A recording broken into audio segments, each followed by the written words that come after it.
Good morning. I want to welcome you all to the April 26, 2022 meeting of the Sacramento County Board of Supervisors. And I know we have a very full agenda today, but we certainly thank all those who've joined us in chambers and those that will be joining us via phone as we go out throughout the remaining portion of the day. We will have both a morning session and an afternoon session, and we'll, I'm sure, have good participation today. So with that, I'll turn to our clerk to first call the roll to establish a quorum.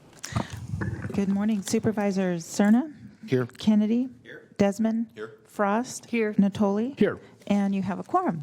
Thank you. Did you want to make some announcements to kick off the day, and then we'll do our Pledge of Allegiance and get into our meeting agenda? So go ahead. I'll read both announcements. So the first announcement is the meeting of the Sacramento County Board of Supervisors is cablecast live on Metro Cable 14, the local government affairs channel, on the Comcast, Consolidated Communications, and AT&T Uverse cable systems.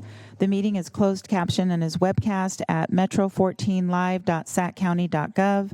Today's meeting will be repeated Friday, April 19th at 6 p.m. on Channel 14. And I'd like to also announce that the Board of Supervisors fosters public engagement during the meeting and encourages public participation, civility, and the use of courteous language. The board does not condone the use of profanity, vulgar language, gestures, or other inappropriate behavior, including personal attacks or threats directed towards any meeting participant. In compliance with directives of the county, state, and Centers for Disease Control and Prevention, the meeting will be live streamed and open to public attendance pursuant to health and safety guidelines. The practice of social distancing and wearing of face coverings, mask, or shield is recommended for the health and safety of all persons participating in person during the meeting, although it is not required. Seating is limited and available on a first-come, first-served basis. Members of the public will be given 3 minutes to make a comment and are limited to making one public comment per agenda item or off-agenda matter. Please be mindful of the public comment procedures to avoid being interrupted or disconnected while making your comments. To make a comment in person, please fill out a speaker slip and hand it to staff. The chairperson will open public comments for each agenda item or call for off-agenda matters. And when the chairperson calls your name, please go to the podium and make your comment. To make a public comment by phone, dial 916-875-2500 and follow the prompts to be placed in queue for a specific agenda item or off-agenda matter. And please refer to the agenda or watch the meeting to follow along to determine when is the best time to call to be placed in queue to make your comment. Clerk staff will transfer calls into the meeting accordingly. Each agenda item queue will remain open until the public comment period is closed for that specific item. You may be on hold for up to an extended period of time, and your patience is appreciated. You may also send written comments by email to boardclerk@saccounty.net. Your comments will be routed to the board and filed in the record. If you need an accommodation pursuant to the Americans with Disabilities Act or for medical or other reasons, please see clerk staff for assistance or contact us at 916-874-5451 or by email at boardclerk@saccounty.net. Thank you in advance for your courtesy and understanding of the meeting procedures. Well, thank you, Flo. Since you did all the announcements, I'm going to ask you to lead us in the Pledge of Allegiance as well. So, okay. I pledge allegiance to the flag of the United States of America and to the republic for which it stands, one nation, under God, indivisible, with liberty and justice for all. Okay. Before we go into our regular agenda, we did have a closed session this morning. I believe County Council needs to announce any action out of the closed session. So, Sure, thank you. I would like to report out that during the closed session today, the Board of Supervisors did approve a tentative labor agreement with Stationary Engineers Local 39. okay. Thank you, Lisa. All right. And then with that, I'll turn to our clerk first to see if there's any items to be continued. I know we have some requests to speak as well as a request to pull matter off the consent calendar. So, Flo, I'll turn to you to guide us, then I'll go to my colleagues. So. Okay. I think we're holding item number 3 for discussion. This is reporting for revenue lost from repeal of criminal justice fees by Assembly Bill 1869 and associated backfill revenue. I do have a request to continue item 40 to April 27th. This is the approval of a military equipment policy, authorization for the continued use of military equipment, and authorization to purchase and acquire military equipment in the future in compliance with policy. That request came in this morning, so I apologize, it didn't make the Yeah, notes. no problem. Lisa, do you want any background on that? Because we will put it over. There is a resolution versus an ordinance issue, so I think that's the reason why, but I'll let you explain that. Right, correct. The board item contemplates approval of the policy, and it's contemplated in the current draft to be approved by resolution, whereas the legislation requires it be approved by an ordinance. So we will be drafting that ordinance, submitting it to the board for consideration tomorrow evening. Okay, so just for those that are either in chambers or following this via the broadcast, that we would hold the item until tomorrow. We're in session beginning 5 o'clock closed session tomorrow, 6 o'clock regular session.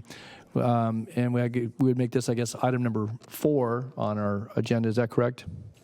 I'm not sure if we've determined that yet. Okay. I'll have to defer to the clerk, and she just found out about this. So, All right. Okay. I would recommend, however, that, and you may be going there, that we hold public comments on the item until tomorrow. Right. That way we can accomplish them all at the same time. Okay. Supervisor Sterna? Thank you, Mr. Chair. Yeah. I just wanted to remind staff that I did have some questions in my briefing about the item, and I haven't received a response yet relative to the ability of the board to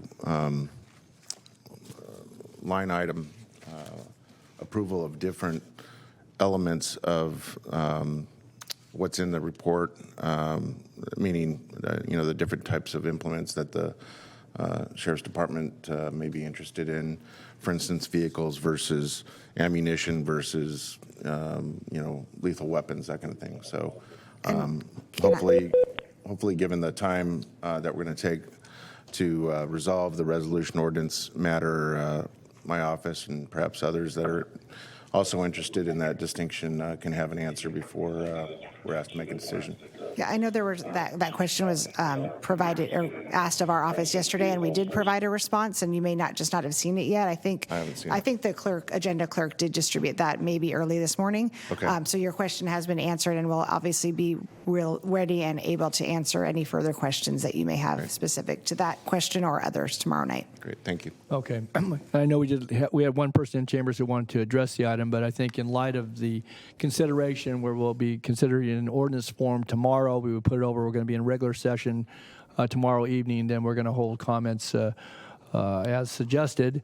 And for those that are following, again, via broadcast, the idea is to put this over until tomorrow evening, and we will have a full discussion, certainly board members' questions, but also members of the public who wish to weigh in on the item. I'm sure we'll have staff available, sheriff staff and others, county council available to assist in the conversation should we have questions. So, all right, so do we need a motion then to move that over, Madam Clerk? Yes, please. Okay. So moved. Okay, so moved and seconded to take item 40, to hold that over till tomorrow's calendar, and we will have additional information. I guess I want to point out there'll be a supplemental information in the ordinance form that should be available prior to the hearing tomorrow. Is that Correct. correct? That'll be by close of business today. Okay, so we will have, so there'll be new information available in ordinance form. The staff report will still be the same, but there'll be additional information. So, okay, that's the motion in a second. If there's nothing further, please vote. Unanimous vote. Okay. And I know we've timed items tomorrow night. We have 2 items. We have the grand jury response on one of the items that was called out, and then we also have the social host ordinance. Yes. So I trust we would probably put this after those 2 items. Is that? Yes, and I'm going to work with the county executive to narrow that down, and we'll provide you with confirmation before the meeting is over today. Okay, very good. Okay, so item 40 has been continued till tomorrow evening, no sooner than 6 o'clock, and we'll be more information on the net board item before close of business today. So, okay, thank you for that. All right, Flo, other items? Okay, that concludes my notes for your consent matters. Okay. All right, let me turn to board members. To my right first, any items you wish to pull off consent, speak to? Okay, to my left. Yes, Supervisor. Item 31. Okay. 31 or 21? 31. Okay, thank you. So, Item 31 is a contract for the Fruitridge Road Complete Streets Rehabilitation Project. Bids to be received on May 26th. The environmental document is a categorical exemption. Great, thank you. I just wanted to express my thanks to our DOT staff. This is an item that's been anticipated by our district, and I would suspect probably also by District 2 for some time. It relates to improvements on Fruitridge Road between Highway 99 and Stockton Boulevard. And for those that have traversed that stretch of county roadway anytime recently, you probably agree with me that you you find yourself dodging potholes and other parts of a very stressed part of our infrastructure. So I just wanted to take a moment, Mr. Chair, and thank our Department of Transportation engineers and planners for prioritizing this and hearing us. So thank you. okay. Thank you, Supervisor Cerna. Any other items? Ms. Frost, any items? Okay. Before we take the off agenda, I just wanted to call out item 35 if we could, Madam Clerk. Yes, okay.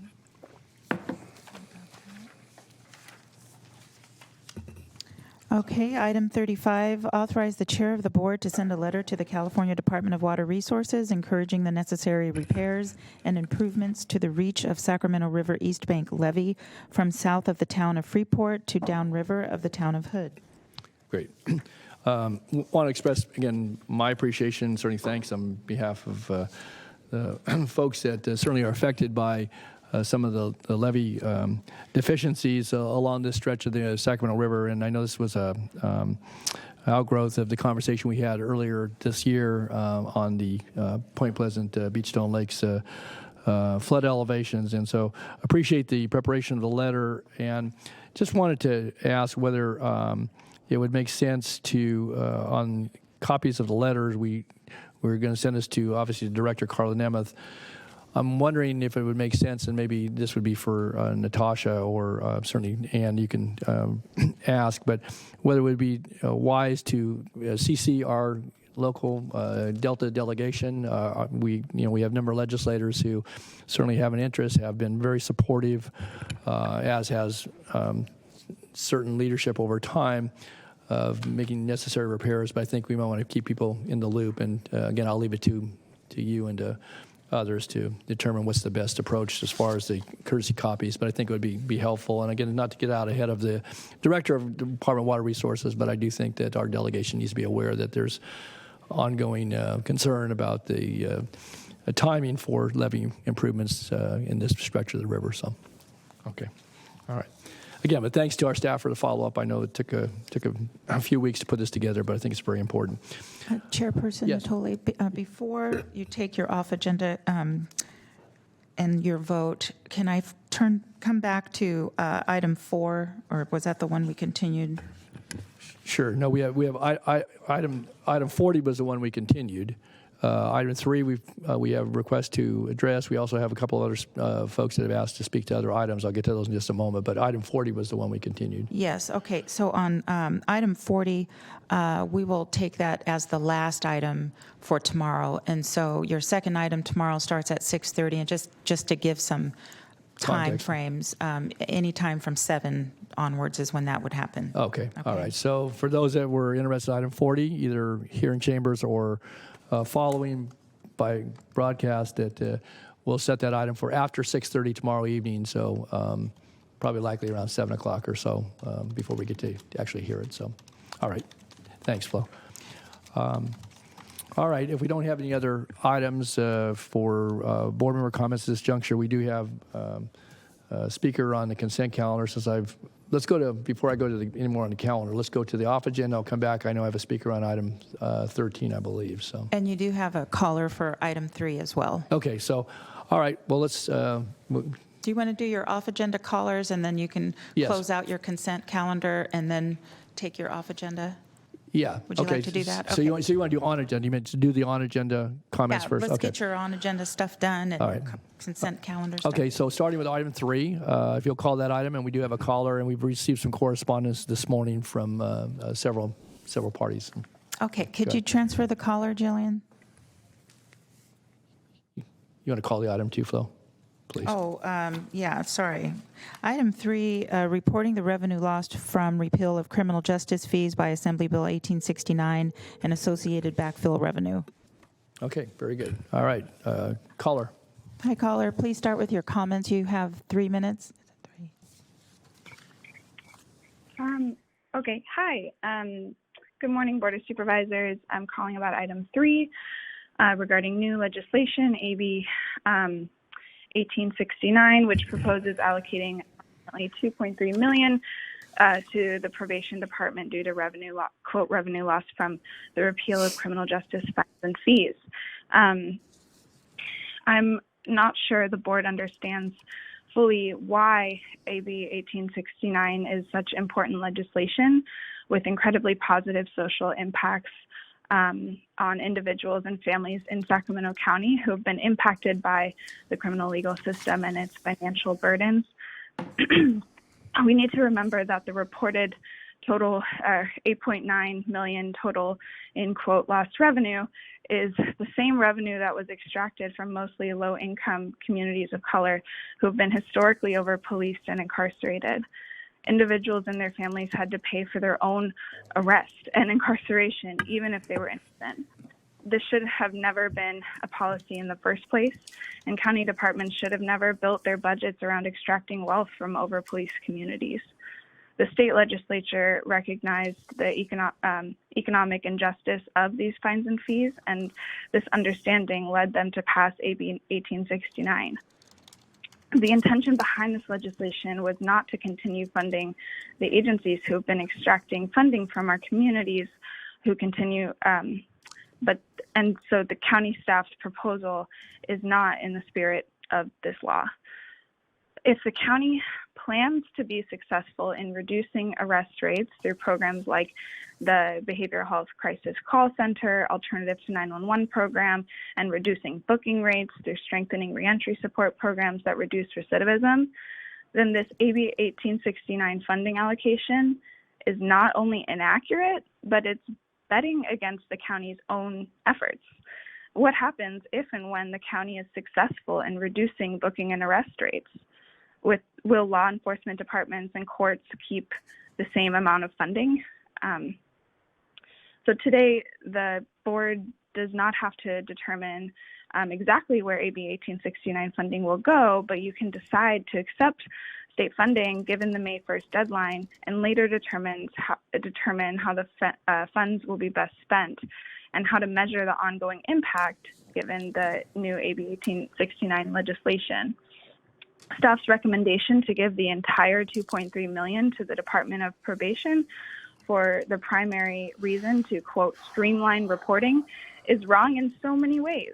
Not only does it show bias and favorable treatment when other county departments like the public defender have also been impacted by AB 1869, but also because probation has yet to fully implement AB 1950, a 2020 law that retroactively reduces probation terms, meaning the probation department should actually be monitoring significantly less individuals than in previous years, therefore reducing the cost of their, quote, probation investigation and progress reporting fee, which I'm not quite sure I fully understand what that even is.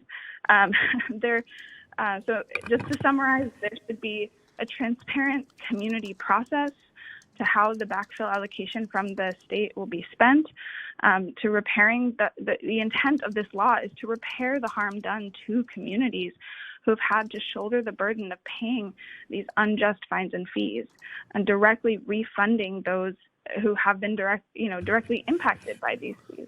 So this is a specific and concrete example of how economic justice can be rooted in racial equity and to provide reparations for the heavy financial burden of criminalization in Sacramento County. And if we can do this with the youth system, we can do this with the adult system. Thank you.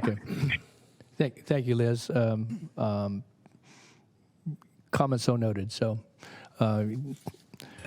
very good. Okay. Next caller. Do we have any other callers on this item, Madam Clerk? No, we do not. Hang on. Let me just double check. Okay. Oh, she has one more caller that came in, so go ahead and transfer Jillian. All right.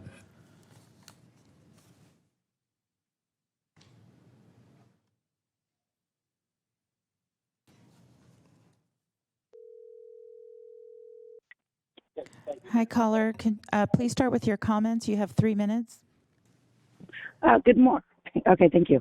Good morning, board and staff. Go Flo and the others. My name is Mackenzie Wilson. I'm calling with Incarcerate Sacramento and as a community member here for over 25 years.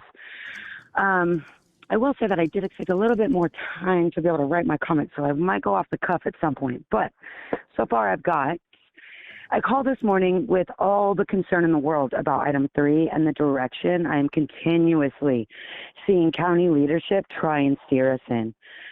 Long story short, I've spoken to some of you about the box the county leadership cannot see out of or even think outside of.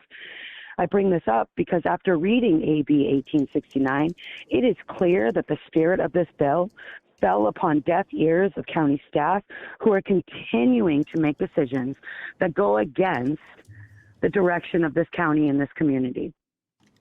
The spirit of that bill speaks to mass incarceration, racism found within a white supremacist structure of the white supremacy found within the carceral systems, and have put this money into efforts to address and give reparations for the harm.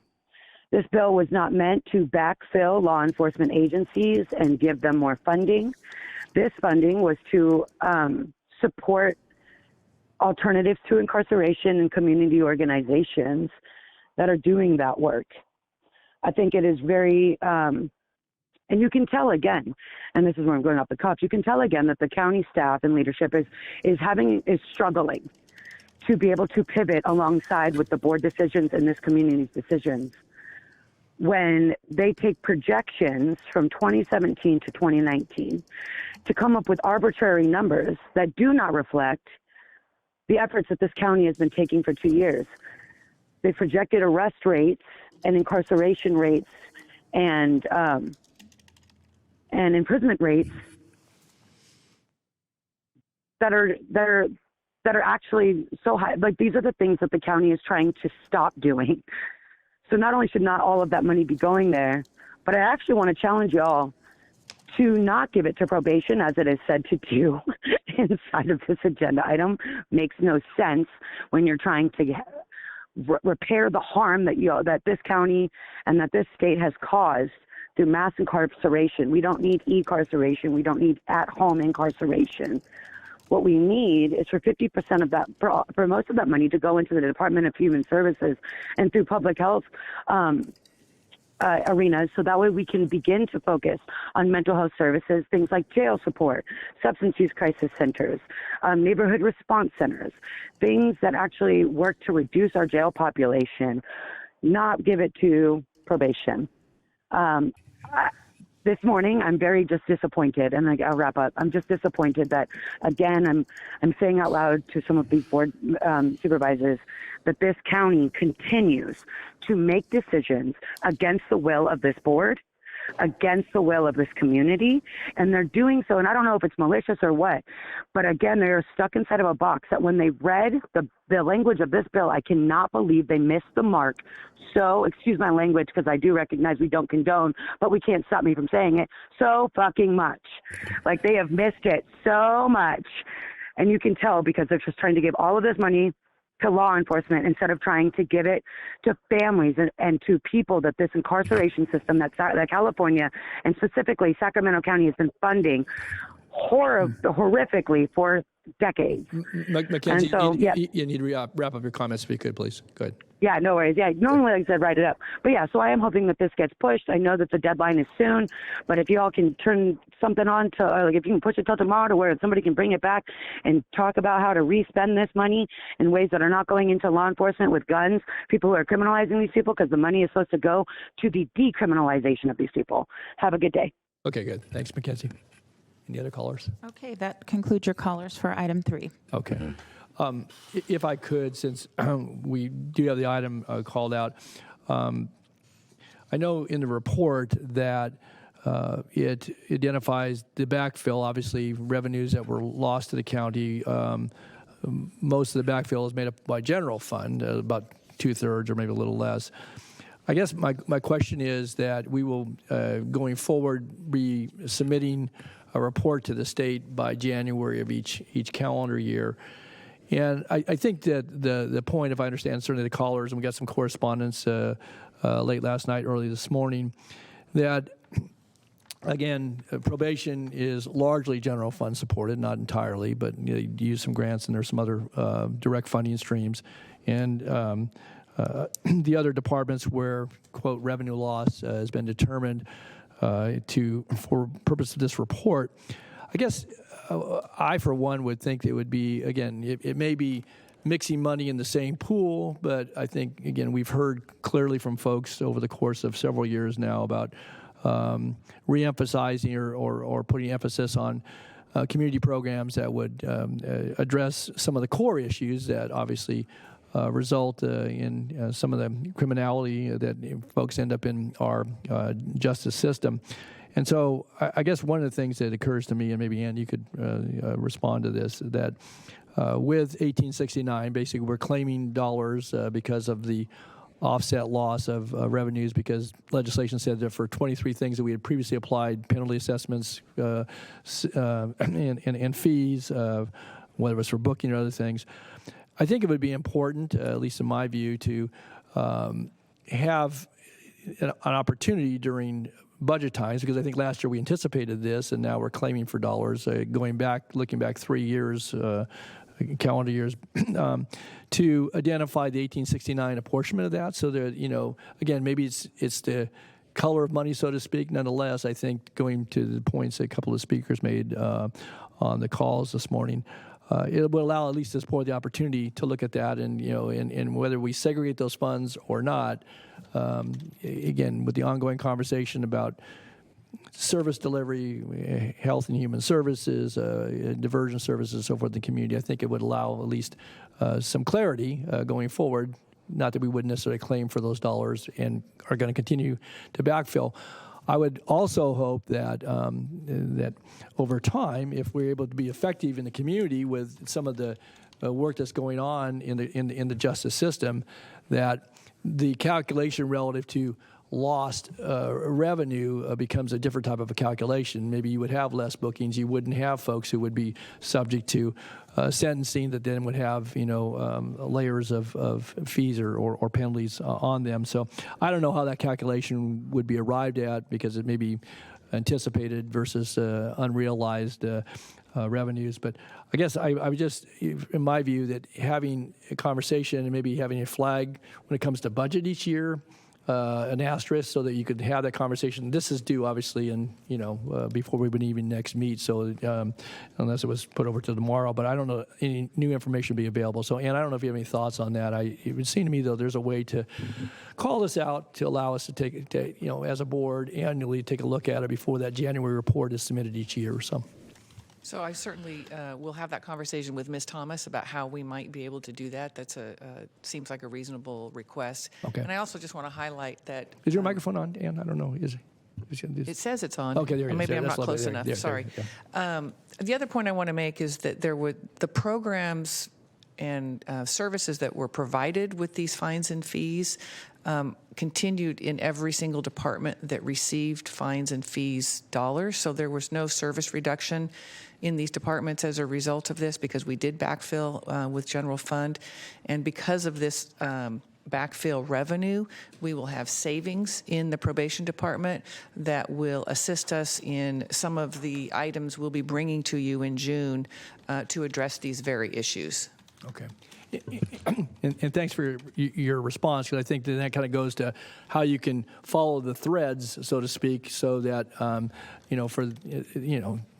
obviously for the board's consideration, but I think as the community is looking at how we're applying monies, either savings, backfill, and or receipt of revenue from the state for some of the revenue reduction that was historically received over time, and then how that's being utilized in different ways. So I think that's important to point out. So I guess there is a meeting with Ms. Thomas tomorrow, I understood from one of the parties that called last night. So Okay.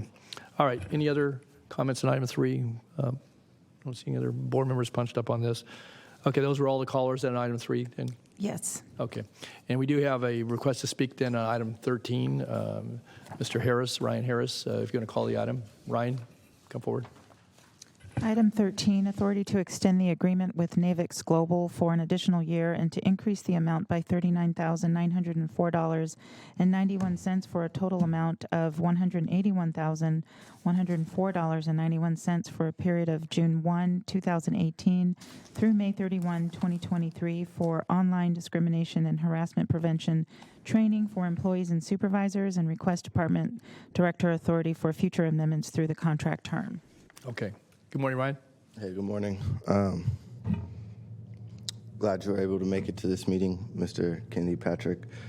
I just noticed, I just caught a glimpse of this and wanted to come in and kind of ask some more questions about it as far as the discrimination, harassment, prevention training. Who's looking into the severity of this training? Because that's why I'm here. It's because of discrimination, harassment, retaliation. And I've actually called some of the companies that have given our trainings, explained my situation to them, and they said what happened to me was wrong. So again, you guys, what are you guys doing about it? Like, honestly, do you guys care about it? You say you care, you're throwing more money into these trainings. Again, I'm sure you won't allow me to, but if you gave me access to the email, you'll see all my emails where I point out how these third-party companies that you hire, the trainings, the information that they give us, they don't even align with our policies, with the department, or with your guys' policies, with the department policies, with Sacramento County policies. So if we do follow their policies or their trainings and sign off on their trainings and do what their trainings teach us, we lose our job from people like Ann Edwards and Ethan Dye. So I'm just curious as to, you're putting money into it, and I think that's great. Don't get me wrong, I definitely think that's great. But who's really looking into these trainings? Who's really looking into the material that's being taught? Because even after I took one of these trainings, I've sent an email. I'll give you an example. I sent an email to Ethan Dye about a policy that was incorrect based off one of these trainings. And he sent it back, only corrected that one mistake, then signed off on it as the person who oversees the policies. You know, it has the signature at the top who says oversees that policy. I said, well, that's great. You only fixed the mistake that I made. So I sent him another error that was wrong with it. So he only fixed that one, then sent it back to me. So I think Ted had hit the nail on the head in the last meeting when he said, we're the people that are doing your guys' work. This is how you treat us. It's not right. It's not right at all. And a lot of us are getting tired of it. And I'm really curious as to how you guys continue to justify it in front of our face when everywhere outside of here seems to see the problem with some of your guys' decisions, seems to see the problem with the mistakes that she has made here, seems to see the problem with what Ethan Dye has done, but you guys tend to promote people. I don't think that lady is deserving of that spot or that position. And had she attended a more in-depth training like this, maybe she would be, because maybe I wouldn't be here. So thank you. Thank you, Ryan. Okay. Don't have any others sign up on that item. So unless I missed someone, I think those were the only ones in chambers. Anyone else here wish to address any item on the consent calendar? I know we have some presentations and some off agenda. I'll get to those in just a moment. So, all right. If not, then I'll bring it back to our consent calendar for a motion by the board, and then we'll go to our off agenda and our presentations. So, all right. Motion would be in order. Okay. All right, let's move in second then to approve the consent calendar, acknowledging we've continued one item over to tomorrow evening. And if there's nothing further, then please vote. Okay. Unanimous vote. Okay. And let the record reflect that item 40 was continued to April 27th. Okay, very good. All right, then we'll go to our off-agenda items, and then we'll come back to our presentations here in a moment. So ask for your patience as we go through these. So we have a number of speakers. I have signed up off-agenda Claudia Cardoza-Adderholt, followed by Ryan Harris, followed by Dan Adderholt.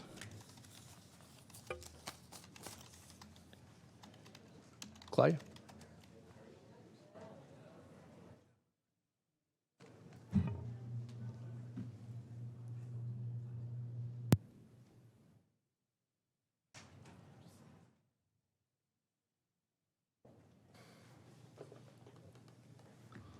Right in the middle. Right. Yeah, there you go, right there. We can lower that a bit there. Just, Thank you. good morning, Claudia. Hi, my name is Claudia Cardoza Aderhold. It is my first time here, so I'm a newbie. Be gentle. Oh, we will. But I'm here because I did watch last week's meeting that you had, and you mentioned about, and there was a lot of talk about the homeless and different proposals and plans and strategies. And the reason I'm here is to bring awareness about the homeless companions, which is their pets. I do go out into homeless camps. As you know, my husband is the leader for the American River Homeless Cruise.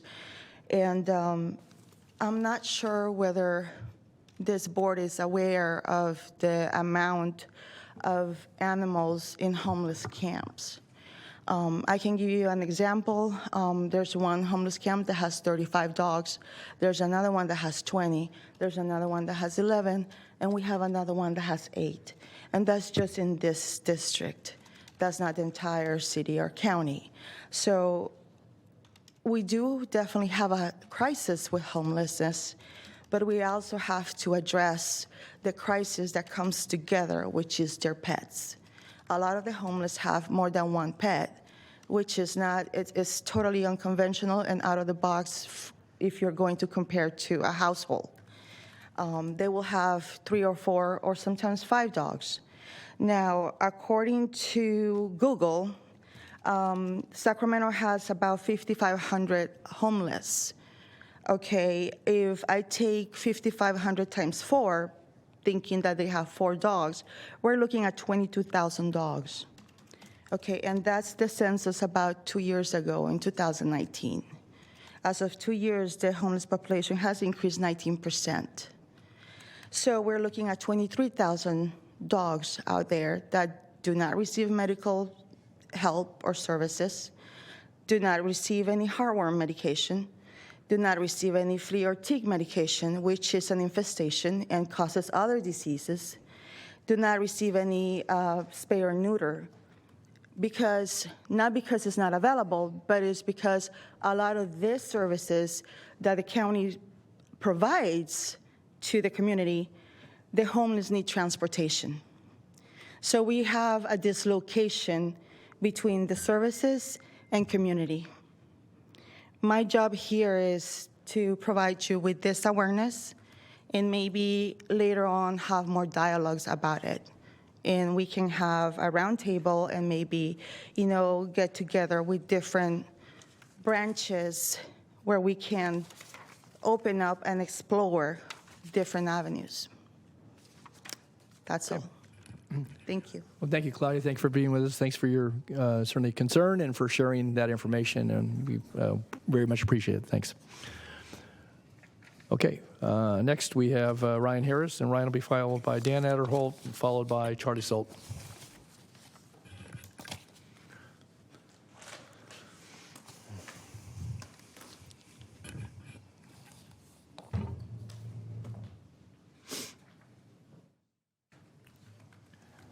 Good morning once again, Ryan. Good morning again.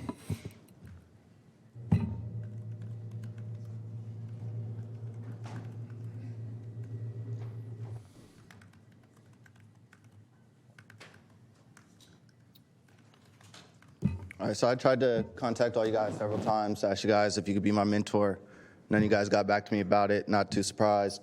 Other than that, I am a citizen trying to get some answers for my next job, let's say. So let's look at the facts.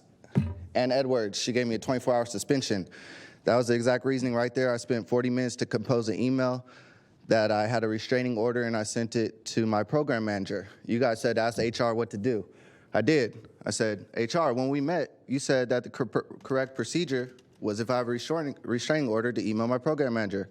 HR replied, if you have filed a restraining order against an individual, you are to provide a copy to your program manager. So now I come asking, why was I disciplined for following HR? You guys said to check with HR, checked with HR, and they told me to do exactly what I did. So I know you guys can't answer, so I was wondering if the individual that's in this room that gave me this discipline can justify her actions or tell me why so I could grow as an individual and become a better employee for the future. Ryan, we're not going to get in a back and forth. You posed the question, and I This think is really pertinent. The people you told me to go ask, well, first, the police came. I'll play that video for you guys in the next meeting. It's very important. I'm getting in trouble for following procedures, and when I don't, I would get in trouble. So you guys said to ask HR. I asked HR. HR justified that I did what I should do. So now I'm kind of curious as to what's next. Chair Natoli? Yes. I'm happy to just make one comment. Okay, sure. Ms. Edwards. There is far more to it than is represented right here, and Mr. Harris has been informed on many occasions by both myself and HR as to why this transpired. Okay. That's a lie. I wouldn't be here if I'd been informed of it. Okay. And if so, can you please inform me now? No. If it's been many a times, it should be easy to recall. Ryan, she responded. Again, we're not getting into a back or forth, and you certainly posed your question. Okay, well then, can I ask you guys in the future, what do you guys suggest I do? Say there's a restraining order against a employee. Do you recommend that I email my program manager and inform them that I'm in a hostile work environment, or do you not? I don't think that wasn't our recommendation. That wasn't the board. That came from Human Resources personnel. So I don't know. You don't know what to do? And so I don't know. Again, we're not providing that advice to you here today from the dais. So, Right. I would like an answer to know what I did wrong, though. If I followed HR, it clearly shows that I followed HR's requests. okay. And yet we still have no answers for me. But you agreed with disciplining me, but you can't agree with why. I'll wait it out every 3 minutes I got to till I do get an answer. This is pertinent to me and individuals like me. Okay. You're certainly entitled to your 3 minutes. Okay. Thank you, Ryan. Okay, next, Dan Adderholt. Dan, and then Charlie Salt, and then Ted Samara.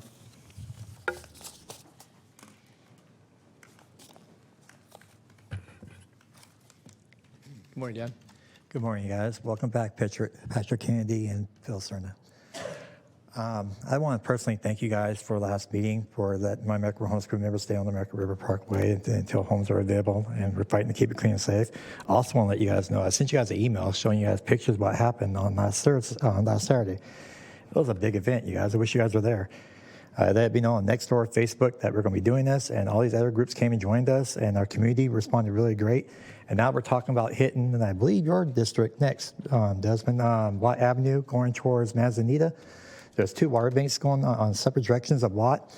We're going to hit them both and get them cleaned up because our main purpose is to keep the water clean and safe for everybody. And we're going to be cleaning up that area, but I would like to know if there's any way you can help us with a dumpster, or see if anybody can help us, like Park and Recreation, or somebody help us with a dumpster over there in that area, Desmond, if you can. And Phil Cerna, we had a legal dump in our area over off Richards Boulevard by North 10th Street, and it's a lot. It happened right there at the gate. They got in, and they fixed the gate, but it's a lot of debris. And I was wondering if there's any way we could get a dumpster there as well for like 2 days, if possible. We could get knocked out. We just need a dumpster where we could put it in where no treasure hunters come and spread it to the wind again. And I also want to thank Park and Recreation because they came and helped us on Saturday. They showed up. We got everything cleaned up. We all working together. And I was wanting to know if there's any possible way we could get together with Park and Recreation and talk, me with Park and Recreation, and see about us all working together because we worked great. It was fantastic. You guys should have seen us. We were out there. We knocked it all out. We cleaned Discovery Park in less than 2 hours. It was clean. Something that took us normally all day. Thanks to our community. I love them, the Thomas community and everybody over there. They all came over and helped. It was great. And outside people helped too. But anyways, I just would like to know if you guys can help us more with your support, and also have cards where we keep in contact if you guys want. I brought my card with me, so we can all work together. And I was wondering if you guys could possibly set up a meeting, like I said, with Park Recreation, so we can all work together. Thank you. Thanks, Dan. Yeah, I know you do email us, and so if there are certain specific requests, certainly send them through either the clerk or to individual supervisors, and there may be ways to assist, I don't know. And as far as Parks and Recreation, you certainly can follow up. I know Liz Bellis and certainly some of the ranger staff are available, and you've been working with them, I think, for some time. So, but I'm sorry. I'm sorry. Good, Dan. I've tried calling them. They don't call back. Okay. I called twice. Okay. Well, you're going to give us your card, so we'll make sure we pass it on. So, thanks, Dan. Okay, Charlie Solt, then Ted Samara, and then Seth Alexander. Hi, good morning. I'm Charlie Solt from Stationary Engineers Local 39. Came here a couple of weeks ago, expressed frustration over the progress we had at the bargaining table, and I don't know who said what to whom, but there was significant movement made after that session. The parties met for extended negotiations up to 12 hours long and reached a tentative agreement, which I understand the board heard this morning. So I wanted to acknowledge the board and appreciate in terms of helping us accomplish that. It's, from our perspective, it's proof that collective bargaining works when both sides are willing to collectively bargain. And we hope to take that to our membership shortly. And again, appreciate any efforts that you made to move the process along. Thank you. Thank you, Charlie. Okay, next, Ted Samara. Ted. Morning, Ted. Good morning, board. Well, I'm not here to come with gratitudes or thank yous. I think most of you seen my email this morning. It's great that you were able to reach an agreement with Local 39. Those sisters and brothers that collect that garbage deserve it. But what you presented for our welfare and supervisory bargaining unit and the devalued proposal that you presented with no further movement in accordance to your chief negotiator is insulting. I get it, you guys all want your garbage picked up, but I hear almost at every one of these meetings, the 1,800 plus members I have in the welfare and supervisory bargaining unit, these are social workers, these are eligibility workers in welfare departments, your Department of Human Assistance. You don't value them in the work that they do. These social workers go into homes to assist children that are being abused and neglected by parents or supposedly parents. These are human service specialists that determine eligibility for the most vulnerable that need to provide food and shelter for their families and to get that assistance out. And your offer that you currently have with no further movement in accordance to your chief negotiator is insulting. A 4, 2, and 2 of guaranteed money, 8%, when this year the cost of living is well over 6%. So if we were to agree to that, then for the next 2 years, our members will only be receiving an equity of about 1%. 1%, where gas is still at $6 a gallon. Hell, I think a gallon of milk is $6 a gallon. But you feel that is sufficient for them. You have vacancy rates out of the roof in both departments. You don't have enough social workers to go out in home support services to help provide services for the elderly. You don't have enough social workers in CPS to get out there and make those home visits. We declared impasse on Friday because your chief negotiator made it very clear if we cannot get an agreement within the parameters that you gave them, then there was going to be no agreement. So we declared impasse. And now he wants to come and say it has to be mutually agreed upon to declare impasse? I don't know where he gets his information from, but that's not the way the law reads. We are at impasse. If mediation fails, I know that membership will declare a strike. And we're not too far behind with the Office Technical Bargaining Unit as well. Another 1,500 of your members. So I come and I pray to you all here today that you dig a little deeper to value those employees as you value those that pick up the garbage. You think that is more important than these children, these elderly getting support? Well, then your actions will speak for that. Thank you. Thanks, Ted. Okay, next, Seth Alexander. Seth? And I don't have any other off agendas, so if there's anyone else that wishes to address the board this morning, I don't know if we have any on the phone, but we'll get those in a moment. So, good morning, Seth. Thank you. Good morning. I'm also at the 008 table with Ted. I just want to add a couple things to what he said. First off, yes, the 08 workers are the ones that serve the most vulnerable people in Sacramento County, and they did so through the pandemic. Those services were not interrupted. They are understaffed. They are chronically understaffed. Both departments are barely breaking even with hirings and people that are leaving. So they never get back to where they're supposed to be. Everyone is covering the work of someone else. And the county has not valued that work and continues to not value that work. At the table, the county rejected our equity increases for our 3 lowest paid classifications, the Human Services Assistants, the FSWs, and the CDSs, Child Development Specialists. The CDSs and FSWs work in Child Protective Services. They care for children during their most vulnerable time when they've been taken from their home for safety reasons. And they've been told that they don't deserve more. These people barely make more than minimum wage. The FSWs drive kids who are in foster care to school, and we're telling them that they don't deserve to make more than somebody who works at Target. The county should be ashamed that that's the position that their negotiator has taken at the table. The county has not responded to our proposal for an increase in the bilingual pay differential. The county can't retain these bilingual workers. They're desperate to hire them. I don't understand how the county thinks it's going to function if they don't keep their workers. The county is not stepping up and reflecting the sacrifices and commitment that this workforce has shown to you and to the county throughout the pandemic and throughout the years. And they're just getting left behind. And so they're leaving. They're leaving. You can't keep new workers. You can't keep old workers. And what we're seeing at the table isn't getting us anywhere. You know, Charlie talked about, they came together and were able to work out a deal, and they spent this.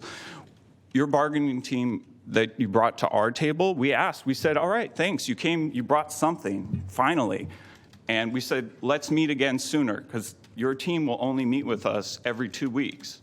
He said, no, we're not going to do that, because you guys you're not going to make enough movement. Well, we need them to come to the table. So if they're not willing to come to the table, then we're at impasse. You know, these workers have been at the front line throughout this, and the county, I don't understand it. There's no valuing of what the workforce has done to keep this county running, to provide essential services to the most vulnerable populations in this county. As Ted said, children, the elderly, and those that are on the margins barely getting by. Thank you. Thanks, Seth. Okay. I don't have any other off-agenda speakers in chambers. Do we have any callers off agenda? We do have a caller, and so Okay. if you could transfer the caller, please.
Pretty quiet in here.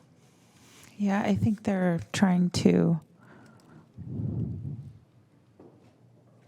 Oh, the person must have dropped off the line. They're trying to get the person back on the line. They had them on hold and they disconnected, and they're trying to, and it looks like they can't. So I'm going to close the public comment period. They've tried to reach out to them multiple times, Okay. and they've left voicemails. Okay, and if somehow they come back in, but I want to we'll go to our presentations. We got folks in chambers, and again, if it's just one caller and there was some other technical difficulties, Flo, but otherwise we'll, close our off agenda. If that person happens to call back in, we'll catch them Sure. somewhere along the line. So. Thank you. Okay, with that, thank you, Madam Clerk. Then, if we don't have any other folks in chambers and off agenda, we'll go. We have a number of presentations and some visitors this morning, and thank those who've spoken to us previously this morning. So with that, go ahead and call the first item if we could.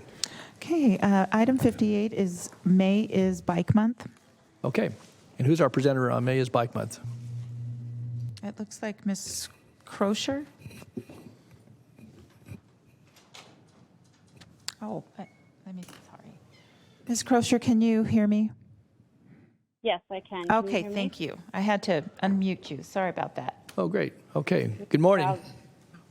Good morning. Thank you all for the opportunity to speak with you. I'm excited to talk about May is Bike Month, which will be launching next month, new and improved. As you all know, the in-person events and activities that the region has historically put on were kind of put on hold the past 2 years during the pandemic. But May is Bike Month is being reinvented this year, and that's thanks to a 3-year contract that SACOG has issued to SABA, the Sacramento Area Bicycle Advocates. So they'll be managing May is Bike Month regionally for the next 3 years, and part of that contract includes a new website and platform called Love to Ride. It's a specifically behavior change focused platform, which means that it's great for getting new cyclists and occasional cyclists engaged and helping remove barriers to biking for them, as well as getting regular recreational cyclists to make the move to biking for transportation purposes. So we're really excited to be using this new website. For those that are interested, you can go to mayisbikemonth.com. You can create a profile. You can see others in your area that are riding, and you can encourage friends. And people can sign up on teams of up to 10 people. That helps level the playing field, and you can compete for lots of great prizes. I'm speaking on behalf of the 50 Corridor Transportation Management Association. My name is Cheryl Crozier, and I'm the executive director of that organization, as well as of the Sacramento Transportation Management Association. In the 50 Corridor, we have 9 in-person events planned throughout the month of May. So we'll be doing free bike repair events throughout many communities, from Rosemont to the Vineyard area to several communities in Rancho Cordova. We'll also be leading community bike rides that are family-friendly, slow-paced, easy rides to introduce people to the bike facilities that exist in their neighborhood. We'll also be hosting a bike rodeo for kids in the Anatolia area of Rancho Cordova on May 7th.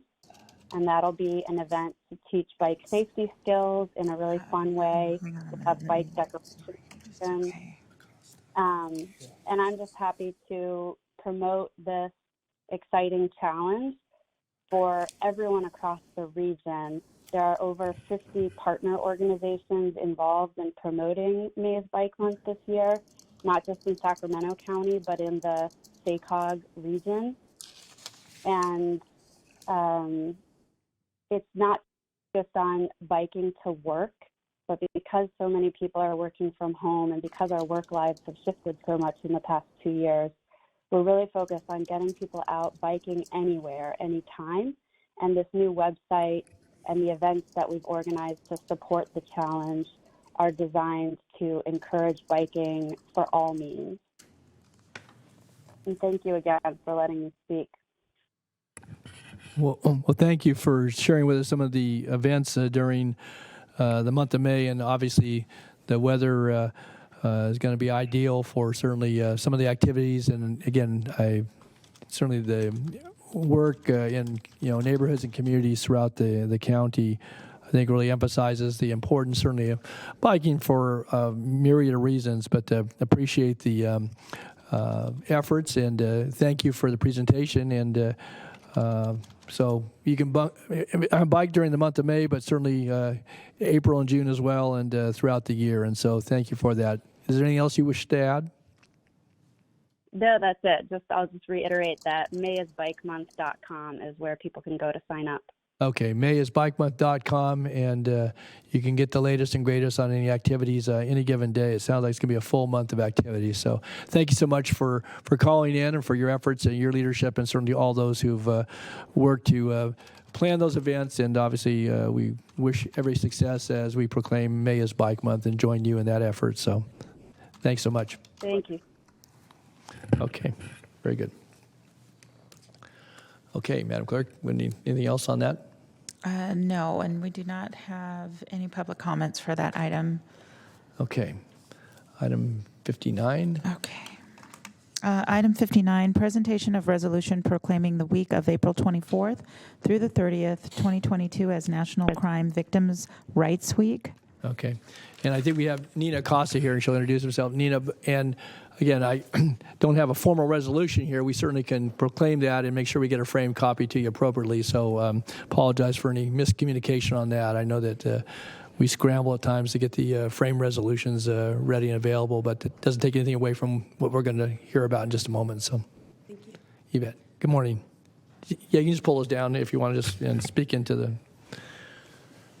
Esteemed members of the Sacramento County Board of Supervisors and Chair Natoli, thank you for the time today to share with you the incredible and dedicated work the Sacramento County Victim Witness Program within the Sacramento County District Attorney's Office does for the victims of crime in Sacramento County.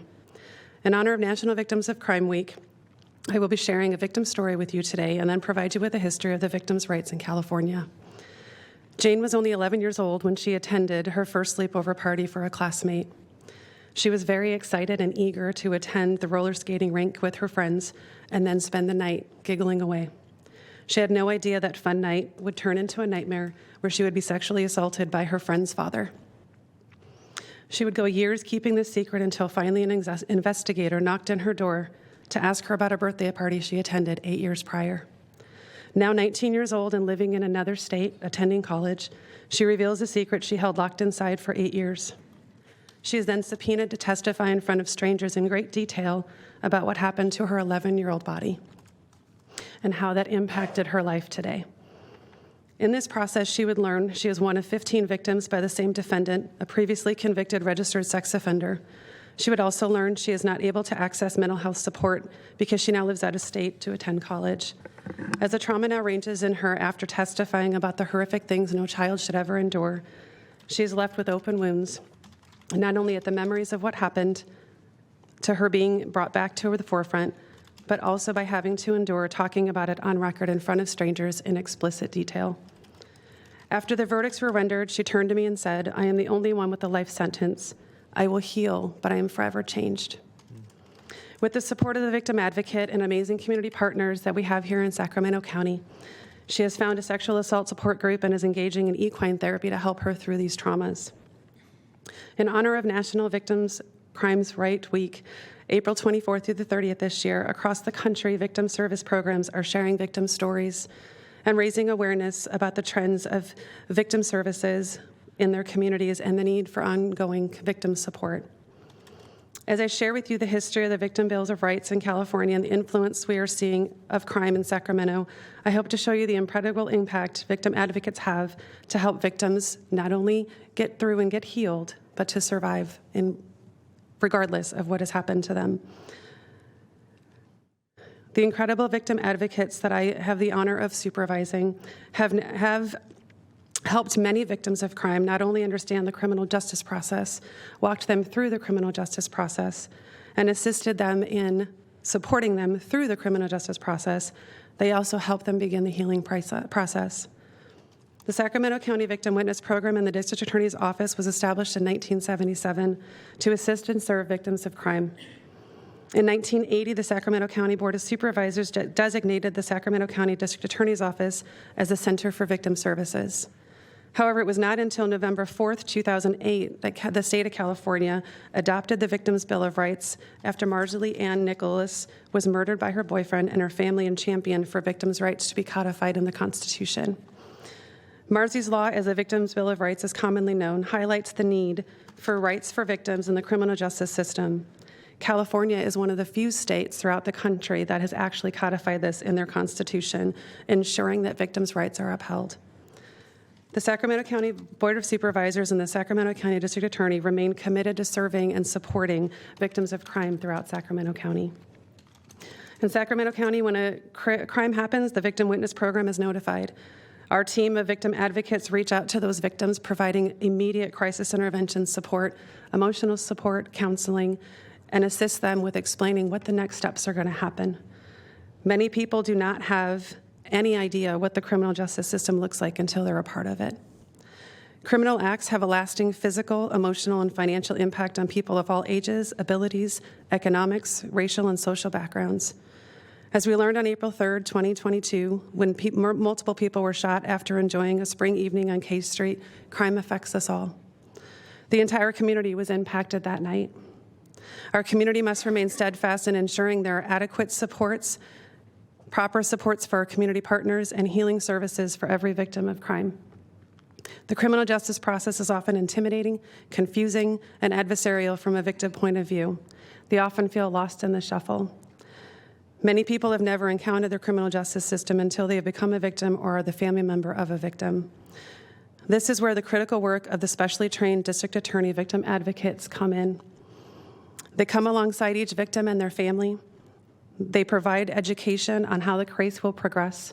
They assist in meetings with investigators, with police and law enforcement, and with the district attorneys to support the victims throughout the court process and to meet the families and explain laws and what they can expect as the case progresses, as well as connect them with community resources to begin that healing process.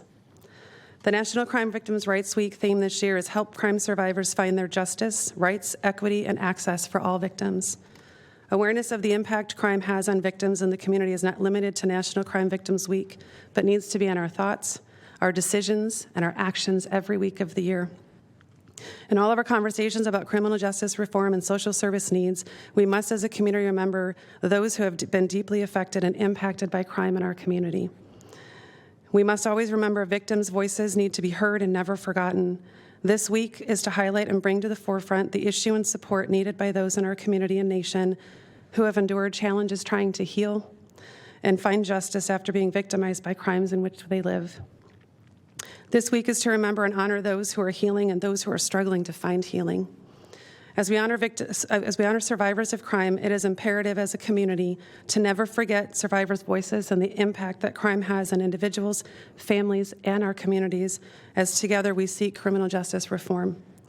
We must continue to ensure there are services, supports, and safe places for healing. Victims often tell us we are the only ones with the life sentences, as our lives have been forever changed. Crime affects all of us as a community. Let's work together to ensure voices of victims are honored and heard. As Tarana Burke said, we want to turn victims into survivors and survivors into thrivers. Thank you. Thank you, Nina. Thank you for certainly sharing the story of the young lady, but I think obviously that's emblematic, obviously, of many others, whatever their age, whatever their walk in life. And certainly I think your comments as relates to the crime victims, whether it's recognized nationally this week, but I think each and every day, those that at the hands of others endure some pretty gruesome and awful things. And I think the work that the advocates do to assist through the justice system, those who have the trauma and certainly have the very devastating experiences that again you recited and alluded to there. So we want to thank our advocates. Certainly thanks to the District Attorney's Office and all those who support in many different ways through both through the courts, but also obviously through some of the social services that are available to hopefully uplift people and help them to work through. As you noted, though, that it changes lives forever. And people certainly can move on, but not without the assistance of others in many cases. So I would just, Supervisor Desmond, you had asked to speak. Thank you, Mr. Chair, and thank you. And let me just pile on with Chair Natoli, and thank you for being here. I think it's very proud to be a part of a discussion or many discussions on this board about improving, reforming our criminal justice system so it can be fair and just truly to everybody, including discussions about how we reduce levels of incarceration and diversionary programs and more rehabilitative programs so people don't end up back incarcerated, and also how we make more community investments to avoid people getting in that pipeline. And I appreciate you mentioning victims, recognizing victims in the context of this larger discussion about criminal justice reform, because it's so important that we always recognize the victims of horrible, horrible crimes. So I appreciate your advocacy and appreciate you being here today. Thank you. Nina, I would just say, too, that we will get a frame resolution, and if it's appropriate, certainly can make arrangements to, if you have some of your advocates, if you want, I don't know, if they gather in any particular meeting place, but certainly can make a presentation, and we could invite you back if you'd like, or I can make arrangements to come over as chair and, present that formally to you. So, and if you wouldn't mind making sure that we have some of the text that you shared today. I don't know, again, there was maybe some miscommunication here but we certainly join in recognizing National Crime Victims' Rights Week, and we'll have an appropriate resolution framed and available for presentation. And I can work the details out through the clerk's office and my office to assist in that. So, Okay, anyway. thank you. Yeah, thank you. Okay. Very good. Thank you so much. And thanks to our advocates.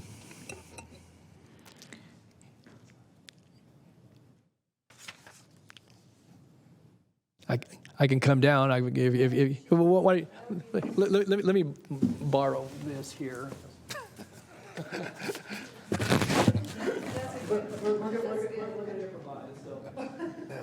Yeah. Don't use the Zoom lens. Yeah, sure. Just don't zoom in on the text. And then we'll get appropriate resolution. Thank you for being so. Okay, very good.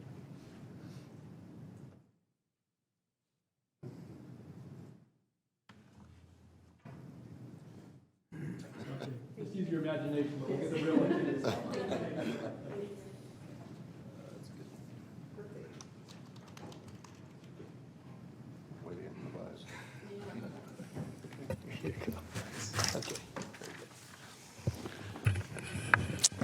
Okay, with that, again, thanks to our presenters. And next, we'll go to our next item. Madam Clerk. Yes, item 60, the Sacramento Yolo Mosquito and Vector Control District Annual Presentation. Okay, I see Mr. Goodman's in the... That time of year again. That time of year again. So, good morning, Gary. How are you?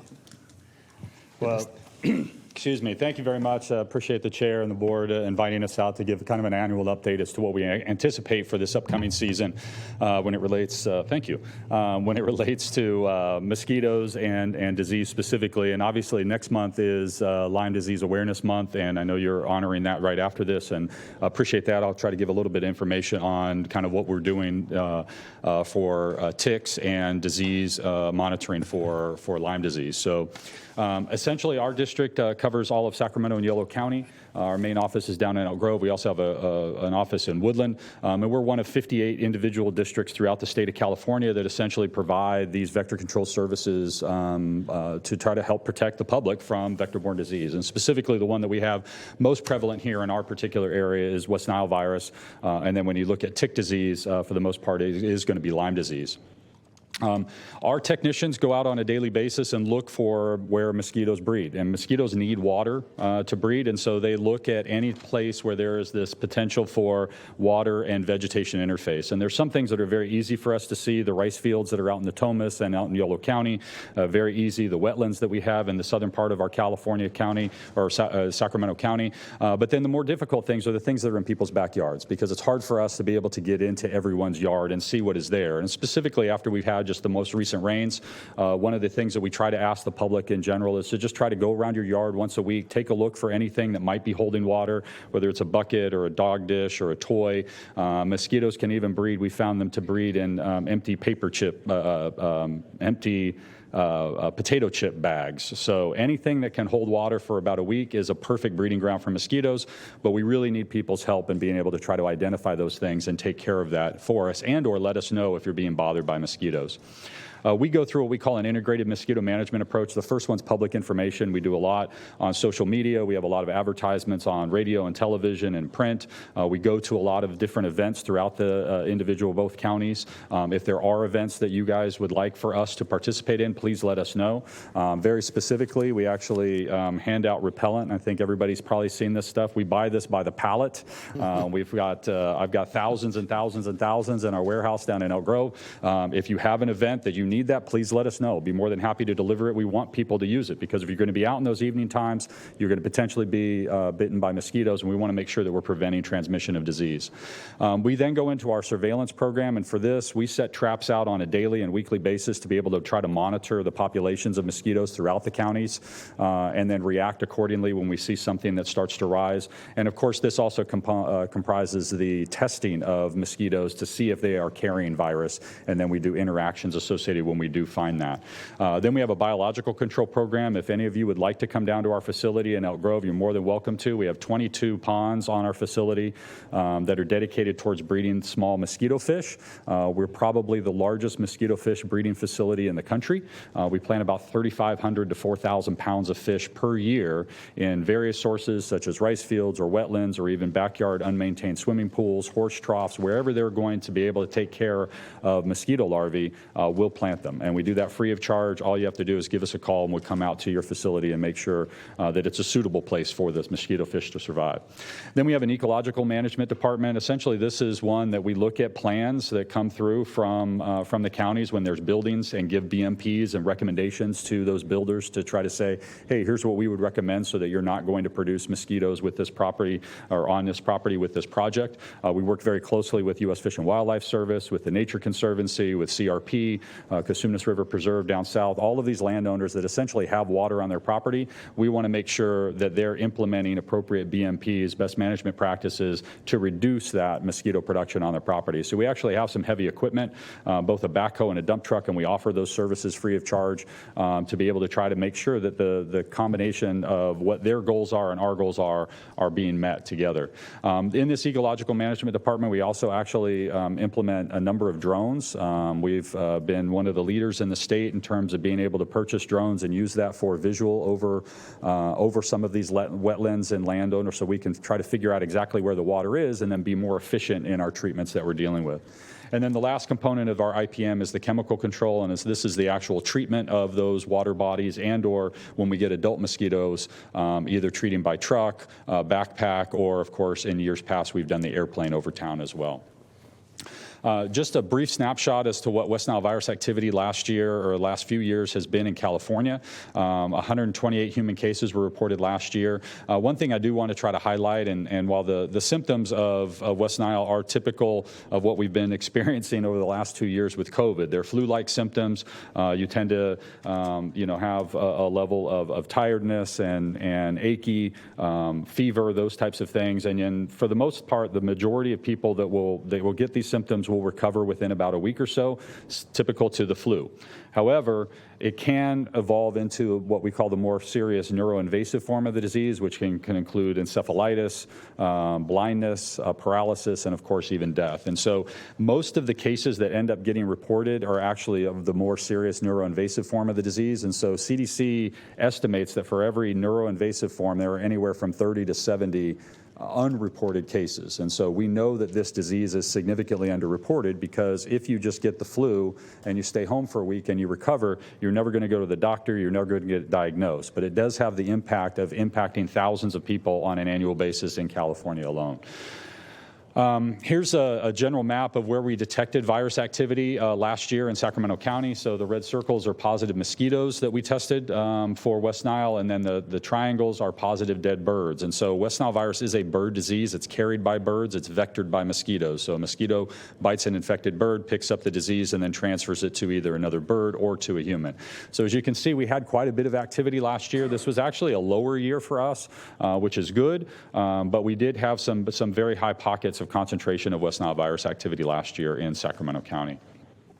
Another thing that we want to try to bring up is invasive mosquitoes. And so within our district, we have about 22 different species of mosquitoes that are endemic here, that have been here forever. Not all of them transmit disease. Unfortunately, we do have our most prevalent mosquitoes do transmit West Nile virus, but we're starting to see progression of what we call invasive mosquitoes, mosquitoes that are not supposed to be in our area that are starting to make their way up here. And so specifically the Aedes aegypti mosquitoes, the yellow fever mosquito, and in Southern California, they also have the Asian tiger mosquito, which is Aedes albopictus. And the concern with these, one, is that they like to bite people, they like to be around homes, and they are very efficient vectors of the more exotic diseases that we have, such as Zika, chikungunya, and dengue. And so the concern is that if these mosquitoes get established here, then we may have the potential for local transmission of these more exotic diseases. And Zika was a big issue a number of years ago. It has since waned off, although there are still pockets throughout the world that are dealing with Zika on a regular basis. And of course, dengue has hundreds of thousands of cases. And we get cases here in Sacramento County, but typically they are from people who have traveled to endemic areas, picked up the disease, and then come here. So we want to make sure that people are aware of invasive mosquitoes, and we have found pockets of these particular mosquitoes in our area, and I'll show you a brief map. But one of the challenges, I think, with this particular mosquito is that it likes containers and it likes to be in people's backyards. And so again, this is one of the challenges that we have in being able to try to identify where specifically these mosquitoes are. So if you have any standing water in your backyard, please empty it and or give us a call. Let us come out and we'll take a look around your yard and see if you, one, either have the mosquito, and two, give you some tips as to how to try to prevent that in the future. So this is where we have detected in these invasive mosquitoes, specifically in Sacramento County. We have a pocket in Elk Grove. In the Arden Arcade area is one that we've had ongoing for the last couple of years. In Citrus Heights has been another area where we've detected these particular species of mosquitoes. And so this, again, is a concern for us moving forward. We do extensive outreach on these particular types of mosquitoes, a lot of door-to-door activities where we're going into people's yards, and of course we have various flyers and information that we're trying to get out to the public so that people are aware of what the risks are.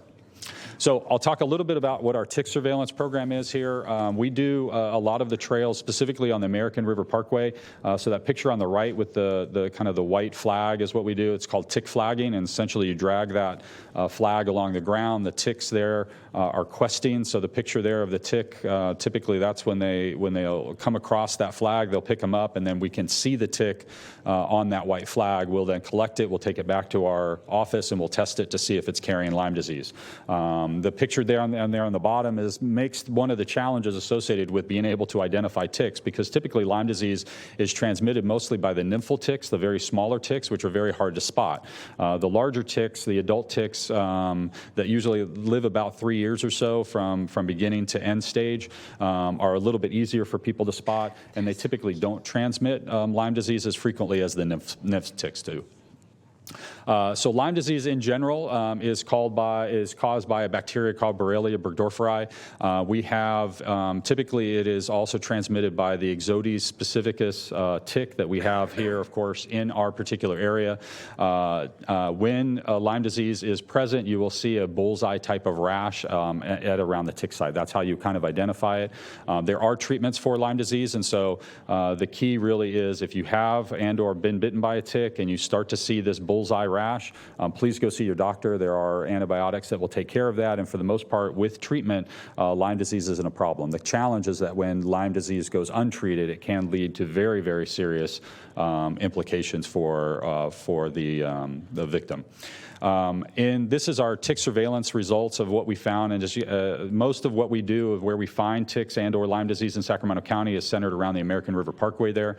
And so we do a number of tick flaggings, and so the red squares are places where we have detected positive Lyme disease in our area. And so we do post this information at the trailhead so that people are aware that when they're walking to be able to look for these ticks and try to use some level of preventative measure. Specifically, mosquito repellent is always helpful as well because they are, or insect repellent, they will repel ticks as well.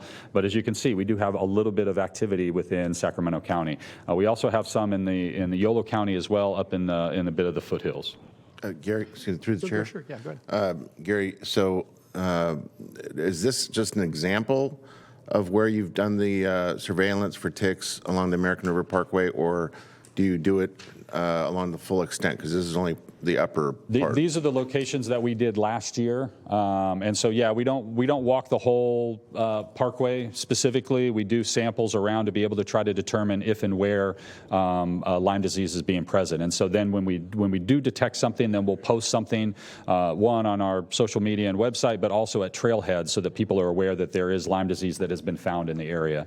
And Lyme disease typically is in the beginning of the season, so it tends to be transmission tends to be at the late spring and early part of summer is when you will get most of this. And so typically what our history has been is that when we do tick flagging and or surveillance later in the season, we tend not to find the Lyme disease. So it's usually in the beginning of the season, and we're starting to come to the end of tick and or Lyme disease season. But so this map only goes down to Ansel Hoffman there. So are there other years during which you'll go from, Ansel Hoffman down to the confluence? Yeah. We try to rotate through just based on resources and things like that to be able to try to figure out where exactly that we've had. But we've had a long history of doing tick flagging and understanding where we found, number one, the ticks. And obviously you're going to have ticks that are going to be found in places that unmaintained, so high grasses where there's protection, where there's a lot of rodents that the ticks are feeding on, and wildlife, those types of things. And so typically you're not going to have in your regular parks that are within your backyard.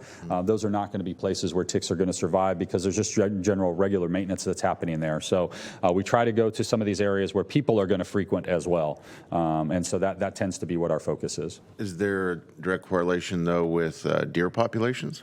Obviously these are deer ticks, but typically the reservoir is actually rodents that pick up that essentially are the host for the disease, and then the tick bites that and feeds that. And so we're really looking at areas where we may have some obviously deer population, but really unmaintained grass where you're going to have interactions with people. Yeah. Okay. I'll just note that you have some four-legged constituents here that are paying very close attention here. Yes, absolutely. Well, there's good preventative measures for all of those four-legged friends, yes. Great, thank you. Thanks, Bill. All right. You can get more information at our website, which is fightthebite.net. And obviously, the goal for what we want to try to get out to the general public is we need your help. If you're being bothered by mosquitoes, give us a call. We typically come out within 24 hours. We want to know where and if you have a problem. If there's someone in your neighborhood possibly that maybe has an unmaintained swimming pool, we take anonymous requests. We don't really care who's calling. We just want to be able to try to get out there because essentially mosquitoes that can come off of say, an abandoned swimming pool has an impact for half a mile around, and that's thousands and thousands of residents. So really, we just want to know as quickly as we possibly can where you're being bothered by mosquitoes or any heads up that you can. You can go to our website, you can send us an email or visit or give us a call directly. But typically, we come out within 24 hours. Great.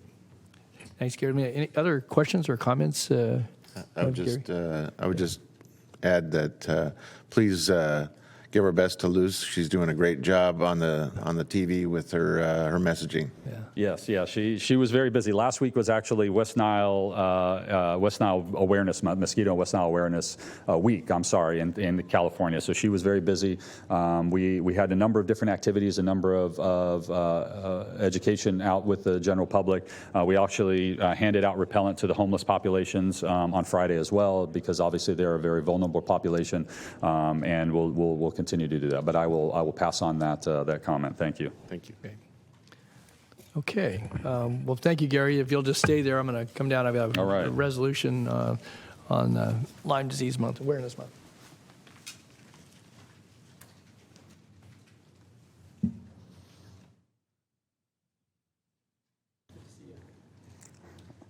Good to see you. Thank you so much. I'll just brief comment. I think Gary did an excellent job, as he always does, in certainly covering some of the activities of the Sacramento Yolo Mosquito and Vector Control District, but certainly focused in on some of the transmittable diseases and efforts that they're making in our community to hopefully maintain a safe environment for all the various activities and all of us here in the community, certainly our pets, but certainly the human folks as well. So we have a proclamation that proclaims the upcoming month, May 2022, as Lyme Disease Awareness Month, and certainly this is part of that awareness opportunity. And so, again, we want to thank you and your staff, Gary, for your good work on behalf of all of us, and encourage folks to certainly to become more aware about some of the risk, but also certainly not to curb necessarily their activities as we enter the summer months and a lot of outdoor activities certainly year-round here. And so, again, we want to give our praise to those who research and work to combat the transmission of the disease, certainly Lyme disease being one of them, but others, as Gary pointed out. So, again, the board commends you for your work, you and your staff and your leadership. And, again, with due caution and due measures, folks can continue to enjoy the great outdoor activities here in our community and certainly in our region. So, anyway, Gary, Great. Thanks. You bet. Thank you very much. You bet. Thanks. You bet. Thanks. Thanks. Thank you very much, Board, very much. Mr. Chair, you do have someone that's been raising their hand in the back chambers there. You need to come down. Melissa, you're coming down here. Okay, good. Yeah. Okay, sure, Melissa. And so maybe this should appropriately go to Melissa. Yeah, So- I know that Yeah. Liz wanted us to have a picture together. Oh, okay, If we sure. have a minute. Okay. Can somebody do this? So we do these?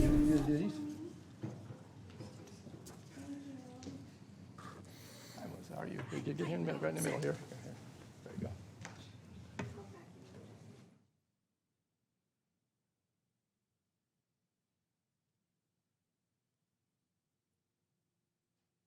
Great, thanks. And Do you mind if we just say a no, couple no, you're welcome to come right here. Yeah. Oh, okay. Oh, okay, good. All right, no confusion. So good. So this is Melissa Tillis, and so yeah. Okay, sorry. Yeah. A little nervous, so sorry. Thank you so much for having me today and acknowledging Lyme Awareness Month.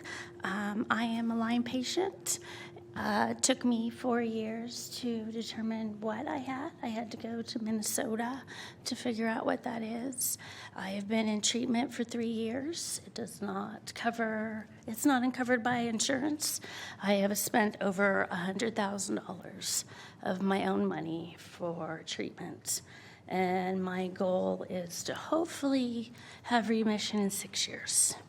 So I've had it so long that it's in my brain. My brain is swelling, shrinking.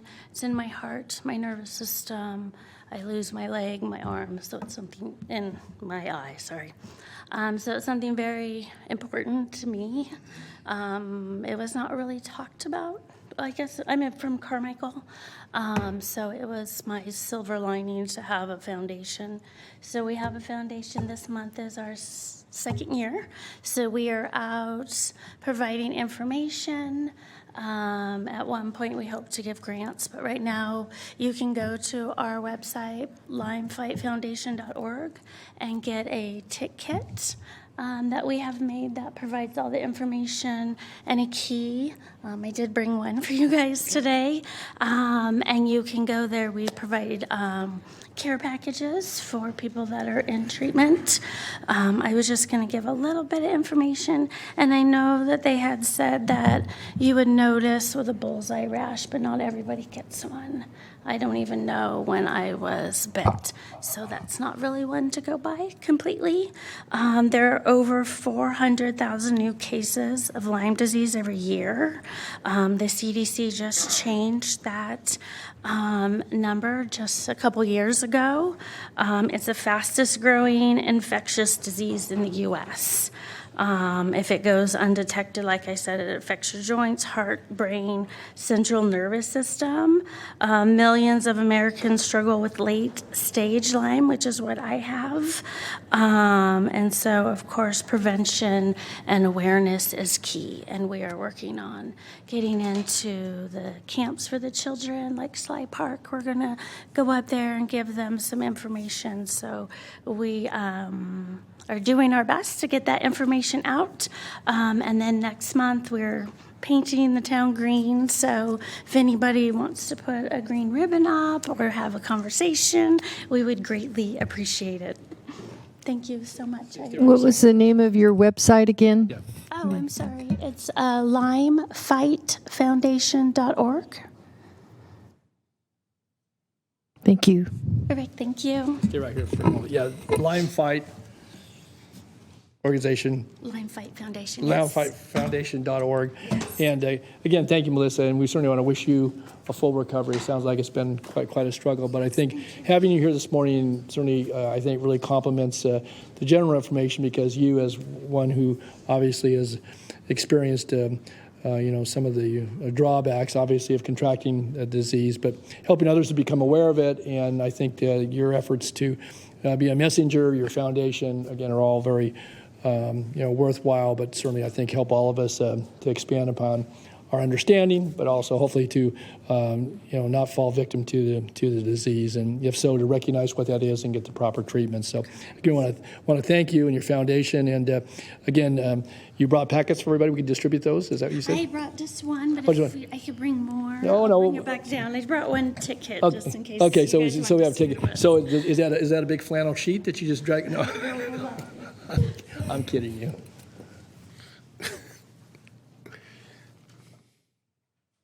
So you can go to our website. Okay, yeah, why don't you show that? Yeah, we can show that on One of the camera. things- Okay. Sorry, so It's okay. inside has a tick key, and then it provides all the information so we can go and get that tick tested. Okay.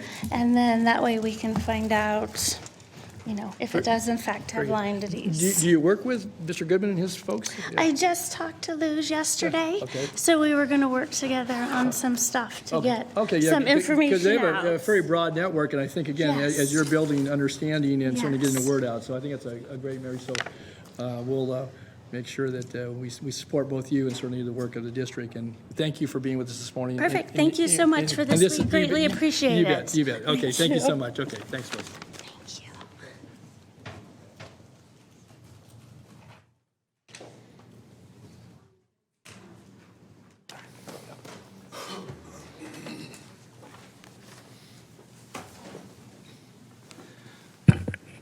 Okay, again, thanks to Gary and certainly to Melissa this morning. And with that, we have some additional presentations, and I'll go to my colleague, Mr. Desmond, if you want to call the item flow, the next presentation. Okay, so just to clear the record, I Yeah. want to be sure that everyone else knows in the audience that items 60 and 61 are now completed. And Yes. so we're moving on to item 62. Correct. Presentation of resolution honoring the Sacramento Police Sheriff Memorial Foundation's annual remembrance ceremony.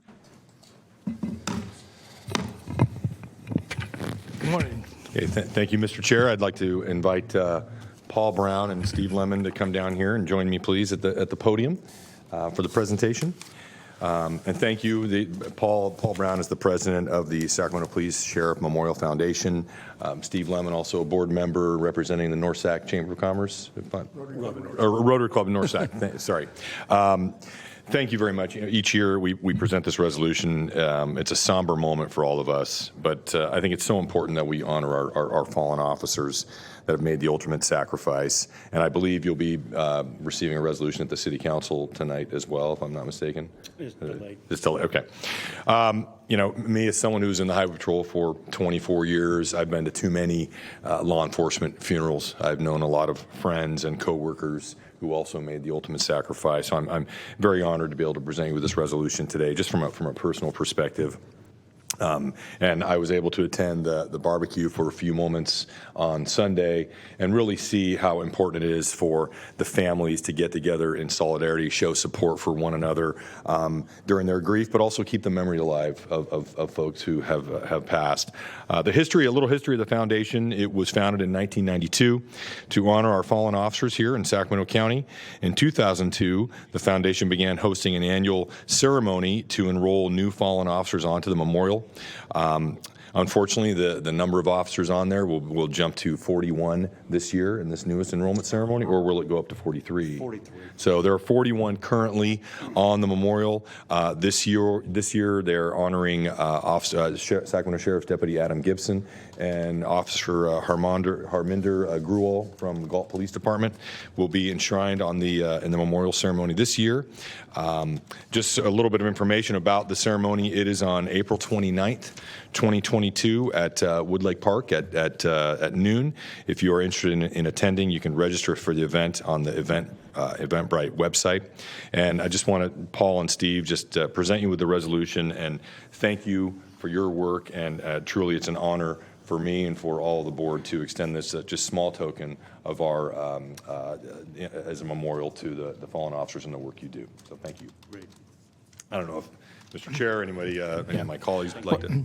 Again, just would note, as you did, Mr. Desmond, and others may want to weigh in too. I see others punched up here. Just certainly thank you for your leadership in the organization. I think to keeping memories alive, but also I think recognizing the tremendous sacrifice, obviously loss of life for those that serve us so nobly in our communities throughout the state, but certainly here in Sacramento and in our region. And again, as much as it's a solemn and somber occasion, it's also one to recognize the ongoing work of all those folks who, both family, but certainly fellow colleagues, past and present, continue to serve this community. So we certainly appreciate the work, and I think it's a good opportunity, as Mr. Desmond noted, to take a pause for a moment and to reflect on the sacrifice, but certainly the benefits that accrue by folks that serve us so honorably throughout our law enforcement network. So we thank you for your efforts. So, Supervisor Stern. Thank you, Mr. Chair. I too want to personally and individually acknowledge the great work that has gone into the many years of rightfully acknowledging our fallen law enforcement personnel. And I do feel a bit of a personal connection to the memorial site itself, and that my late father had actually just been elected mayor at the time that this effort was birthed, and certainly had a partnership that I know he enjoyed working with the various parties to establish the memorial, which is in the city of Sacramento, in Wood Lake, in the district that I represent. And I too have had the opportunity to attend many of the services, and it's always not just very somber, but a time of a lot of self-reflection in terms of understanding the sacrifice that is made for the vocation and profession of law enforcement and keeping our communities safe. And I just want to, again, acknowledge and thank everyone that I think puts their heart and soul into, again, rightfully acknowledging the ultimate sacrifice, as you said, Supervisor Desmond. This board, I think, certainly has a lot of reverence for that, and I do very much so have that sentiment personally, and I just wanted to make mention of that. Thank you. Thanks, Phil. Yes, yeah, sure. Oh, yeah, I was going to ask a photo, but I don't know, Paul, if you wanted Paul, go ahead, to say a few words. Yes, please. Yeah. Go ahead. Supervisor Natoli and the board, Paul Brown, and Sacramento police officer, now retired, and still giving back. I'm proud to be able to do my little part in my 30 years in serving on many charity boards. I know several of you board members know me in many advocacy positions, but this is one of great honor, recognizing officers that have served Sacramento since 1849 and have given their lives in service to the community. Again, as mentioned, the foundation was conceived in 1992 with a joint picnic between police officers and deputies, and actually a little game of football, which evolved into the Pig Bowl for those people who are Sacramentoans. And that began the journey of building the foundation. 10 years of construction, again, a nod to your father, and many other members and community members that made a part of that memorial facility, what it is today. I will brag for a moment. I believe it's a signature facility. We had many of the trade unions, including Clark Pacific, who is a regional partner with us, to build that facility to what it is today. And but fast forward to 2002, when we had the original dedication, first ceremony. That's 2002. Here we are in 2022. So it is a milestone of 20 years. My, how time flies. And here we are having this ceremony this year. We do have 41 names on the wall. We're adding 2 more this year. Again, Sheriff's Office, Deputy Admin Gibson, and Harmon Agrawal from Galt Police Department to make it a total of 43. And it shows that we will continue to remember. We will not forget those sacrifices that were made. So we come fast forward to today, and thank you for the resolution and the effort. And one note I'd like to leave with you folks, some may know this and some may not, but you probably can't see it, but on my badge here, there is a black band that goes across. It's referred to as a mourning band. And you may or may not know the background of that item, and I'd like to just take a moment to share that piece. And that is, it's been said that out of the Asian cultures many hundreds of years ago, there started a tradition that when a family had a family member pass away, that particular specific week, the family member would take a piece of the clothing from the deceased and they would pin it to the outside of their clothing. And for that week, up to the funeral, others would be able to visibly recognize that that person had just recently lost a family member. No words, but rather nonverbal communication of signaling a loss in the family. Well, fast forward to now, the branches of the military, fire departments, and law enforcement long adopted that tradition, and represented in the mourning band is that piece of cloth across the badge. So in the week, this week, or if you ever see in other agencies when they've lost an officer, the week preceding up to the funeral, you will see the mourning band. And that represents a loss in the family. It's a loss in the law enforcement family. It's a loss in the family of their loved one.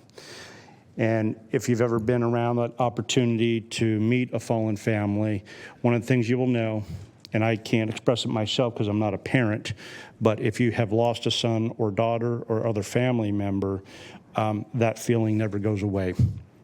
It's always there. And we saw that just on Sunday at our luncheon, which is a much casual event. But we have 2 families that attended. One, they lost their officer 52 years ago, and one that just lost their officer 50 years ago.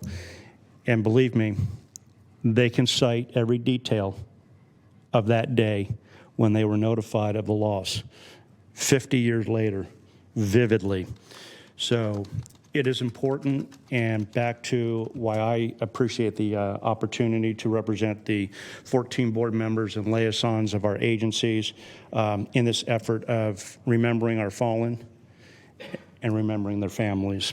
So again, thank you, Supervisor Natoli, the board, and Supervisor Desmond for this great honor, of which I will pass along to the foundation and the families.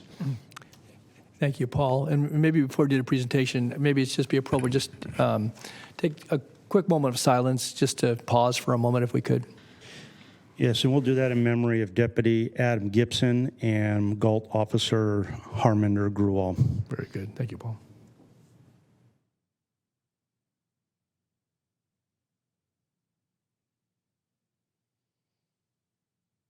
Thank you, Paul. Thank you. Thank you, Paul. Thanks. Supervisor Desmond? Go ahead. Sure.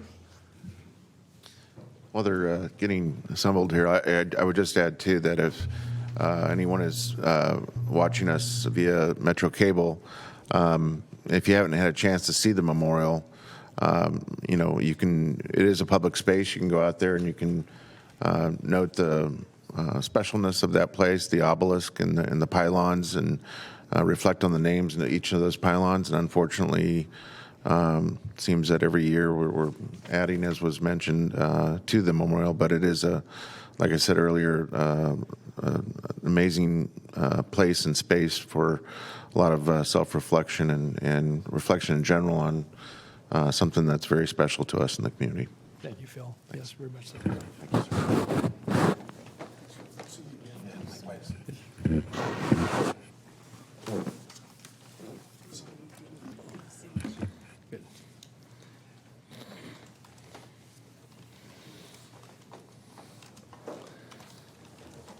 Great. Thanks again, Paul. Thank you, Steve, and certainly our regards to all the family members who've lost loved ones in service to our community. So, very good. Thank you, Supervisor Desmond. All right, we have yet another presentation, and we'll go ahead and call that item if we could. Okay, item 63 is the presentation of resolution recognizing April 30th, 2022 as National Pet Therapy Day. Okay, I'm going to ask Annette Bedsworth, our Director of Animal Care and Regulation, to come forward, and also then have, I believe, Jeanette Phelps come down. And then we're going to do some introductions. We have both our companion pets as well as the folks who are the trainers and handlers. So we'll do some words here, and then we're going to do some introductions and probably take a pause for a photo with all of our guests.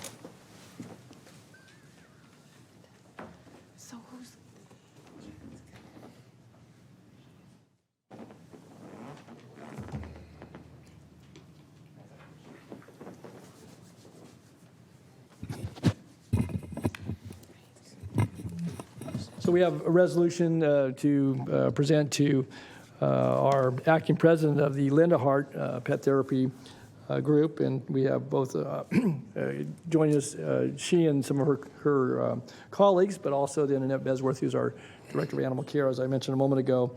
And so we have a framed proclamation for both. Maybe it'd be appropriate before I present these, though, is to invite Annette and Jeanette to come forward and make a few comments, and then we'll do a presentation, and we'll invite all our folks to come down. So, thank you for having us. I'm with the Linda Han Pet Assistant. We've been around for 35 years, and we have our own dogs that we use. So they're part of our family. So we're teams. We go teams, and we. Before a dog can join our group, they go through some evaluations, so we make sure that they're suitable to go on the visits. And we have several teams that go to libraries, we go assisted living, we have some that go to the mental health community, and we even have some of our teams go to the court, the family court up on Power Inn Road. They go there, and they kind of are there for the kids and the families while they're going through all that stress, and it's just great for the dogs and in libraries. And I feel like it's just the therapy dogs are just wonderful for our community. They really help out. And also, you'll notice some of our teams have the blue vests. That is the BARK team. They go, if you're out in the airport, you'll probably see them out there. And there's stories that some people, I heard one story that a lady was just very stressed about flying. She pet the dogs and she just felt good. And assisted living is great. I had one story with my dog. She's retired right now.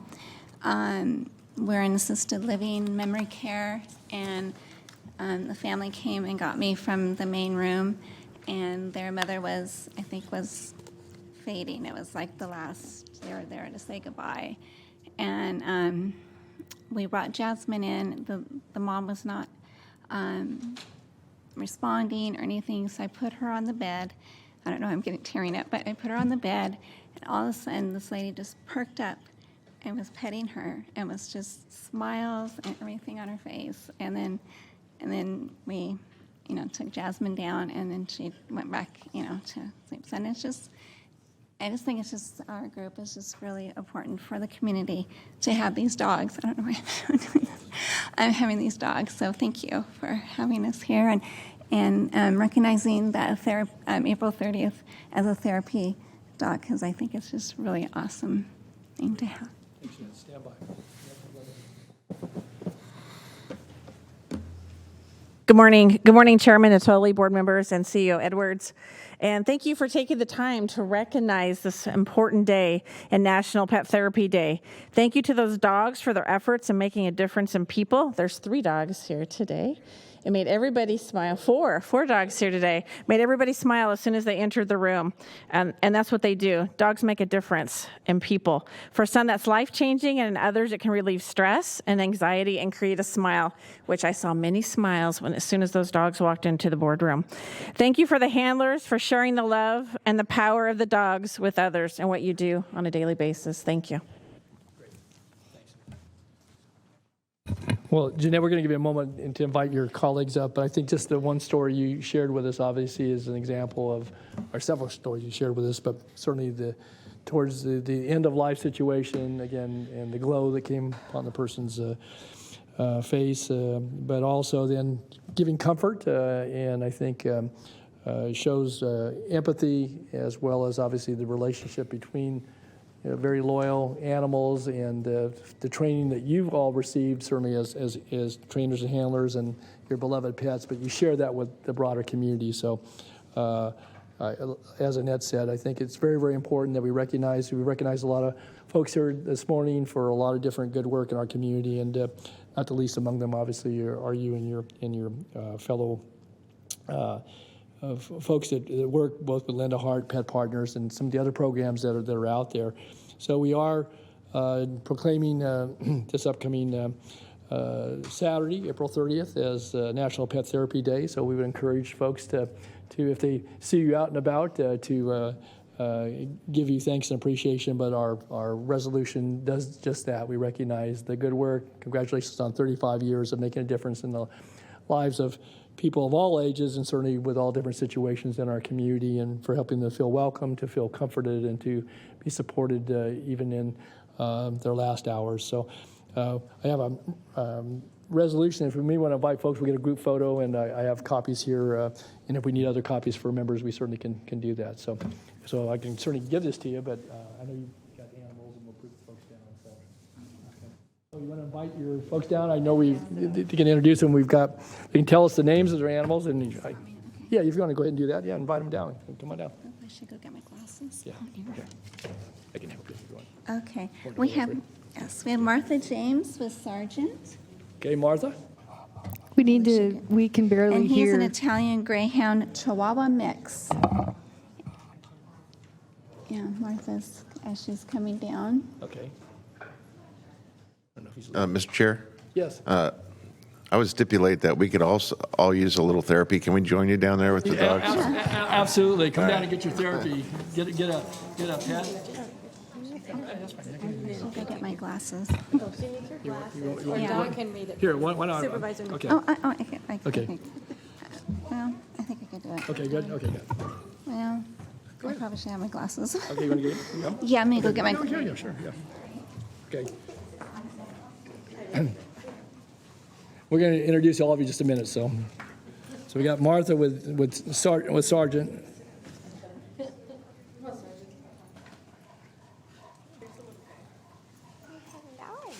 He's the big dog. Okay, great. Okay. All right. Go ahead. Getting old. No. Okay. We have. Good. Speak into these. Okay, we have Martha right over here. Okay, here's Martha with the big dog. Oh no, the little one. Yeah. Oh, okay. Italian, but he's an Italian. His name is Sargent. He's Italian Greyhound Chihuahua mix. Martha has been with Linda Hart since 1994. 28 years. Thank you, yes. Martha. Thank you. Sargent is her sixth dog with Linda Hart. She has served as a board director and is serving as a team leader.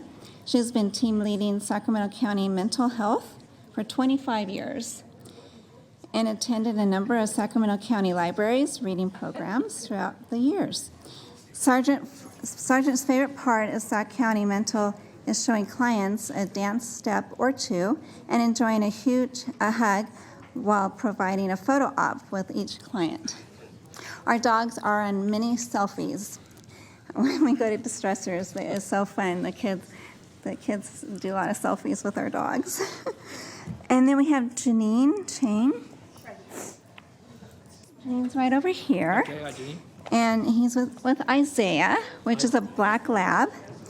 Janine has been Linda Hart since 2010, 12 years. Isaiah is her third black lab in Linda Hart, and Bark. Bark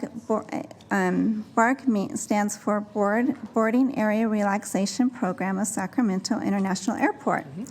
Janine has served as Bark team leader for the very beginning of our Bark program, 2015. Linda Hart has had 30 active BARC teams in the airport monthly.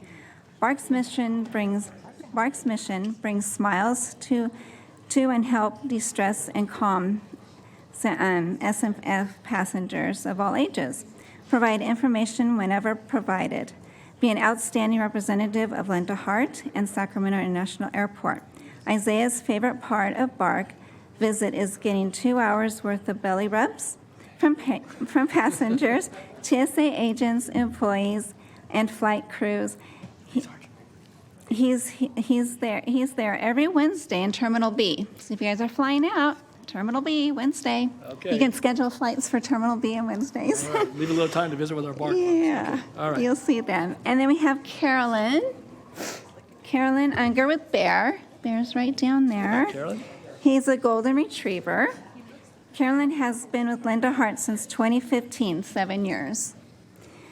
Bear is her third golden in Linda Hart BARC, and she is in. She goes to BARC and the courthouse, like I mentioned, yes. The family court. Yes, she has served as the board director.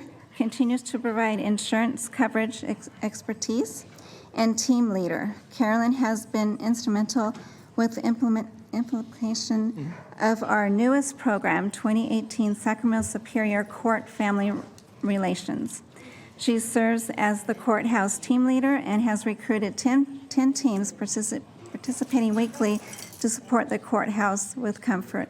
Bear's favorite part of Sacramento courthouse visits are the hugs and love from children and special attention and treats he receives from the judges, bailiffs, and attorneys. Sounds like he's spoiled. Yeah. Okay. And then we have Sandy McCaig with Sandy. Proctor right here. Yellow Lab Golden Cross. Sandy has been with Linda Hart since 2013, 9 years. Proctor is her first Lab Golden in Linda Hart, BARC, and Courthouse. Sandy serves as Linda Hart CFO, team leader, and BARC coordinator. She also has a second Lab Golden active since 2016 in Linda Hart and BARC and the Courthouse. Proctor's favorite part of Sacramento Courthouse visits is sharing his short walks down the hall with children while still attached to his mom, and receiving pets, followed by celebratory hug in the courtroom. If you need additional information, please contact me. Sandy. Yes, you need to contact Sandy, Linda Hart, team leader. Okay. All right. Well, thank you, Jeanette. Thanks to our BARC and to our Linda Hart folks. I guess just while Annette's here, are any of these rescue pets? Oh, they are. Yes, we do have. Okay. Oh, yeah, and so sorry. Okay, so put a shameless plug in for our Bratcha Animal Shelter, as well as any of our shelters, and you can find one of these beautiful dogs, and again do the wonderful heartwarming work that you all do, and we thank you for your volunteer efforts. And I think what we want to do is get a group picture here with our pups and our handlers and anybody else that wants to join, and one for you and then one for the BARC program too. So. Over here, we'll stand back at you. Okay.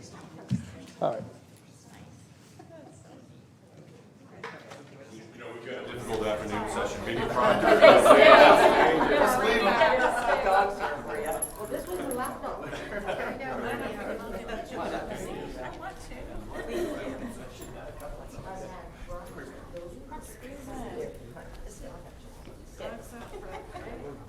Dog.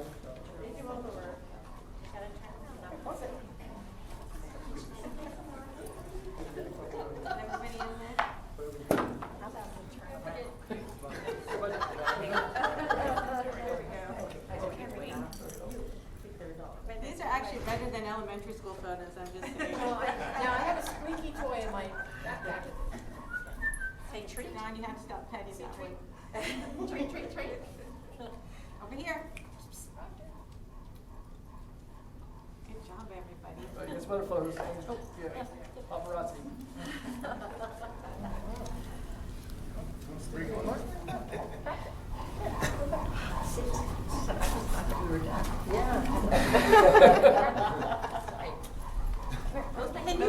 with my shirt. Wait a minute. I'm going to get one more. Oh, I just saw you there. There we go. Okay, Sergeant's doing a dance. Sergeant, there we go. Okay, this is going to be the best photo yet. Sergeant, 1, 2, 3. Sergeant. Martha, look at the camera. Martha.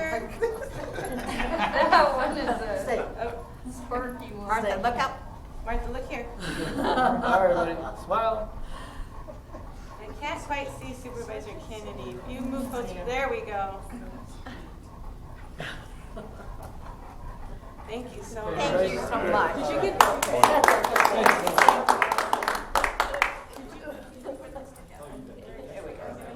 No, I turned my video on. Okay. Thanks for coming in. Thank you.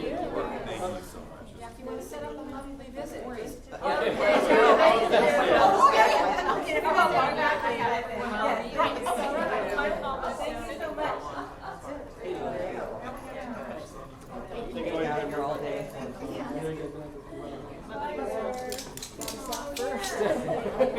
After everything, yeah. Yeah, I remember.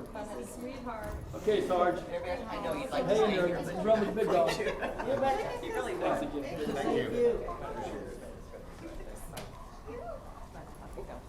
That's the one problem with little ones. They may sit on the left, but they sure trick.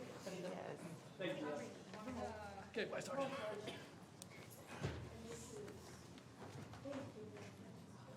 Thanks.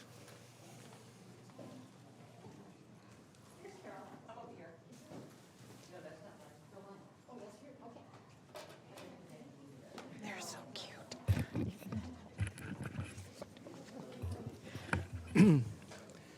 Okay. Again, we want to thank all of our visitors and appreciate the good work that you do.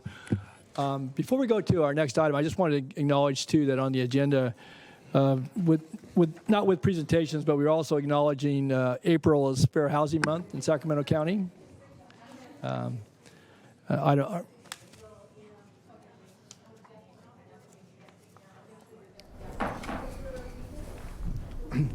So we do have a resolution, and we'll transmit that appropriately on Fair Housing Month.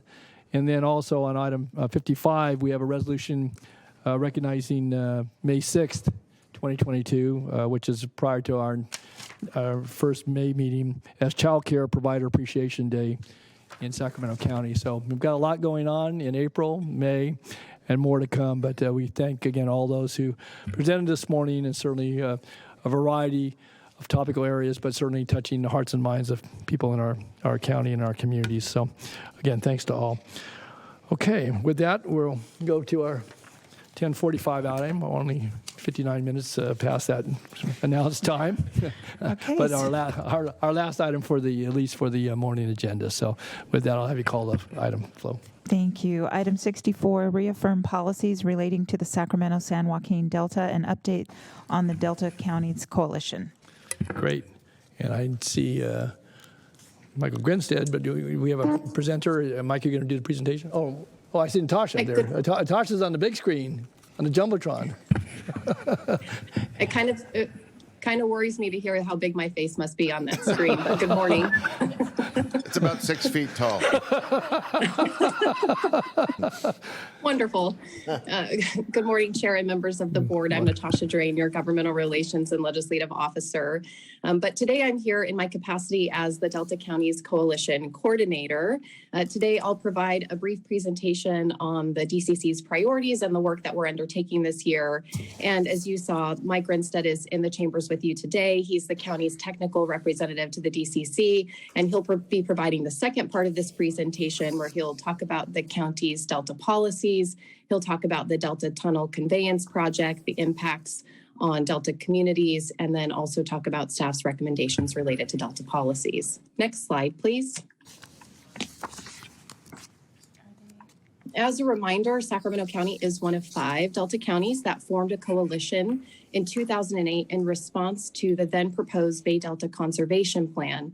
Essentially, this is a project that would bore 2 40-foot diameter tunnels under the Delta to supply fresh water south of the Delta estuary, which the county is opposed to. Now, that project has evolved since its inception, and Mike will talk about the impacts of the latest iteration of the project. And these impacts he'll discuss would be devastating to Delta communities, in particular, the people that live, work, and play there. Now, each of the 5 counties, Contra Costa, Sacramento, San Joaquin, Solano, and Yolo, appoint 2 supervisors to the DCC. Supervisor Natoli serves as its chair, and Supervisor Kennedy is also appointed to the DCC. And over the last 7.5 years, in partnership with my colleague Alicia DeBoard, I've had the pleasure of serving as the coordinator to the coalition. And in this capacity, I assist the DCC with identifying and executing a set of priorities in support of enhancing and preserving the Delta, which is the largest estuary west of the Americas. Now, specifically, the DCC works to improve the health of the Delta ecosystem and its communities while preserving and enhancing agricultural, historical, cultural, and environmental values. So what does that really mean to you and to anyone else? It means we want the Delta to thrive in all of its various aspects, be it the community and its people, the Delta's way of life, its economic value, and as I mentioned a moment ago, the agricultural, environmental, historical, cultural, and recreational resources. The DCC has invested the last 14 years advocating in support of this goal. Next slide, please. This year, the coalition has adopted a set of key strategies to advance this overarching goal, including conducting outreach in advance of the anticipated release of the Environmental Impact Report, or EIR, on the Delta Tunnel project, which Mike will talk more about. This outreach includes putting together a policy summit, which we have planned currently for May 20th. Please mark your calendars. We'll talk about the importance of the Delta. We'll talk about the tunnel project, the impact the tunnel project will have on the Delta. We want to talk about some alternatives to the project, as well as have a call to action to the participants that day, hopefully in support of the work we're doing and potentially in opposition to the tunnel. We're also doing outreach through board presentations, such as the one that we're doing here today for you, and also Delta tours, and I'll talk more about that in a moment. We're updating the county's website with current content, and then we're also putting together a video that will showcase current water issues and the proposed project. The DCC has also prioritized supporting legislative efforts to advance its priorities, including supporting SB 1065 by Senator Eggman, which it would create the statewide program for commercial abandoned and derelict vessels. This is your sponsored bill, and I'll give you an update on that bill here also in a moment. And the DCC is also in support of several federal actions, including additional funding for invasive species and harmful algal blooms. Next slide, please. So I wanted to touch on the successful tour that we did for congressional staff on April 6th. We took 30 people out into the Delta, 10 of whom were staffers from Padilla's, Feinstein's, Matsui's, and McNerney's offices. We took them on the water in 5 boats, and this wasn't possible without the support of the Sheriff's Office Marine Enforcement Detail, and specifically Sergeant Darren Epperson, who coordinated with federal, state, and local partners to supply for additional boats. So we got to work with the U.S. Coast Guard, the Department of Fish and Wildlife's Office of Spill Prevention and Response, and the counties of Solano and Contra Costa. This was a great partnership, and we were grateful for it. Next slide, please. Now, before getting on the water, we briefed the group at the Coast Guard station located in Rio Vista on commercial abandoned and derelict vessels. We also got an opportunity to share the issues around water quality and how the Delta Tunnel project will impact water quality. And we also talked about invasive species. And then we got folks on the water to see firsthand the largest CADV site in Sacramento County. It's a 14-acre site located in Broad Slough, and that's what's pictured there on the left. We also took the group to see the saltwater barrier in False River, and the saltwater barrier is put in place by the Department of Water Resources, and that's the State Department of Water Resources, during times of drought in order to stop saltwater intrusion into the freshwater channel. And then we took folks into 7 Mile Slough to see hyacinth, which is an invasive aquatic weed. And there are also some commercial abandoned vessels in 7 Mile Slough that folks got to see, which is what's pictured there on the right-hand side of your slide. Natasha, before you leave this slide, I think it's important, just from a geographical positioning point, that the picture on our left of the abandoned vessels and derelict vessels is at the most southern western tip of the county of Sacramento. So when you see the map of the toe of the boot, that is right there at the apex of where Solano, San Joaquin, and Sacramento counties come together. So if you go beyond the western point of that, then you're either in one of the other two counties. And so, again, just by way of reference on the map, that is the far tip of the county, and that's what it looks like. So you're actually west of Antioch.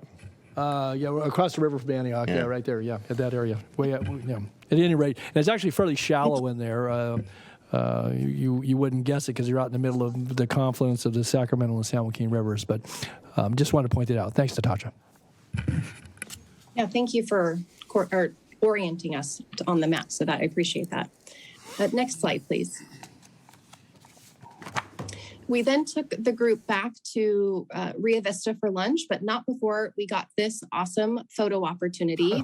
Who would have guessed being being on the Delta on a boat would provide this great opportunity, but it did. So thank you, Supervisor Natoli, for that. And I will say that this was Facebook worthy, and it did make its way to Facebook. So thanks again. The second picture I wouldn't know is about the group so the second picture is the group having lunch at the point in Rio Vista. And we, after lunch, we spent the second part of the day on a bus taking folks to see some important sites on land. I won't go through all of those in the interest of time, but I would like to just say that I think at the end of the day, we left staff with an intimate understanding of the Delta and the work that the DCC is doing to preserve it. And I also think that this tour is a great illustration of some of the work that the DCC is doing in support of the Delta, but perhaps more importantly, I think it's a great example of the significance of giving folks an opportunity to see themselves, what the Delta is, that it's really not just a place on a map, but it's a place where people live and where people's lives are being impacted by decisions that are being made elsewhere. So thank you for allowing me this opportunity to share the work that we're doing as a coalition with you today. Next slide, please. And with this, I just want to give you a quick update on your sponsor bill, SB 1065.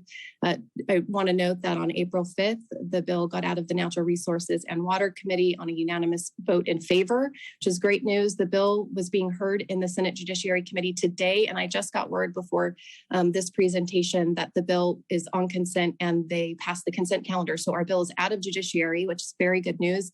And it's on to the Senate Appropriations Committee where the fiscal impact of the bill can be analyzed. And we're continuing to work with state partners and legislative staff and the Sheriff's Office Marine Enforcement Detail in an effort to create and craft the best bill possible and hopefully get this across the finish line by the end of the legislative session. So good news to report there. And if there are no questions for me, I'm ready to hand this presentation over to Mike Grinstead. And as you know, he's been before your board before, representing the Department of Water Resources, though again, he's here today as the DCC staff representative as well. He's been serving in this role, I think, a couple of months. I might have that timeline wrong, but he's doing a great job and we're happy to have him here. So with that, I'd like to turn the presentation over to Mike. Okay, thanks, Natasha. Before we go to Mike, just any questions for Natasha? Anything thus far?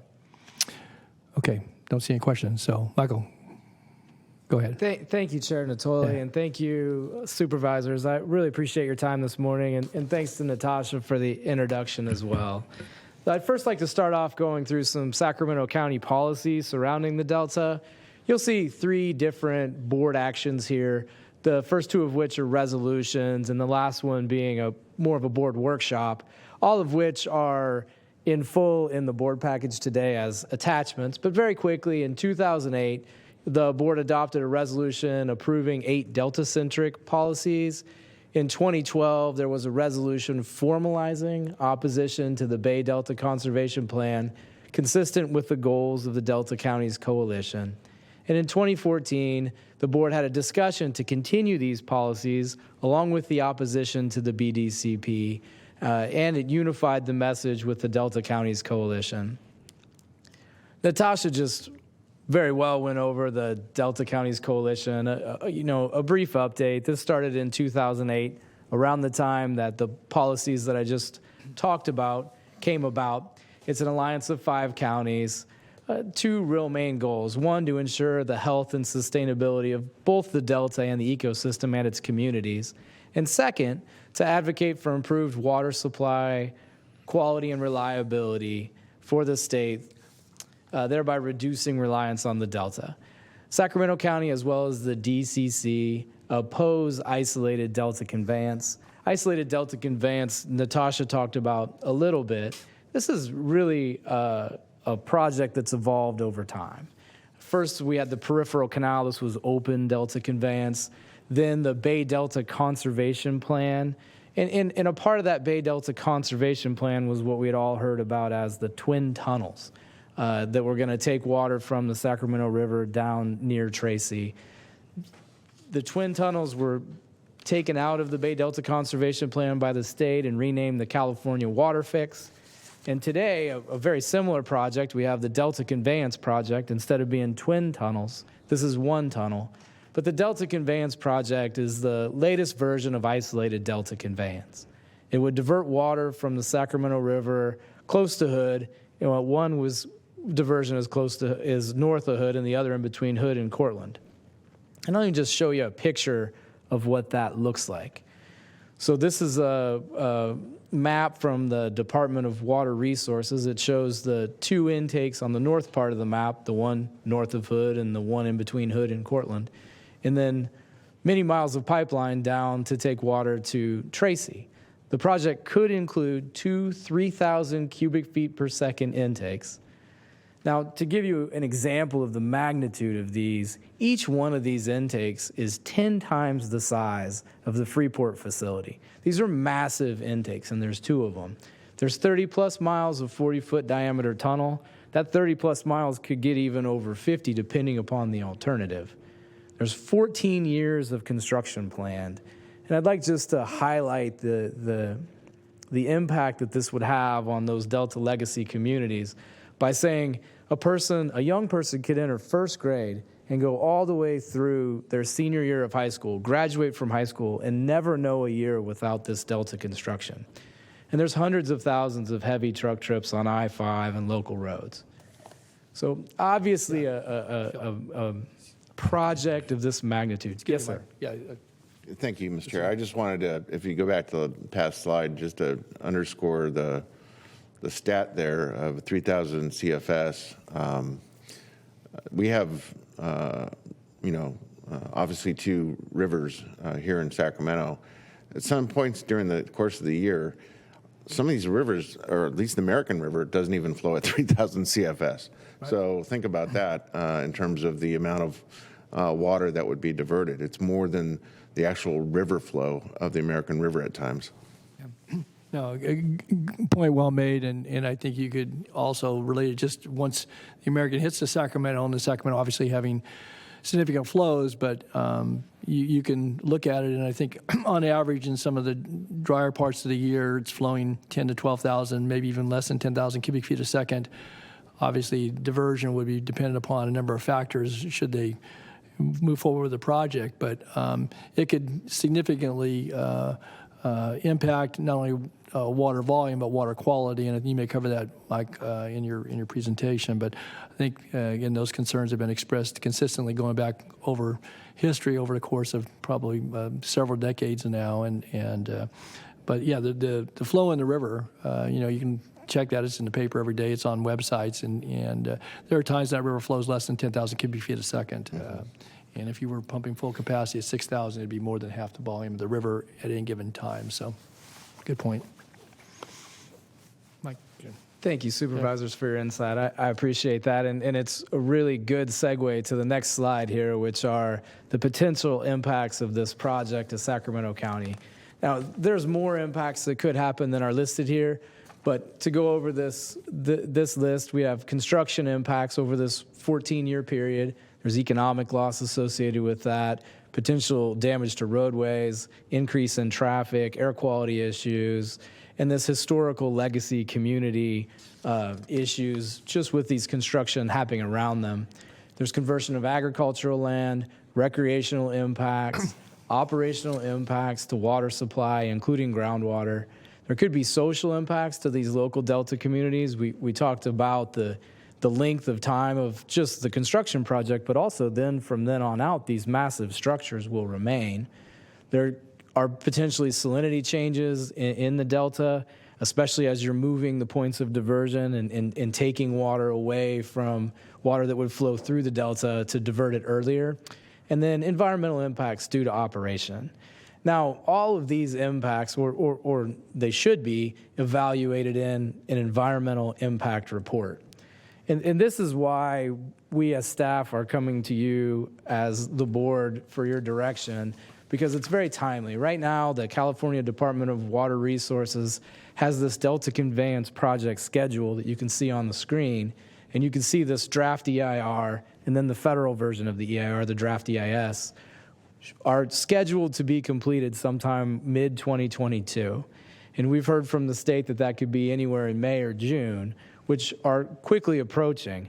And we as staff would like to look at those impacts and comment on those impacts, but we want to be sure that we're following the will of the board when we do so, which is why staff is asking your board to reaffirm county policies set forth in the following Sacramento County resolutions, and including the workshop from 2014, and also including the DCC principles.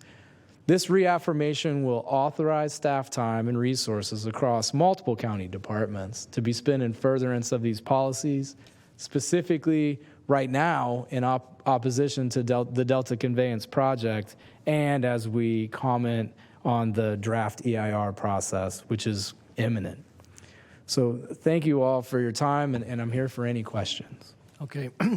Michael, I'll ask my colleagues if they want to weigh in, and certainly I want to thank Supervisor Kennedy. I know he's been my support and backup on a number of the committees, and certainly has participated with the DCC actively, and I know prior to that Supervisor Cerna was engaged, but this board certainly over time, going back to 2008, but certainly even before that, when the Delta Reform Act was first under consideration, have weighed in, and this board has participated, as you noted, at different segments along the way. But I want to thank your department, certainly Michael Peterson's here, and I know others that have in the department that have been very much engaged over the years, and I think have made very clear this county's position and our legitimate concerns about impacts, both physical impacts to the landscape, but certainly to the people and the legacy communities, and the agricultural, recreational, and environmental impacts of such a such a proposal as we have before us. So I see Supervisor Kennedy's punched up.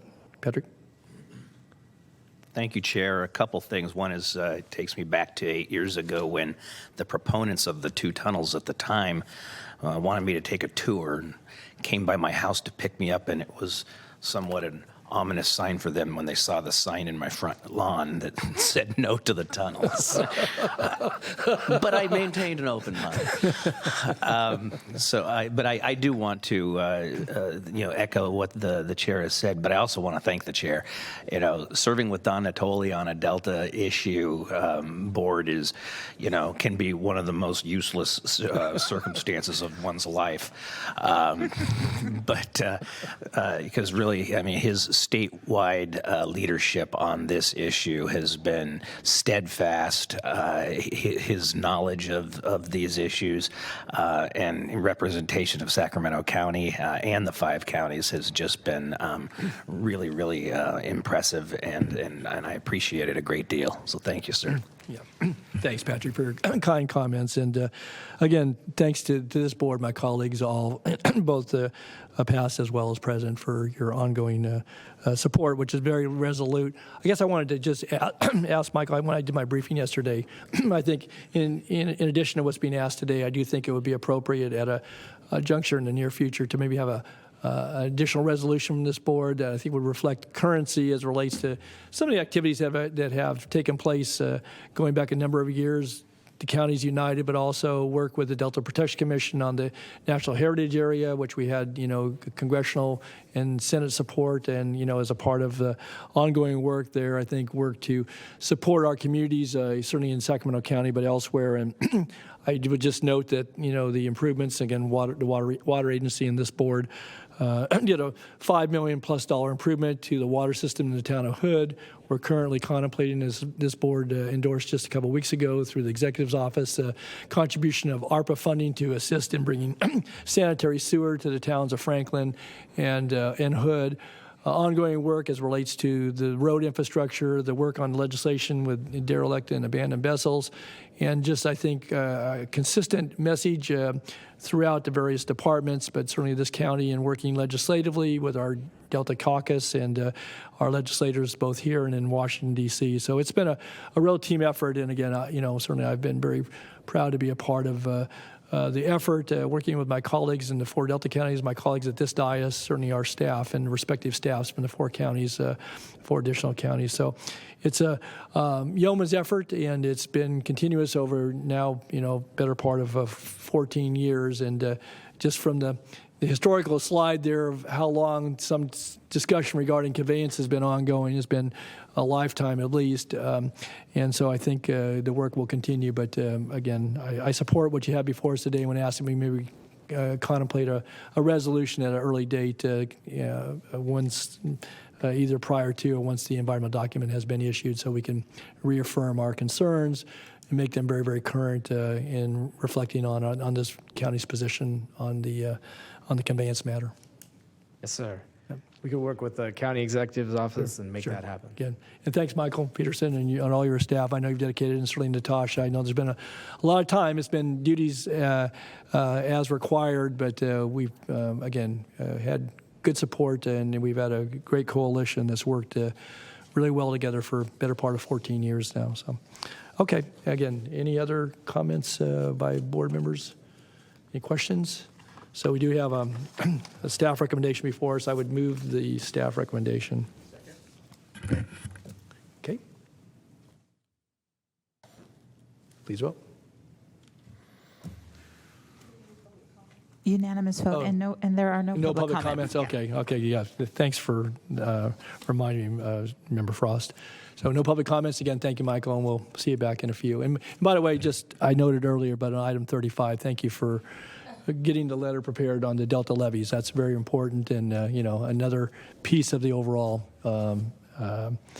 support that we need to ask for, but also make our issues known to the state. So thanks. Thank you, Supervisor. You Appreciate bet. your time. Thanks, Michael. Okay, so that takes us right to the part of the agenda that says recess to lunch. So not too bad. A very good morning with a lot of appropriate recognitions and reflections on ongoing efforts in our community. So with that, unless there's anything, Ann, that we need to address, we're going to be back then at 2 p.m.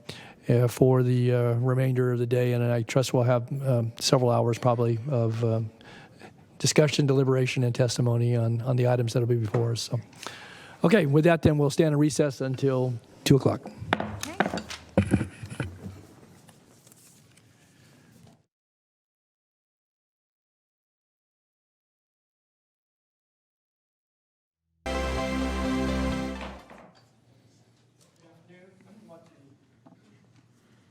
I want to welcome all of you to the afternoon session of the April 26, 2022 meeting of the Sacramento County Board of Supervisors. And thanks for those who have joined us this afternoon and others that will likely join us either via phone or in the chambers as we progress through the items today. We do have several items on the afternoon agenda, and in all likelihood, some of those could go for a bit of time. So for those that may be here for item 67 or 68, I trust that item 66 may take a bit of time, so if you're here on that item, just to give you a kind of a heads up on that. And with that, I'll just ask our clerk to call the roll to establish a quorum, and then we'll make any announcements, and then we'll go into our afternoon agenda. So, Flo? Good afternoon. Supervisor Cerna? Here. Kennedy? Here. Desmond? Here. Frost? Here. Natoli? Here. And you have a quorum. Thanks, Flo. Anything else you need to announce for this point? So I have no other announcements. Okay, very good. Okay, with that then, we did conclude the morning's agenda, so there are no items carried over from the morning. And I see we do have some folks. I would just announce that if you wish to address the board on any item that's on the agenda, please fill out the speaker form. Many of you have done that already. And then we'll call upon you as we get to those items. All right. And with that then, let's go ahead and call our first item. Okay, item 65, this is a waiver of use permit application fee for Solution Inc. located at 10460 Franklin Boulevard. And this is approximately 550 feet north of the intersection of Franklin Boulevard and Hood Franklin Road in the Delta community of Franklin. And the applicant is J. and Marifel Inocelda, and the environmental determination is exempt. I need to ask, because on my notes it shows the oath, but this is a request for consideration relative to the fees. We're not actually hearing the use permit, so there's no oath required, correct? Yeah, no. Okay, very I'm good. sorry. Okay, no problem. Sure. Yes. Can I ask the clerk, are the volumes for our microphones turned up? Because I think people are having a difficult time hearing. We're having a little bit of difficulty because I hear some other feedback going Okay. on, and I think it has something to do. Is that so any let better? me ask. Let me see if I can get Metro and DTEC to help me Okay. out. Yeah, I'm noticing some folks in the audience have been showing me some body language that indicates they're having trouble hearing. Okay. Okay, give us just a moment. Let's see if we can get the microphones tuned up a little bit here.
You want to test them? Is that any better?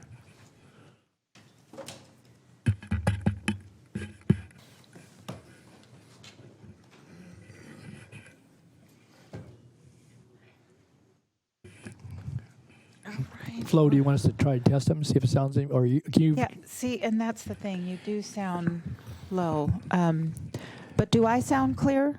You sound all right. Yeah. Testing. For some reason, yeah. There we go. So Testing. You sound good. Is that better? Any better? Yeah, I think just getting closer to the microphone's going to have to. Okay. It's almost in my mouth right now, but we'll give it a shot. Okay. all right. Sorry about that. No problem. Okay, I think I read it in the record. Let me get the presentation up. Yeah. Okay. And I just, for those that didn't hear, I noted as we started that we have several hearings. As those in the audience are well aware, there may be folks on the phone. I trust, just from the allotment of time, that on the item following this will be well into an hour and a half, or maybe more. And so if people that are here on items 67 and 68, I know you've signed up, but we won't be getting to those items for a bit of time. I'm very confident of that. So with that, I think people can hear a little better now. Thank you for adjusting the microphones. And you've called the item already. No oath is required. I know we have the party making the request. They're represented, but we're going to have the planning department present first. So Ms. Hartman, Wendy, you can see. Good afternoon, Chair Natoli and members of the board. Wendy Hartman with Planning and Environmental Review. So the project before you today is a waiver of a use permit to allow the fees for a tattoo parlor which lost its non-conforming status to not pay the use permit fees to the zoning administrator. Solution Inc. is an existing tattoo parlor that's located at, oh, I'm sorry, next slide, please. Oh, do I have control now? Okay, I'm sorry. The last meeting there, we didn't have control. So as I mentioned, the project is located at 10,040-60 Franklin Boulevard, which is 500 feet north of Franklin Boulevard and Hood Franklin Boulevard in the community of Franklin. Just to be clear, too, we're not hearing the use permit. When we say project, we have a business located there, and the appeal is because there's been changes, you're going to explain, in the zoning code that happened several years ago. and some time that expired. But we're not actually hearing the project today, and it was noted in the clerk's calling of the item. I just wanted to clear, Wendy, because I know you're used to presenting the planning items, but we're actually hearing the request by the parties that will appear before us to waive the fees that would actually allow them to enter the use permit process, as you're going to explain. Is that correct? That is correct. Okay. So it's just about the fee waiver. Yeah. It also is not about business license. Right. Okay. Although I'll be talking about the business license history. Okay. All right. So Solution Inc. was issued a business license on November 15, 2013 for a tattoo parlor. And at that time, it was a permitted use in the C2 or general commercial zone district. And as I'm sure you're aware, business licenses are good for a period of 3 years. Solution Inc. was then sent a written notification from Department of Finance at least 45 days prior to their November 14, 2016 expiration date of the license initially issued in 2013. In addition, business license staff conducted a site visit in December 2016 and notified in-person staff from Solution Inc. that their business license had expired and that they needed to apply soon if they were going to keep operating. On January 13 of 2017, about a month later, Solution Inc. submitted their application for renewal, and since it was within the 90-day grace period, staff processed the renewal request and provided the applicants with information regarding their new non-conforming status. As Supervisor Natoli previously mentioned, in 2015, the county did a comprehensive update to our zoning code, and as part of that process, requirements for tattoo parlors were changed. We instituted separation and concentration requirements and a requirement for a minor use permit. Because Solution Inc. was an existing business with an active business license at that time, the change in the zoning code converted them to a legal non-conforming status. As part of their renewal process for the business license application, on January 26, 2017, the Planning Department sent a separate letter to the applicants letting them know about the zoning code change and that while we were processing their business license, in the future, prior to August of 2020, they would need to have submitted for and received approval of a certificate of non-conforming use, or an NCS as we often refer to it. In follow-up communications and conference calls with the owners of Solution Inc., they indicated that they had not received the letter from the Planning Department regarding the non-conforming use requirement. However, they did indicate that they had received their business license renewal, and on the face of the business license, which is included as attachment to Exhibit A of your board packet, it shows on the face of that license that they did need to apply for an NCS prior to August of 2020.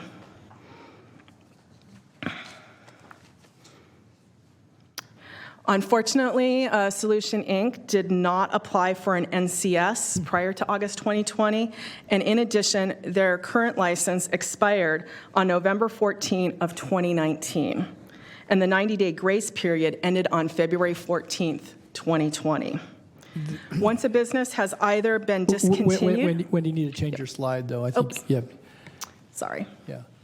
And I just note in your first bullet, you have February 14th of 2019 is 2020, as you just read into the record. So. Oops, I'm sorry. Yeah, that's okay. I just want to Yes, call there it is out. an error on the slide. February 14th, 2020 would have been the end of the 90-day grace period. So once a business has either been discontinued or there's been a lapse of more than 90 days of the business license, an NCS can no longer be issued for that business, and they are subject to the current standards that are in place at the time that they reapply for a business license. Solution Inc. submitted an application to renew their license on December 16th of 2020. And since over 13 months had passed since their previous license expired, we processed the request as a new submittal. As addressed in the staff report, under the current requirements of the zoning code, tattoo parlors now require a use permit from the zoning administrator. So between 2015 and 2017, there was a modification to our zoning code. We eliminated the distance and the concentration requirements for tattoo parlors, but as part of that hearing before your board, the type of use permit was changed from a minor use permit to a use permit from the zoning administrator. Solution Inc. was provided information regarding these changes and that they could no longer apply for the NCS and would need to apply for a use permit. County Business Licensing, when they issued the denial of their business license request, also provided them with information on how they could appeal the decision of the business license denial or even ask for an extension of time on their business license if they were going to proceed with a use permit. Unfortunately, Solution Inc. did not apply for either an appeal or an extension of their business license, so that portion of their request has been completely closed out. Solution Inc., however, after several meetings with staff, did request to have a fee waiver to help cover the cost of applying for a use permit to the zoning administrator.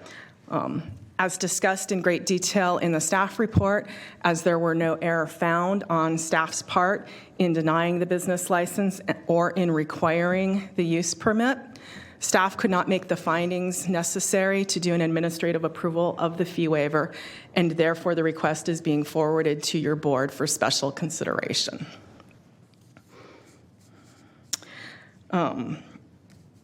I'm not going to go into the details of the special consideration that your board has before you. I think it would be best if the applicants for the business were to discuss why they believe a fee waiver would be most appropriate. As outlined in the staff report, pursuant to Zoning Code Section 6.1.4D, when there is no staff error present, staff cannot make a recommendation for approval, and that is why staff's recommendation of the fee waiver is denial. But we also provided information in the staff report on how the board can take into consideration other information when making a decision on the fee waiver. So that concludes my presentation, and I'd be happy to answer any questions you may have at this time. I don't see any other board members with questions as of yet. Wendy, I want to first certainly thank you for your assistance. I know that you participated in a couple of phone calls with the applicants, and certainly earlier this year in talking with them about the process that we're into here today. And I certainly would acknowledge that no staff error. I will say that a couple of things that are important is included referenced information in our packet that I received communication a year ago, April, and had, again, Wendy didn't get it on her desk until September of last year, but I had conversation with our former planning director about the situation that the Anaseldas had found themselves in, the fact that their grace period expired just prior to lockdown as related to the pandemic, and once it came to their attention in the latter part of 2020, obviously they made some phone calls and then ultimately outreach to my office, and I spoke with them directly. But one of the considerations, and it was up on your last slide, was a discussion about one way to maybe address the concern was if the board was considering a broader, more global code amendment, they would have to go through the entire process, but for how tattoo parlors might be treated as relates to other adjacent uses or use permit requirements and so forth, that would allow some modifications to what the code currently reflects from the 2015 time frame. It was my understanding, again, conversation going back a year ago or so, that that was amongst many priorities that the planning department has on its list, and that list has grown, I know, since the time last year. But that work has not advanced, and then again, recognizing there's a number of different items that have of great importance that have drawn the attention of the planning department, and so any chance that would come to us anytime soon was probably slim and none. It will probably get included in some discussion come before the board. I don't know what the timing is, but I provided as a frame of reference, though, just because that at the time, if there was to be a broader code amendment considered, if they, if the appellants here were to wait it out, then and we were to make some changes, then it might very well be that they would no longer be non-conforming or wouldn't have to be required to go through the use permit process to the zoning administrator, which has about a $9,000, $10,000 cost, if I'm not mistaken. Wendy, is that correct? Correct. The use permit to the zoning administrator is just under $9,000, but it is also a time and material, so that's the initial deposit. Right. A minor use permit is a flat fee at $1,340. Okay, very good. That's helpful. And that's what it was previously, was a minor use permit. Is that correct? So I would just note, too, that, and again, we can hear from the appellants in just a moment, they currently continue to operate an apparel store at that in the historic town of Franklin, and the Solution Inc. Was a business adjunct to the apparel store and operate, I think, in the same footprint of the building. But they have not operated that. Obviously, during the pandemic, like a lot of businesses, certainly tattoo parlors were affected by health department requirements. But as I understand from talking with them here very recently, that they're certainly interested in pursuing it. And they did not pursue the business license because the business license point was moot unless they had the underlying use permit. Is that correct, Wendy? They still could have asked for an extension, which would have held the business license application kind of in abeyance. Okay. Yeah. There also was the opportunity for them to appeal the decision, which would have gone before your board for consideration. The decision as it relates to? The business license issuance or denial. Okay. But it was denied on the basis that the underlying land use matter had not been settled, and granted, they still had an appeal process, but that issue is yet to be resolved, I guess, either through zoning code or through them going through the entitlement process. So, correct. Okay.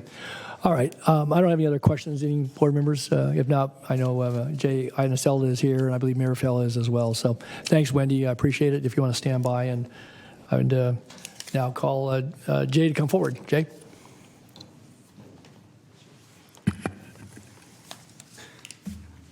Good afternoon, Jay. Chairman Don Natoli, is my wife able to join us? Yes, absolutely. Yes. Thank you. And so is your daughter, if you like. I think she's fine right there. Okay. All right. Well, I don't know. I think she's coming down with mom. So. Okay. Thank you, Chairman Don Natoli, as well as the rest of the board for hearing us today, as well as Wendy for your great insights. It's been a crazy couple of years trying to get everything up and going again. We've been very much patient in regards to all the process. My part in the business is slightly different from my wife's part, so I can only speak on what I know and understand. There's a lot of dates that were put up there on the board that I'm trying to recall and remember, when certain things happen. I believe there's definitely parts in it where we were held negligent in not filing extensions and doing some of the things that we needed to do. However, because of the circumstance with COVID and shutting down happening around the same time that we needed to renew a business license, it created a lot of confusion, as well as just things not happening in a timely manner like we would have hoped for it to happen. We've been in business for over a decade now, almost 8 years being in Elk Grove, where we've raised our family and have had other small businesses in the past. So it's been home to us, and we've tried our very best to keep our permits, our sterilization, everything with the health department up to par, up to date, and we were able to do that successfully for many years, up into the point of the rezoning. Unfortunately, I wish I had a more solid answer on what happened to that mail or letter that was sent to us regarding the zoning. I don't recall getting it at all, and I'd hate to be up here with the I don't knows and I forget and I don't remember this, but I don't recall receiving that letter. So we were just we referred to our shop manager at the time to take care of certain things which were not done. Yeah. In turn, it came and bit us. So not to try to put any blame or roll over blame on anyone else. We take full responsibility for the part that we were negligent in. The fact of the matter is that in the last 2 years, we've lost a lot of our clientele, as well as almost all of our artists. We were closed because of the county mandates having to close tattoo shops. We were closed for almost 2 years. So it did affect our income dramatically. We lost artists, we lost clientele, we lost a lot of income. So it's hard for us to be able to pay the $10,000 and then not know if we're able to go on with our business. There's no guarantee that we would be able to continue our business.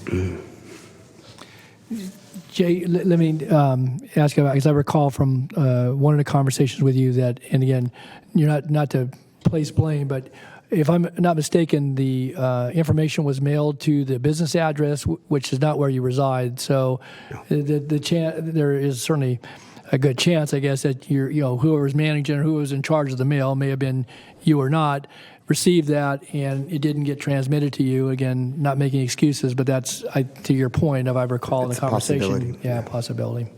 Yeah. Especially where we're located, there have been break-ins into it's Old Town Franklin, so where the mailboxes are frequently found open or broken open. So it's hard to tell exactly what might have happened. Okay. But I can only stipulate. This is only kind of ancillary to the question before us, but during the pandemic, were you as a small business able to receive any assistance, either paycheck protection or any of the micro grants, or you folks just toughed it out? Just unemployment. Some unemployment and savings, and then credit cards. Okay. Yeah. Okay. Just to keep the business going, because apparel on its own, it doesn't cover much of it. Well, you're the only apparel shop, and heretofore we're the only tattoo shop in the town of Franklin. I know that. Yeah. So there's, and it would be your intent. I guess the reason you're before us, obviously, is you're considering your options, but you would like to certainly reopen the business and do that according to the rules and regulations. And so, your bottom line appeal here today is to ask for a full fee waiver, a partial fee waiver, or any consideration that we would give. I want to be clear, Jay. So, yeah, I mean, obviously, a complete fee waiver would be amazing, but we are at the mercy of the board and the business planning. The most that we can get out of it, we're not greedy people, by no means. Again, I told you yesterday we've been faithful and patient, and are willing to just do what we have to do. But we want to see what our options are, and if we had to try to come up with $10,000, my reservation is that if we did do that, and of course it's not for sure, it's not guaranteed, and I had to move somewhere else, I'm now down $10,000 to try to reopen that secondary spot. And of course the use permits, even if you were ultimately obtained, they don't move with you to another business. The use permit is issued to the site, so it's site specific, and that's where it would stay if it were issued. If you were to move, any work you did there, it might give you a good business clientele, but you can't take that use permit, take it with you. So, okay. Anything else you wanted to add about circumstances? Again, you've certainly outlined it, but I don't know anything else you or Mayor Fell wanted to put out there. Just to, once again, it's been difficult, like I know it has been for many other business owners. So by no means do we think we're a special case, but we've done our due diligence, and we did the things that we needed to do from this point on after everything has happened to try to do things properly, take records, and to get our business up and going as a part of the community again. Because as we have for the last 10 years, we've done many things in the community, different events. So we're not just a business trying to suck up resources. We're definitely a business that gives back. We're family oriented. We're definitely an addition to the city, not just something, again, to suck resources and give a bad name to a city. We just want to come back into an honest business that we've been doing for over a decade, and to be able to be as close to home as possible. Okay, great. With your consideration. Thanks, Jay. Mayor Fell, anything else? We're just a humble family business that is just trying to make a living for our family. And we're not your typical tattoo shop. We're here to make a difference, to help people, to serve people, to bring the community together. Okay. And we just ask for your consideration and mercy. Thank you. Okay, thanks. Thank you. Thanks, Jay Merifel. And what's your daughter's name?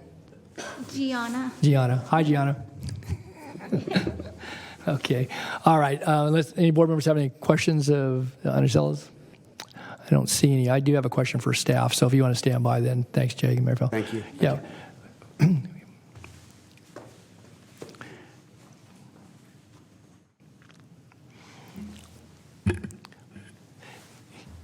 Thanks again for coming back, Wendy. So just back to the point, because it was on the last slide that, we've talked about the potential for a zoning code amendment or modification at some point in time, maybe a package of those. But in all likelihood, how far off are those? 'Cause that was one of the things when I talked with, again, former planning director last year, and of course you didn't see the letter until 6 months later, but was, because we were still in COVID and there might be some time to get something to the board that would have, like I said, a broader application. It wouldn't be specific to the town of Franklin or to the Anacellas, but there's been no work done thus far on this particular code amendment, and I guess it's mixed in with probably 2 dozen or 3 dozen other pressing priorities of different types and circumstances. Is that right? Correct. We have a couple dozen code amendments on our list. This would be part of the next Fix-It package, which staff has done a little bit of work on, but there are several code amendments, primarily those that are grant funded, that are being processed ahead of general updates. Okay, so these could be a year out. I mean, because you want to go to the community councils, they go to an environmental document. Some are contentious, others are not. So any likelihood that the board would see this before this time next year is probably slim and very slim. Is that a fair? I'm not putting words in your mouth, but depending on I can ask Chris the question if you want. Depending on which code amendments are prioritized over others, yes, this one is not one of the top priorities at this time. Okay, that's good. Thanks for fielding the tough question. So, okay. Mr. Phil, go ahead. Thank you, Mr. Chair. I actually have a question for the applicants. Is it Mr. Anacelda? Yes, if I could have you come back to the podium, please.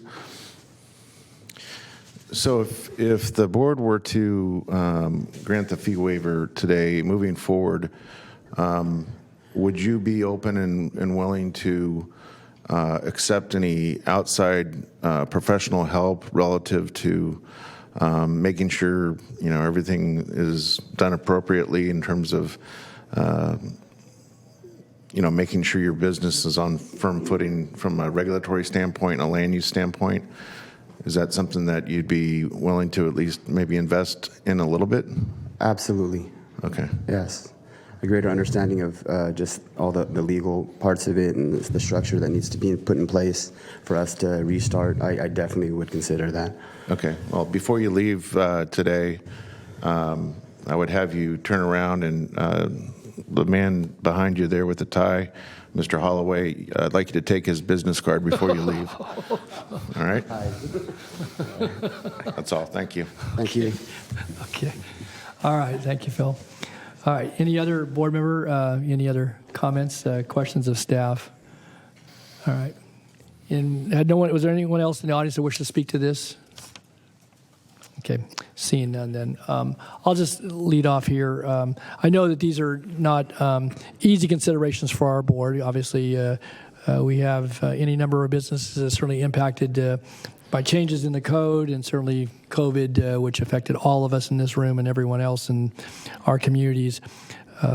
Again, I have thought about this quite a bit, and have again had a chance to talk both with our planning department. I appreciate certainly Wendy and Leanne Moffett prior to her retirement, Chris Bahuli more recently, and in looking at this. And I concur. I mean, I said this many months ago that I don't see a staff error, but I do see some circumstances of by which I think this board certainly can consider, and we'll make a choice, but consider basically waiving the fee and allowing them to apply, to go through the normal process. Doesn't guarantee, and I think Jay alluded to that if they make the application, to my knowledge, there's been no problems with the business as it relates to the neighbors and other adjoining commercial properties in the residential areas in the town of Franklin. But they'll have to run that gauntlet, and that's a part of this. But for consideration of my colleagues, I'm prepared, I think, in light of if we had a broader solution that might apply to them and there was some timeliness around that might say to the NSL is that, well, we'll just wait a while. We're going to look at a zoning code amendment and we'll see how that comes out. Well over a year's passed. They've been out of business now for, a better part of almost 2 years. And they continue to operate the apparel store there, and I think have been good business people. They're family oriented. So I would, again, be willing to make the motion. Again, I don't necessarily want it to fall flat, but I would be willing to move that under circumstances, and certainly the authority that this board has is to grant the request for the fee waiver, recognizing, I think, as Supervisor Cerna said, and others may weigh in, that will require their attention, certainly to business practices, but also obviously to making sure that renewal dates and so forth are adhered to, assuming obviously they go through the process and are ultimately granted the use permit. So I'm prepared to make that motion, but I certainly hear from my colleagues first. I'll second the motion. Okay. Anybody else want to weigh in? I can just say. Yeah, Supervisor Foster, go ahead. I support your motion, Supervisor Natoli. I think COVID has been an extraordinary time for businesses, and this is just one example of some of the hardships that took place over the last couple of years. And I have a sense that you folks are sincere in your path forward, so I support it. Thank you. Thank you. All right. I don't see any other folks want to speak, so we do have a motion, and do you have a second? And if nothing further, I would call for a vote. Unanimous vote. Okay. So thank you very much. Thank you to our planning department, and you'll now have to run the gauntlet through the planning process, but you've made the contact, so thank you all for being here. So thanks to my colleagues. All right, very good. Then we'll get on to next item 66. Yes, item 66 is the Mosaic Law Congregation and Shalom School Use Permit Amendment.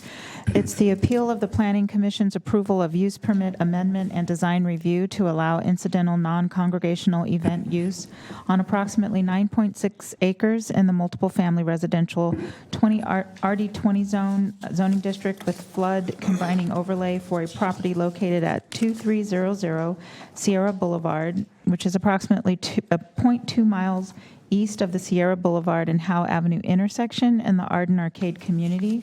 The applicants are Barry Weiner, Mosaic Law Congregation, and the environmental document is a negative declaration. And forgive me if it's Weiner and I pronounce it wrong. My apology.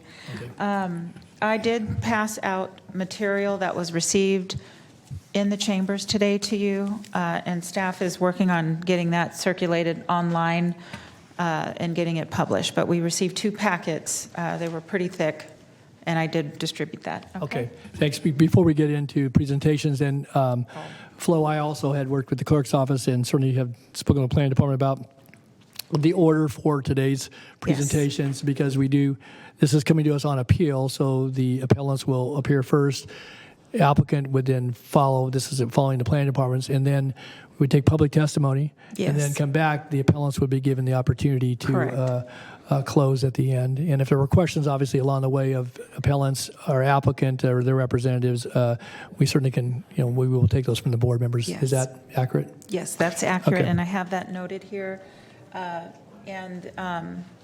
And you do have several public comments on this one, too. I just want to give everybody a heads up. Yeah, we have a number of folks that have signed up that are in chambers. I trust we'll probably have some on the phone. We have some on the phone. And I have, through the chair, working to provide adequate time for presentations, allotted 20 minutes or so for the appellants, and I would give equal time to the applicant should they need it, and then we'll go into public testimony, which will be our normal 3 minutes, unless we've got oodles and oodles here. I can potentially reduce that to 2 minutes, but it looks like we've got probably maybe a dozen and a half, and I don't know what you have phone callers, so we'll try to work through that. But We have several in-person and phone comments. okay.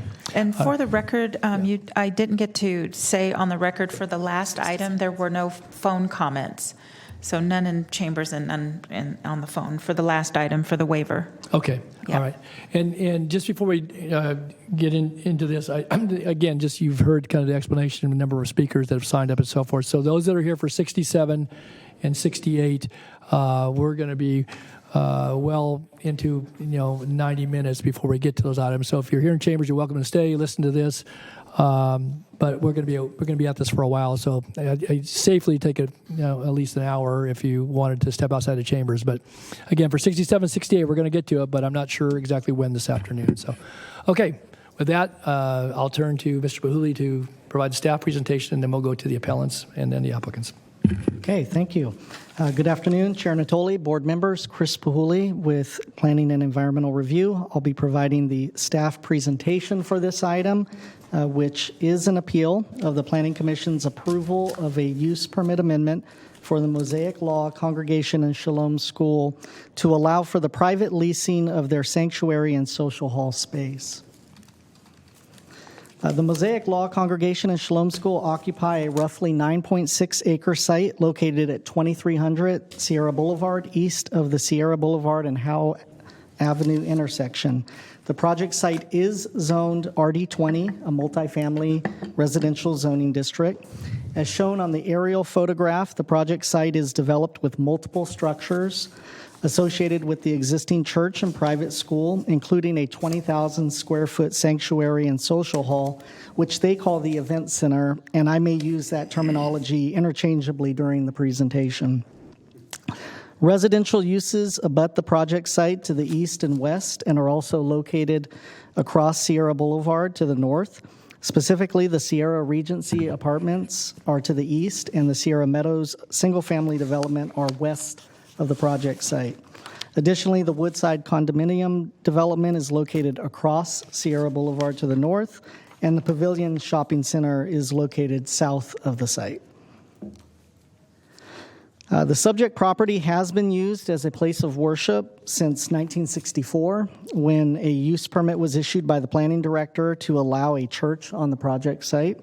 In January 2005, the Planning Commission approved a use permit to allow the expansion of the existing church and a private school.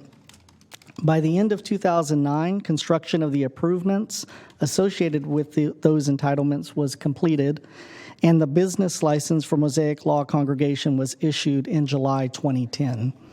The business license description of activities included meetings, bar and bat mitzvahs, plays, speakers, and other special events. Planning identified these activities to be consistent with the use permit for the project site. The business license was renewed in 2013 and in 2016 without concern noted by planning. However, during the business license renewal in July 2019, planning requested finance deny the renewal as numerous complaints were received and verified by staff that the social hall was being leased to private entities in violation of the 2005 use permit. Planning staff concluded that the leasing of the space to the general public could be allowed subject to the issuance of a use permit amendment. It is important to note that an event center use as a primary use is not permitted in the RD20 zoning district. However, Mosaic Law was not intending to transition the primary use of the property into an event center, but rather to lease the social hall on an incidental basis to private entities. A planning director's determination dated November 27th, 2019, and included in your report package, states that use standards from the zoning code for event centers should be consulted as guidance in evaluating the request. In late 2019, the applicant requested a use permit amendment to allow for the incidental leasing of the event center for non-congregational events.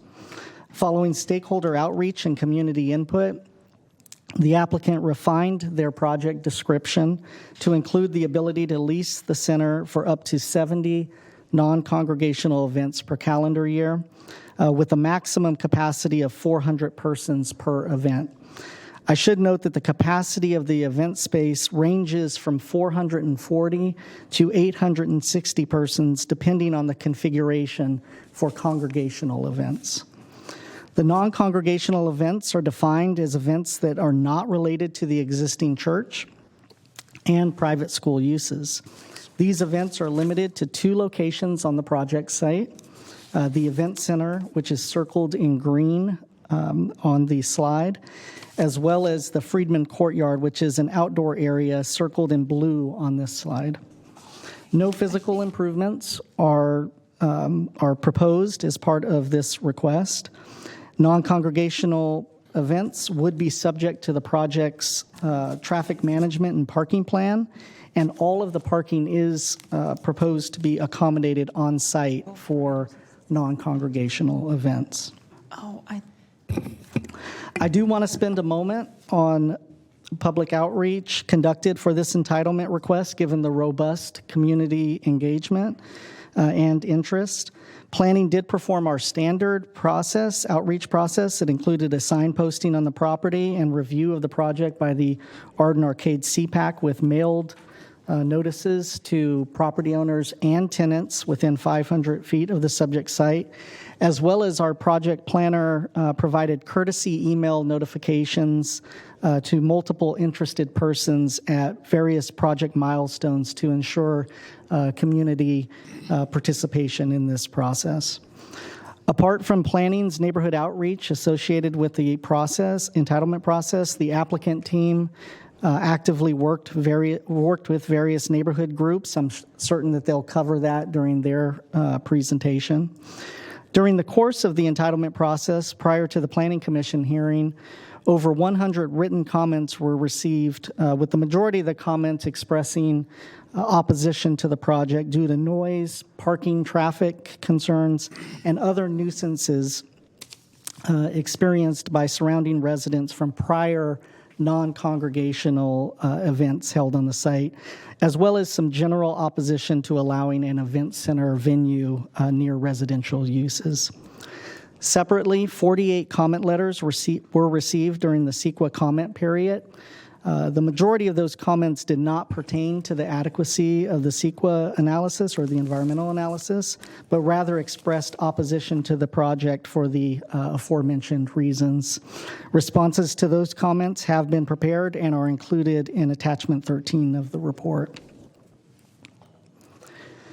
The Planning Commission met on January 24th of this year to consider the use permit amendment. During the hearing, the applicant proposed to remove the use of the off-site parking lot at the Unitarian Universalist Church. There were 41 verbal comments received on the project at the hearing. 13 were in support, with 28 in opposition. The Planning Commission approved the use permit amendment. However, they modified a number of the conditions, which the applicant team indicated they were agreeable to during the hearing. The modified conditions included Condition 6 to specify that of the 70 non-congregational events permitted per calendar year, 34 of those would have capacities of 300 to 400 persons, while 36 would have capacities of less than 300 persons. Condition 5, importantly, was also revised to reduce the expiration or sunset provision of the use permit from 15 years to 10 years. The Planning Commission added Condition 8, which identifies that leasing of the subject parcel for non-congregational events held on Fridays and Saturdays would be limited to nonprofit organizations, schools, and public agencies. And then there were also multiple modifications to conditions related to that off-site parking lot that I mentioned the applicant during the hearing requested to remove from the project description. On February 3rd, 2022, Jane Christofferson on... Excuse me, Chris, just one yes. second. I had a question from Supervisor Kennedy. I'm sorry. Thank you. In the last slide, where you have the new modified conditions, you have new condition 8 identifies the nonprofit requirement. What was the planning? Because that seems awfully arbitrary to me. I mean, who says that a nonprofit is any quieter than a for-profit? You know, what was the thinking behind that? Yeah, the thinking was that most of the concern that was brought forth, or a lot of the concern, I should say, that was brought forth by the community was related to these private parties and raves that had happened in the past, and the Planning Commission attempting to differentiate between those type of events that might be held at the site and nonprofit or charitable organizations that might be interested in using the facility. And during the testimony, public testimony, there were a number of those charitable organizations and so forth that provided testimony about how they were supportive of the organization and of using that space. And I think that was the discussion surrounding trying to craft a condition that would allow for that. Okay. Thank you. Okay. Thanks. Okay. Good. So the appeal was filed of the Planning Commission's approval. The reasons stated in the appeal notice include, and I will take a moment to read through the justification, and it's on the slide here. But the first is approval of the project allows for changes to the zoning code without public input. The second is opposition to the project due to prior noise, parking, traffic, litter, and other nuisance impacts experienced by surrounding neighborhood, impacting their safety, welfare, and property values. The third, support for private social center, social club, fraternal hall, lodge, incidental use rather than the event center reception hall incidental use on the subject property. 4, perceived preferential treatment for the applicant due to the event center reception hall use categorization.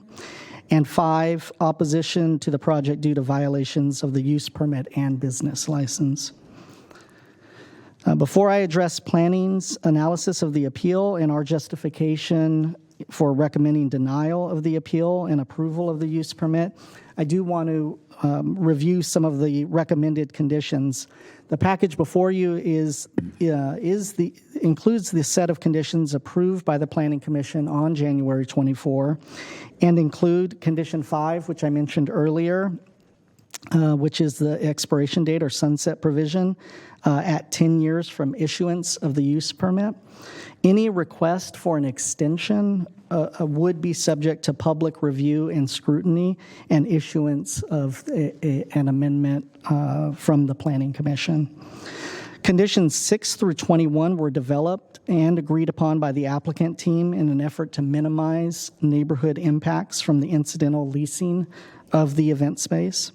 Those conditions include limiting the hours for, number of, and maximum capacity of non-congregational events, requiring a calendar of non-congregational events be available for viewing by interested persons, and a hotline in constant operation during non-congregational events to monitor and respond to community concerns. And then lastly, stipulating on-site security, parking, and traffic control and litter management. Lastly, conditions 25 and 26 are related to the applicant's requirement to provide notification to lessees of parking restrictions on Sierra Boulevard and notification of event details to the Sheriff's Office for events with 200 persons or greater. Chris, you need to pause for a second. Supervisor Desmond. Yes. Thank you, Mr. Chair, and thank you very much, Chris.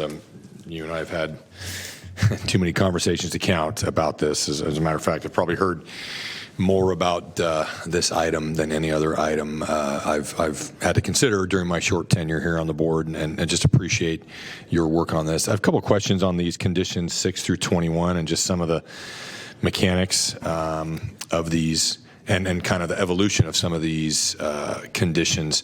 The requirement for on-site security and parking traffic monitors, you also referenced this in an earlier slide. Can you tell me what that condition requires explicitly with respect to parking and how that evolved? Yeah, there is a parking management plan as well that's associated with this, and that evolved due to a lot of the concerns that we heard from residents in moving forward through this process. So it does require parking monitors and on-site security for events, and the parking monitors will help guide the parking into the two different lots that have been identified to provide all of the parking on the site for events. So that, and just so I'm clear on that, that's something that I think some of my initial conversations about this, several months ago, last year, they were contemplating using some parking across the street at another, and so that's changed. Everything that has under changed. This condition, everything would be behind. All of the parking associated with the non-congregational events will be accommodated at the site. Okay, there will be no leasing of parking space from the Unitarian Universalist Church. And what about street parking there? I mean, if under that condition, if someone were attending an event at the center and they parked on the street, would that be a violation of this condition? Yes. Okay. Yes. Okay. And then there was one. And they do have, and I'm sure the applicant team will be able to speak to it, but they do have those parking monitors, and also through their lease agreements will be ensuring that lessees are aware that the parking must occur on the site. Okay, thanks. And then I think that's an important, extremely important condition, because parking for any large event is always a challenge for any neighborhood, the impact on the streets. Another question I had about some of these additional conditions is I think you have explicitly, if it's an event on a Friday or Saturday, it can't go past 11 p.m. Is that correct? That's correct. But you make specific mention that they still have to be in compliance with the county noise ordinance, which prohibits noise levels beyond 10 p.m. Right. Can you explain mechanically, how's that going to work? The way that we had envisioned that it works, and that there are conditions related to it that all of the activity would be happening indoors at those during that later time period, and that the events must conclude by a certain time period depending on the date or the day of the week, and that there is some additional flexibility for the cleanup, but that will all still need to be in compliance with the county's noise ordinance. Okay, and those aren't, at first blush, it appears it's kind of almost inconsistent, because you're allowing them to do something till 11, right? But because they have to be inside, it has to be inside. Correct. The whole time. Correct. Okay, and then I have one other question that's escaping me right now. Oh, that's it for now, Chris. I'll come back with some additional questions. Thank you. Okay. While I'm still on this slide, I do want to point out that in developing the conditions of approval for the project, staff did look to a similar type use permit in the immediate vicinity as precedents for allowing the incidental leasing of the social hall for private events.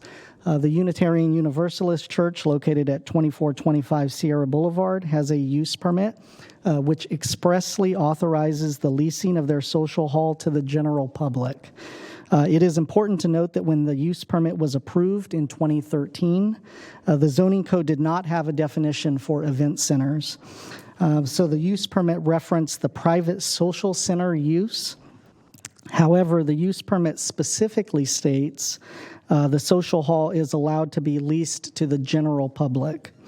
It is also important to note that the recommended conditions for the Mosaic Law project are much more onerous than the ones approved for the Unitarian Universalist Church, and relate to the larger size of the event space and the previous impacts from the prior events at this center. The use permit for the Unitarian Universalist Church is included in your report package as attachment 11. Staff is supporting the applicant's request to amend the use permit to allow for the incidental leasing of the event space for non-congregational events. The rationale in supporting this request is outlined in the board staff report. I'd like to summarize a couple of the key points outlined on this slide. As to the appellant's justification for rejection of the Planning Commission's approval, planning staff does not agree that the approval of the request contextually changes the zoning code, nor is it inconsistent with prior interpretations. The zoning code is a permissive planning document, and the planning director is authorized to make determinations about consistency with the use tables contained in section 3.1. In this case, a determination was made that the incidental use was subject to an entitlement process, which has provided significant opportunity for public input and engagement to determine whether or not this use permit should be amended. The applicant points to, or I'm sorry, the appellant points to support for applying the private social center use standards to this request rather than event center standards. However, as I mentioned, there is precedence for allowing a religious facility to lease their space to the general public for non-church related events. Planning's evaluation of the Unitarian Universalist Church use permit is that it is similar and commensurate to the Mosaic Law request.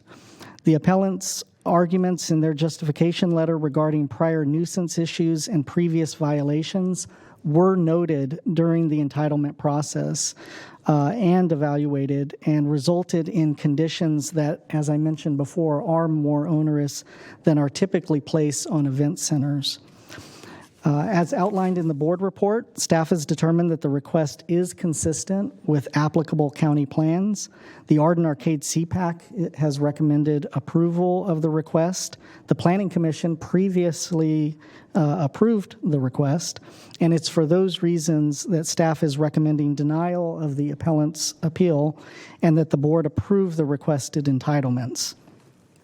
This is my final slide and contains the recommended board actions. I'm happy to answer any additional questions that board members might have. Okay, thanks, Chris. Board members, questions at this juncture? Okay, I don't see. Chris, I had one on the Unitarian Church use permit.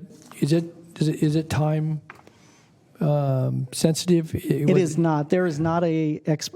Are you asking if there's an expiration date? There is not an expiration date, nor is there a limitation on the number of events that could be held per calendar year.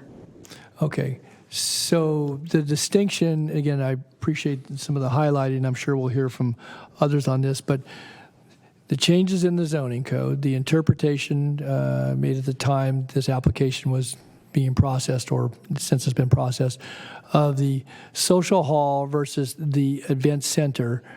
And if the code had not changed, would the applicants still have the ability to apply, but they would not be able to ask for the part that would allow for outside entities?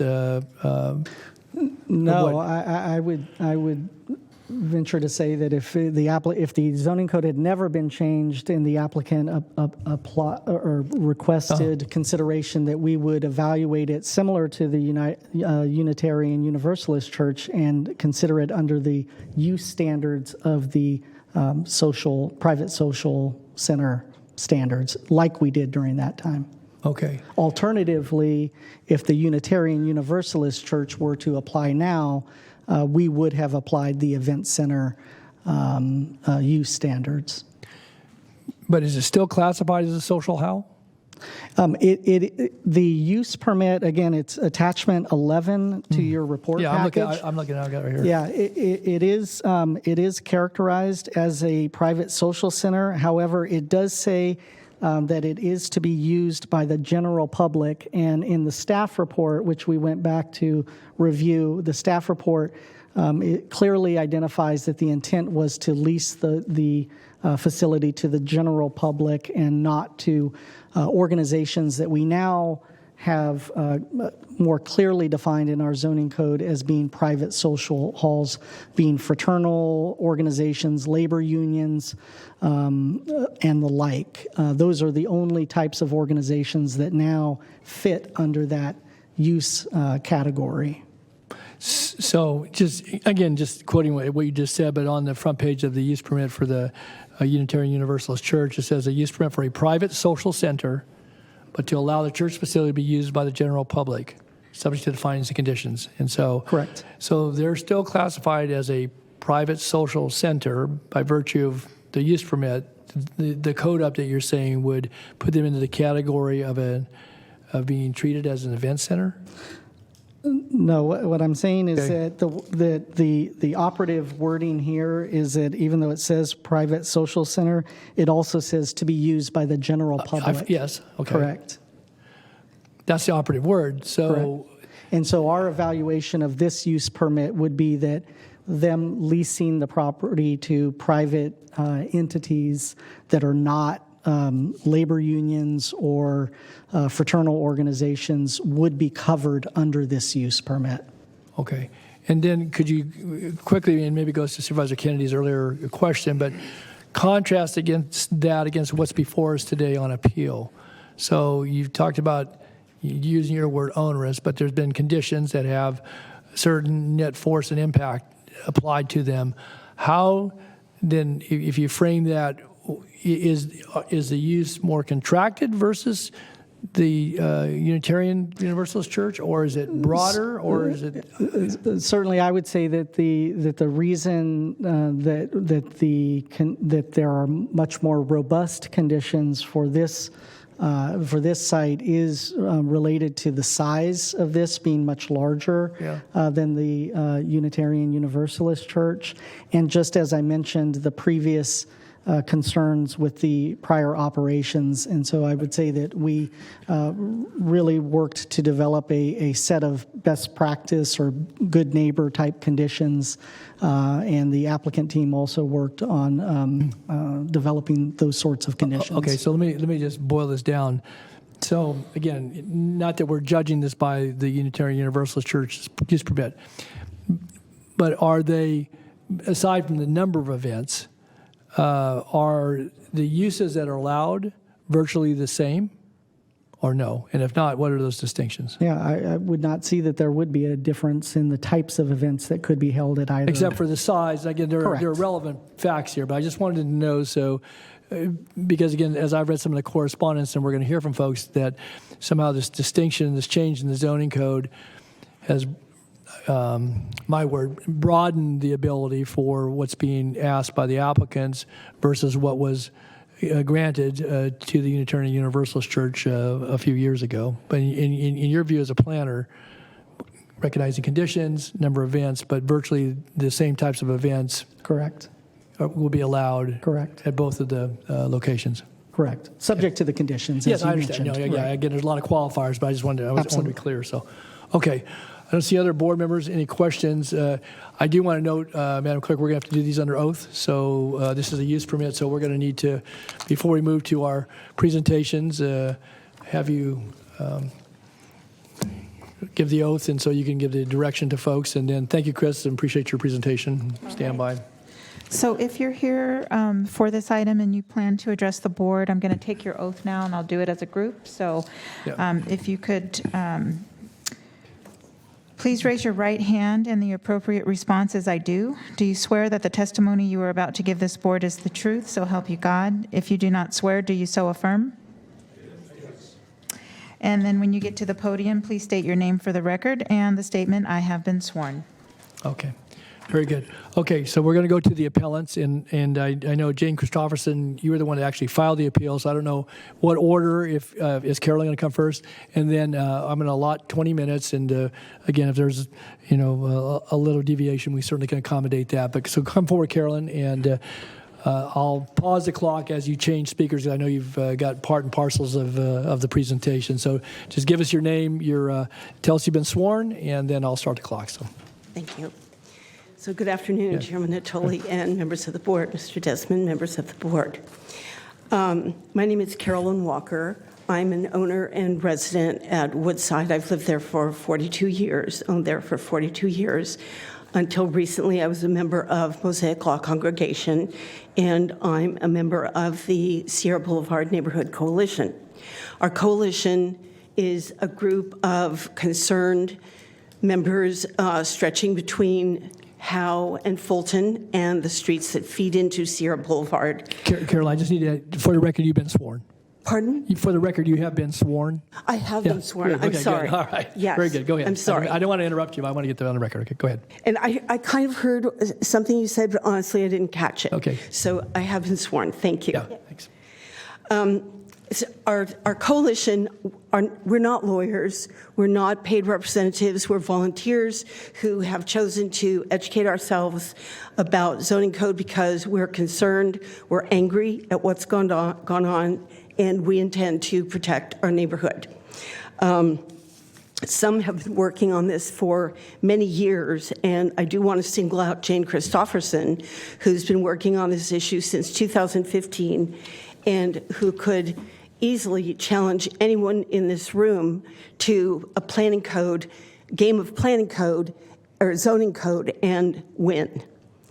Every one of our statements, besides our having been sworn, every one of our statements and arguments is sourced from zoning code and the multitude of emails, published documents that we've had and read from the county planning department and licensing department.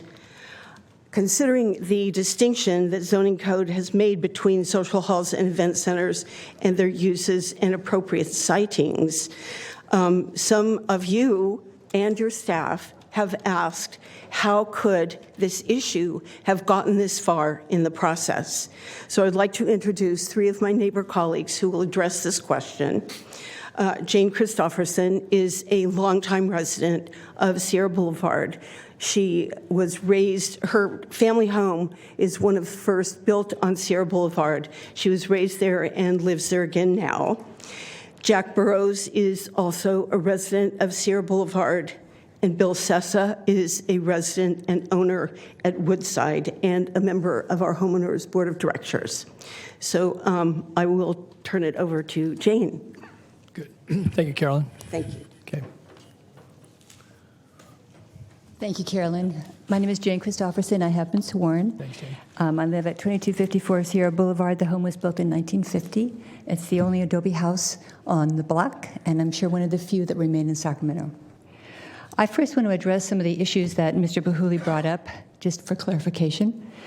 The business license that was originally issued in 2010 was altered in 2016, and Laura Jacobson of licensing will attest to this. It was an error on the licensing staff part. They went out to check the site, and someone suggested to them that it should be renamed the center at 2300, and to also remove the church-only condition that went with that license. They did so.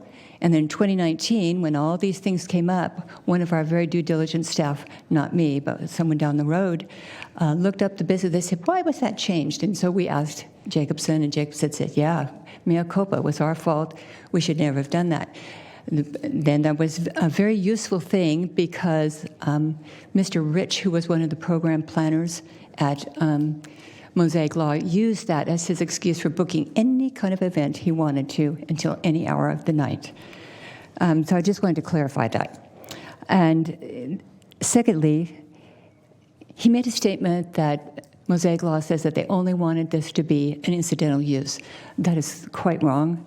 In 2009, there was an ad in the Sacramento Bee, and it's part of your packet, and it's part of your packet again. Oh, incidentally, what I gave you in the blue folder is public information. It's already been released. It's on that 900 document download dump that you have on site. So anyway, Oswald, an attorney for Mosaic Law, said they wanted this to be the jewel of the event centers in Sacramento, and he described it as a mini Mondavi. So I think it's very questionable that their intentions were anything less than that from the very beginning. Secondly, when they were told that they had to apply for an amendment in order to have non-congregational events, one of their first project descriptions asked for a third primary use, and that was as event center. Isn't this true, Mr. Pahuli? And if you don't know, it's true, because I can show you. Planning, of course, came back and said you cannot have a primary use for an event center in a residential district. We'll have to figure something else out. So then they made up this thing about incidental use. So I beg to differ that their intention hasn't always been to have a primary event center. And now they're saying, Mr. Pahuli is saying, well, you know, general public, that's kind of like event center. However, Mr. Pahuli was the one in charge of the, I don't know what you call it, it was a grand change in planning Zoning that code happened amendment. The zoning code amendments, code. And Mr. Pahuli was on it, and they put a number of corrections that came in late 2015. And that was when they defined what event center versus social hall was. And that's when they made it very clear. They said, we're just clarifying because there's so many miscomprehensions of which is which. So they clarified it. And they documented that this is going to be a social hall and this is going to be an event center. And that was in 2015. It was actually brought before the board in, I think, 2017 and actually ratified in 2017. So that already happened.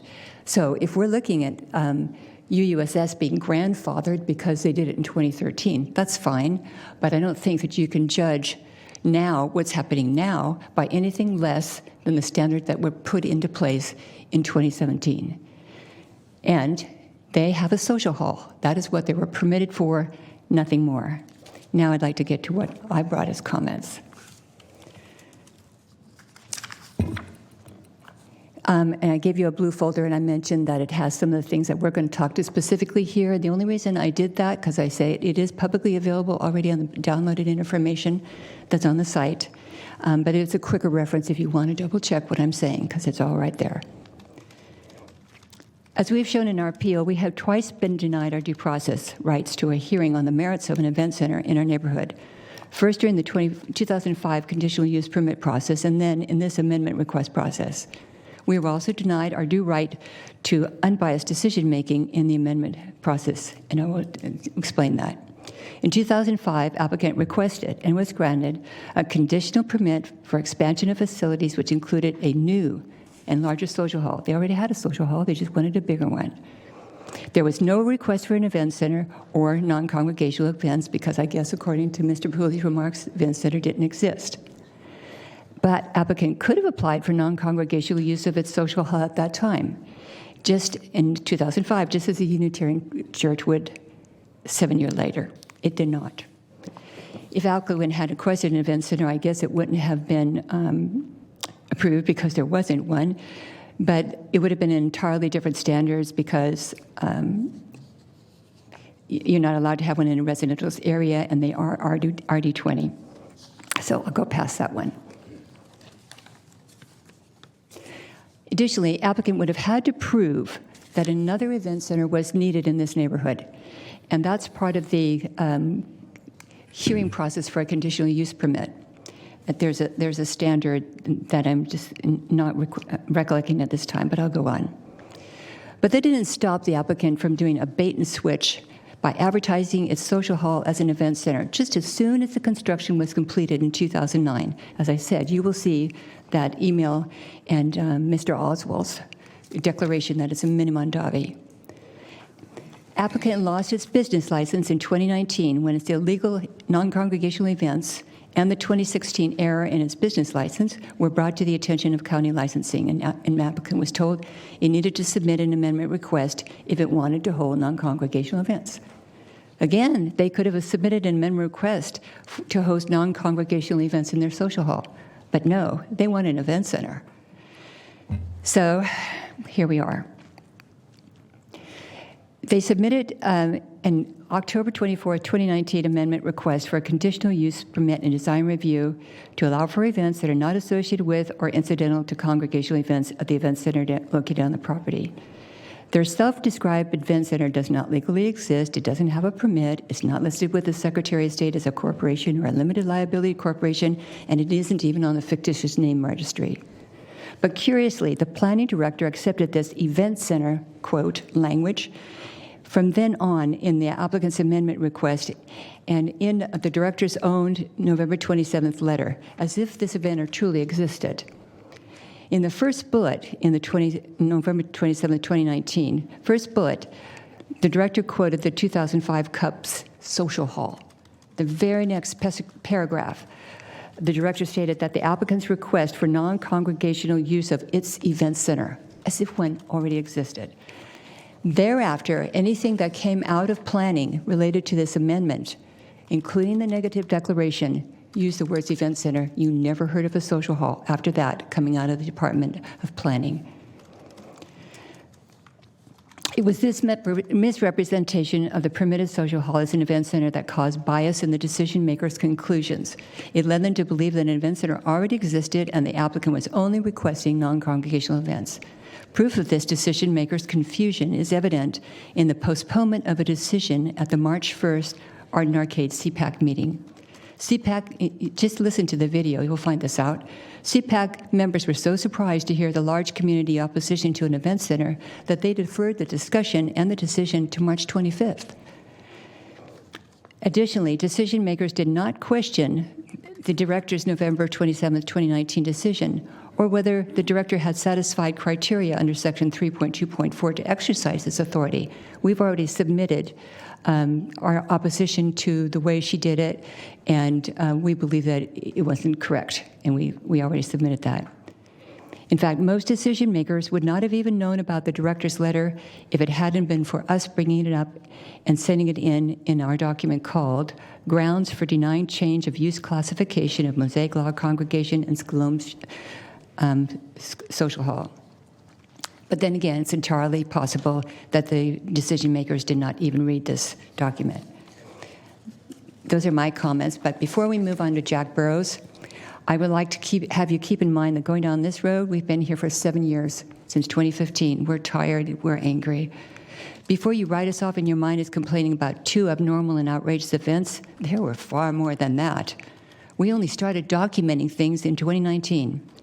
2 emails about a 2015 event should stand out to you as proof of what a negative impact these events have been on our neighborhood. They're in your folder. I invite you to read them.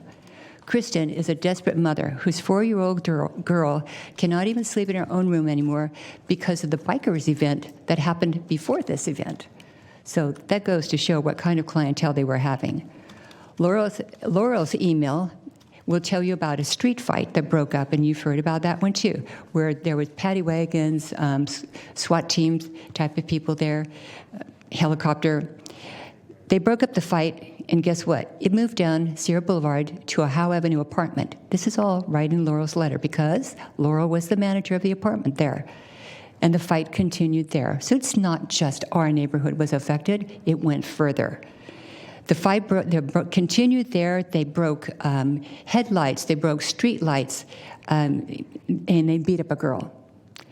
So we're weary, and we're wondering how this could be happening with a religious organization in our neighborhood. How could our neighborhood rights have slipped through the cracks of what is increasingly looking like a commercial for-profit enterprise? Thank you. Thank you, Jane. Jack.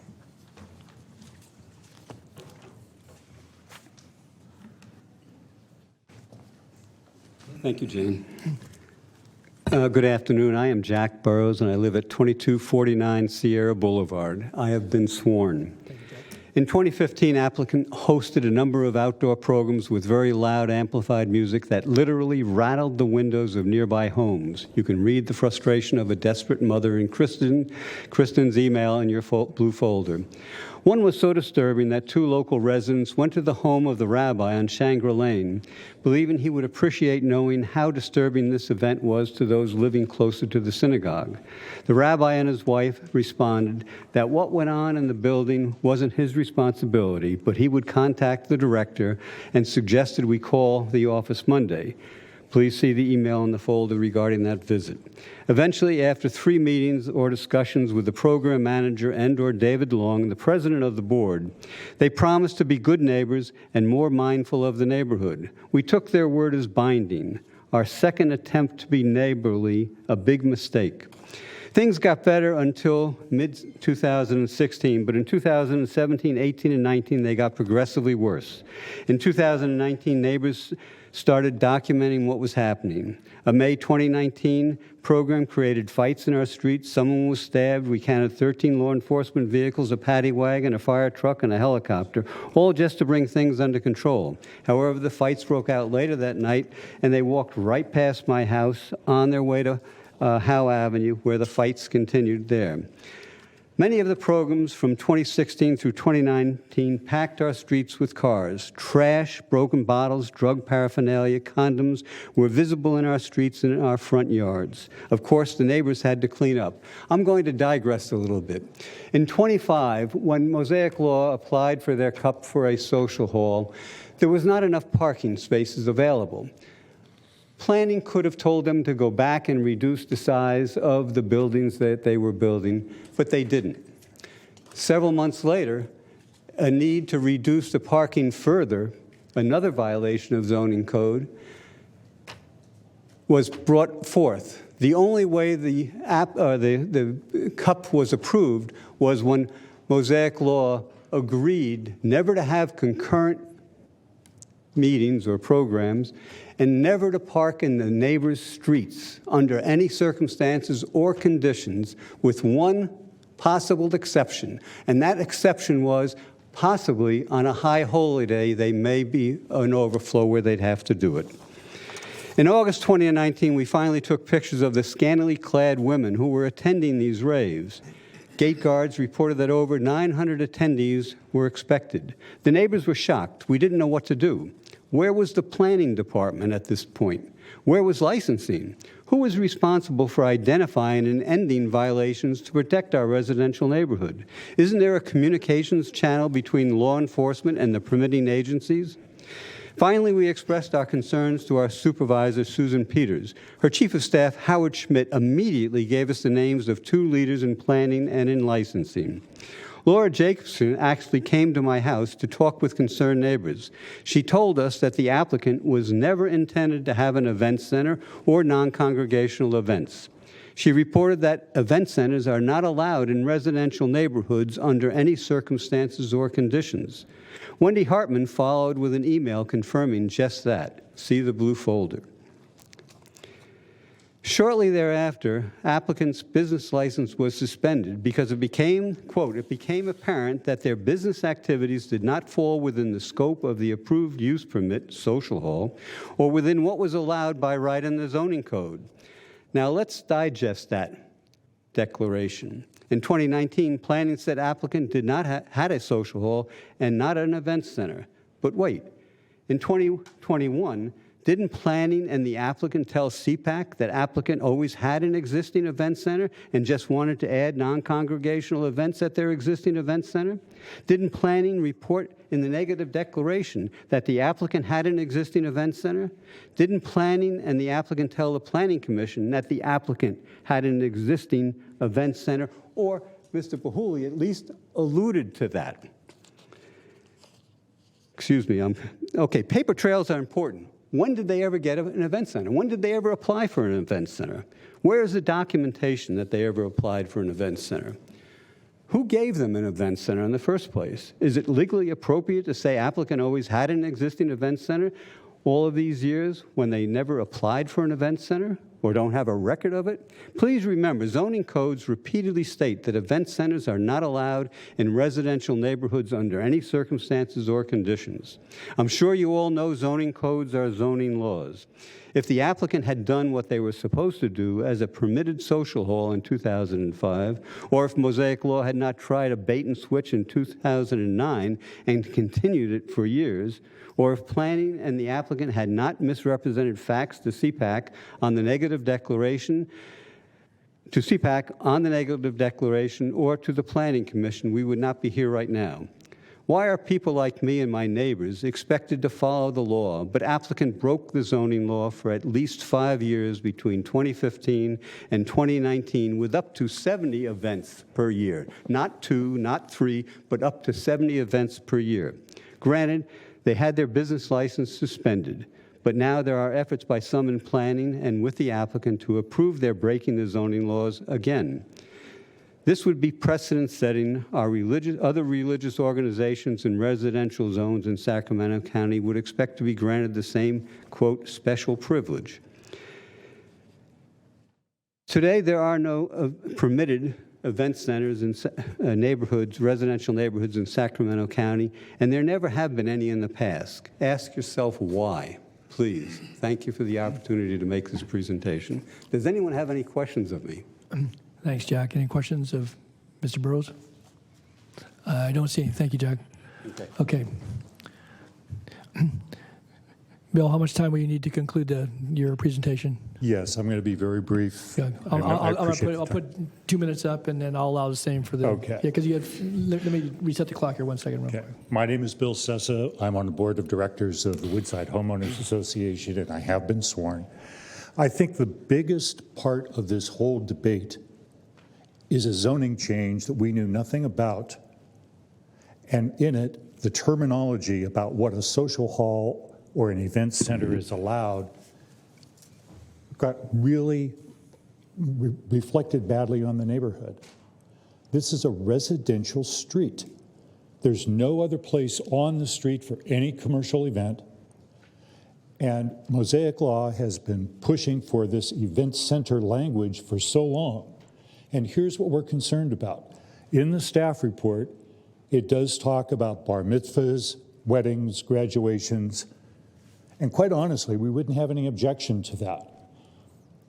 You asked Mr. Natoli earlier about the permit that the Universalist Church has. They host about 2 to 3 events a month. They told us that. And they host small-scale events, not just because their facility is small, but because they operate it like a church social hall.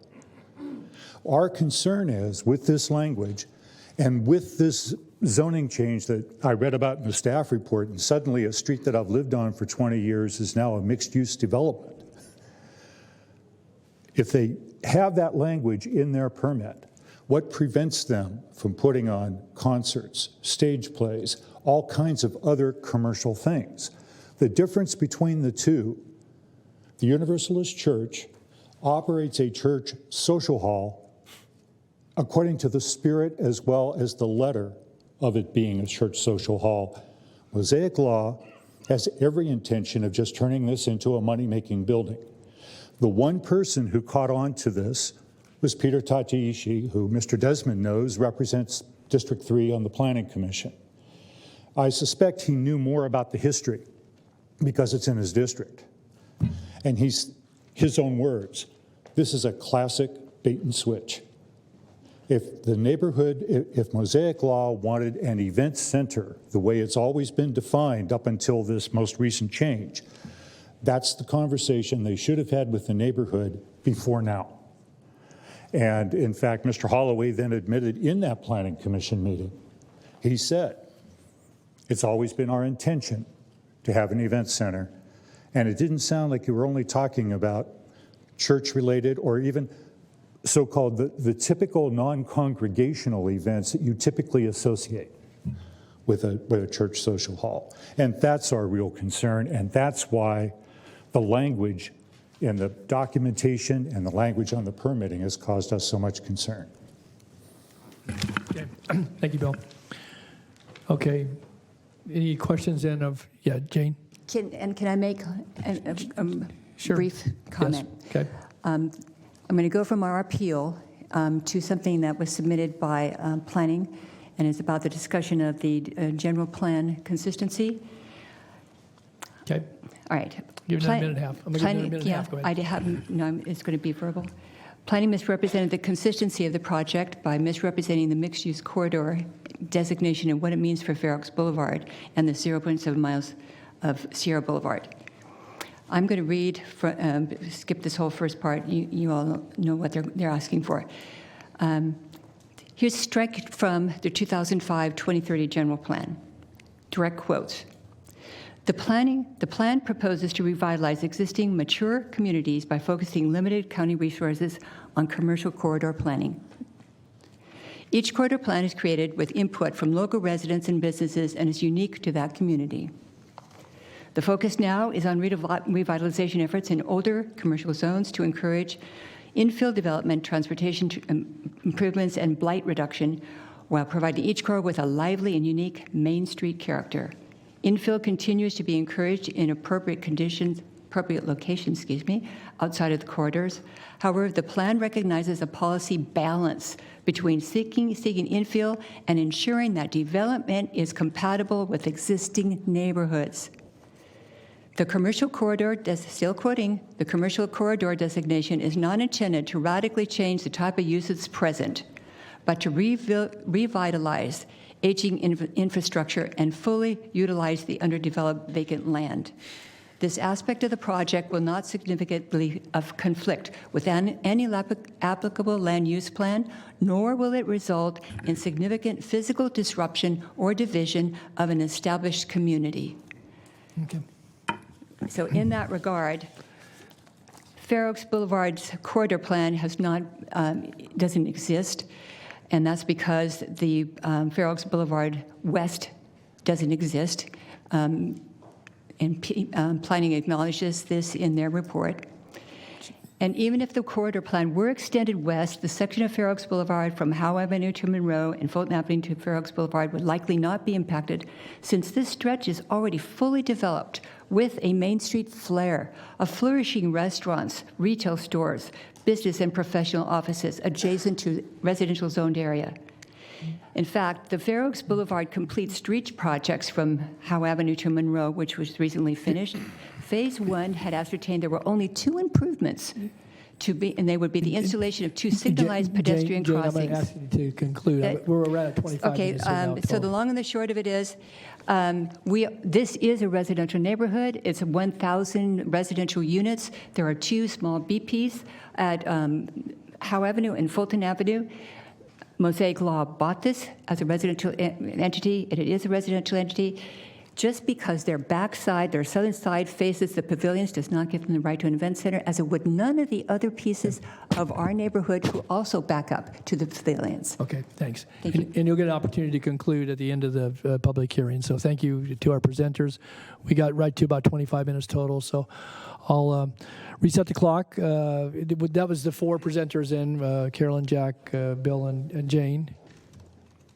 Are you part of the presentation, ma'am? My name is Gisela Schultz. I live at 702 Woodside Lane, number 8, directly across from the event center.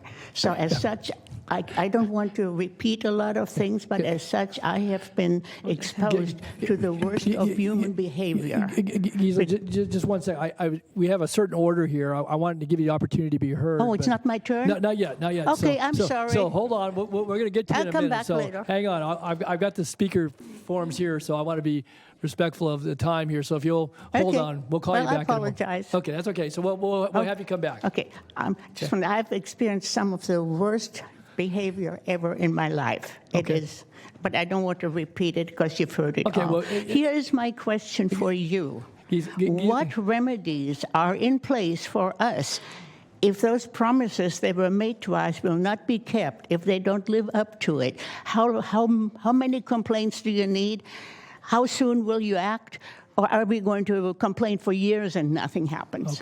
Okay, fair. I would like a definite answer to that. Okay, fair question. We've still got more hearing to go, so your question's on the record, and we'll try to get to an answer before we aren't anyway through the hearing yet. We just heard from your neighbors, the appellants. We're going to hear from the applicant, take more public testimony, and then we'll get back to your question a little later. Thank you. Thank you, Gisela. Appreciate it. Thank you very much.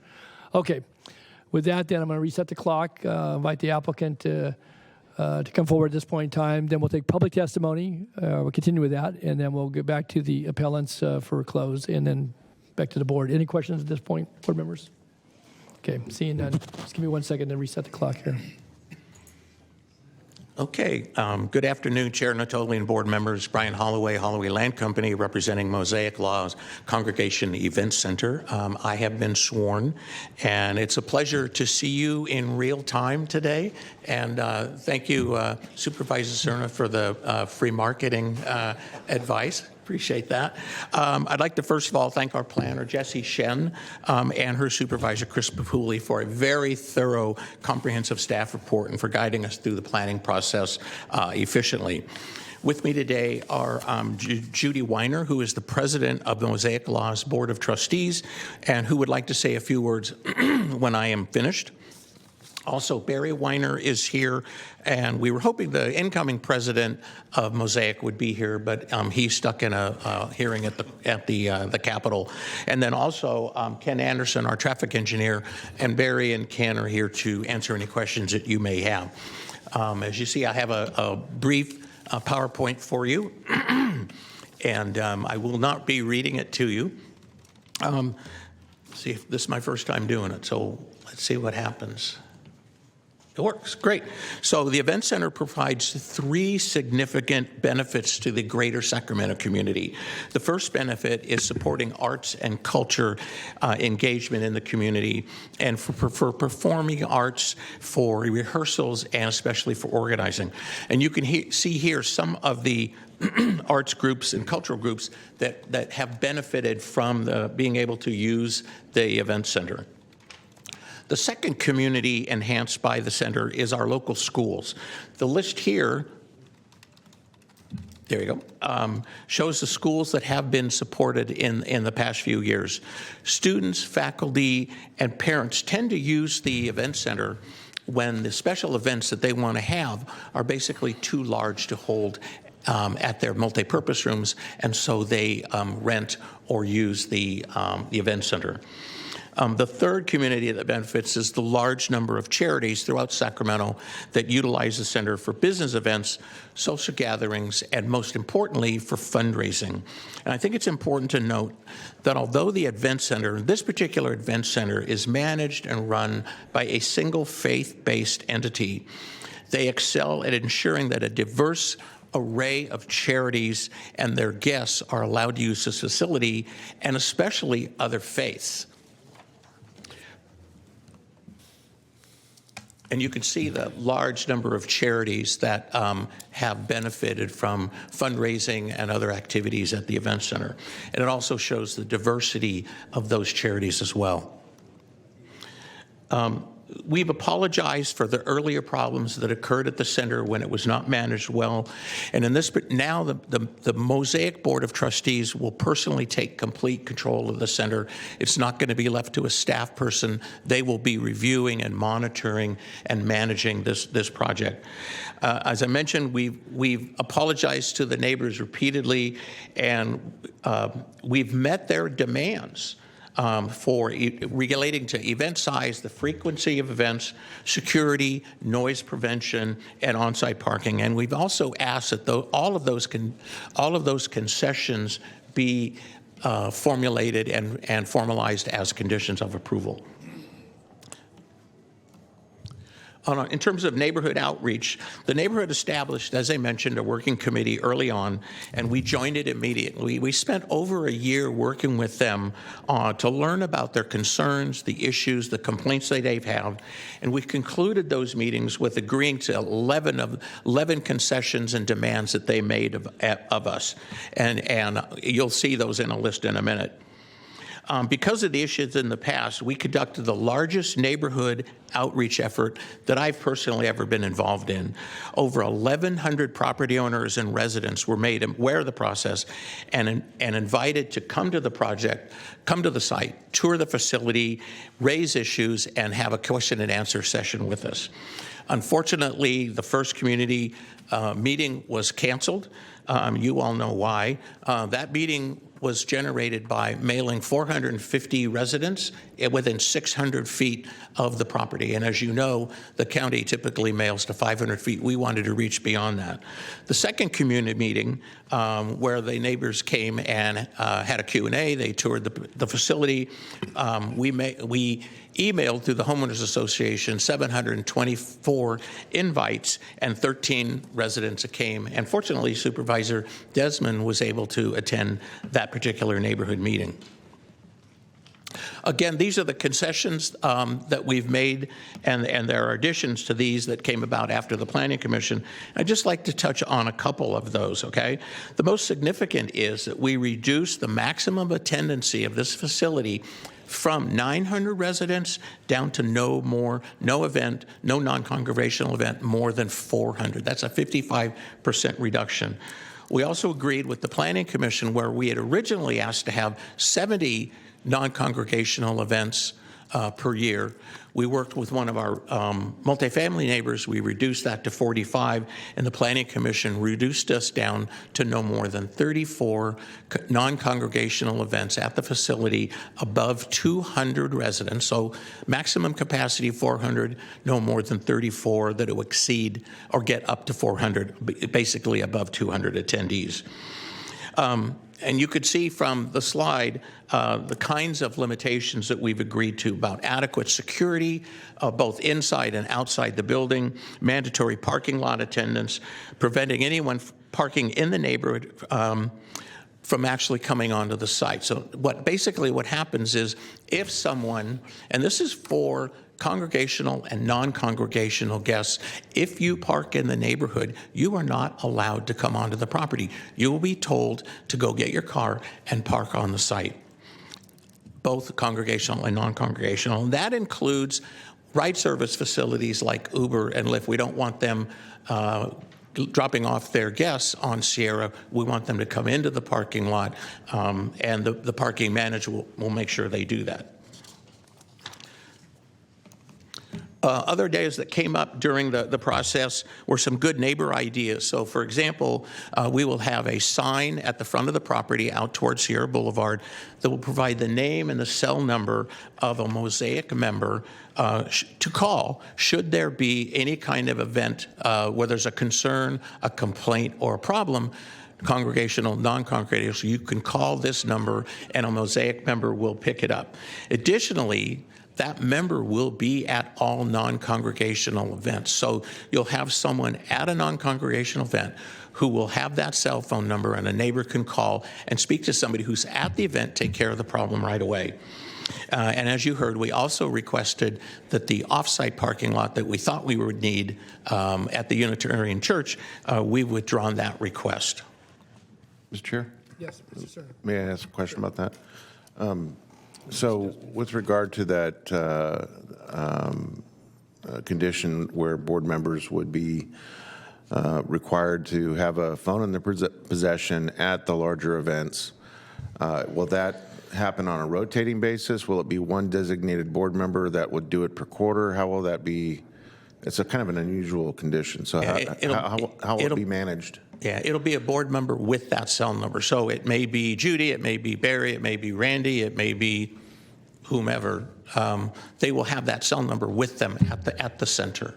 Okay. So it really doesn't. They just know that they'll be fixing the problem. But it'll vary. It's not going to necessarily be the same person every time. It won't be. It probably won't be the same person every time. All right. But they'll have the responsibility to pick up the call and solve the problem. It happens right away. All right. Thank you. Okay. Brian, yes. Thank you, Mr. Chair. Thank you, Brian. Thank you, Supervisor Sterner, for asking that. I just want to make sure I understand the mechanics of that as well. It'll be maybe a different person every time, but the number will be the same, yes. Correct? Yes. So it'll be easy for members of the community to call, and someone, as a part of the condition, if someone does not answer that phone, does not respond, then that is a violation of that condition. Yes. Correct? Okay. Yes. And then I had another question for you, Brian, before you move on to your last slide, specifically about the amount of number of events that will not exceed 200. Which condition is that? I don't see it in here.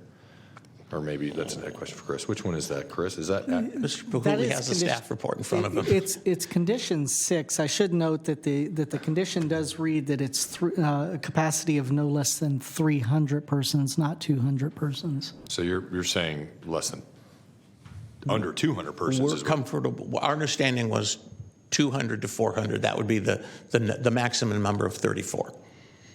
We're fine with that. So just to kind of reiterate what the condition says in condition 6, and this was a condition that was modified at the Planning Commission, it does say that non-congregational events shall be limited to 70 events per calendar year. 34 non-congregational events would be limited to a capacity of 300 to 400 persons, and 36 events would be limited to a capacity of less than 300 persons. Yeah, and your slide here says Okay. only 34 events will exceed 200 attendees. I mean, so obviously there's a discrepancy. There Yes. is. There. We're comfortable with You're either one. comfortable with what you've relayed in your slide? Which is The 200. 200? We're comfortable with either condition. Okay. That's a pretty important distinction. And then, Thank you for bringing that up. The other question I had for you, then the maximum capacity reduced to 400. What is the actual legal capacity for the fire marshal at the event center? I think the fire marshal says it's just under 900. Okay. And it's, I mean, obviously a big reason why we're here today is because some of the history of what's occurred, obviously, and some of the... Can I have 1 moment? Sure. Do you want to answer? Oh, okay. All right. Barry. We want to go. Okay. It sounds like you should have checked with the applicant first. My client is preferring the condition that the Planning Commission drafted of the 3 levels. As is written in the staff report? Yes. Okay. Yeah, thank you. So getting back to the other point I was making is, that's significant. But one of the reasons we're here, a big reason we're here, is because of, I think, a breach in trust between members of the community, certainly, and maybe some prior, leadership of Mosaic law that was not responsive to some of these concerns. I mean, certainly that's why the use permit was revoked. Some of those larger events that the neighbors understandably were extremely frustrated about and came to the attention of my predecessor, obviously. Were they larger events? How many people were at those larger raves that the neighbors are describing? Do you know? Do you have any sense? I wasn't there. And the reason I'm asking, obviously, is I think that illustration is important for us to get a sense of those events in the past that caused a lot of the problems that we're discussing here today. And will there not be a recurrence as a result of these limitations? I'm Barry Weiner. I've been sworn. I believe they went up to 800. I actually attended one, so I actually know what happened there. No, we're never going to do that again. And in fact, the promoter actually has called. Judy handles all the calls for the center now, and he had called and asked if he could book other dance events, that they call them, and we said absolutely not. So, all right, thank you, Barry. Okay, that's all I have for now. Okay, good. Okay, thank you. No more raves. Okay, all right, that's all the questions for now, so continue with the presentation, Brian. You continue. okay. Go ahead. Yeah, go ahead. So in conclusion, we believe that with the combination of the conditions and restrictions recommended by staff and those recommended by us as well, that the problems that occurred before will never happen again. We believe that the identified conformance and consistency of the project with the general plan, the community action plan, the zoning as identified in the staff report, combined with the traffic and parking and CEQA analysis that has been completed, that and the CPAC and the Planning Commission approval of the project, and considering the broad community benefits that I've just mentioned to you that are supported by the center, the findings before you today do provide your board with sufficient reasons to support the staff recommendations and to deny the appeal and approve the use permit for the event center.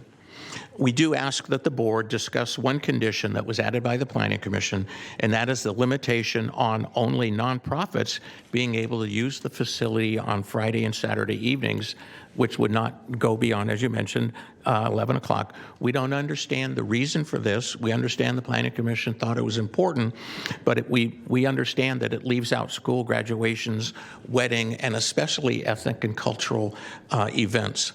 So we'd like the board to discuss that, if you would, in your deliberations. And what I'd like to do is thank you very much. We're ready to take your questions after Judy Weiner makes some comments, please. Okay. All right. Thanks, Brian. Okay, Judy. Good afternoon. Good afternoon. My name is Judy Weiner, and I have been sworn. I've been a proud member of Mosaic Law Congregation since the early 1980s, having joined congregational leadership 5 years ago and began my tenure as president of the Board of Trustees in June of 2020. I'm also here tonight as a proud member of the Greater Sacramento community and excited about the work we are doing to bring forth a brand new, responsible center that will serve as a critical hub for our neighborhoods to experience and enjoy music, culture, and arts our region has to offer. To be honest, the management and leadership of the center's operation over the past 8 years at times was an embarrassment. Some of the events scheduled were not appropriate for our facility, and some of the decisions were disrespectful to the neighborhood and the families who live near the center, and I apologize for that. And today we are pressing forward into a new era. As we work to reopen the center with a focus on community enrichment, we have worked diligently with our neighbors to hear their concerns and to make sure the mistakes of the past are never repeated. We've met with the neighborhood committee on multiple occasions and have invited them to tour our facility. We have limited attendance for future events to no more than 400 people and no more than 70 events annually, and agreed to promptly events at 10 p.m. on weekdays and 11 o'clock on Friday and Saturdays. We are committed to providing adequate security and attendance for our parking lot, and there will be a phone line open during events for any concerns from the neighborhood. We've spent the last 2.5 years making these significant improvements and working towards earning a conditional use permit with the County of Sacramento. We are serious about managing the center under a new paradigm, one of respect, consideration, and partnership with the surrounding community. The center has a brand new committee comprised of 5 dedicated member volunteers who will be working with a new center director, personally managing the parking lot and attending events to make sure they run smoothly and do not disturb the neighborhood. And I just want to say, my presidency will end in June, and as the immediate past president, I'm going to be the chair of the center committee because I want to make sure that we do things correctly and we follow all the new guidelines. In closing, the truth is the center at 2300 will add an immense value to the greater Sacramento area.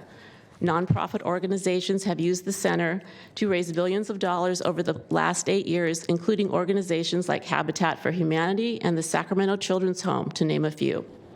The center is a beautiful state-of-the-art facility where families and artists and community members can hold dance recitals, holiday lunches, and even fashion shows.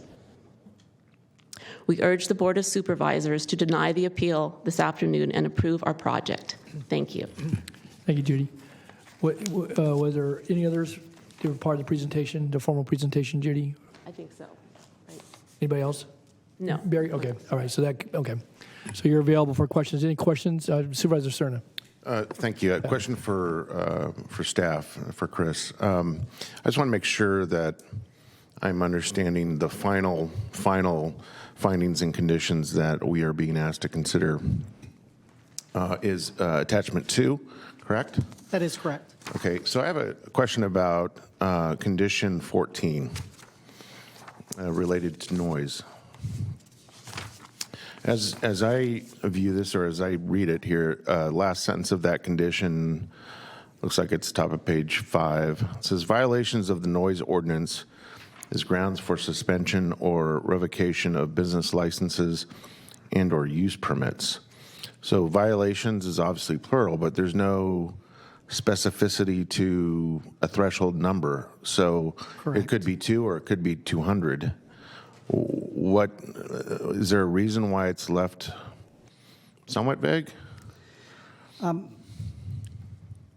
No, not necessarily.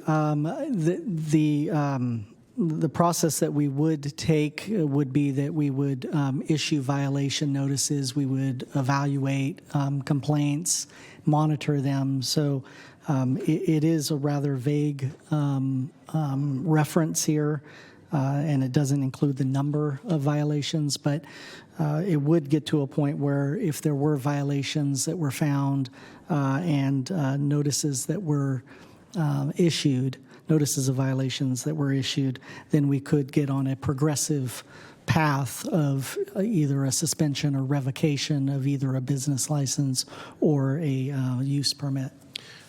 Thank you for that explanation. Do we have any standards that are kind of universally applied to use permits? or that, is there some kind of precedent or history where, the range is like 5 to 10, or is there anything that informs that?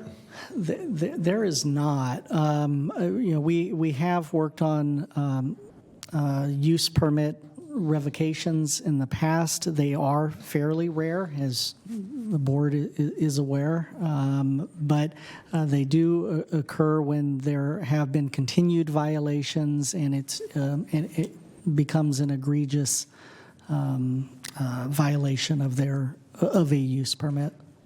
But we don't have a threshold number that we use as a benchmark. Okay, thank you. I would just offer to my colleague, Supervisor Desmond, since obviously this is a facility that is in his district, and certainly that's his direct district constituents here that are have obviously expressed their concern and interest in the permit, that he may want to, in the spirit of finding some happy mediums here, might want to consider making that perhaps a little more specific. We had one of the appellants start their testimony with the number of times, or I forgot if it was number of times or how loud the noise was. So just something to consider. Thank you. Okay, and then Supervisor Desmond. Yes, thank you, Supervisor Stern. Actually, I was going to ask you, Chris, to walk through that very process, because I think depending on the action the board takes here today, that is crucial that the neighbors understand not only the conditions that are being proposed, but what the process is going to be if those conditions are violated, and when does it reach a point where there could be a suspension, a revocation that would eventually make its way, to the board to be upheld or not. Do you have any thoughts on something that could be imposed or developed for this? Yeah, certainly. We have had some discussion about potentially requiring a condition for maybe an annual report that could be provided to planning, that then could be forwarded through an informational item to the Board of Supervisors. That report could outline any issues or any complaints that had been received. That could also provide an opportunity to head down a revocation process if there are violations. So our zoning code provides provisions to revoke use permits. They are done at the referral of either the planning director or the Board of Supervisors, and that hearing would be held at the Planning Commission. And so perhaps having a condition with a report that could compile information on an annual basis might be helpful in evaluating whether or not there should be any further action taken. I appreciate that. That actually also is connected to another thing that you and I spoke about. One of the biggest concerns that I know they changed at the Planning Commission was dropping it down from a 15-year period to a 10-year period. And you and I have had discussions about, is there any kind of mechanism we could impose by way of a condition that would not require the applicant to affirmatively, come back necessarily, but where the board could get, the very report that you're describing. If we did something like that, just mechanically, if we see in that report that there are some violations, and maybe the planning director has elected not to initiate a suspension or something, could the board initiate something? Correct. Under the zoning code provisions. I look over to June. Is that? Yes, the zoning code provision that Mr. Pahuli is referring to addresses both the revocation and modification of use permits, and it does give the planning director or the Board of Supervisors the authority to initiate proceedings to either revoke or modify a use permit. Okay, that's very helpful. And I know, Chris, you actually prepared. You had an idea for a potential condition that would accomplish that reporting that we're describing. And I'd certainly be very interested in that as an additional condition if my colleagues agree and there's a will to move this forward. Okay. I want to just follow on to the noise piece of this. When was the last time a noise citation was issued in this county? I'm not, Long not time aware. ago. Environmental management doesn't typically come out on the weekends. It's nighttime authorization. Certainly, we have sources of noise. It's not the sheriff's department that issues them. It's not the planning department. You rely on environmental management department to do that. And, you know, that's kind of a feel-good measure. It gives you some basis if there was a complaint or complaints. But I guess my experience tells me that, irrespective of this particular application, that issues and conditions tied to noise are very difficult, one, to get the enforcement mechanism even started, but then secondly, to document that, and then who bears the expense. I can tell you from experience in district I represent, and again, it doesn't mean that you don't have some basis. A complaint from somebody who thinks it's too loud, but you got decibels quoted here, you got hours. Hours are easy to enforce, but these rules typically, I mean, the quiet hours from 10 p.m. to 7 a.m. or at least 6 a.m. are universal throughout the county. Kind of like fireworks, you have to catch them in the act. Yeah, you do. And then you got to have the enforcement entity willing to come out on a Saturday night or a Sunday afternoon or whatever it is. So, again, I wouldn't want to, and I don't think there's any intent to mislead anybody here, but, you know, I think June spoke to it, certainly this board or future boards, if we issue the permit, could initiate. Again, and that's a key word. It's not that, you're not going to one-sidedly have a hearing one day and decide we're going to change the conditions. People are entitled to a whole due process going back through the various stages of that process. So I think it's just to be clear, because I've seen this condition numerous times over the years, and I can tell you the ability to enforce it, certainly to pull the trigger to say we're going to actually modify and or revoke a permit, good luck with that. So, I mean, it's nice to say, and I believe people would adhere to it if done in good faith. So I'm not questioning that, but I can tell you my experience hasn't been very positive with regards to noise complaints. And 50 dB is certainly, from a neighborhood standpoint with background noise, maybe that's acceptable, but trying to prove something that even if it's blaring, and as Supervisor Cerna says, witnessing it and then attesting to it and then all that the process, not an easy one as it relates to that condition. Maybe other conditions that are more easily addressed. But I just wanted to be real about that, because that's not been my experience. We're very successful at all. And, and I might just speak to this because I think the noise ordinance has been many, many years since that's been addressed in this county. Environmental management, it rightfully rests with them. But I would just suggest to my colleagues that in going forward, not with this just matter before us today, but it might be something we want to take a look at, because we do apply these conditions many times in use permits and generally don't have problems because people are going to do the right thing.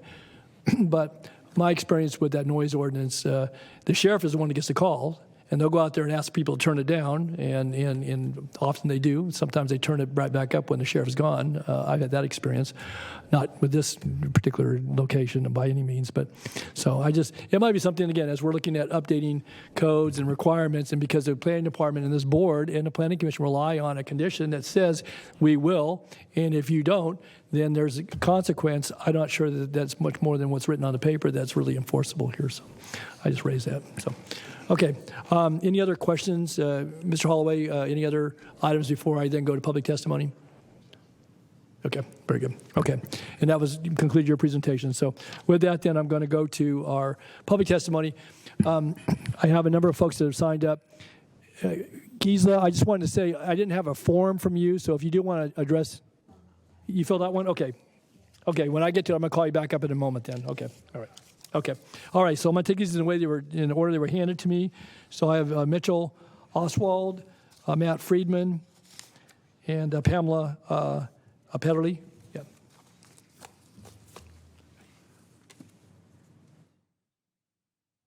So I call forward Mitchell. Mitchell Ostwald. I have been sworn. I'm a local attorney, and also I'm past president of Mosaic Law. I'm speaking to reject the appeal. Back I guess, over 15 years ago when I began working with my partner at the time, Morton Friedman. We went through all the steps necessary to comply with the rules and regulations that were in place. Met with many of the Board of Supervisors. Also, Mark Sussman was involved, and we met. We listened to concerns. We listened to the community, and we set things up in a way that would work. And also, to the chair's comment about the noise, one of the features of the center are noise baffling systems. So you could literally have a music playing, stand outside the door, you won't hear a thing.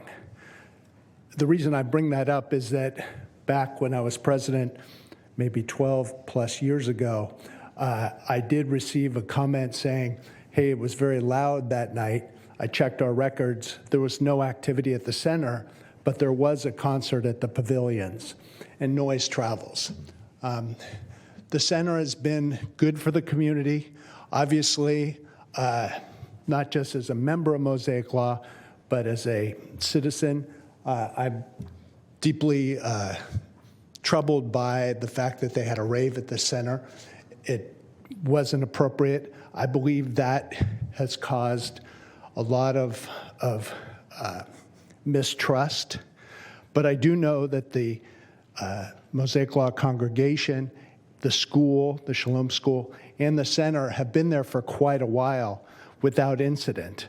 And while the rave was not the right thing to do, it happened. But I do believe in listening to the Mosaic Law and the applicants, and as well as the planners, that the necessary steps are in place to avoid anything like this again. So with that, if you have any questions for me, I can only speak to what we did many years ago. I haven't been involved, although I continue to be a member. Okay. Thank you. Thank you, Mitchell. No questions. Thank you very much. Okay, next, Matt Friedman, followed by Pamela Petterly, and then Gisela after her. So.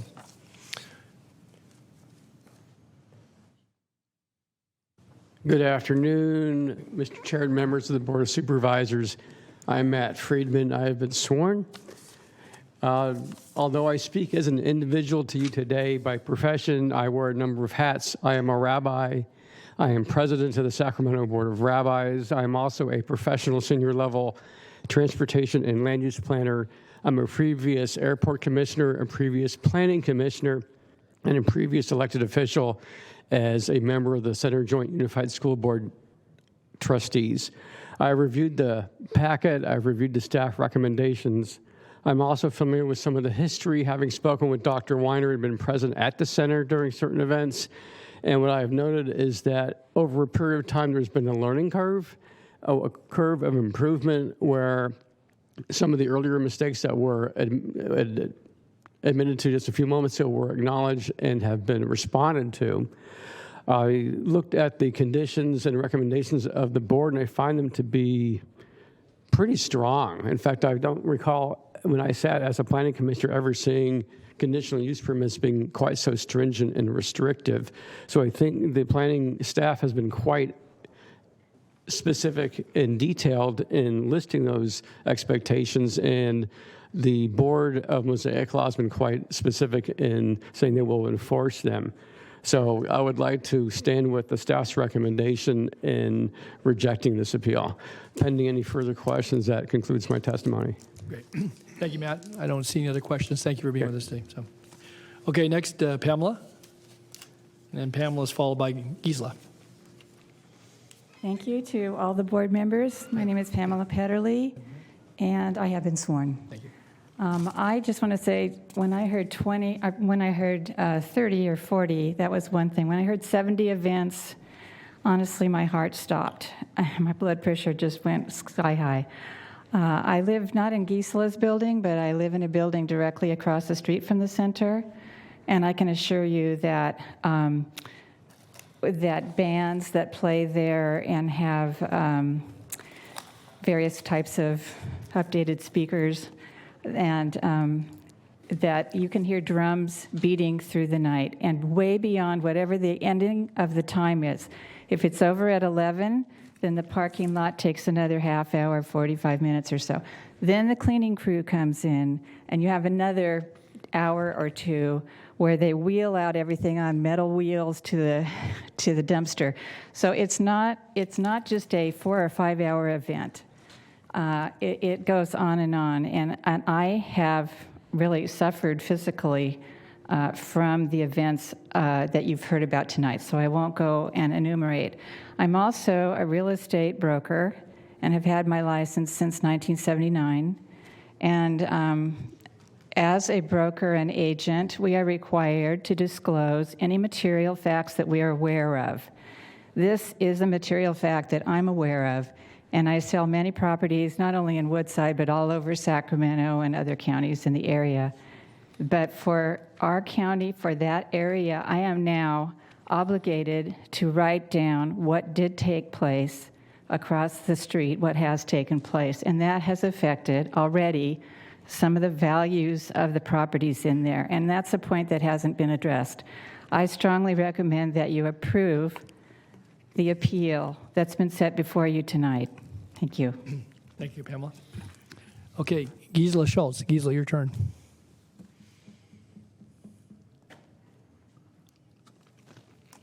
Thank you. I'll try again. Okay.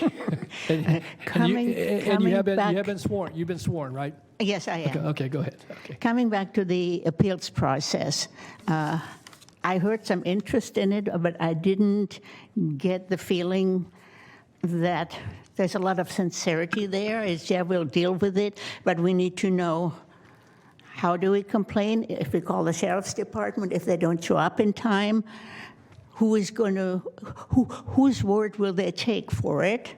How many complaints does it take before you take action? And mostly, I'm really concerned about giving you a permit for 10 years.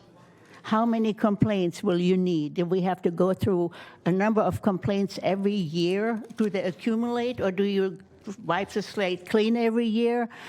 But for 10 years, I would not approve that for any, so I suggest that we reject this. I mean, that we reject the center's request and that we approve the appeal. Okay. Or that you approve the appeal. Thank you. Okay. Thank you, Gisela. Okay, next, Larry Moses, followed by Jeff Brodowski, and I have Todd without a last name is the next person after that.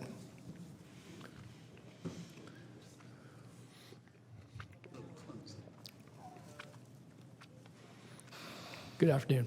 Good afternoon. My name is Larry Moses. I have been sworn, and I've been also a longtime member of Mosaic Law. I'm here to let you know that I reject the appeal and support this CUP. Thank you. Okay. Thank you. Okay, next, Jeff Brodowski. Hello. Hi. My name is Jeffrey Brodowski. I have been sworn. I support the applicant's conditional use permit and urge the board to reject the appeal. I had my wedding at the center in December of 2019 while we were in discussion with the neighbors at the time. And we had heard from the neighbors afterwards that there was no complaints about noise, that it had gone very well. And we had over 300 people at that wedding. Thank you. Okay. Thank you, Jeff. Okay, next I have Todd. I don't have a last name. And then if there's anyone I haven't called, I know Barry Weiner, you had to slip in. Have you already spoken? Okay, then Barry would be the last one I have signed up. And if there's anybody else, get a slip in, I'll call you. Otherwise, Todd and Barry. Todd. My name is Todd. I've been sworn. I'm actually here on behalf of my wife because she's working and couldn't make it out here. So I'm going to read the speech that she wrote for me. Hi, my name is Maria Sperber, and I'm the board president of the Friends of the Crisis Nurseries, an auxiliary of the Sacramento Children's Home. Our purpose is to support Sacramento Crisis Nursery programs, which provides emergency child care for children 0 to 5 years old, 24 hours a day, 7 days a week, when caregivers experience crisis. This crisis could be homelessness, unemployment, a behavioral condition, domestic violence, or any other crisis that occurs. Our fundraising efforts go directly to fund the nurseries. We purchase diapers, food, clothing, and comfort bags for every child and assist families and caregivers in connecting them with other community service needs to help their situation. We support their work in our community, which has become even more necessary during COVID-19. We could not provide this safety net without the fundraising efforts of the Friends, Pink, and other community supporters such as the Arden Arcade and the Sacramento Rotaries. The center at 2300 is the only event center big enough to host our American Girl fashion show, which raised over $250,000, funds that went directly to support the nurseries. The event also provides an opportunity for our community's children to participate in the fashion show, learn more about the Sacramento Children's Home, and work it does to provide care for our vulnerable community members. Furthermore, formal sit-down events have been hosted at the center on behalf of the Children's Home and the nurseries, raising close to $1 million. Every dollar went to support community programs and would not have been possible without the center. Its location, size, parking, and the flexibility within the space make the center an exceptional venue. The staff is responsive, concise, and works with our board towards a successful outcome. I cannot emphasize enough the necessity of fundraising to support these programs, and the center plays a vital role in our efforts. First Five, which all of you are familiar with, funding continues to decline. The biggest budget deficit must be closed by fundraising. On our community programs like the nurseries are in jeopardy without it. Thank you for your time this afternoon. I urge you to reject the appeal. Thank you. Thank you, Todd. Thank you, your wife, for the letter as well.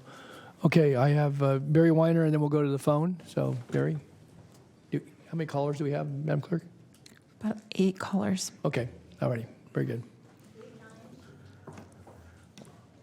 Barry Weiner again. I've been sworn. Good afternoon. I am the chair of the Security Committee for Mosaic Law Congregation. We are responsible with the board approval for the security and parking. Specifically added was the center. Our parking and access plan has been created with input from the neighbors from the many in-person and Zoom meetings we had about the center with them. In fact, one of the neighbors was a retired executive director of the Sacramento Convention Center. She was instrumental in developing some of the plans that we have developed. We recently had a couple of congregational events where we got to try out all the new protocols.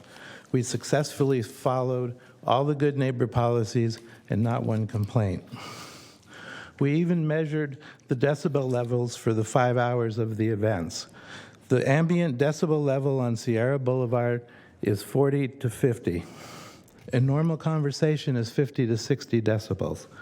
With the event going on in the center, our noise abatement program in place, we never broached those numbers with measurements taken across the street from the event center while it was going on. Being the chair of the committee, I started having monthly meetings with the Sacramento Sheriff's Department. They have been very instrumental in protocols that we put into place to help please the neighbors.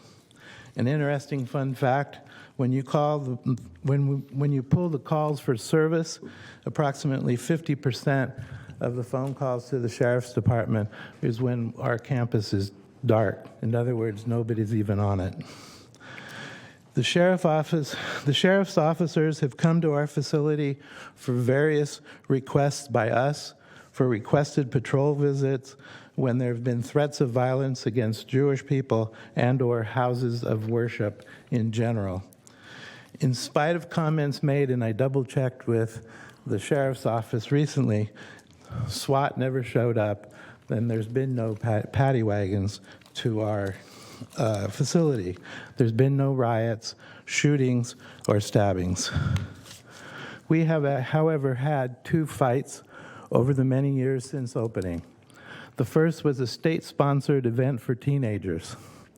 The second was a Marymount School Gala, a nonprofit, where a parent and a teacher got into it, and they took it out to the street and down the street. Both got arrested. All I can say is that we have agreed to most of all the concessions with the neighbors. We have put into place protocols so that the neighbors won't be bothered by excessive traffic and extraneous and unnecessary noise. And in fact, we plan to continue meeting with the neighbors after we get the use permit. I'd also like to address quickly the cleaning after the event. Everybody is out after 11:30. The gates will be opened and held open so that that would reduce the noise. If we have to do any type of cleaning or whatever, we will wait till the next day. So I encourage you to reject the appeal and allow us a second chance to prove that we will be good neighbors. Okay. Thank you. Thank you, Barry. I think there's a question for you. No questions? Thank you, Mr. Barry. Actually, I had a quick question for you. I know it's not in one of the use permits, or in the conditions. I'm sorry. If someone there's an issue about everybody has to stay indoors, but obviously some noise would emanate as someone's opening one of the doors. Are the only doors for the public or attendees at an event on that southwest side there, or are there doors on the side closer to Sierra? There are doors opposite Sierra, which, but that's the kitchen. While those doors, there's doors on the interior, as long as they're closed and someone ingress and egresses quickly, there's minimal noise. But would attendees be going in and out of those doors? No. We have security guards at the main entrance, which does not allow anyone out, and they're asked not to go out. But that's a foyer, and again, there are interior doors that are closed, so ingress and egress has minimal noise. There are two doors that potentially could be a problem with attendees on the west side. I have to think of all the compass bearings here. On the northwest, kind of the northwest corner of the building? Yes. That area? So what we have done is we have special noise abatement blankets, if you will, that will stop any of the low bass. And then we also position a volunteer at those doors also that will not allow people to ingress or egress while the event is going on. And as for cleaners, if they want music, there's a thing called earbuds or headphones.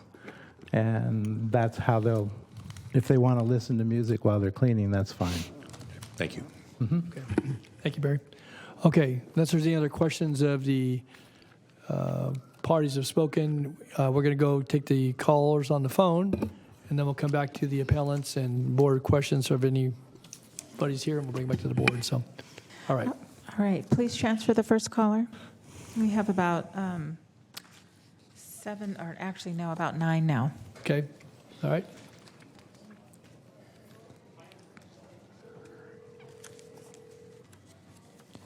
Hi, caller. Please start with your comments. You have 3 minutes. Hi, my name is Julie. My husband Rick and I are residents of Blackmer Circle, which adjoins Sierra Boulevard across the street from Mosaic Law. Sacramento County zoning code does not allow an event center in a residential zoning area for good reason. Large events simply and obviously are not compatible with a residential neighborhood. In the last few years, Mosaic Law has been holding commercial events at their social hall, such as raves. The fallout from these events included a significant influx of traffic, loud noise, and yes, I can hear the noise from inside my house with the windows closed, trash, intoxicated attendees in my driveway, and fights requiring police presence continuing well into the night. I believe that fundraising for charitable causes in a social hall is appropriate for religious entities. And to this end, I would like to commend the Unitarian Church, who does host such fundraisers for charitable organizations. I've been to some. There is no noise, no police, and no late nights. I think that Mosaic Law, as a religious organization, ought to show good stewardship of the neighborhood in which it's located. Having large events in our neighborhood that have significant adverse effects simply to make money are absolutely not appropriate. The impacts on our neighborhood have been severely overlooked and undervalued. Quite frankly, I don't trust that they will follow the conditions, given their history. So I would like to urge the board to approve this appeal. Thank you. Thank you, Julie. Madam Clerk, we'll probably need to make sure that folks are sworn in testimony and his verbal testimony. Oh, yeah, I It's okay, forgot okay. about Yeah, that. all I'll right. have to do it for each Yeah, one. I know of each one, and again, individually. Sorry for the extra burden, but I guess that's what we're supposed to do, so. Yeah, we are. Sorry. Okay, It's no problem. No apology necessary. Okay, yeah. Next caller, please.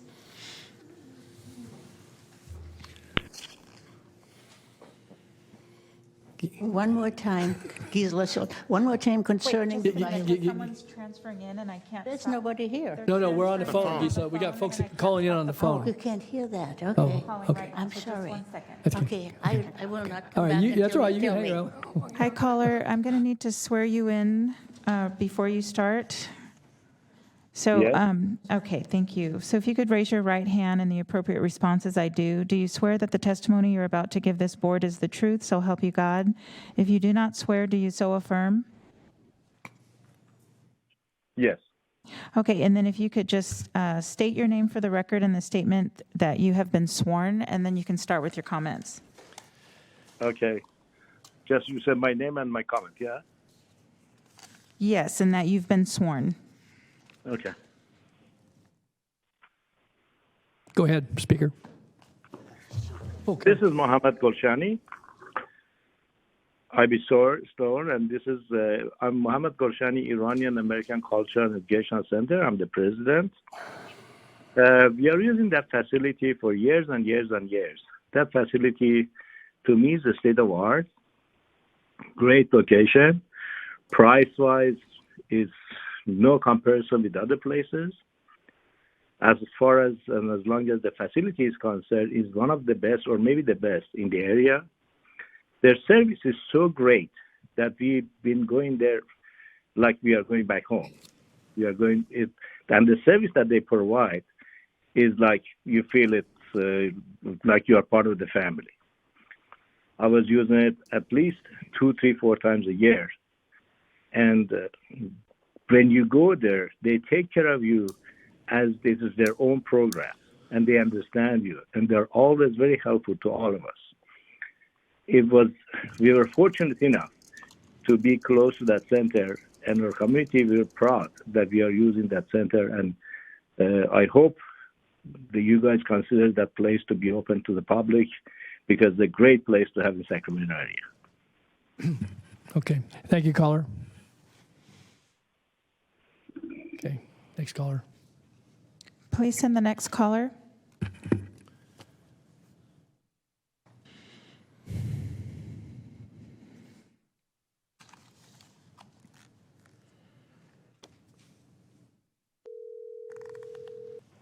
Hi, caller. I'm going to swear you in first before you start your comment.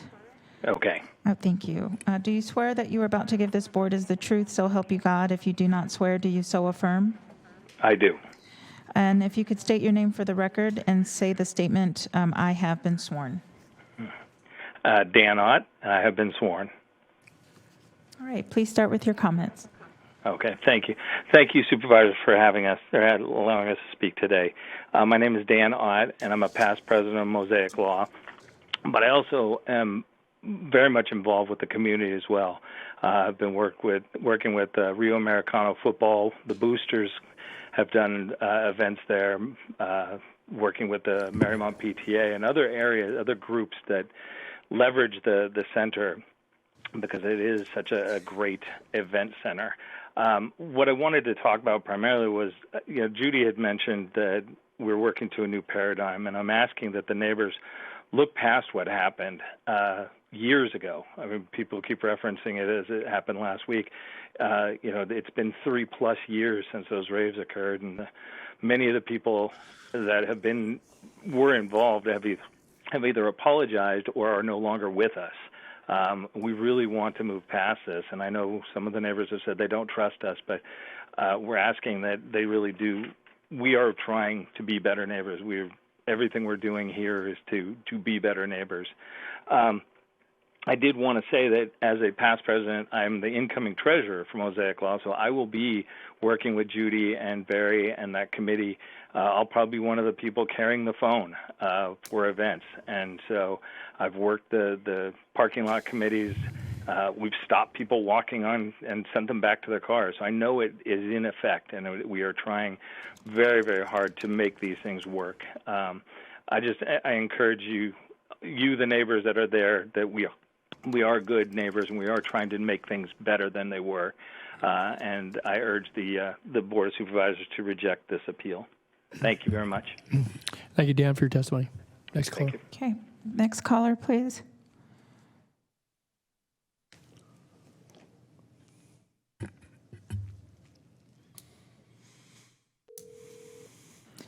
Hi, caller. I'm going to swear you in before you make your comment. Sure. Okay. And do you swear that the testimony you're about to give this board is the truth, so help you God? If you do not swear, do you so affirm? I will. Okay. And please state your name for the record, and the statement say that you have been sworn. Thank you. Sure. This is Sam Babai. I'm from Famous Kebab Restaurant. I have been working with the center for several years, and I have done more than 20 caterings in that center. And the facility is so cheap from the price-wise, and it's full of the equipment and a lot of future and fixture for any event, a lot of parking, and a lot of good service from that center to the caterer. And we are happy that we open and we use that center, and we miss them so far. They are closed, and we would like to be open, and this is a good community and good place for our community. Thank you very much, and have a nice day. I wish you make a good decision for opening that center. Thank you, Sam. You're welcome. Next caller. Next caller, please.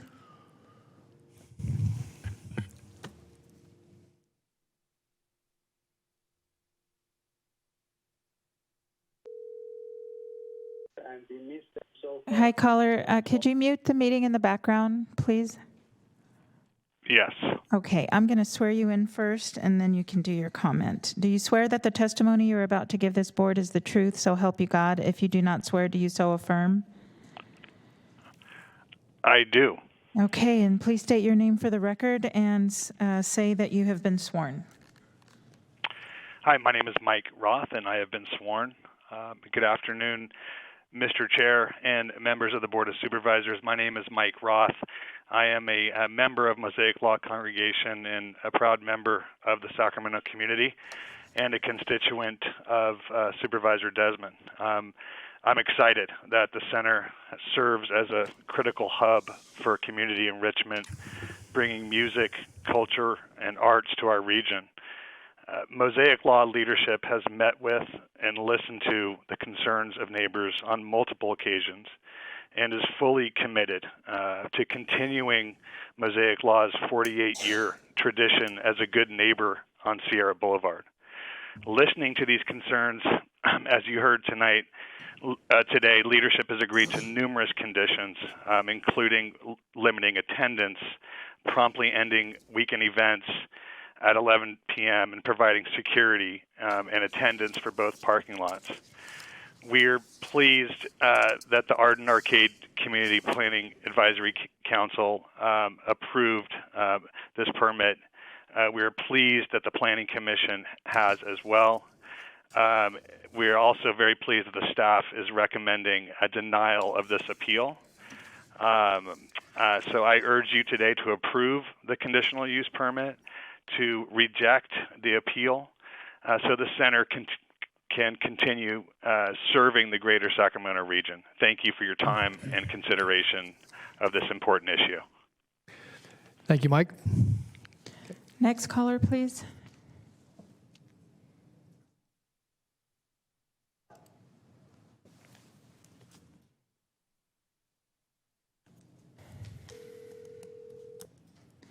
Hi, caller. I'm going to swear you in before you start. Do you swear that the testimony you're about to give this board is the truth, so help you God? If you do not swear, do you so affirm? I do. Okay, and please state your name for the record and say that you have been sworn. Joby Marchand, I have been sworn. And you can start with your comments. Thank you. Thank you. I am in support of the event center continuing to hold events. They have been compliant with all the rules that have been requested of them. They should continue to do business as usual. Thank you so much. Thank you, Jody. Next caller. Thank you. Next caller, please.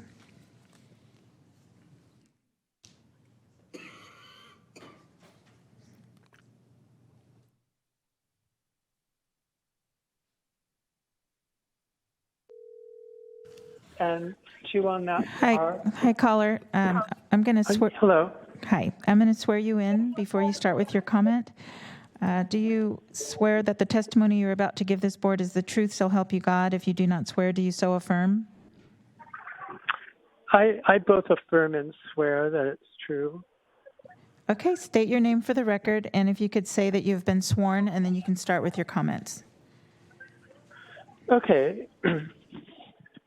My name is Don Schwennison, and I have been sworn, and I have a comment to make about this issue. I'm part of Sac Civic Ballet and also has been known as Crockett Dean Ballet, and we have been to this center since 2010, giving ballet performances and holding events multiple times each year since 2010. And always having a good experience, a very positive experience there, never having any kind of negative interaction with any neighbors. And our audiences have enjoyed themselves going out to the center and seeing ballets like Nutcracker Suite and Sleeping Beauty and other ballets. And I certainly hope that we will be able to go there for many years to come. And I feel it would be a sad occasion if the center was prevented from opening up its venue for the community at large to come and have art events like our organization. And I think it is a good thing for everyone that the center is open and doing what they can do. And I certainly hope the board sees the positive value in having this center active and serving the community. So that's my comment on it. Thank you, Don, for your comments, for calling in today. All right, next caller, please. Next caller, please.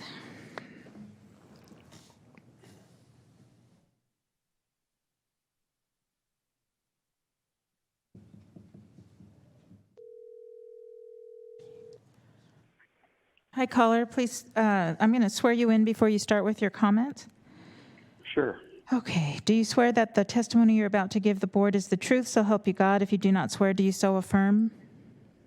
Yes, I do. Okay. Please state your name for the record, and if you could say that you have been sworn, and then you can start with your comments. You have 3 minutes. My name is Michael Misha Kennedy. I have been sworn in today. I am a member and a person that's a leader in the LGBTQI community. And I'm also a member of the Race and Cultural Equity Task Force. And as some of the board may be aware, we had spent many, many months building and drafting the diversity statement that Sacramento has used and that the Arts Commission has used. Some communities, their spaces and their centers and their events don't lie in traditional spaces. As with the Jewish community, this, lies within their churches and their schools. And our communities have had the privilege of using their spaces and interacting with them. And it's really important that we consider making these a permanent space. I really recommend that we deny the appeal and that we approve this, because equity looks a certain way. And I think it's important for us all to invest in these community and these spaces for what's best for the entire community. And I thank you for your time today and your consideration. Thank you, Michael. Next caller. And Jillian, if you could send the last caller, please.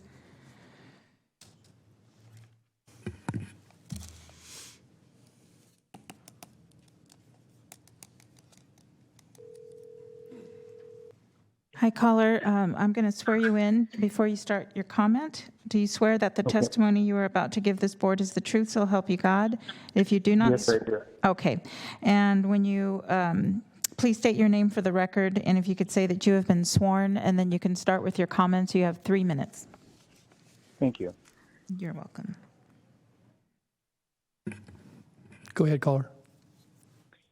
My name is Franklin Gumpert, and I am a resident within about 0.6 of a mile of the center.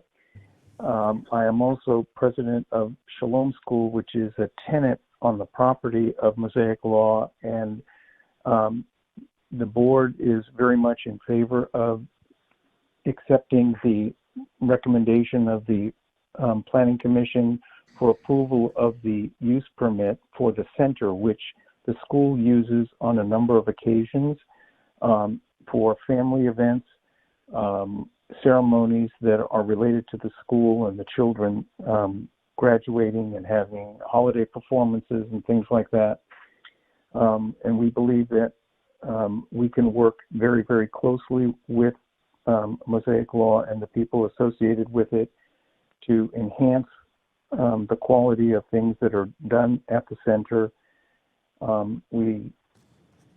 I personally have participated in the hearings at the Planning Commission and I think the earlier investigative hearing, and I've heard about what the neighbors are complaining about. I understand that they may have their own personal perspectives, but I truly believe that it is an asset to the community and will be well managed. And I hope that the board the Board of Supervisors allows the permit to be granted. Okay. Thank you, Franklin. Appreciate your comments. Okay.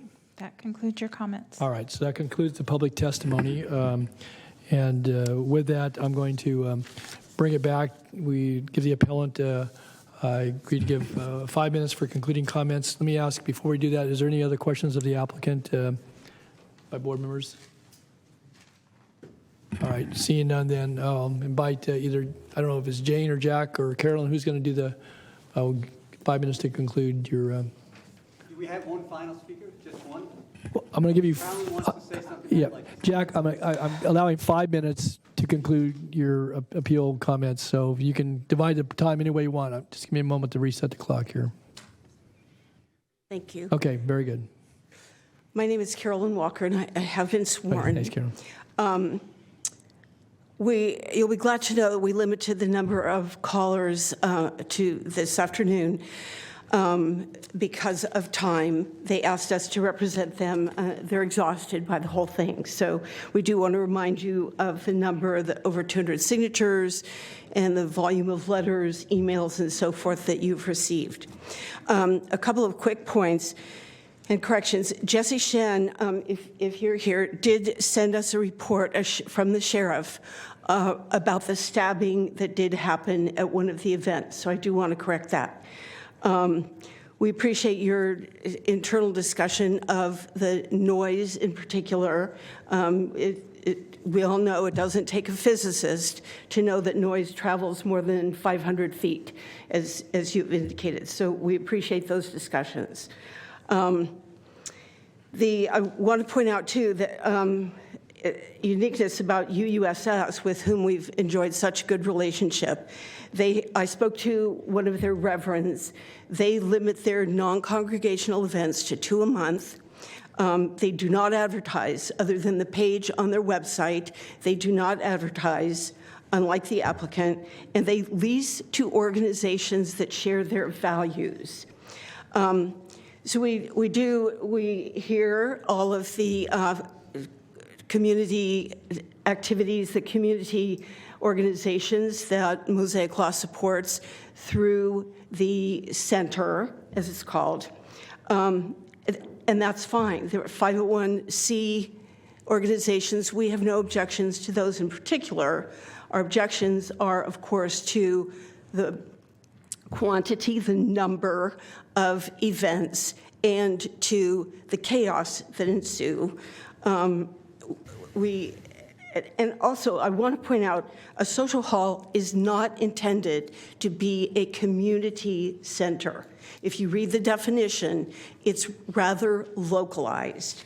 So while we appreciate all of the efforts that Mosaic Law has made to about noise, about traffic, and we hear those, we accept those, we appreciate them, we're still concerned about having a huge event center in the midst of our... Excuse me, if somebody could turn their phone down. Just take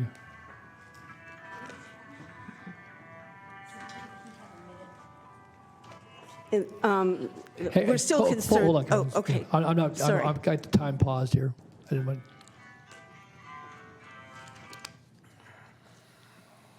Okay, go ahead. Continue, Carol. Thank you. We're still concerned about having an event center in the midst of our neighborhood. And we, too, would like to return to Mitchell Ostwald referred to the good relationship that we had with Mosaic Law for years. We would love to see that be restored. And we think that with the what they've instituted and a couple of more details, that can easily be accomplished. And I think trust can be restored in the neighborhood. We would like for you to consider reducing the number 70 of the non-congregational events. There's enough going on already with Shalom School, with services, with various meetings, this, that, and the other thing. There's enough activity that to add more than one a week, many of them large, is too much for our neighborhood.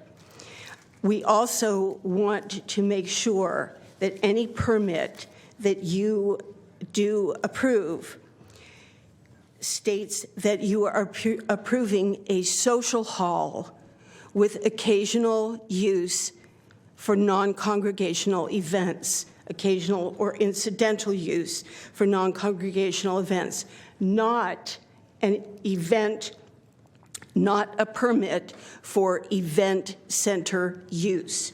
The project description all along has said permit for event center use. We object to that because it's a social hall that is what is allowed in our residential zone. Thank you very much. Okay, thank you, Carolyn. Okay, there's about a little less than a minute remaining, so I don't know if it's Jack or Jane who wants to. You're fine, Carol. I'm just kidding. I allowed 5 minutes, so we'll give you the. It's not going to take 5 minutes. It's No, going I to know. take a Well, couple of seconds. you got less than a minute, Jack. Okay. So go ahead. I'm sorry that it's gotten this far. It really never should have gotten this far.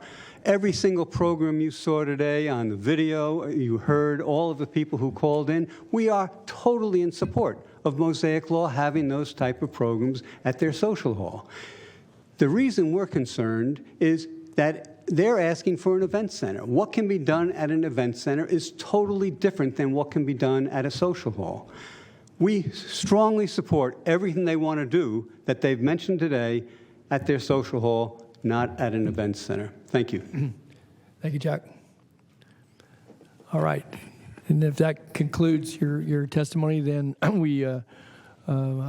to thank on behalf of the board, certainly all the speakers today, and again, appreciate certainly the courtesy that you've shown one another.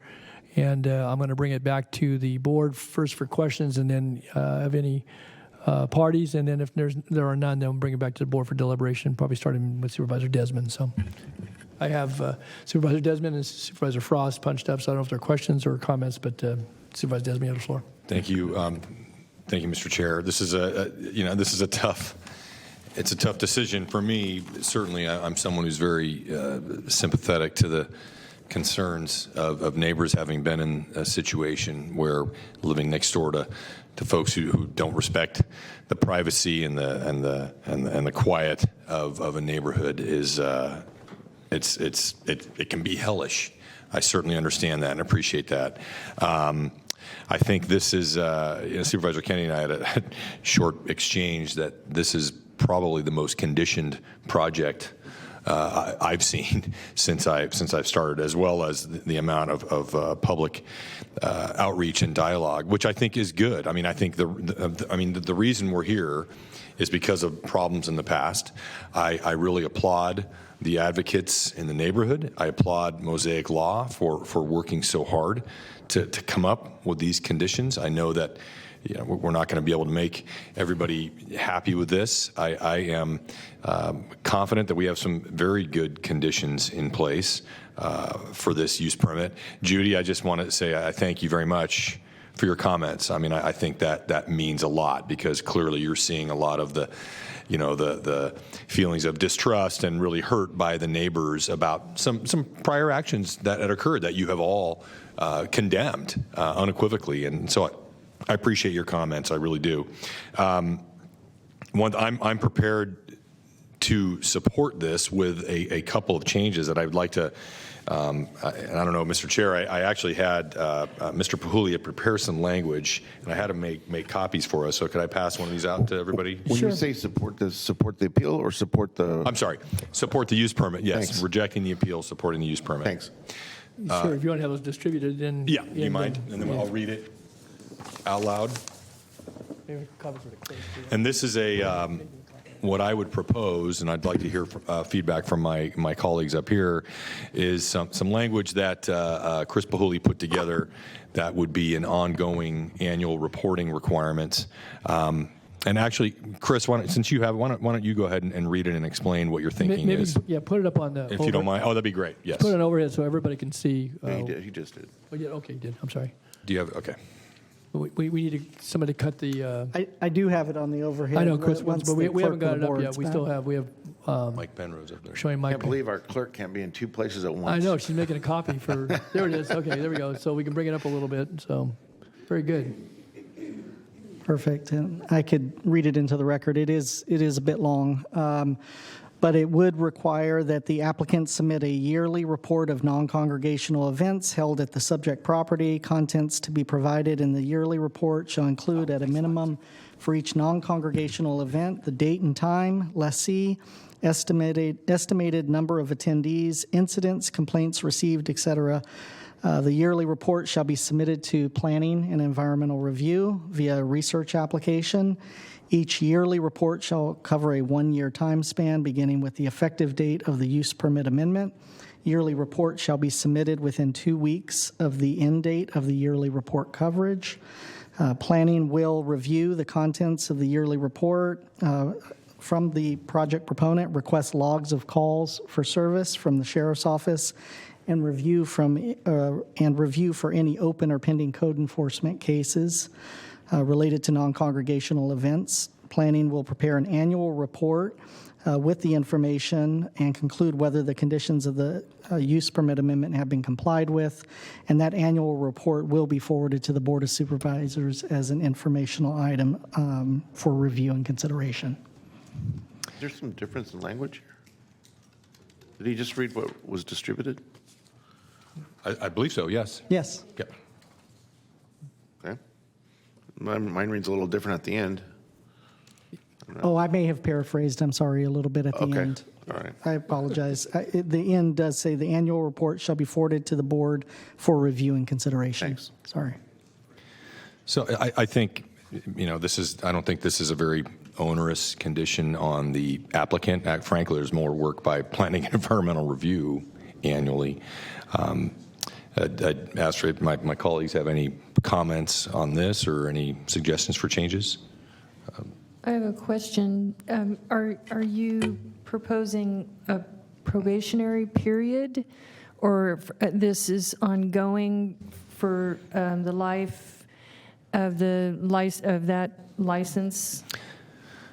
So my first thought, and certainly my discussions with Chris, would be for the duration of the permit, but certainly for the first, I think, few years anyway. I think that would be important. So maybe the first 3 or 5 years, this regular report to the board is what my thought would be. My proposal, I'm prepared to make a motion to support it as an additional condition for the first 5 years. And I think it provides us with that information that Supervisor Stern and I were having with Chris, where if issues occur, it's a mechanism for it to come to our attention. I have another question when we're done with this, but I can wait if until this discussion on this is done. I had a question on this. So when we say it'll be forwarded to the board, I mean, we get communications in lots of different formats. So would this be something that would be done kind of informally, obviously the supervisor of the district, but to members of the board? Would it come, we've had other situations where we get annually a report that is a receive and file unless otherwise pulled forward by a board member. It appears on a printed agenda. It's available publicly. Not that most documents aren't available publicly, but there's various means of circulating that so that broader understanding and distribution occurs. So I guess what was intended here? The intent was the latter, that it would be distributed to the board as an informational item for receive and comment. Okay, so to be put on the agenda? Correct. So it would be agendized, because Correct. that's different than just sending us a memo okay. I'm sorry. Yeah, Jane, and that was just, again, we went, yes, it would be publicly available, as I understood it, and Supervisor Designate can certainly weigh in, that it would be forwarded to us, so it would actually appear on a board agenda. It would be probably as a receive and information item. Any item, though, could be brought forward, as we talked about. So it would be publicly available on a printed agenda, as well as obviously on our website, the content as well as the notice of the item being forwarded to the board. The answer is yes. Supervisor Desmond, did you want to respond on this? So no, I appreciate that clarification. So that's the motion I'd like to make, is that we reject the appeal and impose an additional condition, this additional condition as written here for the first 5 years of the permit. And in addition to that, I'd like to include in my motion that we remove the condition regarding only limiting events to nonprofit organizations, because I am convinced that I don't see how that is effective, how that's really going to how that's going to be enforced, and I really think that's just kind of an unworkable condition. So that would be my motion. Second. Okay, so we have a motion and a second, but I had supervisors. Okay, Supervisor Frost has been in the queue here. I know Supervisor Kennedy was in, but. I just wanted to ask a quick question relating to event center versus social hall. There was a very specific request around that, and I don't know if this is for Chris or if it's for council, but it seems like the zoning was updated or upgraded to really make a social hall essentially the same as an event center, or the conditions that were placed on the Unitarian, is it a Unitarian church? It's a social hall that can have events, but we're calling this an event center that's also a social hall. So does it matter? Because it's the same thing. They're doing the same thing, but it's psychologically a different feeling if you're calling it a social hall versus event center.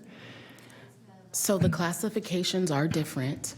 But what I wanted to point out is our definition of event center is not limited to event center. It says event center / reception hall, which I'm not sure if the appellants were aware of that, and if that would make them feel more comfortable. The use permit certainly could say event center / reception hall, which is indicated and listed in the definition of the definition section of our zoning code.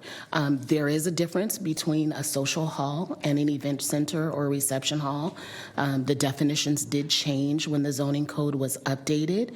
At the time that the Universal Church submitted their application, we did not have the same definition for event center, and so they were approved as a social hall, but their license or their permit was conditioned to allow them to have public events.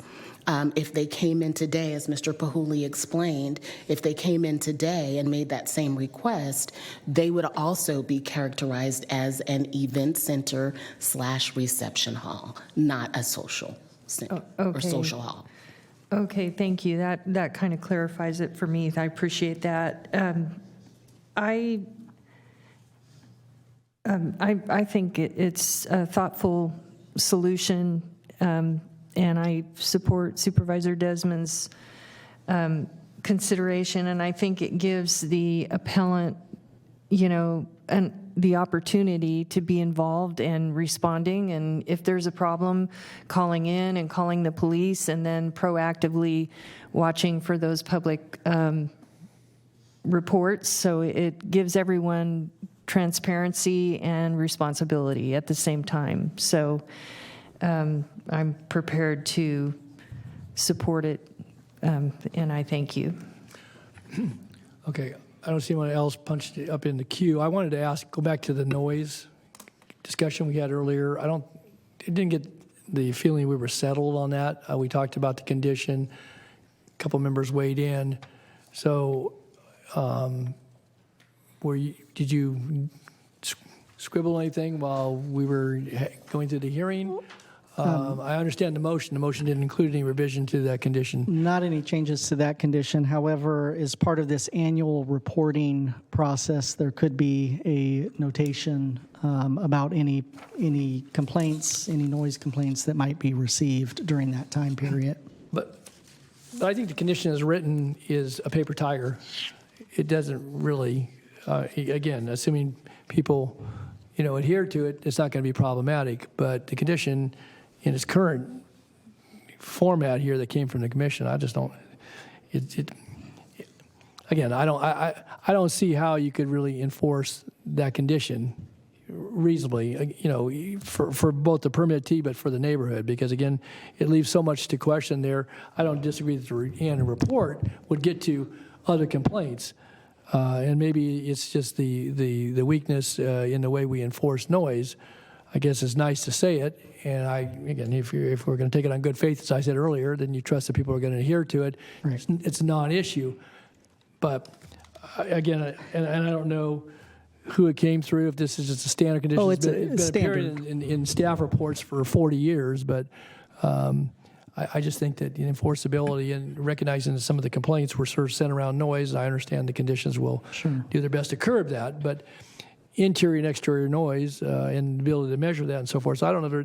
I see Supervisor Desmond's. Well, I just see. Brian, I don't know. Did you want to speak to this? If you had an idea about this, I'm sorry, Brian was trying to say. That's fine. You can ask him. Stay close, Chris. Chair Natoli, members of the board, Brian Holloway, Holloway Land Company again. Just to address the concern about noise, a couple things that. The doors where people will go in and out of the building, there's actually an outer door, 2 outer doors and 2 inner doors, okay?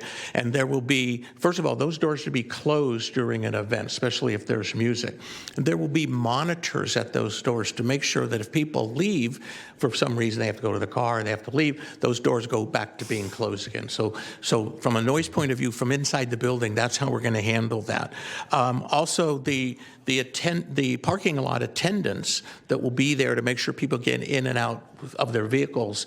They'll be in the parking lot to advise people, keep it down. If somebody turns their radio on or they're loud getting in the car, the parking attendees are going to be there to do that.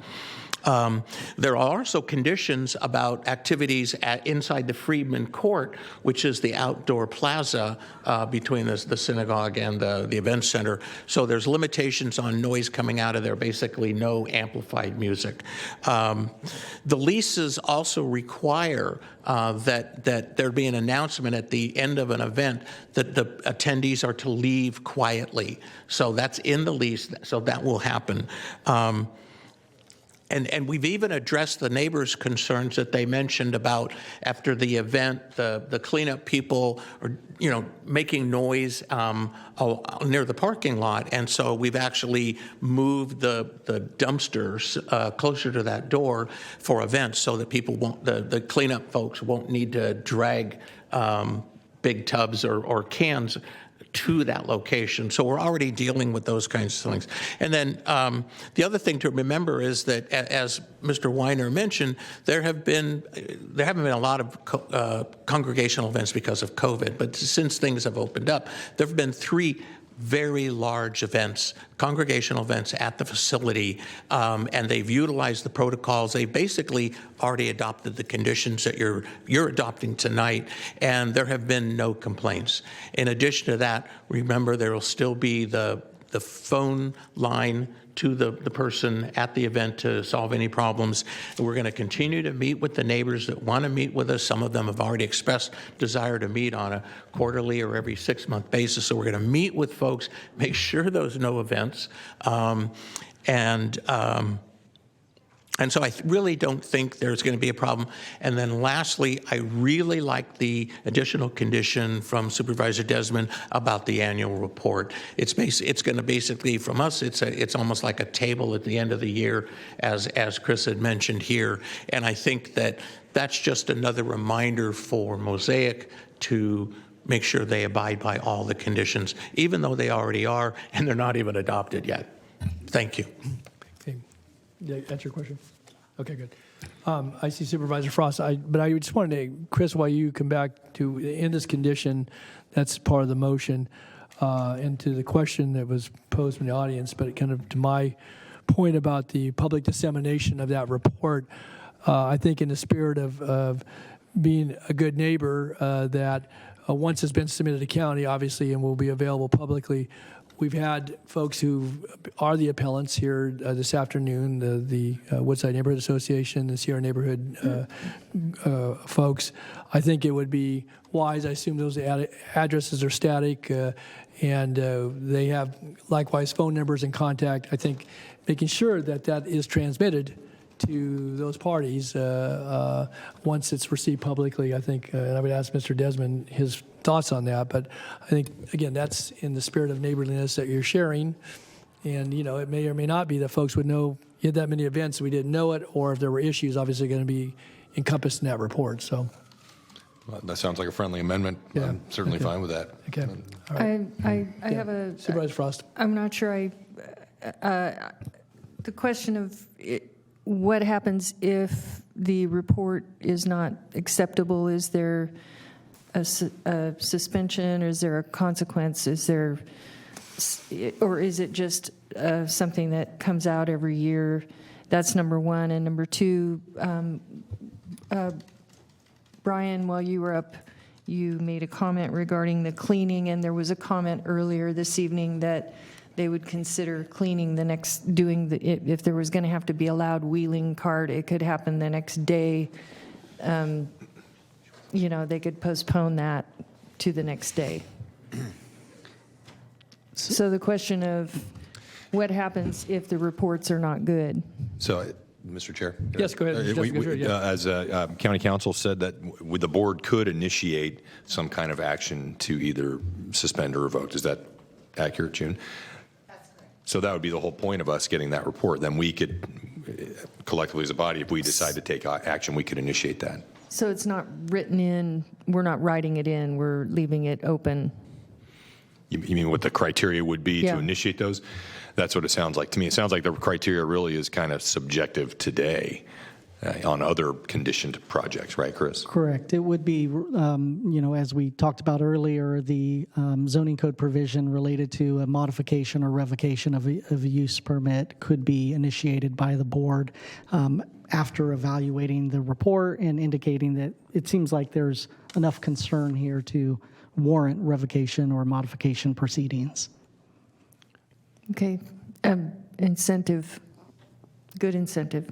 Thank you. Okay, and if I could ask one other question, thank you, Supervisor Frost. On the motion is basically, I assume it references condition number 6, is that correct? Where the non-congregational events would not be limited to nonprofits. Condition 8. Condition 8, okay. So if you'll walk me from condition 8, then back up to condition 6.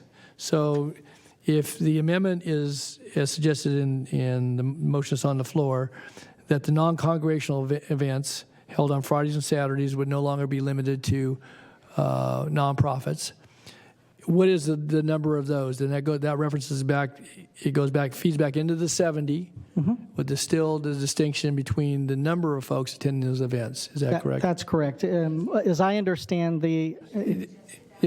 No, we did, Jane. Again, as I understand the recommendation, it's to just strike condition 8. So condition 6 would stay in place with the 70 events per year, and differentiated between the 34 events at a capacity of 300 to 400 and 36 at a capacity less than 300. That would remain unchanged. So the motion is to strike condition 8? That's my understanding. And so it says non-congregational events held on Fridays and Saturdays after 5 p.m. What about, I assume before the evening hours, they could have gone to non-congregational for-profits. Is that accurate? That's accurate. I don't know what the difference is between nonprofit and for-profit. Well, I think it related to maybe a private, going back to the reception hall, I think I could be wrong about this, but it was for events, wedding parties that were not affiliated with the congregation. Is that? Or the rave, they just don't want wild parties. Right, I understand that. So help me understand, Chris, again, and maybe Superintendent Desmond could weigh in too, but I want to, we're basically amending what the Planning Commission put in place. That's correct. That's my understanding of the. But what is it that we're amending? So what's now allowed under the guise of 70, 34 to 36 split? I get all that. What was prohibited heretofore under the Planning Commission's condition versus what's going to be allowed now? What does it open up to? I see weddings. I saw it shaking. What else? What else is weddings, anniversary parties? Any other sort of private event that might be held that isn't associated with a nonprofit with the 501c designation. So that's not the ballet, it's not the crisis nursery, it's not the Dean School of Dance. Those were already permitted under the guise of what the commission did. That's correct. This opens up to weddings, anniversary parties. Schools. Oh.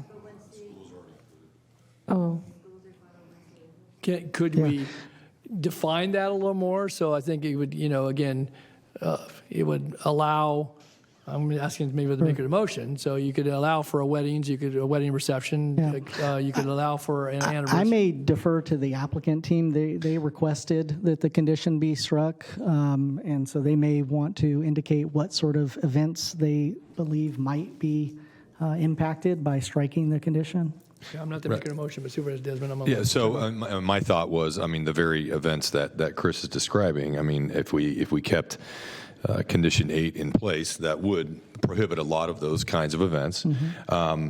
And certainly by striking that, it would allow commercial events, but those commercial events would still be subject to other conditions that certainly the Unitarian Church is not subject to. So I'm comfortable removing that because of, I think, the other conditions that are in place. So that's my thinking on the motion. So when we say commercial events, with the limitations in place, what the commission did limited it for a particular reason, and that was supported by the commission, even though you had a no vote. So I guess I'm trying to understand, if it opens it up, receptions, anniversaries, how wide a range are we talking about here, or can we provide definition behind that? I guess that's my question I'm posing. I wouldn't think that there would be. It would be similar to the Universalist Church use permit where it is open to the general public. And so any type of organization that is not a nonprofit organization would have the ability to lease it. It could be a private company's holiday party. It could be any sort of events. Again, I'm not sure. The applicant may have an idea of the roster of types of events So that they've could I held book in the past. again, they wouldn't necessarily take my booking, but could I book a quiet rave? No. That's not, but it's not expressly prohibited. I hear the congregation saying you're not going to book that. Right. I'm wondering, Mr. Chair, I'm wondering maybe if the applicant could speak to this a little more. But Supervisor Kennedy, I think you Oh, wait sorry. into it, and then I'll Just briefly, I mean, I will weigh in on this subject, and my own opinion is that I think it should be struck as a condition because I just don't buy the premise that by definition, a nonprofit is quieter than other organizations. Let me and events. remind the board that unsupervised has played for plenty of nonprofit Right. organizations, and we're hardly quiet. Not quiet. Yes, Mr. Weiner. Want me to comment or no? I think it was a question of, so go ahead. Supervisor Well, Designee. thank you, Mr. Chair. So, Barry, I think that we would all probably benefit maybe by a little more explanation of events you might host there that you would not be able to host with this Condition 8 in place. Well, with this condition in place, obviously, at one point, the nonprofit was the one that created the brouhaha with the fight. That was the Marymount School Gala. Just saying. Normally, we would have, birthday parties, weddings, quinceañeras. Judy does the booking, and there's a lot of times they want a Saturday night. Well, they're not a 503(c) profit, so we have to say sorry. There's no such thing as a quiet rave. I know that. I was being flippant, but I know that, Barry. I was trying to give an example. I enjoyed that. That was fine. But no, we're not looking at that. We've had people call for graduations where we've had a bad experience previously, and we've told them no. Political fundraisers could not be done on a Friday or Saturday night. And unfortunately, as you guys know, that's kind of like prime time.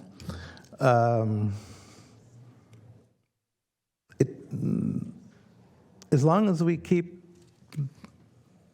the numbers down, we can control.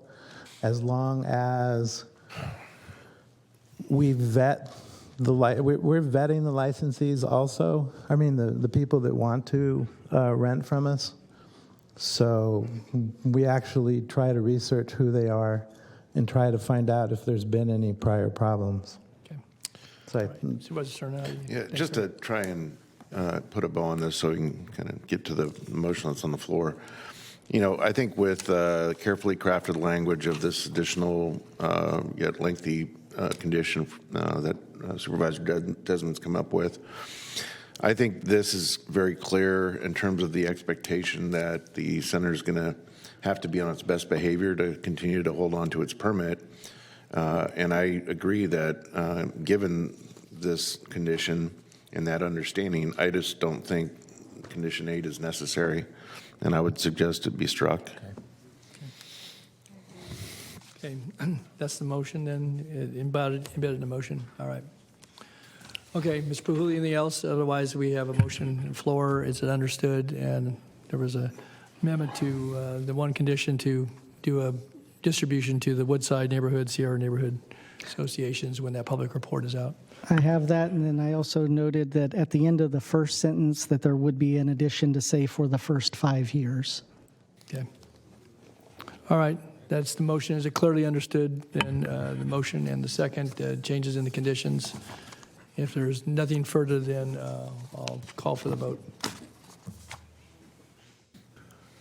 Unanimous vote. Okay. All right. Thank you to all who've weighed in here this afternoon to appellant, the applicant, and all the callers, and appreciate it. I want to suggest we take a 5-minute break. Thank you, supervisors. Thank you, Mr. Holloway. Okay, we're going to take a 5-minute break and reset here, and then we're going to go into item 67. In fact, we'll do starting at 5:30. We'll start the hearing on item 67. Thank you.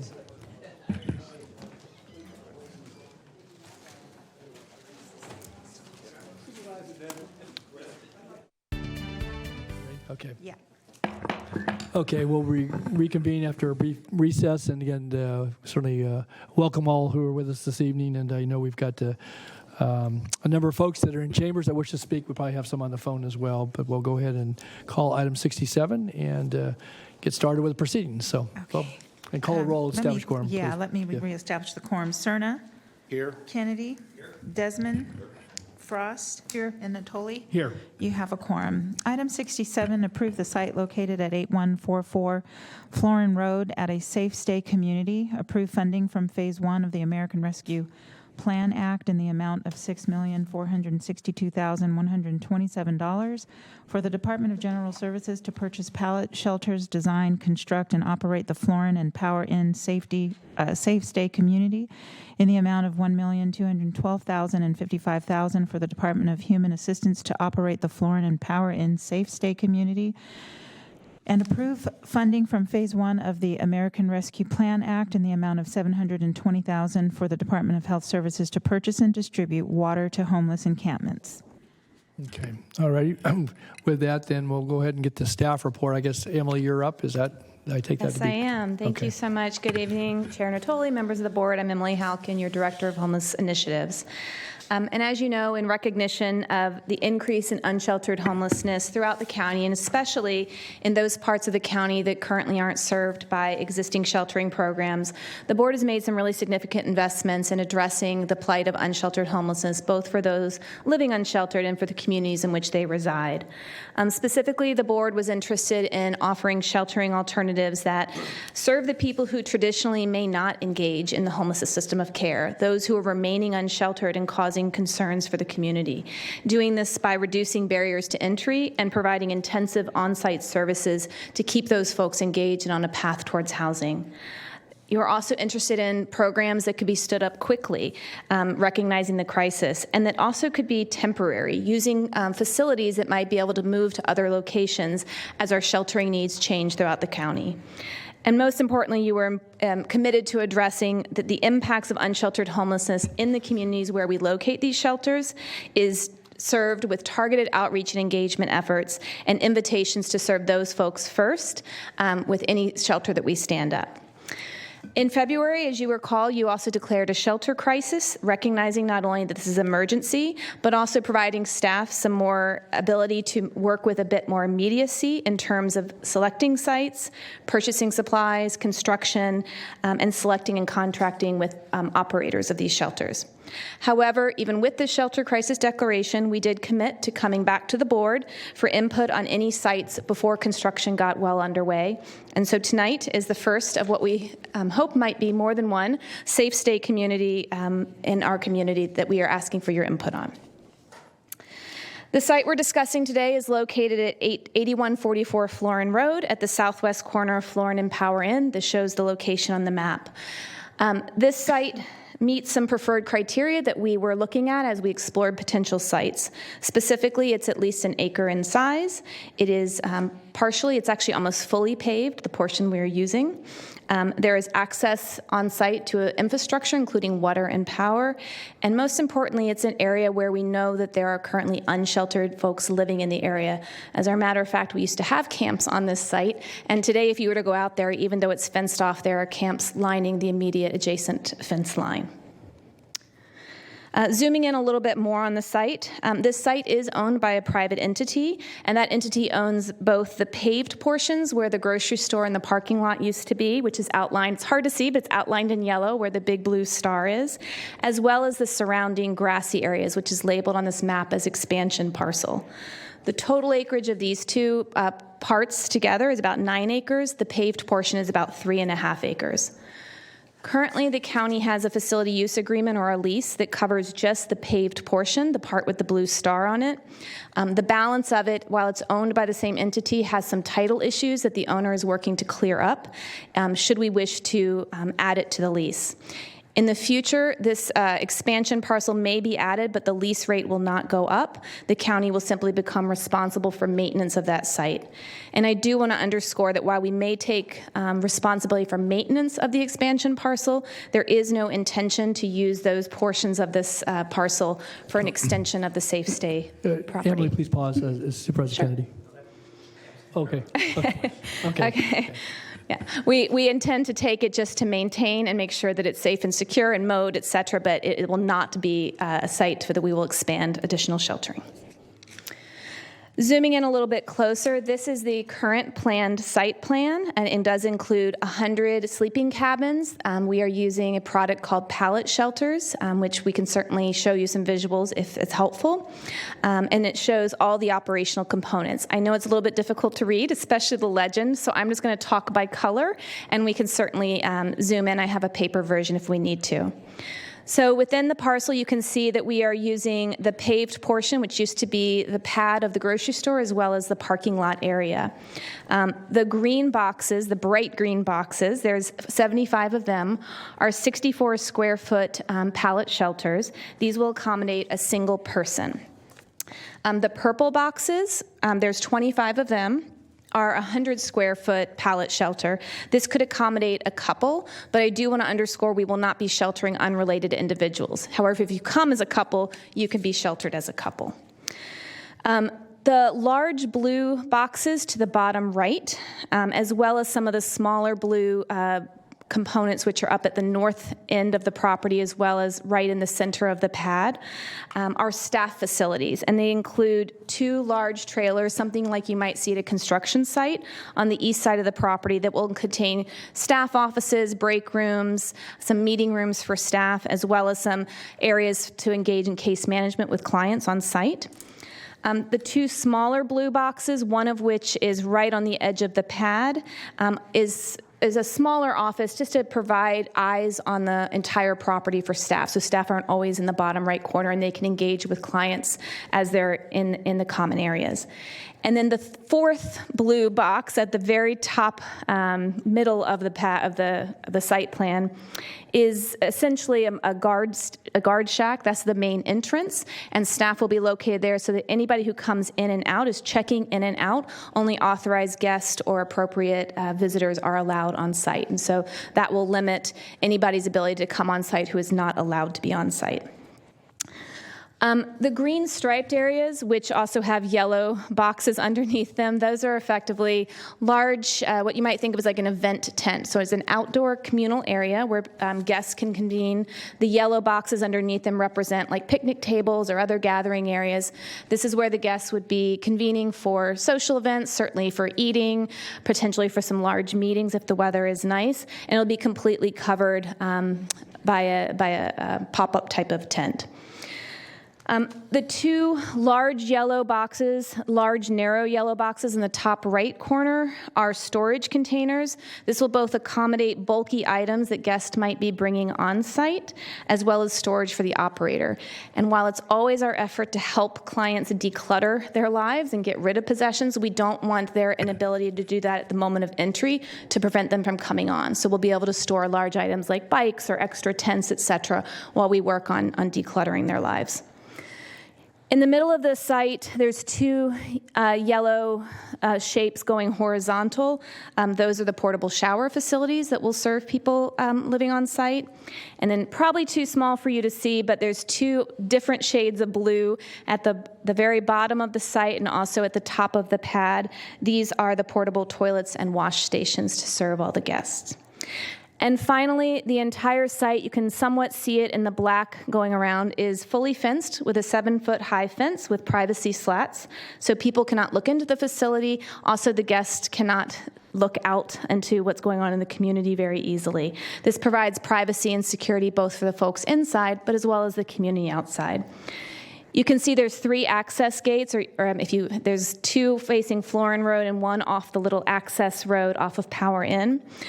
2 are limited for emergency or delivery vehicles only. All guest access will be through the main gate that's off of Florin Road. It's the one that juts into the parking lot.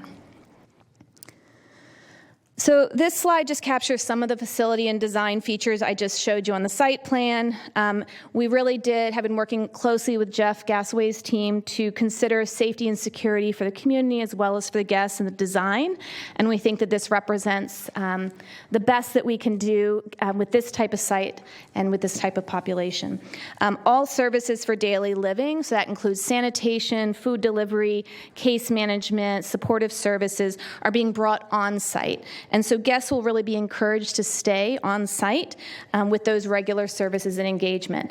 They will not need to go out to the corner to panhandle for food because food will be brought on site. They will not need to try to find an outreach worker on the street because those services will be brought on site.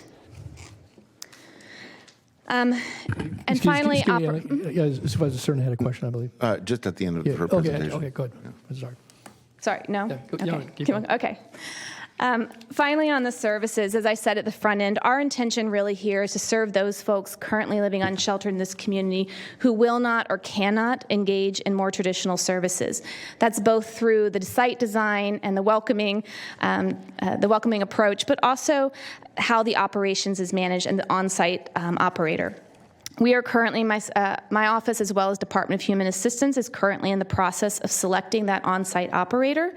They will be brought on before the site opens. We're hoping at least a month or so before the site opens to give them the opportunity to also engage with the community, to work with our outreach navigators, to meet the businesses around, and to start working on a plan to develop a good neighbor policy with the community such that they are accountable to the community and that they're a part of the community.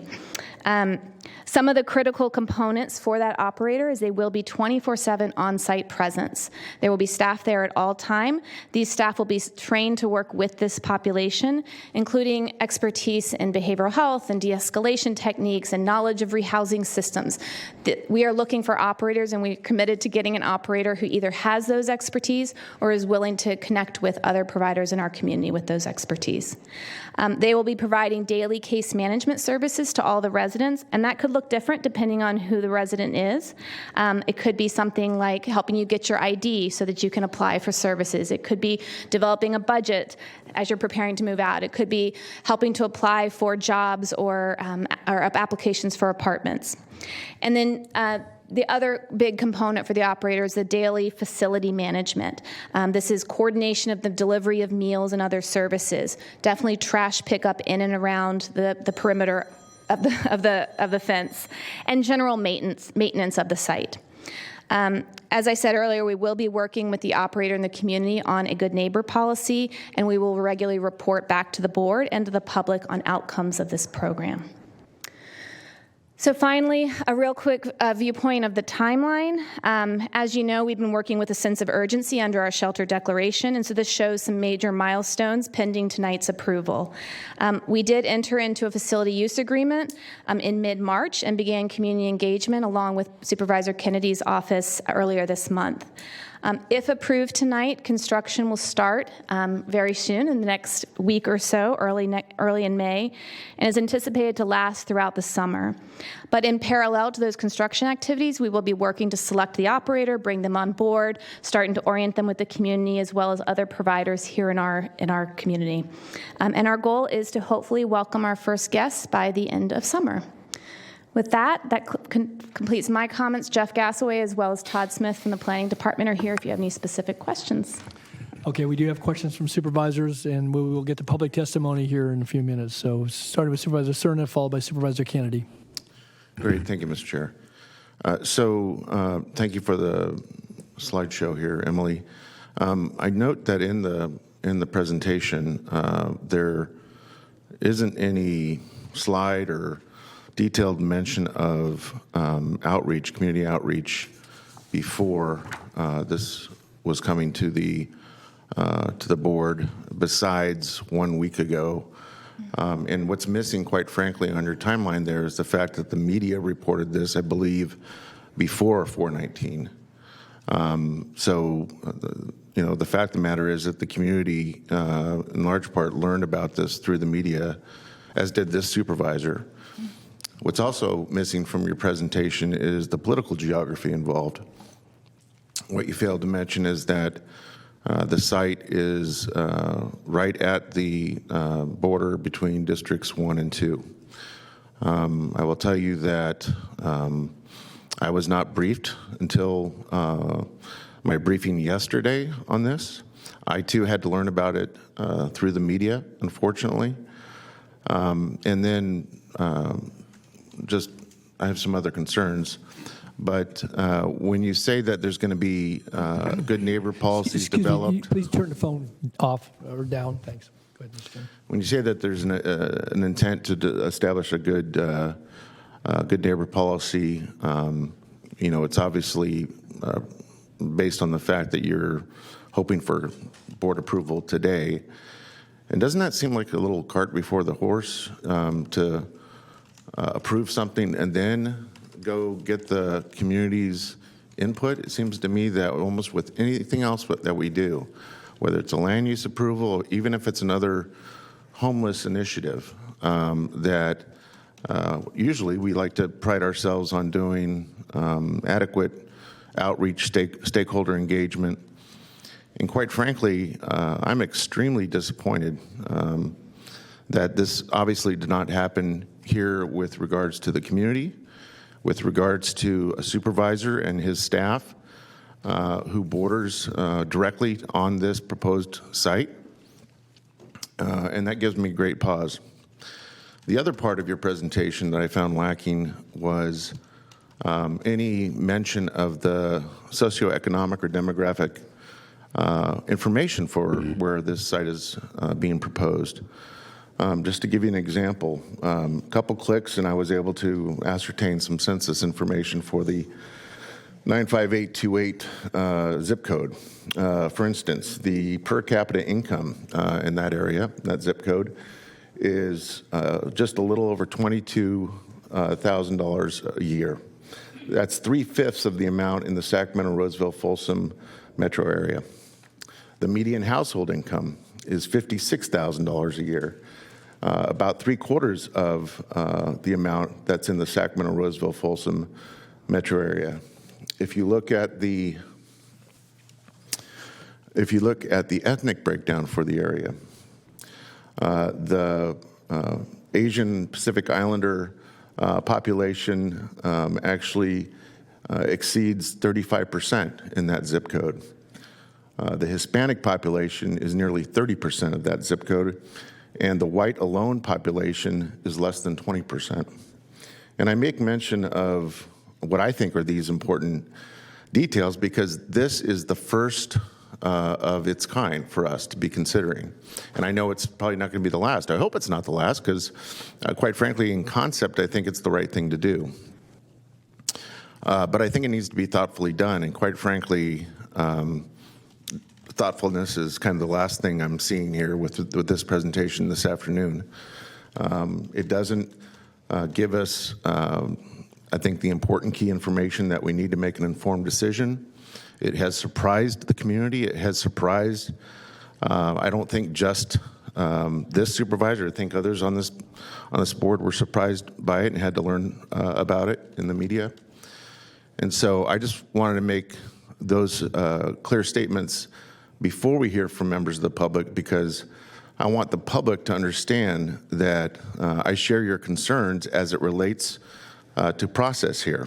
Again, when we declared the shelter emergency, I was one of the greatest proponents of doing so because obviously we have a huge community challenge in front of us with the suffering that continues to progress in our unsheltered community. And it is our obligation to do everything we can to address that. And I think safe stays are going to be an important part of that. But if this is going to be the first and obviously to some extent the model going forward and setting precedents, the last thing I want to do is set a precedent of a broken process that either deliberately or unintentionally excludes the community itself from making an informed decision. And so I will give you a preview of coming attractions for the conclusion of this item today. I will not be able to support it today. It doesn't mean I won't be able to support it if we take more time to do precisely what I think needs to be done, which is the community outreach ahead of the approval, put it back in the right order, get the input and do the education so that perhaps you actually may get people that are concerned because they're not well informed about what is being proposed. Maybe they come around because of the time that we might take to educate folks. And I'm not talking about an extensive period. I'm talking maybe a month to 6 weeks here. But to me, I'm glad you ended, Emily, with a timeline, because this, I think, really emphasizes for me the problem with the way this has been teed up today. Thanks. Okay. Thanks, Supervisor Cerna. Supervisor Kennedy. Thank you, Chair. A few things. So the thinking of having the good neighbor policy, it's precisely to work with the community to do it. But to do that, and this has been explained to me, and I agree, it's vital that we have the operator on board, because the operator is the one who's going to be working with the community. Is that right? Is that part of that thinking? It's definitely a more robust process if the operator is involved in it, certainly. Right. And because they also bring with their experience, and they're likely more experienced than we are at operating a facility like this. And also, but the one, some of the low bar things, and we do have, I mean, as you can see on the timeline, there's a lot of time to work this out. And I do welcome, Supervisor Cerna working with him and his staff and the community. We also did do mailing to the 1,000 feet around the project, which is twice what we normally do. Or what is normally called for. I mean, we just had an item where they were very proud of the fact that I think they did 700 or something like that. And this exceeded that.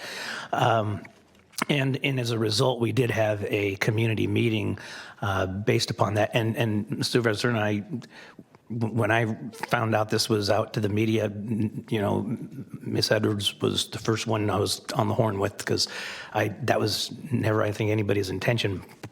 One thing that happens, though, once you mail out, cat's out of the bag, and it's difficult to control it at that point. And we did extensive mailings also to the businesses that are surrounding the area through economic development. So we did that as well. I also had the opportunity on Sunday, many of them are in the audience, to meet with the Catholic Church that's right across the street. And we had a robust conversation. And of about, an hour and a half, close to 2 hours. Very cordial and civil, and I appreciate that. So there perhaps has been more public outreach than it was known. So I just wanted to get that out, and I'll have much more to say later, of course. Okay, thanks, Supervisor Kennedy. I had some questions, Emily, that as we kind of dive into this, because again, I will say that it's been said by colleagues that I was surprised by the announcement. Not that I wasn't surprised that we approved, obviously I was part of this board when we approved the resolution declaring the shelter crisis. I went back and pulled that resolution because, again, there's some things that concern me that relate to kind of this expedited, because nowhere in the resolution does it say we're kind of going to jump over our normal community processes. Yes, we have urgency, and we have people who are unhoused who are in need of services, presuming we can get them to accept some of those services, because not all of those folks are accepting, whether it's proximate to where they're currently camped at or not. But I guess what I wanted to ask about, and again, I appreciated your direct answer. I do know the answer because I asked you the question on Friday in briefing, is that what comes to us today is basically the request to approve about a $7 million expenditure, of which I understand already under the authorities that were taken via the wording in the February 15th action this board took, that somehow we were going to move forward without the requirement for traditional contracting processes. And I ask you, and certainly Mr. Gasaway is here in the audience, as to how it was that we had made the contract to expend over $1 million to buy pallet houses from a particular vendor. Again, I don't mean to debate that this evening, but I am concerned, and whether that was a no-compete award, which you said yes, it was. And that concerns me because, again, even with a crisis, to go out and to basically commit this county, these are all public dollars, certainly in your work and that of other county staff that have been tasked with this, is to do good work in the public's interest. And as you said earlier, sometimes folks who are, voiceless in the process because of their situation. But I'm concerned, and again, I'm going to say this for the record, that somehow we got out to the point where we've executed a lease under authority of apparently taken from this or maybe other even previous authorities. So we have a 5-year lease at $7,500 a month with some prescriptions about other proximate property, maybe a part of the overall site. We've gone forward and all in advance of having a contractor and all in advance of having very broad public discussion, executed, I guess, a commitment to purchase $1 million in structures. And on top of that, we now have before us, I guess maybe it's either prescribed authorities, to spend $4.5 million on a site that's currently vacant that had a former market on it that we're going to bring utilities and all the other things, and that's all been committed to. And I'm concerned about that. Again, not because I didn't think that siding, and we're going to talk about that specifically, that siding wasn't going to be contested, whether it's this neighborhood or other neighborhoods or other business districts. And again, I certainly appreciate Mr. Kennedy's efforts on this. He and Supervisor Cerna shared a boundary. I represented the Florin community for many years on the Board of Supervisors and certainly have been a part of this board's decisions to invest significant millions of public dollars to improve the streetscape, to work to bring sewers to the community, to develop a special planning area that was to guide investment and future reinvestment in a community that is part of the history of this, of the development of this county, but certainly had fallen behind a bit because I think of lack of public investment in a number of cases, and we tried to cure and correct that. And here we are today with what you bring to us, in you and other staff, that says, we've already gone forward in the interest of what you, the board, told us to do 8 weeks ago in a resolution, and have secured a site. We purchased cabins, and we're going to spend, by the way, millions of dollars on infrastructure and then seek an operator that would operate for a couple of years. And it concerns me because the information that went out to folks in this audience and others, certainly to a much broader audience, to people in the community, many who support certainly safe state communities and their location in our communities. And again, I had the good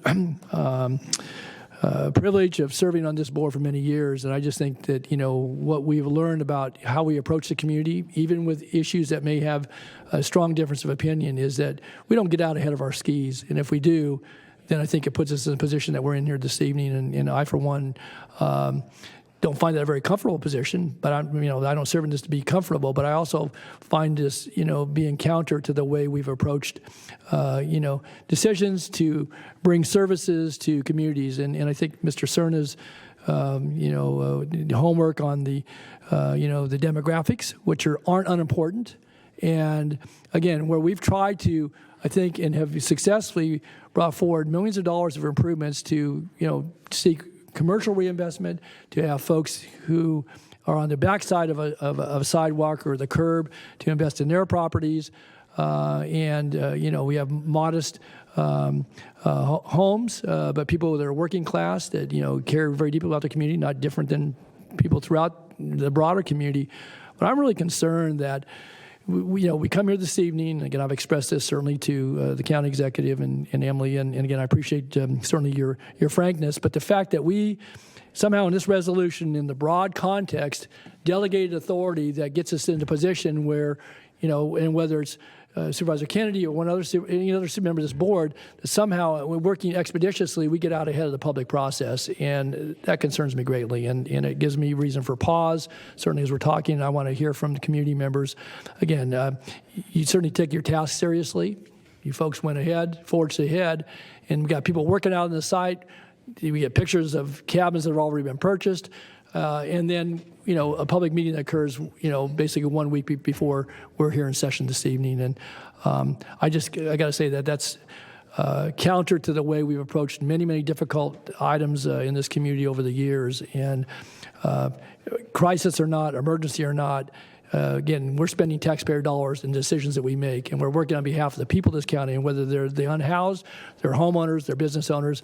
And that's a important point, but it's also a point of balance. And I'm really concerned. Again, I happen to know certainly this community with more familiarity than I do other areas of the county. And again, as Supervisor Cerna said, we want to approach this in a way that hopefully will find community acceptance, but also.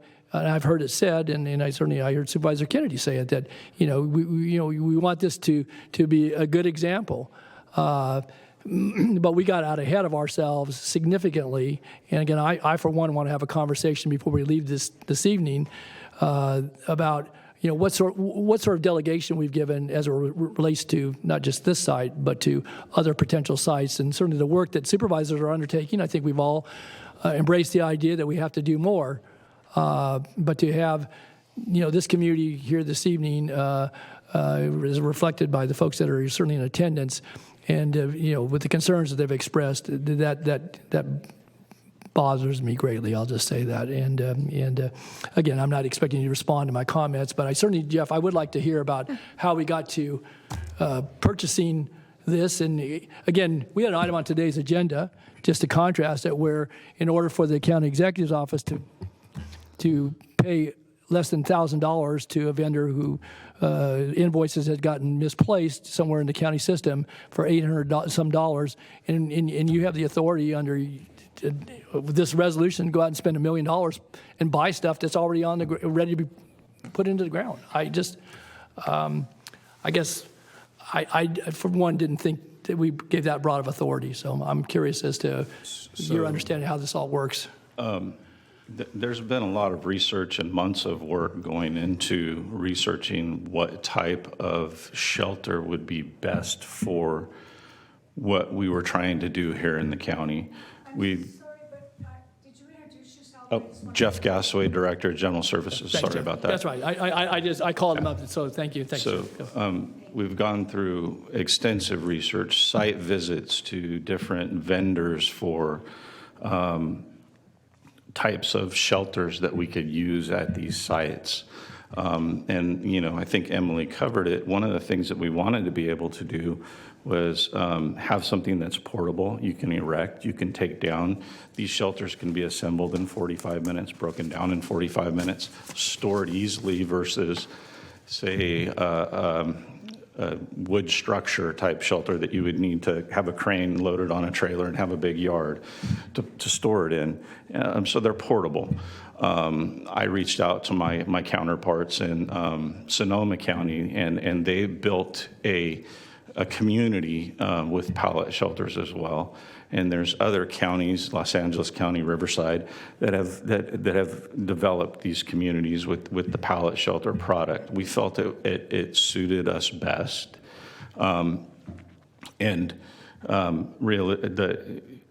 this purchase could have been made one of two ways: under the shelter declaration, or the purchasing agent has authority to purchase goods and services up to $200,000, and there's really nothing specified as far as goods goes in any county code that I could find. And then we had the shelter declaration. But this is 5 times $200,000, Jeff. I know you know that. No, that's just for services. So the services as part of the contract is erecting, having the pallet come in and assemble the shelters for us. So that's a component of that $1 million. The rest of it is goods. So about $120,000 $20,000, I think, is the services part of the purchase. The rest of it is all product. I think I kind of lost my train of thought with that. Can we Sorry. see a picture? Yes, you can, but this is a no bid. You guys did your homework. Oh, that was where I was going. I'm sorry. Yeah. We filled out an exception to bid, submitted that to the purchasing department.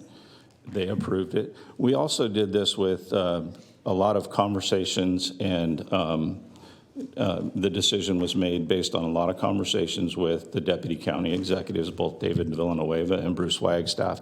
So they were in on the Yeah, I'm not putting it all on you. Don't get me wrong. purchase. This is emanates from a board declaration, but what we wanted to be able to do was have a product that we could use, and part of this, the product was actually for another site. We're still in negotiations, or we haven't heard back from the property owner on.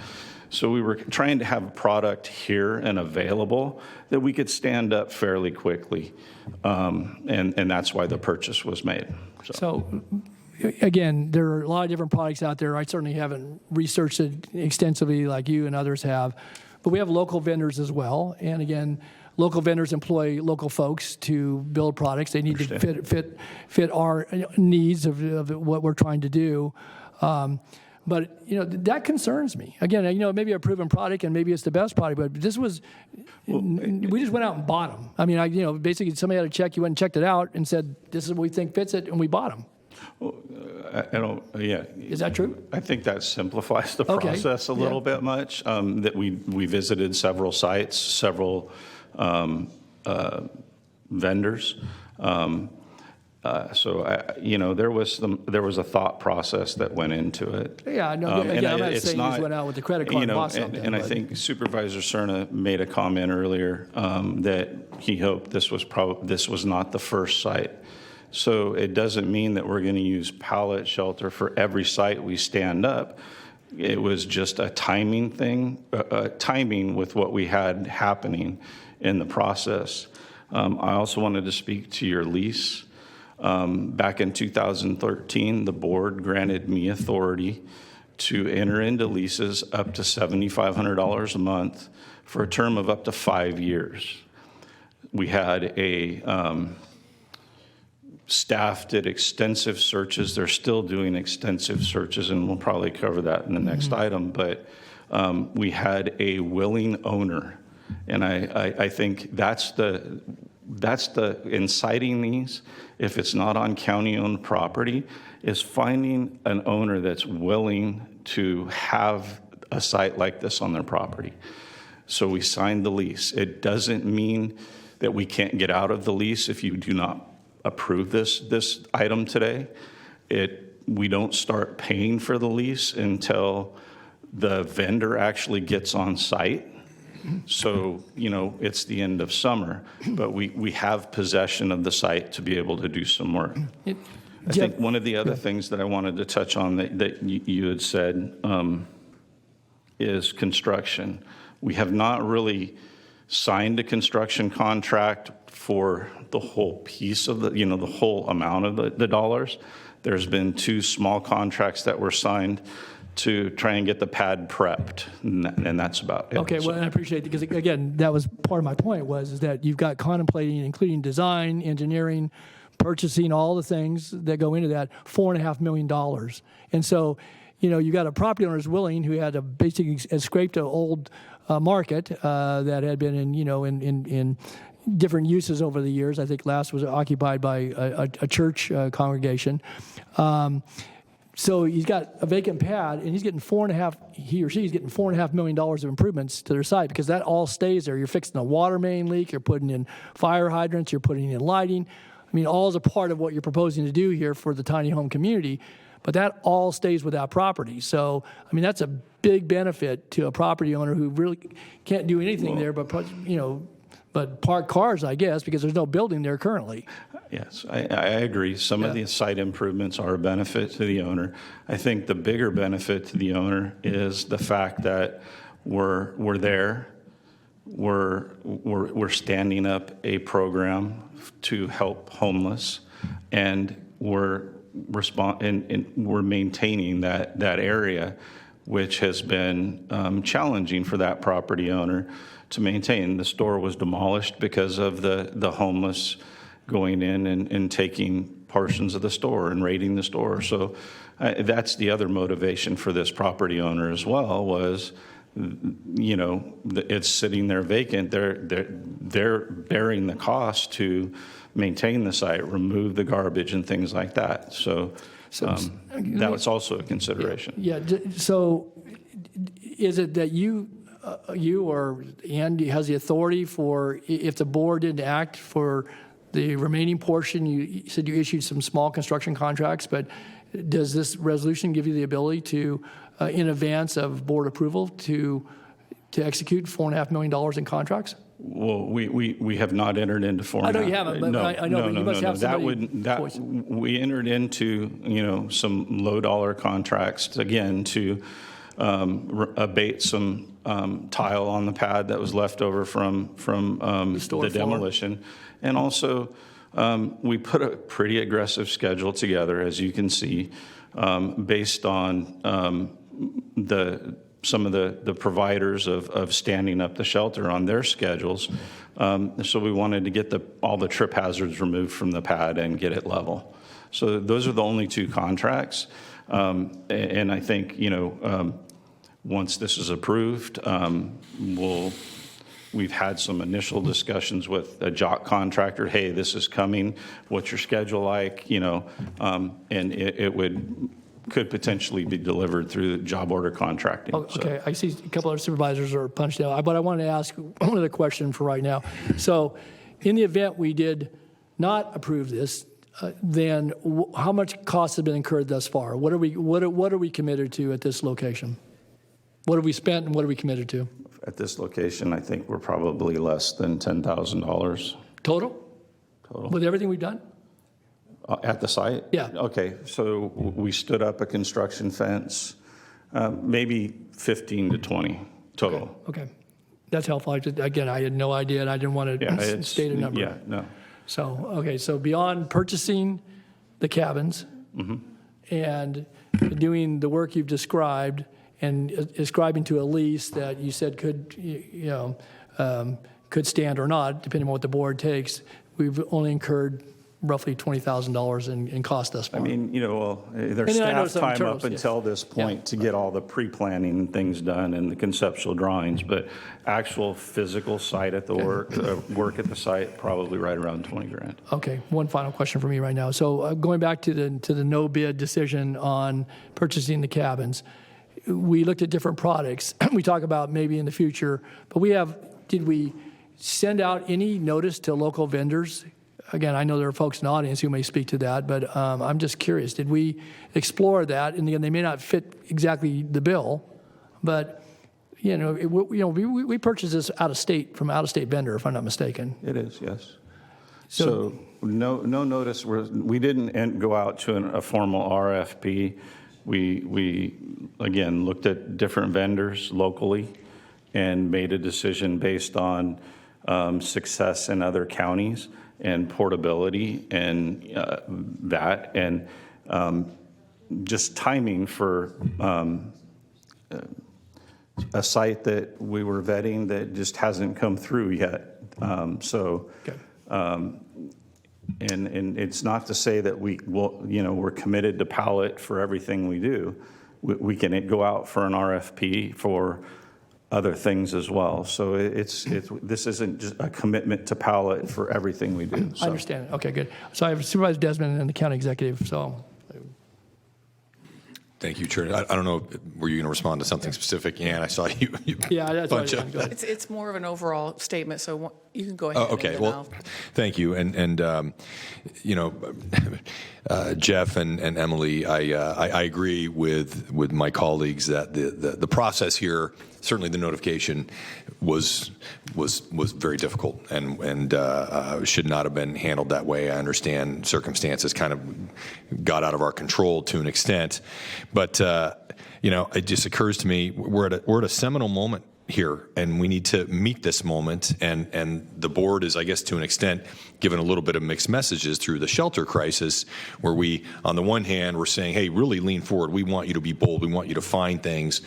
But we certainly don't want that to be at the expense of our oversight role, certainly, and certainly the notification. I mean, Supervisor Cerna's points really resonate with me as well, and it makes me think of a recent challenges we've had with the Science Center in technically in District 1, but it's surrounded by unincorporated residents in District 3.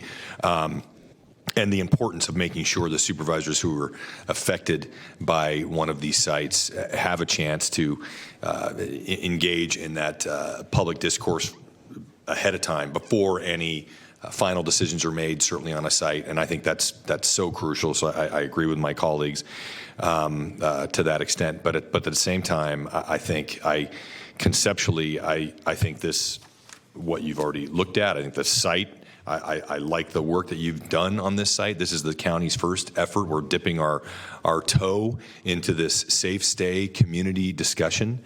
And I, without abdicating our jobs as being the guardians of the FISC here, I think we need to move. This is not business as usual, right? We cannot subject these evaluations to the same way we've been doing it for years and years and years. Look what it's gotten us in terms of our homelessness crisis. So I just want to say I appreciate the work you've done.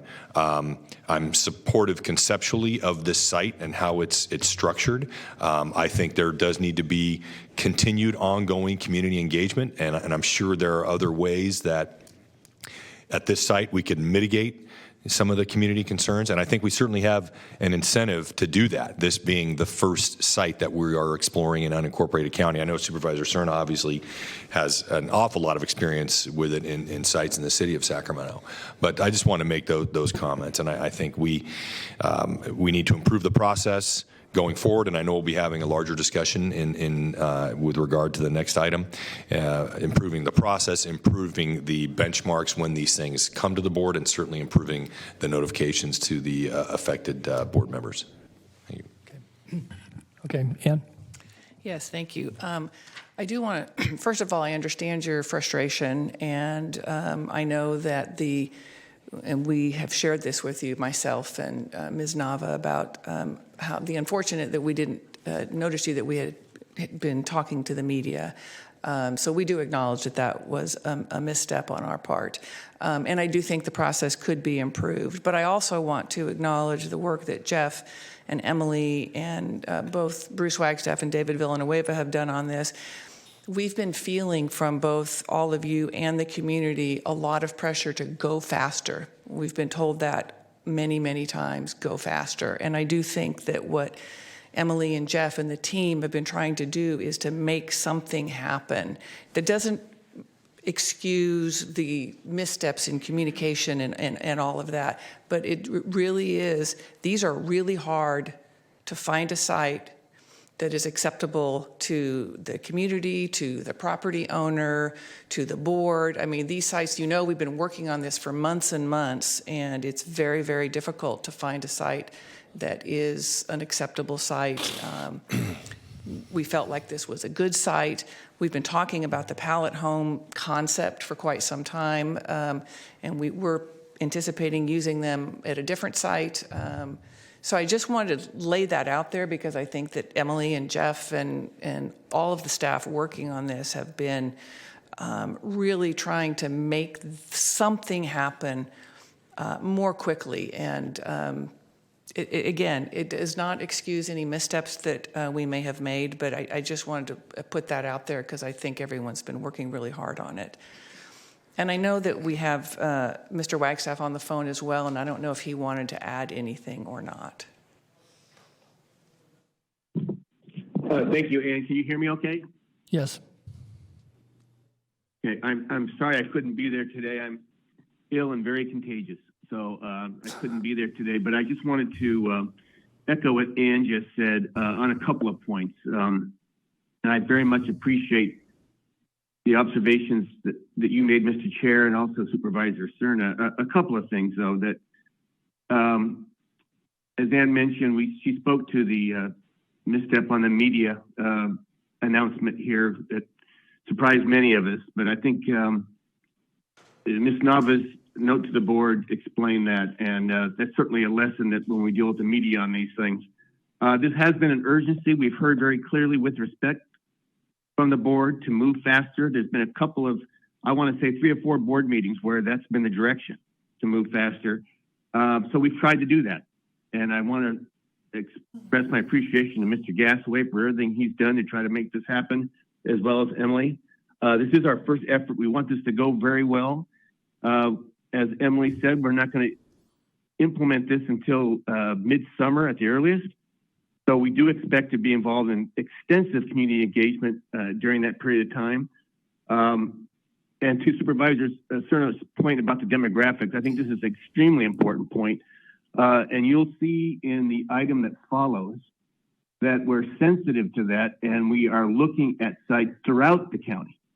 That would be, this would be the first one, no doubt about it, but we are looking at sites throughout the county with, the issue in mind that we want this to be spread out. We don't want to concentrate in any one community.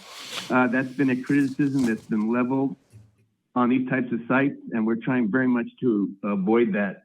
So we'll respond to other questions as well. Thanks, Ann. Okay. Thanks, Ann. Thanks, Bruce. I wanted to add one more comment. Supervisor Natoli, you mentioned the special planning area. And in hindsight, I think we learned that we need to work more closely with planning to see if there's a special planning area, to see if there's any notices that we need to get out to those people that need to get those notices in those special planning areas. And then I think Todd can probably address the rest of any questions that come up about. Okay, I appreciate it. We'll probably get to that in a moment, so thanks. Supervisor Cerna and then Supervisor Frost. Great, thank you. I appreciate comments by the county exec about reminding us and the public about the urgency with which we have made a very deliberate decision to hold ourselves accountable to and our staff, because it is kind of the mother of all urgent issues. That is to find ways to shelter and stabilize and make healthy our unsheltered population. I guess the one fundamental question I have, especially because I know that you're all very smart people. I mean, Ann, Emily, Bruce, Supervisor Kennedy, all very smart. Don't forget Jeff. Experienced people. But if I'm looking at this site, I'm looking at a site that's at the border of 2 supervisorial districts. Why, amongst the parties that had early knowledge of this site, why wasn't there someone who would have had the revelation that perhaps we might want to go talk to Supervisor Cerna's office or let Supervisor Cerna know? Now, I can understand perhaps with regards to Supervisor Kennedy, maybe it's a Brown Act thing. Maybe he'd already talked to another colleague, which I can accept. I don't think there's an NDA on this. Correct me if I'm wrong.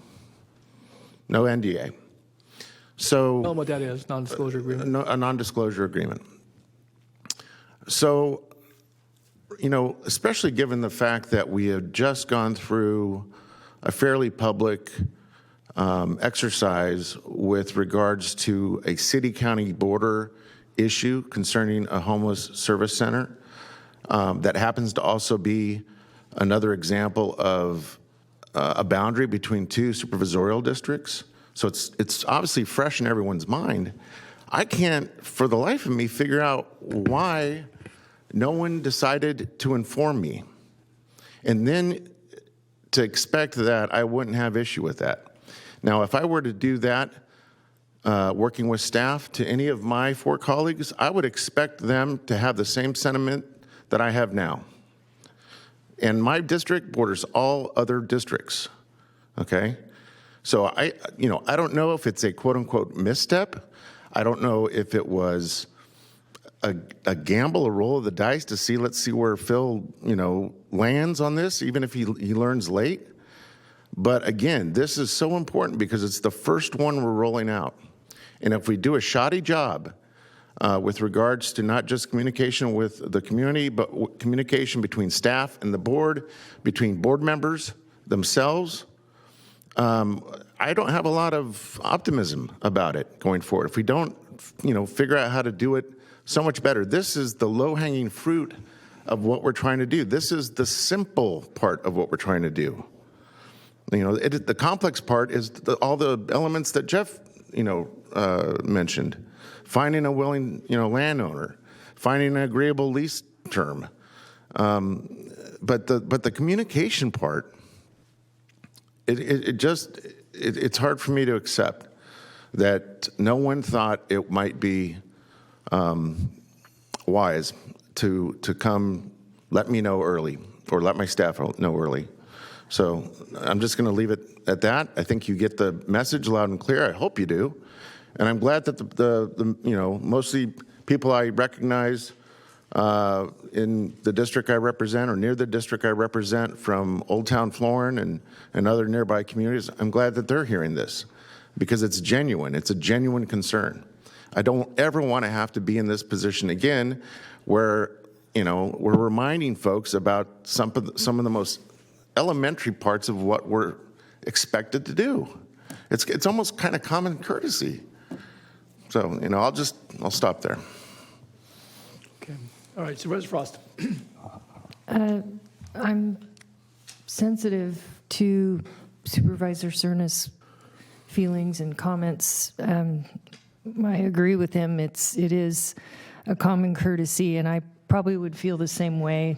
And I also am super excited about the work that you've done, and I'm excited about these units that can be taken down and that have air conditioning and heat, and they offer privacy, and they offer an opportunity whereby we might be able to achieve that 30% transition out of homelessness just by virtue of they have a place to go, and we might be able to wrap them with services that can help them and at the same time clean up some of our streets. So I'm grateful for the work that you've done.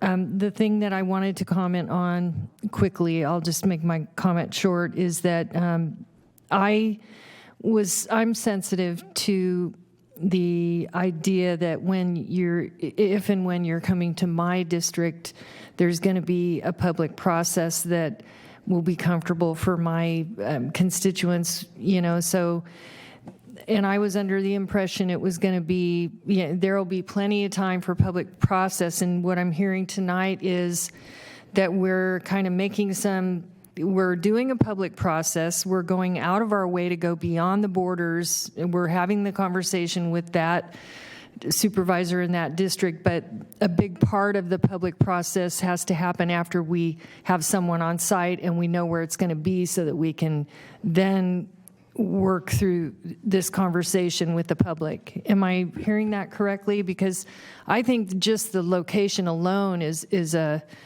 could potentially be a huge thing in parts of my district. In some other parts, they might be so excited that you're coming with something like this. Right. So. No, I appreciate it. I think there will be, the next item will have a little bit more of a robust conversation and maybe some opportunity to pivot sort of some of the things we do. I definitely sympathize and I apologize. It was definitely not intentional. We were moving very quickly. We had an opportunity that came at us probably quicker than we expected. But moving forward, I think that what's to keep in mind is that community process is not a one and done. It's very iterative. It's an ongoing thing. It'll be ongoing a year from now when this is operational. This is not intended to be the first time that it's talked about publicly. It certainly won't be the last time, I'm suspecting. And I think that having that operator on site, having some of our outreach teams available to sort of converse with the community about how this fits as part of a bigger process. I do appreciate, sort of the complexity of how do you manage both of these things at the same time? Because we're not trying to undermine the community at all. We want their input, we want their engagement. We also want to keep moving quickly. And so we might need to rebalance that a little bit for the future, and certainly work with you. And the next item, when we're going to talk about some future sites, none of them are as far along as this one, and certainly welcome input into how to better incorporate this moving forward. Yeah, because you could, just for the community, you could go on a vacation for 2 weeks, and if they noticed a meeting and had it in a week, and the decision's made, and you've got that next door, right? That's not right. fair. Right. It's not fair to them. So that I think you have a whole lot more to say. So I'll stop now and let you keep going. I was going to say, even for this community, who I definitely know, and I'm sure we're going to hear from them, is feeling some of those things that you just said. I just want to make a commitment to them that this is also an open platform. We're going to have continued conversations with them. This is, I'm a resource, Jeff's a resource, others are a resource, and shelter programs like these pivot and change based on the needs of the community, the needs of the population. So this is intended to be iterative. We welcome participation, and so I appreciate your comments. I want to just weigh in here for a second because, again, when I first got elected to this board, way back when, we had the largest program to serve homeless, transitional program anywhere in the region at Mather. I spent several years working with community leadership, with county leadership, to craft, hopefully, a proposal that was acceptable to folks, that had the safeguards, that had the components for serving people. And we didn't start with picking the site. Obviously, the site got designated because of the way the property came through the federal government to the county of Sacramento. So there was that limited some of the uses there. But I got to just say, I just think that this is, again, urgency or not, is backwards to say we're going to keep talking with you, but we picked the site. By the way, we bought the buildings. We're going to execute the contracts. We'll keep talking with you through the summer, and it's iterative. Emily, my experience tells me that that's not the way to start out. Again, I'm not criticizing you. Again, you've been tasked with this, and others here as well. But again, we ended up with a model program at Mather. Over time, it evolved, and there were some things that obviously have challenged us relative to federal funding streams and so forth. That was no easy process. I remember going to a meeting with 600 people in a school gymnasium, and then having multiple conversations with business owners, with residents, with community leaders over and over again, and again, having these chambers full. But that was a process before we made the decision about what we were going to do, even though it had the designation of the McKinney Act for utilizing for services for folks who were unsheltered. We crafted a program that, again, ultimately found support from the community, and again, it was a model, received actually awards from folks nationally. But we didn't start out by saying, we're picking this, we're buying that, we're buying this. No, that wasn't the conversation. There were some difficult conversations. And I think what brings us here this evening, and we're going to hear this from folks, because again, not unlike Supervisor Cernan, I'm sure Supervisor Kennedy, many of the folks in the audience here certainly are constituents of my two colleagues, but have long been engaged in the community processes and are reasonable folks. They might still, at the end of the day, disagree, but it's, and again, we're not going to undo what didn't happen yesterday or did happen yesterday. But I think that we are sorely mistaken if we think this is how, irrespective of the end of the day, whether you cited this there or not, and it was a greatest program going, I think the bitter taste that's left with folks is that you didn't come talk with us. You didn't research the SPA. You didn't look at the historical aspects. You didn't look at the county investment. You took all the pressure that was coming relative to the homeless issue and trying to move with an expedited fashion, and channeled that and working in good faith with the colleague on this board, but not having that conversation with the community. And it's a tough conversation. It's not going to get any easier just because you're asking for the board's approval here this evening. I think it gets tougher. And I think I think it makes it very difficult to be successful. Not from the standpoint of the programmatic part. I think people get how to provide services. And I think it's regrettable. Anything we do from this evening on can either make that better or not. And so I'm going to leave it with that from my comments. But again, I speak from a bit of experience in not just talking with dozens, and not just having one community meeting, having multiple community meetings over several years' time with hundreds of folks. And ultimately getting to a spot where, again, we had a model program for anywhere in the United States. Again, transitional. It wasn't the shelter-first approach. And again, certainly with the good board direction and with the caveat that we accepted the land, we had to do that. And in fact, I've offered that up at many conversations. And we're looking at that now under the master plan to see what we can do to revisit that location. But doing it in a way that, and if I said it once, I'll say it 1,000 times. Working with the city of Rancho Cordova, working with the folks that are in the business park, working with the other partners that provide those services. It's not easy. It takes time, and maybe time isn't on our side when it comes to some of these other issues. And I get that. I appreciate Ann's comments and Bruce's as well. But I just have deep-seated concerns about how we've gotten here this evening. So, all right. With that, I don't see any other board members up. Emily, anything else you wanted to add before we get into the public testimony? Okay, very good. Thank you. Okay. With that, then, I'm going to go to folks that have signed up to speak on this. We have a number. I don't know how many we have on the phone. Flo, do we have multiples? Yes, we probably have about 9. Okay, so we probably have 20 speakers here. So we'll go to work and hear from folks that have waited patiently both here and on the phone. So I'm going to start with Matt Thomas, followed by, I believe it's Vina Nguyen. And then Ted Wynn. So, Matt? Good.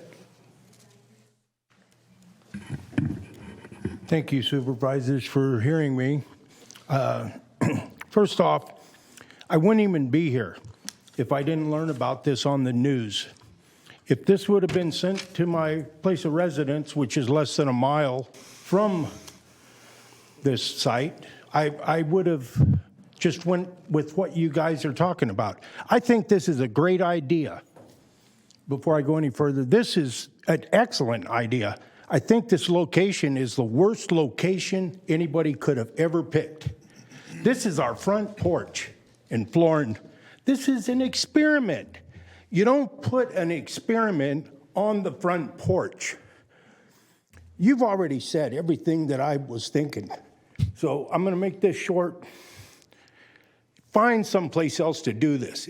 Help these people, get them off the street. I deal with the homeless every day. My house, my backyard is Elder Creek. It's a canal. You see the canals in Florin? Anyways, I got a boat to catch in the morning. Okay. I'm going fishing tomorrow. Okay. I envy you.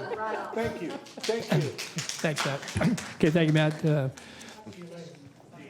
The worst day fishing beats the best day working, so have a good excursion. Okay, then is it Vina or Vina Nguyen? And followed by Ted Nguyen, and then Timothy Ho.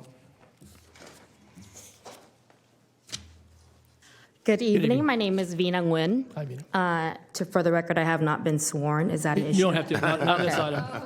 Okay. You're okay. Just wanted to be sure. You've been with us for a while today, I can tell. Thank you for this opportunity to speak today.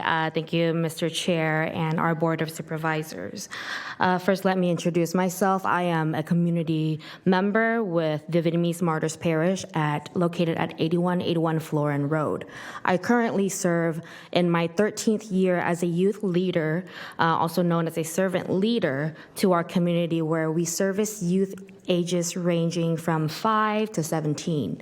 And our goal is to usually, after they reach 17, they turn into the adult age of 18 is our retention plan, and where we would like to continue keeping these individuals to help serving the community that raised them, very much so like myself.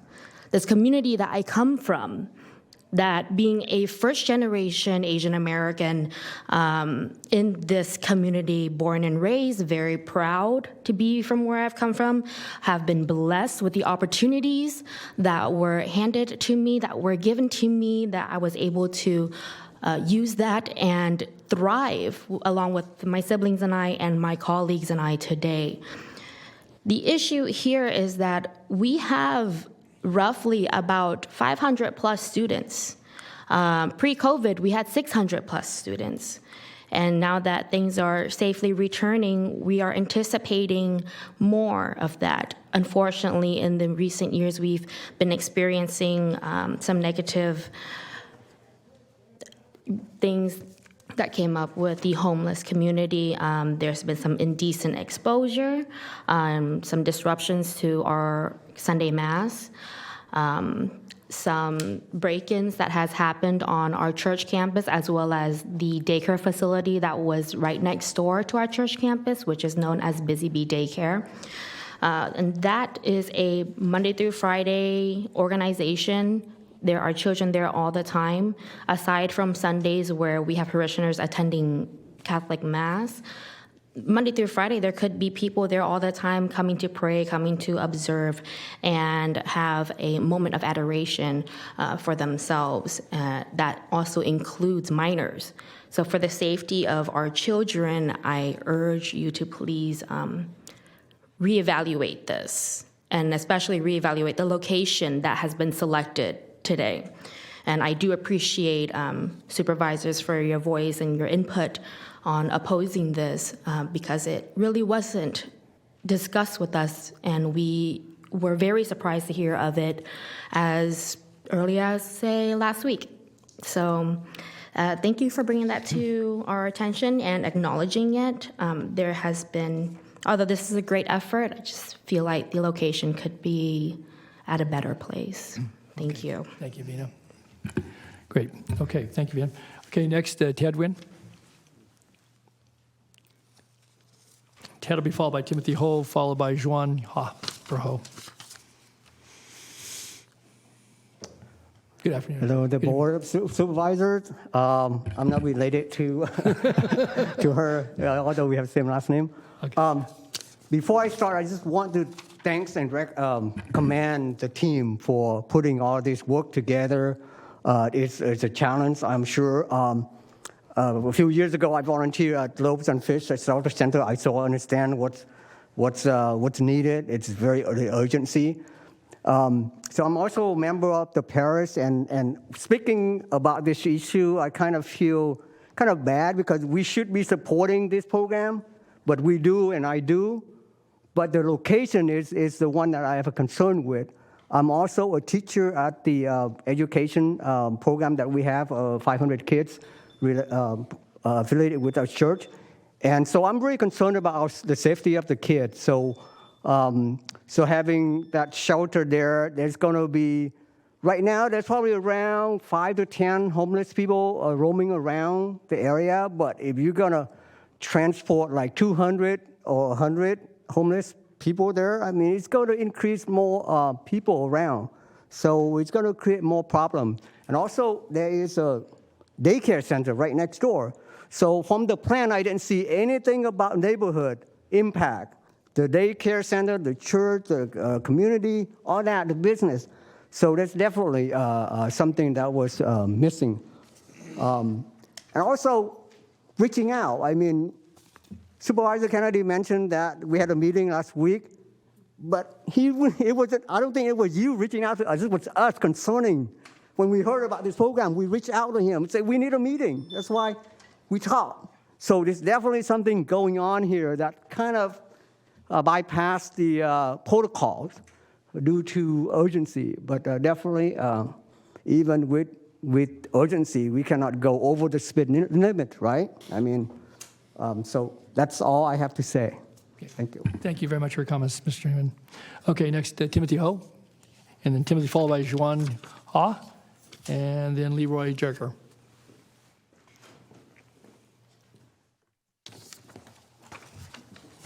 Good evening. Good evening. Dear respected Sacramento County Board of Supervisors, I'm a father of 3 girls, ages 10, 8, and 4.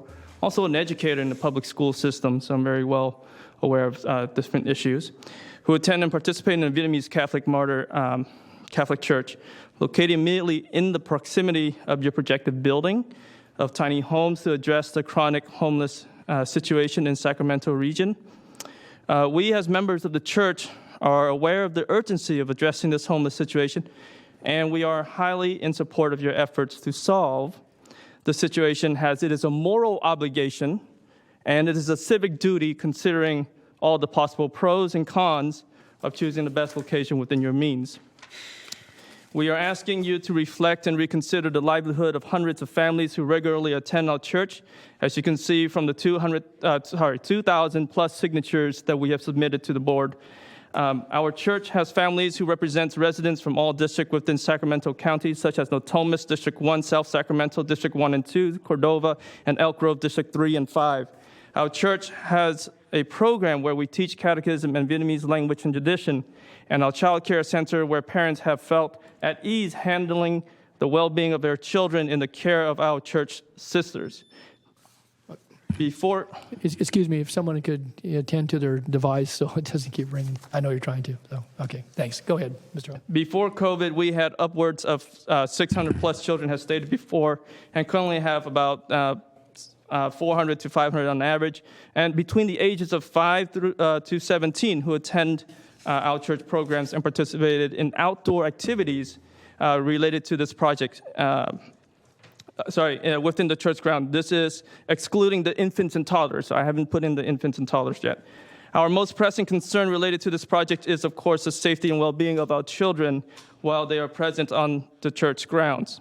The tiny homes project can have the following potential impacts, as you are well aware too. Therefore, the list is not meant to be a provocation or assumptions or divisive means.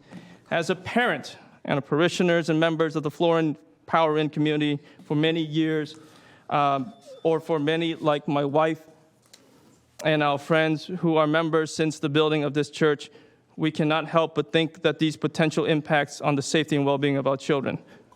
The homeless population is diverse, and they are in this situation for many reasons. We do not want to assume anything, but there are possibilities of drugs, sex, crimes, abusive homes, mental and psychological illness. We as parishioners believe and agree that there needs to be services to help people in most need. However, these are not ideal environments in close proximity to our children to foster any type of learning. The drugs may involve in buying and selling, gang rivalries, and violent crimes, which may result in accidental stray bullets that may reach the grass areas where the proximity of the road or the place where our children have outdoor activities. At present, we experience some incidents with the few regular homelessness near the Florin Power Inn, such as setting the playgrounds on fire and drugs left on premise, breaking into our facility, which led to our increased awareness to consider safety of our children. With the projected increase of tiny homes being built, the homeless population will increase in multiples, which will make it a hardship for us to ensure security and safety of our children, as this is a place of worship and learning. Besides the catechism and the youth groups on Sundays, our church mostly remains open all year long because of religious celebration, like Eucharistic adoration, church services like wedding ceremonies, and cultural celebration like Lunar New Year, and rehearsal practices and dance for the youth. As we leave our church open, again, it will be another hardship for our community to ensure the safety of toddlers, children, teens, and old parishioners. Timothy, we urge. Okay, I just need you to conclude. I'm almost done. Go ahead, Sorry. go ahead. As we urge all members of the boards of supervisors to reconsider building this tiny homes at this particular location, where fewer children, if any, frequented on a regular basis. Our church in general has on children present almost any time and any day, as mentioned above. We urge that you think about our children as your own children and let them continue to have a place where they can grow into positive and useful members of this society through proper religious and cultural education experiences. For if you relocate this area out of the concern of the safety of 500 plus children, we believe the public in their right minds would support your wisdom and ultimate decision. May God bless you guys all. Thank you. Thank you, Timothy. Okay. Following Timothy, we have Juan Ha, and then Leroy Zerger and Frank Doan. Good afternoon, Mr. Chair and the Board of Supervisors. My name is Son Ha, and I've been sworn. Yeah. Thank you, Mr. Chair and the Board of Supervisors, for giving me this opportunity to voice my concerns. This is so important to me that I had to request leave to be here from work to attend this meeting. Before I go further, I'd like to express my concerns. To express my concern, I would like to introduce a little bit about myself and my involvement with the Vietnamese Mothers Catholic Church, which locates at 8181 Florin Road. I am the head of the PTA at St. Joseph Education Center, which belongs to the Vietnamese Catholic Church. I am a father of 3 young girls, ages 10, 8, and 8, who are attending school at St. Joseph Education Center and participating in services with 500 plus kids. At the church locating at the immediate proximity of the projected building of tiny encampment. I, as a member of the church, along with many people here, we support the program, but we don't support the location, just like I said. We are aware of the urgency of addressing the situation with the homelessness, but however, it is the location because it's compromised with safety of our kids. Not only the parishioners, but the safety of our kids. It presents safety and hazardous conditions, and I am very, very, very concerned. The reason why I say very, very concerned because I have 3 kids. I can say 500 times, but I don't have time here because we have more than 500 kids. I am so concerned that I would sacrifice anything. I don't care it's going to be here at midnight. I will be here and voice my concern. What I'm so disappointed is that, just as Supervisor Phil Cerner mentioned, that the communication, we are not aware. Not only Supervisor Cerner and the Board of Supervisors were not aware of it initially, but then as a community at Catholic Church, we feel worse than Supervisor Cerner is because we felt like we were ambushed. We're being ambushed. We just known it just a week ago or so. And as a head of the PTA, I am deeply, deeply worried. Deeply, deeply worried. I want to mention about 3 things. It's a due process. Communication, no community involvement. The last minute notice, okay? They're building a multi-million-dollar project, and they started the project before asking the supervisors for approval. That's ridiculous. Geography, location, social and ethnic group. Asian, over 50%, Hispanic, over 30%. That's a total of 65% or more. And the white, less than 20%. Why here? Why here? So they mentioned about the benefits of the owner, to the owners. What about the benefits for our children, for our kids? I want to see the negative impacts. There are break-ins, disruption in services, drugs, familiar needles on the ground. Are those the benefits for our kids? Do you want to see your kids, your grandkids, go out and then picking up those drugs? Zwan, I am really worried. Zwan, I need you to conclude your comments here, if you could. And I really appreciate your time, and thank you very much for everything that you do. Yeah. And like Supervisor already mentioned, it's a good concept, but it's a bad location. Great. Thank you Really for being here. appreciate it. We appreciate that you took leave to be here, so thank you for being with us. Okay, Leroy Sugar. And then Leroy's followed by Frank Doan, followed by Dow Din.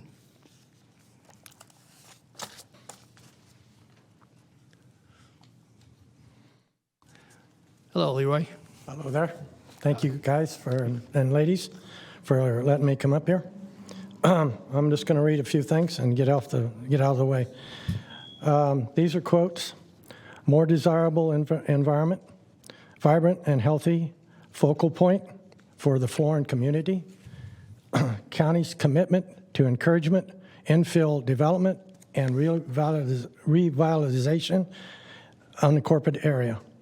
Great opportunity to facilitate the revival of Old Florin Town's unique sense of place, to establish this area as several focal points of the larger Florin community, complete street amenities that will promote pleasant and safe conditions, sense of pride that can energize interest to redevelop or start a business in the Florin area. These are all comments quotes from over and over again in the Sacramento County documents, applications, and letters regarding the old Florin Town revitalization, which began taking shape in 2006. And now millions of dollars of tax dollars have been spent revitalizing the Florin Road, and now the county wants to put a homeless shelter in the spot that they have chosen. There's no easy solution to this homeless crisis in California, and that we all can agree. But what you are planning in this area is insane and just another waste of taxpayers' dollars. This community is sick and tired of the trash, filth, and everything else that goes along. And we have people here that you will probably hear from later that have to lock their doors during business hours. This is once the strawberry capital of the world, and now it looks like it's what it's come to. I've been in business for 51 years in Florin, and it's not been easy. We're a small business, just like most all these people here are. This is not going to help business. With all the money that's been spent to help business is now just going to be turned around. Thank you. Thanks, Leroy. Okay, next is Frank Doan, and then Frank is followed by Caldian, and then John Lemieux. Is Frank here? Okay, Frank had to leave. Okay, all right.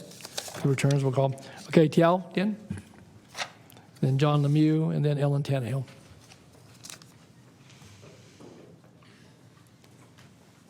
Good evening. Good evening. Thank you for having me here. I will echo the sentiment here by Supervisor Cerner. Flo, could you and- lower the podium just a little bit for her? Just a bit, we're going to lower it. No, hang on. Magic. Sorry. No, it's good. We'll be able to see you. A little vertically challenged. Yeah, that's right. Good. Okay. Very good. Thanks, Flo. Thank you for having me here. Again, it echoes the sentiment of the due process and the lack of community involvement. It has been 12 days to this day that we were notified through the media, and thank goodness. That was the only means for us to know that this was going on. As soon as that occurred, we attended the public hearing, and there were many questions that were not answered. We were looking for some type of assurance that this was a well thought out plan. There was a risk assessment, and there were mitigating measures to ensure the safety of the community, of which it didn't appear so. We, just like with any project, any new parish that gets put in, there is a long planning and environmental review. It requires a traffic assessment, neighborhood impact, none of which I have seen with this project. We did meet with Supervisor Kennedy, so thank you for coming out to our parish to try to address some of our concerns. However, once again, I stepped away not feeling like a lot of our questions were answered. This is a low barrier facility. So meaning the individuals, the services are there, but they can come. They don't have to partake in the services. They can come and go as they please. So for us to just ask, hey, with so many kids in the area, there has to be a process to screen for background, violent behaviors, registered sex offenders. And for us, that was the big win. So that Supervisor Kennedy has promised to screen those individuals for registered sex offenders. Yes, that is a big win, but that's such a low barrier. When you're considering that many kids across the street, and that's all you can do to assure our security, that's low. At the public hearing, we did not have any local sheriff presence. We still haven't heard from what the local sheriff department will do to enhance the security of the area. Yes, we do have a dozen or so homeless folks around the area. We are experiencing disruption, but you're proposing to put 150 individuals across from our center.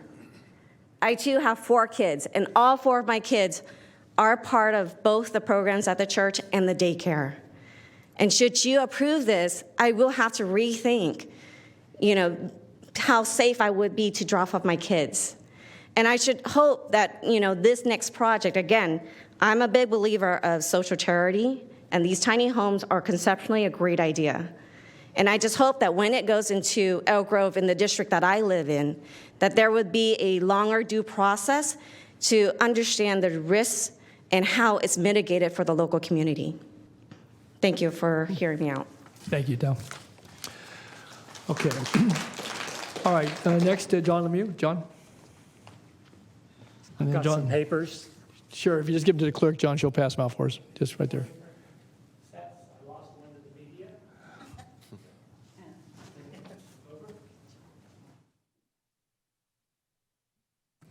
Good evening, John.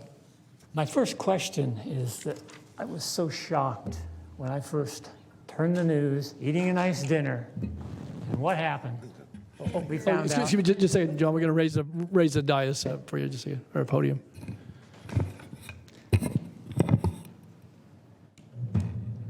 Go ahead. There you go. Go ahead. And I found out that there was a homeless shelter coming in our area. We hadn't heard anything about it. Nothing. You would have thought that someone would have at least have thought to call the Florida Historical Society. Out of our adopted plan, Old Florin Town, by the County of Sacramento, I've got 3 sections that you don't pass. Number 1, on page 28, our adopted plan of the Old Florin Town, it states, no modular or mobile homes.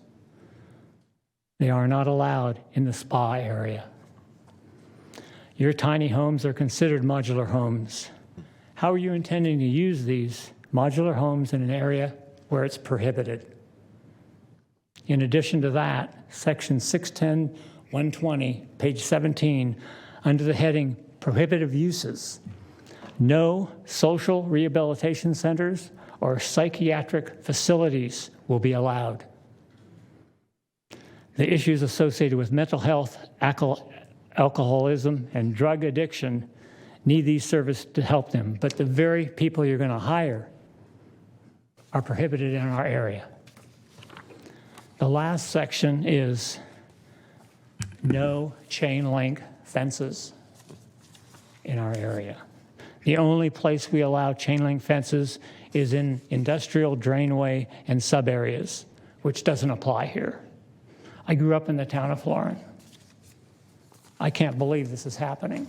I can't believe the county spent $20,000 and didn't even approach anybody in our area to let them know what was going on.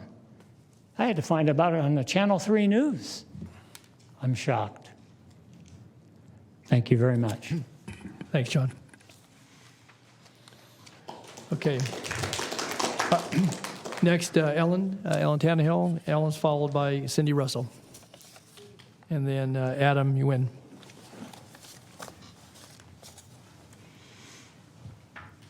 Oh, another one of those challenges. there's a button you can push. You want to lower right there. Oh, as long as I can read, I'm good. Supervisors, I'm Ellen Tannehill, as some of you already know, and I'm a member of the Florin Historical Society and a resident of Florin. On April 14th, I talked to Supervisor Kennedy, told him who I was, and I asked him what is going on with the tiny home project. And the first thing he said to me, how did you find out about this? I was very shocked at your remark. That was the day that I decided that he did not want us to know about the project. So I found out also through the media. According to the Old Town Florin, the same document that John was talking about, this is a 45-page document, tells us all about the pros and cons of what can happen in Florin. And in this very document, it says we are required to be notified, and we were not, by letter or phone call or anything. So in this plan, which was the street plan, the whole vision was to be kind of do like Elk Grove, old Elk Grove, where we're going to have the nice family community and have nice little shops, which I know we're far from. and little coffee shops and have a family community. As long as this shelter comes in, it'll never happen, because who will have a business next to a shelter? It's just not going to happen. And so I also have in there about how all the preschool and the several churches and the foreign elementary school is also down the street. I don't know how many children they have, but that is also like just down the street. So we have 35 about 35 homeless people right now. And once that comes in, we're going to have like 135 people. And everyone knows this project, not everyone is going to want to stay in that facility. Some of the homeless will not be in there. So they will still be gathering around our neighborhood, panhandling for money, vandalizing, and everything else that they do. Old vehicles and campers parked on the side of the road. And still, is there any guarantee that this project is going to stop that? I don't think so. So another thing is our property values. They're all going to go down. Who wants to buy a house or a business next to a shelter? Nobody. So as far as this business and resident in this community, we do not want this tiny home project. I also think it's a great idea, but this location is wrong. And we're in this document, it says we are in a historic area. That's what it means, is special planning. And this is in a historic part of the historic core. So it's not even, and this was all county projects that this started. So it seems that we're going right against your own rules. So thank you for your time. Thank you, Ellen. Okay, Cindy, then Cindy's followed by Adam Nguyen, followed by May Wong. Hi, Cindy. Good evening, supervisors, and I've worked closely with Phil Cerna, Don Natoli, and Patrick Kennedy. I have to have my cheat sheet or I'm going to go on and on. I would like to address one thing. After the media did release the news of the tiny home project, I think is shortly after, within a day or two, as the people in the community received their notices. So they weren't noticed very long before the 19th Zoom meeting. But anyways, something that came to our attention, I'm addressing this a little different than what the others have, over the weekend, that the tiny pallet homes that were to be constructed for use in Old Florintown are not going to be completed for approximately a year, and the county is going to have to put up tents in order to house the homeless.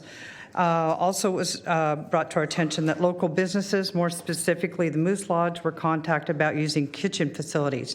Are you going to be using that as a cafeteria as well? And do you have plans to install showers in that building? They were kind of concerned about that.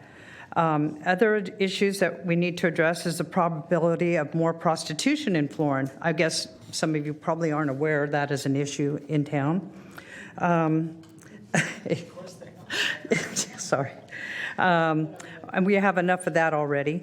Has that been factored into the rehabilitation program? Also, we were told that law enforcement will be contacted.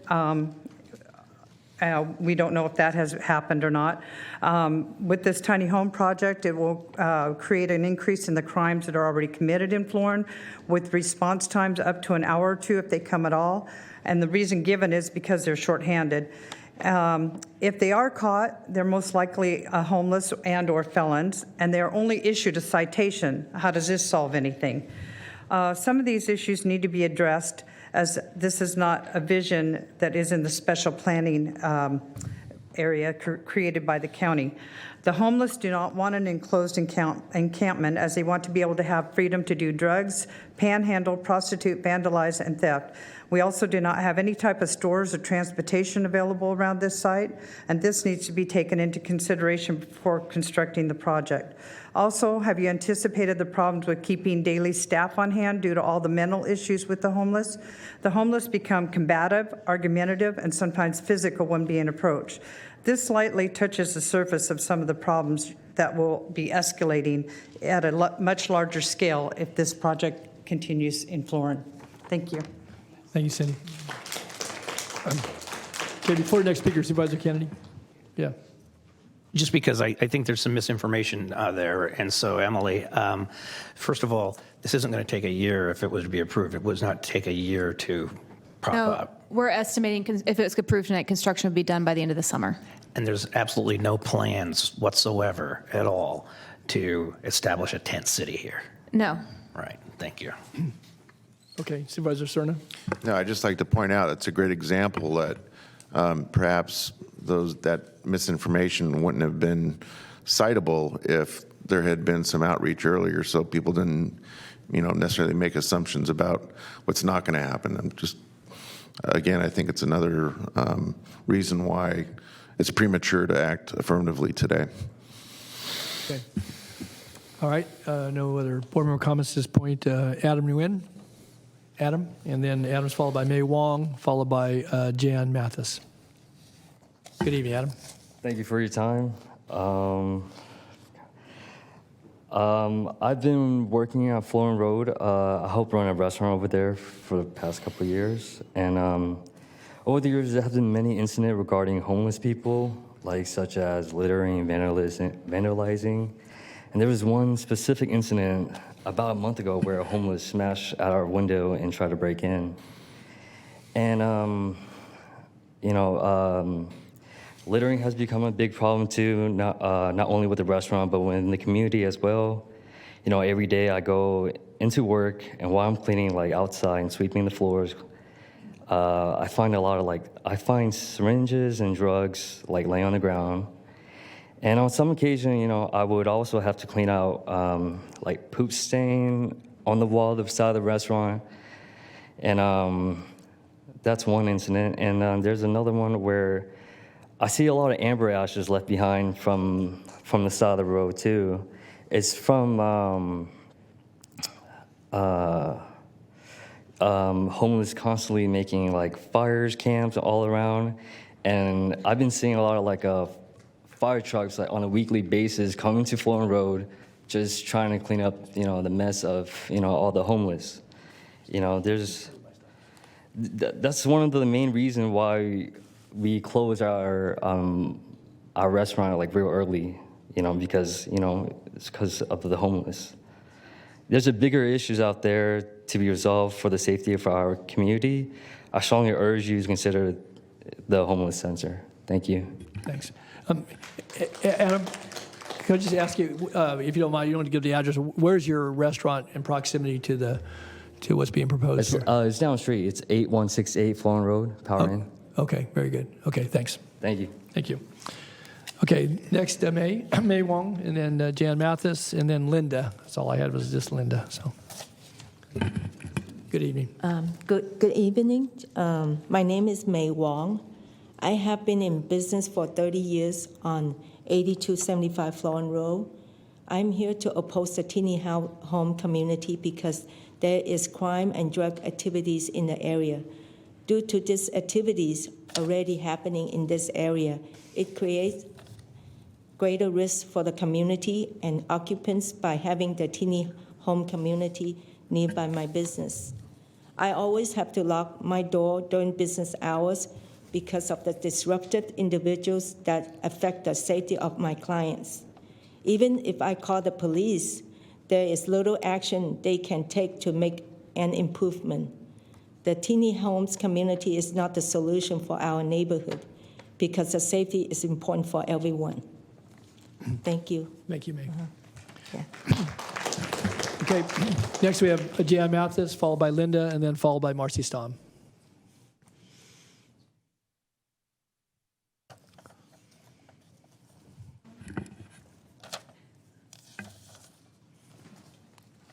Hello, Jan. Hi, I'm Jan Mathis. I live in Florin community. I don't own a business. I'm retired. And we have built a home, which we have a lot of equity in. And we will be selling that home in a few years. And no one wants to buy a home when they have we only live about within a mile of the tiny home community project. And no one wants to buy a home when there's that kind of a project in their neighborhood. I haven't heard much about the screening process for these people. Can anybody that just says, I'm homeless, go in there? And are they going to have any kind of screening? And maybe they can police when the people are inside their fences, but these people will be leaving those fences and going other places, and it can create a lot of issues. What I really think is kind of sad is the location. There is no transportation on that end of Florin Road. There's no bus stops. There's no mini rail. And these people, I have heard they want to get jobs. They have to go at least a mile to get to a bus stop. And I think that can be a real issue. Also, what about medical issues? Are these people, do they have to be vaccinated to live there? Do they have any kind of requirements? Do they have to be healthy? I mean, a lot of homeless people are not healthy. Not only do they have medical, not only do they have medical issues physically, but mentally. And what kind of security or safety measures are taken? I mean, we're going through this COVID thing right now, and yet we're saying we're going to put 100 homeless people who are known not to be very healthy because of their lifestyle. Is there going to be any kind of safety measures for that too?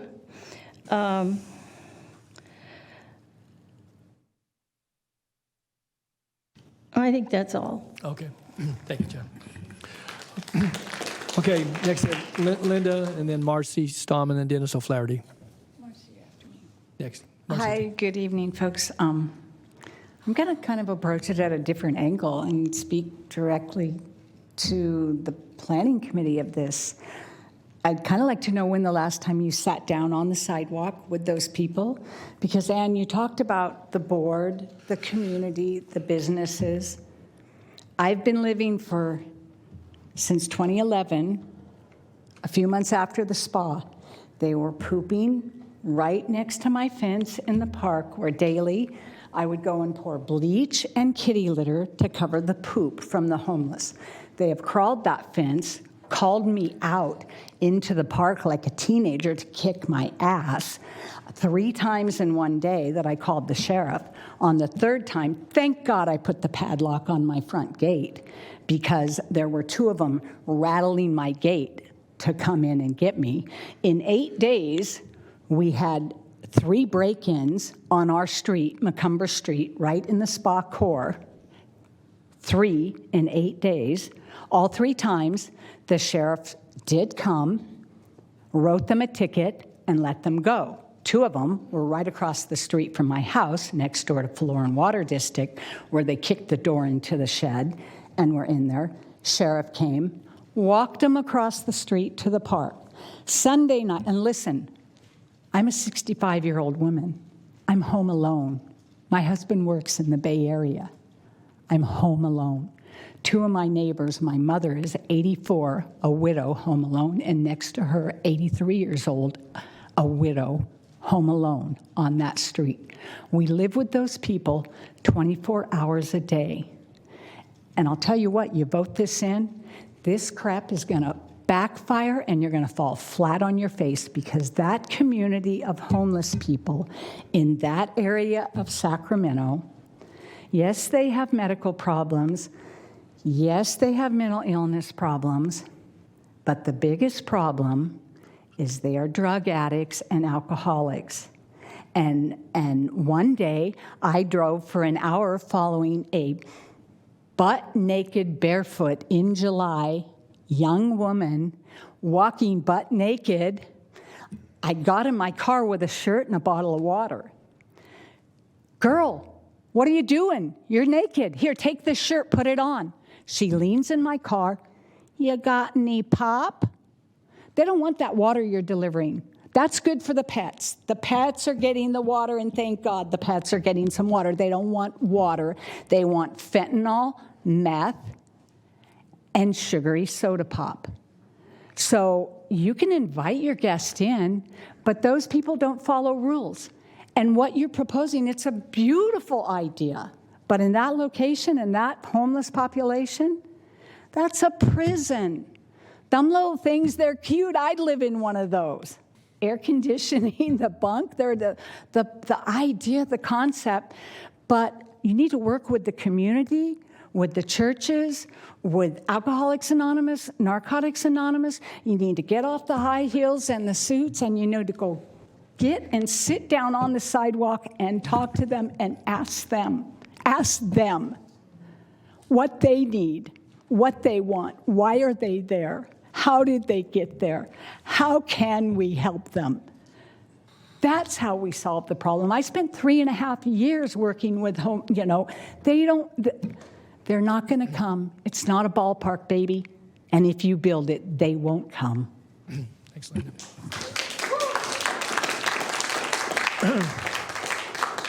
Okay, Marcy Stom's next, and then followed by Dennis.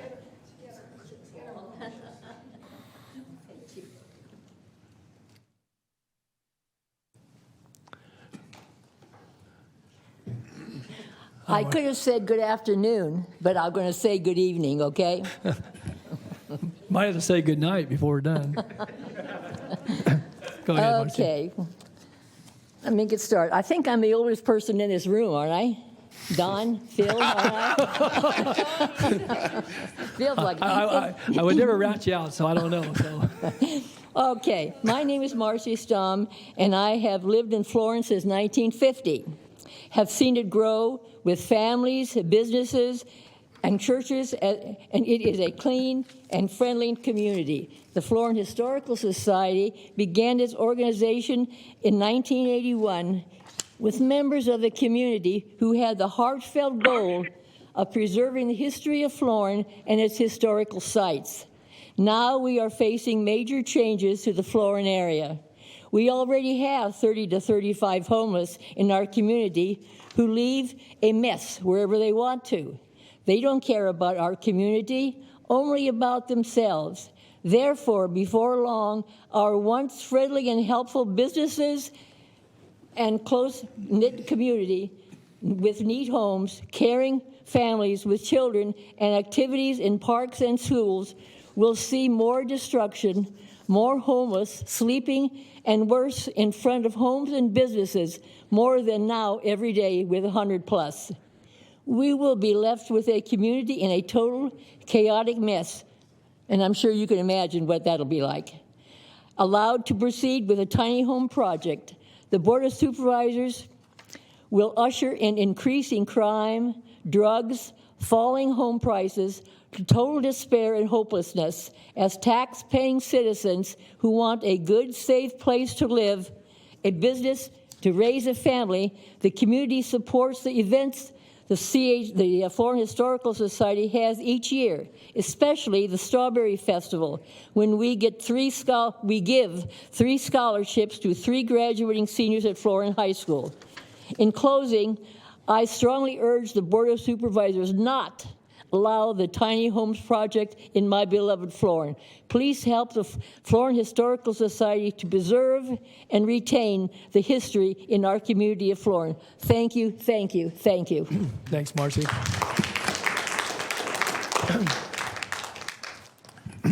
Thank you, Marcy. Next, Dennis O'Flaherty. Thank you. Thank you very much. And then Loretta Shaw follows Dennis, followed by Rick Bedell.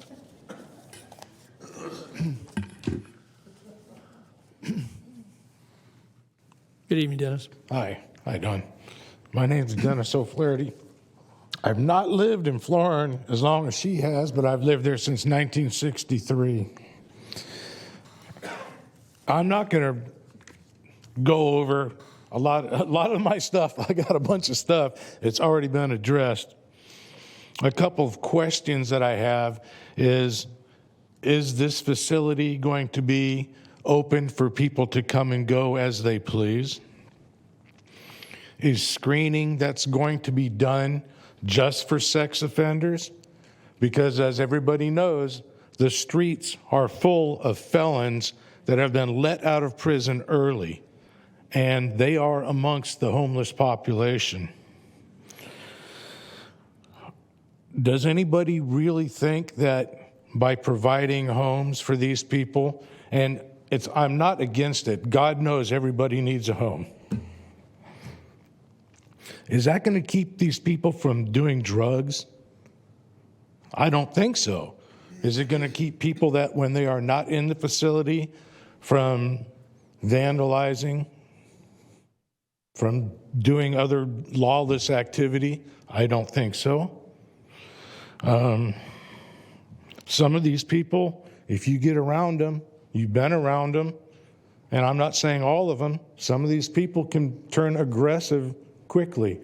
I mean, I work for the American River Foundation, and I've had people at the homeless camps sick their dogs on me while we're doing cleanup down there, just because we're there to pick up trash.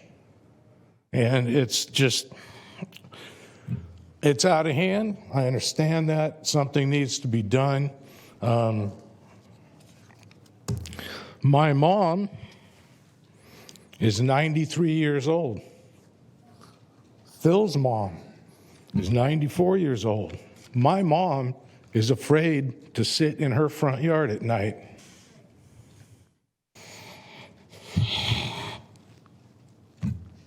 I don't get it. I just think that there needs to be a different place. And, you know, it's not that I'm trying to push this onto somebody else's community. It's just, I don't think Florin is a big enough small town, small area that we are to house another 125, 130 people that have a tendency, in my opinion, to be lawless. So thank you. Next, Dennis. Okay, next Loretta, and then Rick Bedall. Hi, Loretta. Hi, my name is Loretta Schaff.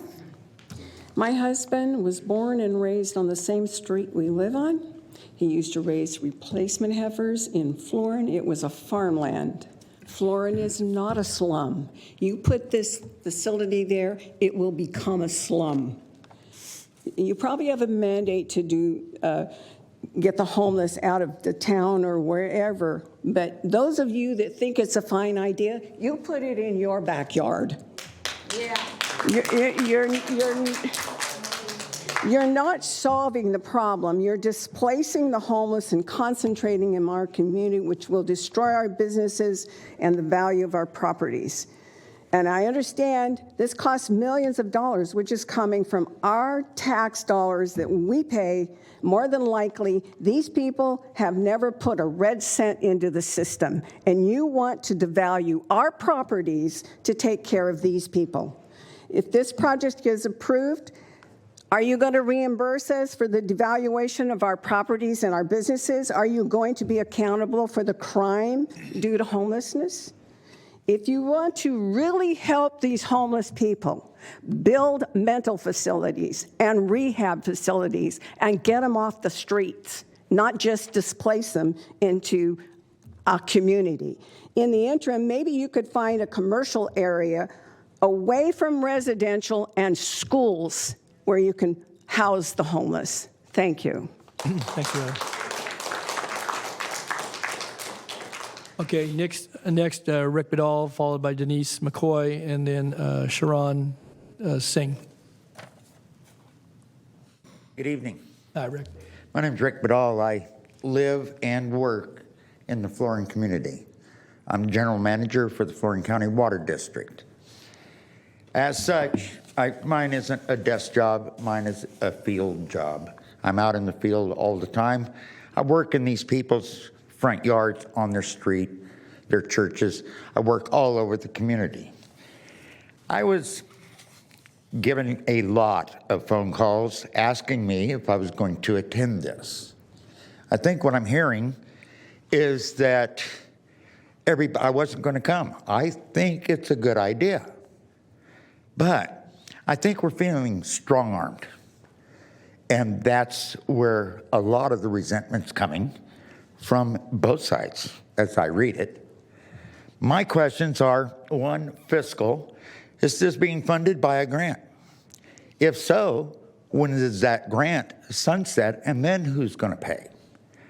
Does the grant pay for the monthly charges for the staff and the rent, the utilities? Then again, and then my last point is logistical. We don't have that many homeless on Florin Road. Are you going to move people into the area from other areas? How are you going to fill all those 100+ beds? And just do it with the people that are on Florin Road? There's not that many. There's really not. A lot of them are regulars. Some of them are transient. They'll be there for a few days. They'll sleep under a bridge in the canal. They'll start a fire, get the fire department out there, and then they leave. I can't believe that the county actually spent money in a canal on the bridge. They stenciled no camping. I thought that was kind of, a waste of time because they know they're not supposed to be there. Again, thank you for your time. I do think the project is a worthy project. And I wasn't going to come because I agree with the idea that they have rules, but we have a lot of vandalism in the area. The water districts had vandalism. They have broke fire hydrants, backflow devices. It's not that they turn them on and leave them run. The businesses have had to change the outdoor spigots because even at my office, they come up, they turn the spigot on, and then leave it run until somebody notices and they call me and I go out in the middle of the night, turn it back off. It's a problem in the area. It needs to be addressed. It's a problem in the county, it's a problem in the state. It needs to be addressed. I just think by ramming it down our throats, I honestly told everybody that called me, there's no sense in showing up to a meeting that's already been decided. We're not going to change anybody's mind because it's already decided. They've done all this. Well, as I've said here tonight, I find out all of that wasn't done. I think we put the cart before the horse, and the horse is out of the barn. Thanks, Ray. Thank you for your time. Okay, thanks, Ray. Okay, I have 3 more speakers in chambers, and we have some on the phone, but I have Denise McCoy, or Dennis, excuse me if I got that wrong, and then Sharon Singh and Paul Vokey. So, I think you were first, Denise? Yes. And then let her come first. You want them to come first? Okay, all right, cool. You're already here. Okay, so you're Mr. Singh? Gentlemen. Yeah. First of all, I'd like to introduce myself. My name is Charanjit Singh, and I'm the business owner and the property management and the property owner too for both sides, the Southport Center and behind the unit they're going to build. Every day or every second day, I have to fix the windows. And every morning when I come, I see sleeping on the corridors in the front. I'm losing my business because nobody wants to come. And also, like human poop, it's bad, and right now, it's only about 30 to 40 people there, homeless. For 30 to 40 people, $4.6 million, way a lot of money. If they stop giving drugs or put them to work, they're going to have their own money. They're going to cut down the drugs. So I think this is not a good idea to do that thing over there. Thank you. Thank you, Mr. Singh. Okay. Now Denise and then Paul Vokey. If there's anybody else that I missed, please make sure that the clerk knows. Otherwise, Denise and Paul will be the last speakers in chambers. I've got some folks on the phone. Hi, Denise. Okay, hello. I own property in South Sacramento, and I also work in South Sacramento, and I want to address the three elephants in the room that haven't been brought up, and that is systemic racism, the concentration of poverty, and segregation. Okay, this is the third such new homeless program that has been placed in South Sacramento, which nobody has brought up. There are numerous other projects going on in South Sacramento as well. And what I would like to see is when they put that map up showing where they're going to place these homeless services, also get a big map showing all of Sacramento, showing where other homeless services have been placed. Well, it's been a couple of years, but last I heard there were over 11,000 homeless over that. And all the services are being placed in South Sacramento. It doesn't matter what district you're dealing with, how you have it cut up, it's South Sacramento. And I can see why no real notice was given on this project, because they didn't give any notice on the second big first-time project that they have started on Mack Road. So these need to be addressed. I thank you very much, Phil Cerner, and thank you everyone who actually brought up the low income and the breakdown of the race, because these are being put into low income minority neighborhoods with little to no notice whatsoever. And these things need to be talked about, as well as, the pollution. Okay? So it's like South Sacramento has been kind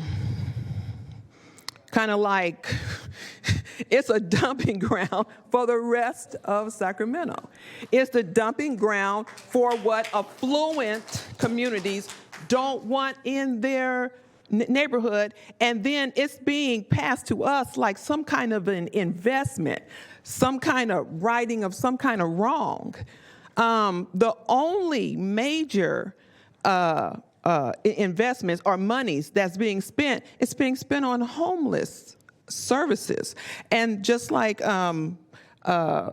Supervisor Sue Frost said, she thinks it's a really good project. Maybe it should be moved into her district or East Sacramento or some other area that has no services whatsoever. These homeless people, and I'm sorry, I'm going over, they're going to be trafficked through South Sacramento. And you're not going to be looking at hundreds of people. You're going to be looking at thousands, because they're not offering services anywhere else. Thank you. Thank you, Denise. Okay, the last person I have decided in the chambers is Paul Vokey. Paul? Good evening, Paul. Hi, my name is Paul Vokey. I'm a member of the community. I live within that 1,000-mile radius of the project. I was notified by letter a few weeks ago, and I kind of ignored it at first because I didn't really realize exactly how in my backyard it was, but then I talked to my brother the other day during dinner, and he said, hey, do you know this is happening? And he told me about how the Vietnamese community was kind of up in arms about this being built in our backyards. And I've never actually come out and talked to in front of you guys before, but I just felt so compelled to come out because I just felt like I couldn't let you guys build this without getting my say in. I've been here since 1985. I remember that building being the VIX IGA. I remember the Grand Slam sports cards next to it, buying baseball cards there. I remember walking, an hour or a mile and a half north from Gerber Road to this location to buy baseball cards. There used to not be sidewalks going up and down there, but recently there's been a project now that's revitalizing the area, and they're building sidewalks all up and down Power Run Road. In addition to that, it seems like Old Town Florence and all that stuff is starting to get revitalized more. It's a slow process, but it seems like things are improving. But now I hear about this, and it seems like all that progress is being thrown out the window. It seems like, Mr. Kennedy's kind of turning his back on his district. I mean, I understand he lives in our district as well, but he lives all the way in Pocket, and you couldn't get any further away from Pocket than South Sac, where this is getting built. I mean, if it's your guys' solution to kind of just dump all these homeless into one area, one concentrated area like this, I feel like it's a really bad idea. This project's just too ambitious. It's too rushed. We should try it on a smaller scale first. This is just front and center. It's right at one of the busiest intersections of South Sac. I mean, you wouldn't build this in how about Arden? So why are you building this right here in the busiest intersection? It needs to be developed properly with the right property owner, right development. It could be a successful shopping center. It could be, something that serves the community in addition to just the homeless. And I hear about $32 million allocated, like $6 million spent, $1 million here. How much of that is actually being spread around the community? You talked about the pods being brought in from out of state. How much of this money is being spent, for local businesses, like revitalizing the areas, stuff like that?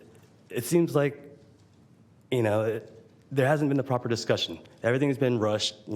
I understand this is very urgent, and we're trying to expedite things, but there's no reason to rush through things, and without having a proper discussion, and I feel like everybody should vote no. Okay. Thank you, Paul. Thanks for your comments. Okay. Anyone else submitted a sheet that didn't get called on? I think I called everyone that was here. And did Frank Doan return? Frank? Okay. All right. That concludes folks in chambers. We have folks on the phone, so we'll go ahead and start hearing from them. Yep. Okay. Please transfer the caller. We have about 10 callers. Okay.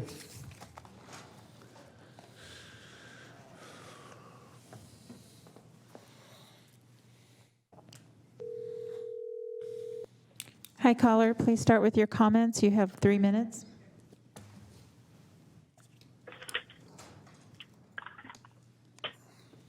Are you ready for me? Yes. Yes. Please start with your comments. You have 3 minutes. Good evening, Chair Natoli and Supervisors. My name is Mike Jaski, representing SACT-ACT. Another SACT-ACT colleague will make some additional comments explaining our support for this project. But let me start by saying I am dismayed at the misinformed characterization of the unsheltered homeless that I've heard tonight. The scary descriptions of the consequences of a homeless shelter does not match what has happened at the city shelters at Meadowview and Alhambra. The written materials that were presented to the board in advance of this meeting and made public did not emphasize a good neighbor effort, even though Emily Halcon mentioned it sort of belatedly in her presentation. The previous agenda item you heard about the center on Sierra Boulevard obviously reveals the necessity of a good neighbor policy, which has two parts: planning in advance, which has been the emphasis of you supervisor criticism of what's before you, but also how the facility itself operates.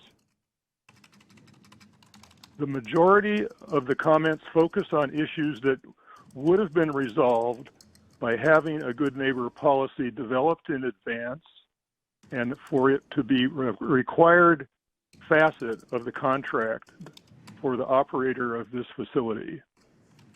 We urge that you supervisors direct staff to develop a generic good neighbor policy for all of these forthcoming projects, be brought to the board for debate and discussion, and then once completed, that be made a feature of the contract that the site operator explicitly needs to address in the operations of the facility. We need these facilities. The homeless people who are on the street are going to be better off inside this facility than they are on the street.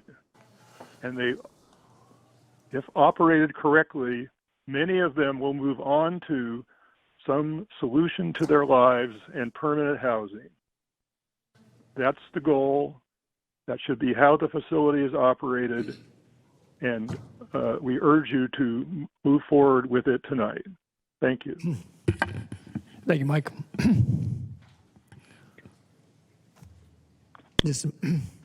Here comes Greg. Oh.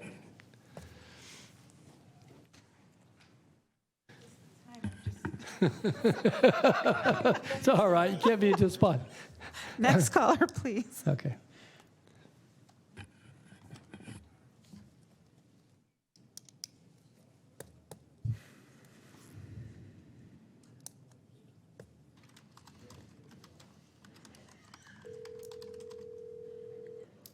Hi, caller. Please start with your comments. You have 3 minutes. Thank you.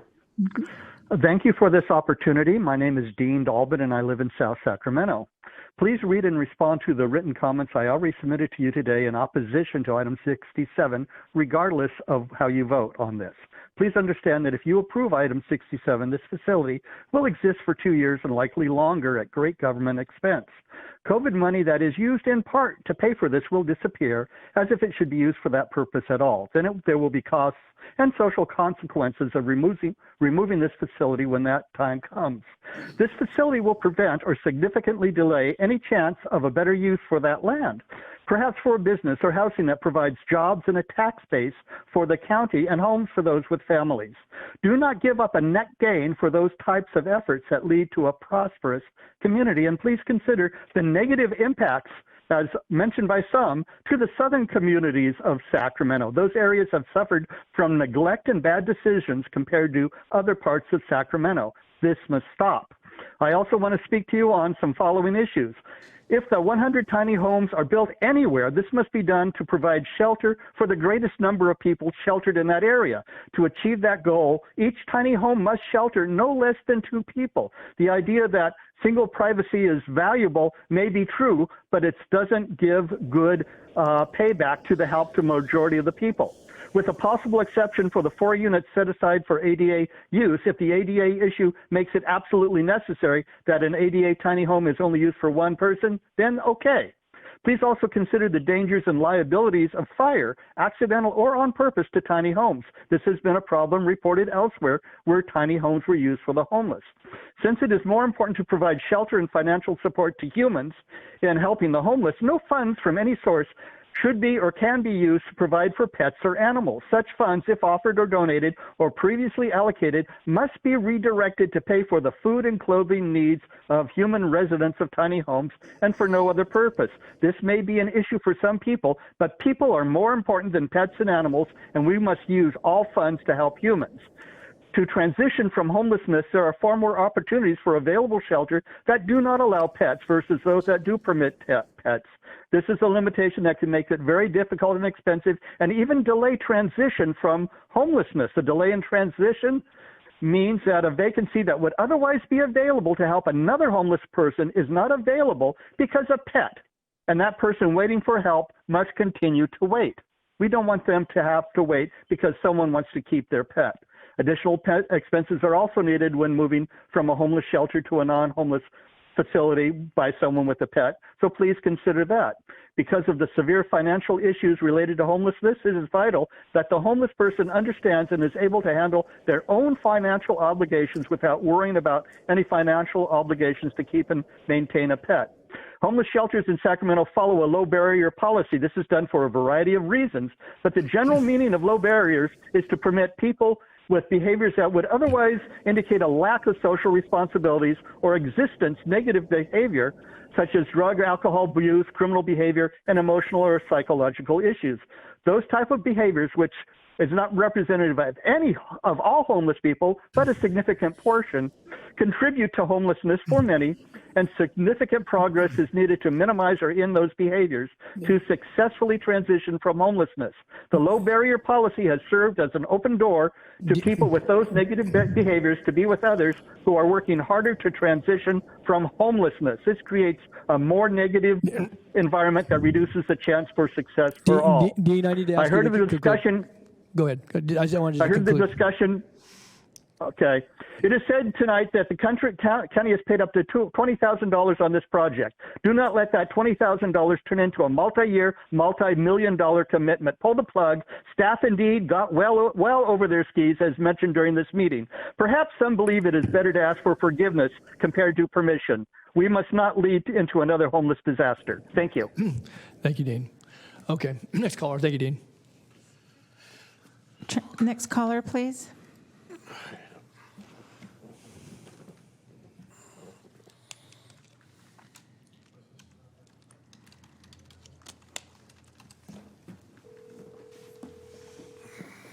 Hi, caller. Please start with your comments. You have 3 minutes. Thank you. Good evening, Board of Supervisors. My name is Cha Bang. I'm a community organizer in the Asian American and Sacramento community. My family and I are longtime homeowners and residents of the Florin area, not too far from the proposed site. As someone who lives in this community, I am in full support of the agenda item 67 for many years. That a lot has sat empty, and it doesn't seem like development is going to happen anytime soon. That site already attracts unhoused folks, especially when the grass is high enough for them to camp in. I truly believe that this is a good opportunity to provide homes for our unhoused folks and make good use of the lot at the same time. I have been quite disappointed in the county and the city for the lack of inaction to deal with our homelessness issues and help our unhoused folks find shelter. I've heard people complain about unhoused folks already camping in every corner of our neighborhood, and everyone has something to complain about, but have yet to see solutions, and nothing has been done. No one wants shelters in their community, but there must be a site in every supervisor's district, in every neighborhood, including the Thomas, Pocket, Fair Oaks, Antelope, and Elk Grove. If not this site, where? No one can give a clear answer. I acknowledge that the process could have been better, but we have an opportunity now, because who knows if the next one is going to come when our Board of Supervisors is more willing to give hundreds of millions of dollars to our sheriff rather than to our community needs. And this is a community need. In all, I strongly encourage the Board of Supervisors to support this site, this proposal. Thank you for your time. Thank you, caller, for your comments. Next caller.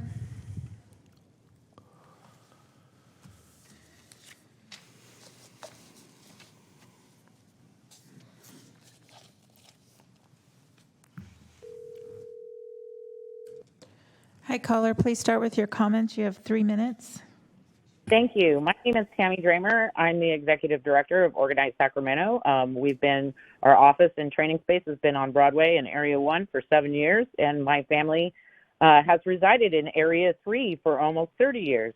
I am calling in support of item number 67. I would like to note, as far as the criticism of public process, that I've been on hold for almost exactly 5 hours today to comment on this item. I have known about this project since the letters went out to folks, and they've called me and asked questions, and I've answered them. So I'm not sure why you haven't heard from the people that you know in your district, but let's get back to the topic at hand. This project, unfortunately, is woefully inadequate size-wise given our homeless population, but it is a very important first step. We need to stop the sweeps in our community, and there isn't enough housing. Although, we've called to be supportive, we want to make sure that we don't use this development to justify any further sweeps until there is enough affordable housing available. A lot of the members of this Board of Supervisors know that I have worked in affordable housing advocacy for many, many years. And I want to note that a lot of the folks that testified this evening opposed the development of the affordable housing for AIDS people with AIDS of Colonia San Martin on Florin Road many, many years ago, which most of you senior fellows on this board attended the ribbon cutting of, and it has shown itself to be nothing but an asset to the community. We need more safe, affordable, and accessible housing. I have a couple of suggestions that when you approve this project, that we take the campers that are in the area together as they have built relationships and community, and that we add a community board of residents, just like a neighborhood association within the site, so that they can self-govern as a democracy and address the grievances and any problems and any issues that they have with management of the property. So I just want to point out to you all that this is groundbreaking. This is fantastic. We have to put it somewhere. Everybody's a NIMBY, not in my backyard. I'm happy to have, St. John's Shelter right near my home. You can drive by it. You don't even know it's a shelter. So there's a lot of gaslighting going on here, and a lot of misnomers and misconceptions about homeless and houseless people. And I'd like to end my comments with the fact that once somebody is housed, they're no longer homeless anymore. So you need to do away with the stigmas. And I appreciate very much that you're bringing this up, and happy to help in any way that I can with community outreach. Thank you. Thank you, Tammy. Okay, next caller. Next caller, please.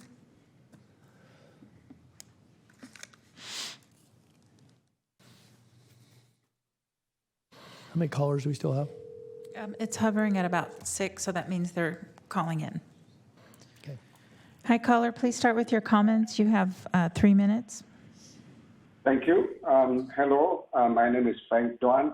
Thank you, Mr. Chair, for you have been calling my name a few times. Unfortunately, I had to leave to pick up my children.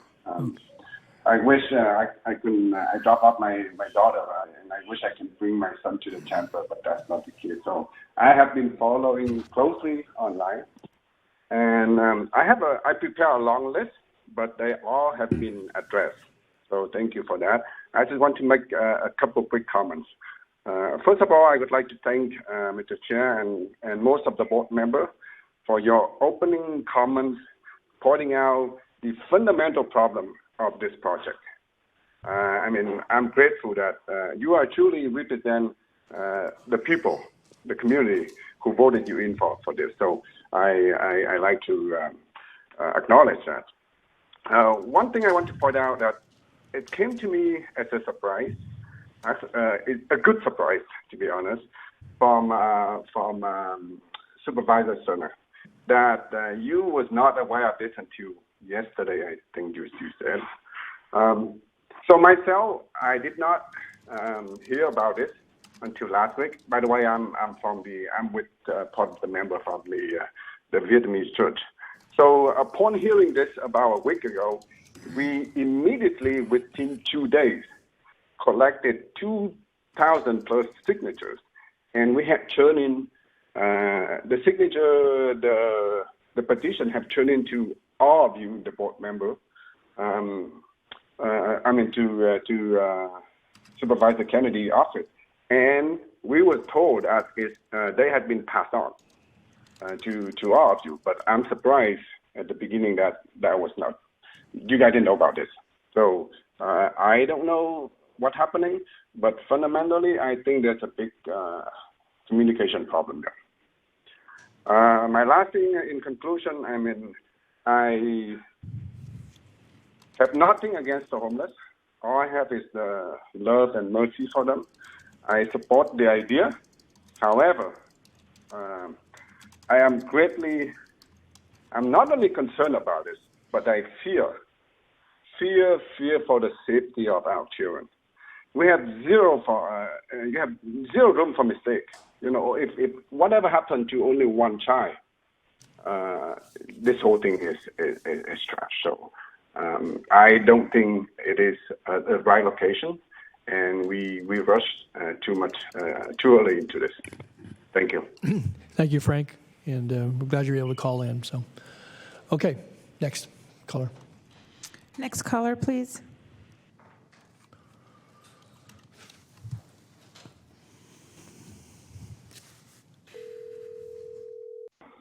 Hi, caller. Please start with your comments. You have 3 minutes.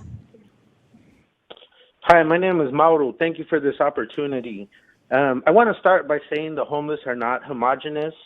I've met homeless people who were incredibly kind to me and who were good people, and some even had influential positions and, just took a hard hit.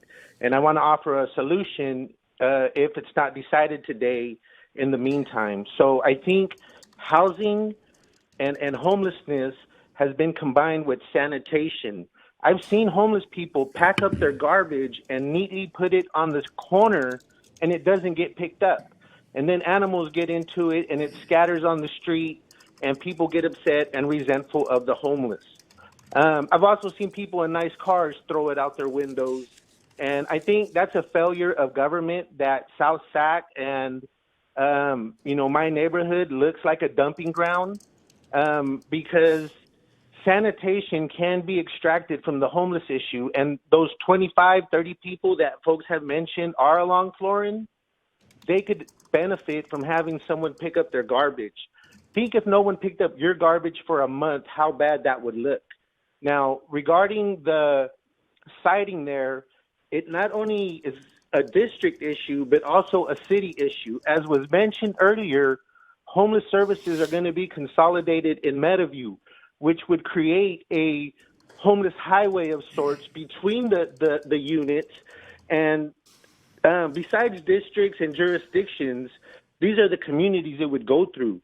Little Saigon, which is opening a lot of businesses. The homeless housing advocate. I'm not an advocate. I don't get money. I don't get grants to say this. There's a lot of thriving businesses opening up there. Along 65th and Florin, there's new halal markets. There's a thriving Arab community growing there. You cross the freeway and the parkway. It's incredibly diverse. You go further down Florin, there's an African marketplace. And so the siting of these homeless shelters almost exclusively in South, or being consolidated in South Sacramento, follows the pattern of highways cutting through Black and brown communities. It follows the pattern of why Black folks are more likely to live next to landfills. It follows the pattern of warehouses overtaking Latino communities in the Inland Empire and the folks suffering from truck traffic. And so in 1984, the state commissioned a private corporation to research which communities would be most willing and able to be a site for incinerators. And that was called the Sorrell Report. It found that minority, low-income, and divided communities in the state would be less likely to disapprove of the development of this type. So it singled out the most disadvantaged groups to exploit to their benefit. Sorry, I'm kind of nervous. That's okay. The health issues. I was just saying, The health. go ahead and kind of wrap your comments up if you could, but keep going. Okay, the health issues surrounding the placement of these incinerators were overlooked, stating that the economic benefits outweighed the general well-being of the community, and this seems to follow that pattern. And thank you for the extra time. I really appreciate it. Thank you for calling. Thanks for your comments this evening. Okay, very good. Next caller. Next caller, please.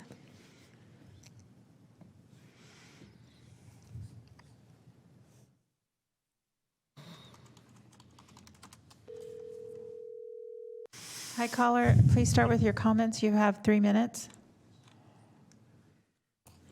Hello. Yes, please start with your comments. You have 3 minutes. Thank you. First, just let me say that thank you, supervisors, for taking my call. I cannot believe that I thought you were going to limit the number of people to voice their concern. It's 8 o'clock at night, and you're listening to everybody. That you got my utmost respect for it. I'm a member of the Vietnamese church, and I used to be the head of the PTA for the St. Joseph School. We have about 500 kids there. And here's the thing about the Vietnamese community. Obviously, there's a lot of successful family, but there's also a lot of poor families due to the fact that we're immigrants. And by working with the parents, I find out that, a lot of times they're in the service business. They are working as a barbershop, barbers, a restaurant, supermarket. And they, the 2 days that they get to make the most money on to make ends meet is the weekends, because that's when everybody's off to go to restaurants and do haircuts and things like that. That being said, we are trying to be a second family for the kids because the parents don't get a chance to spend a lot of time with the kids. And we are there to provide a second home for the kids. We have a lot of activities all year round. We not only teach the kids religious belief, but ethics, moralities, values, culture.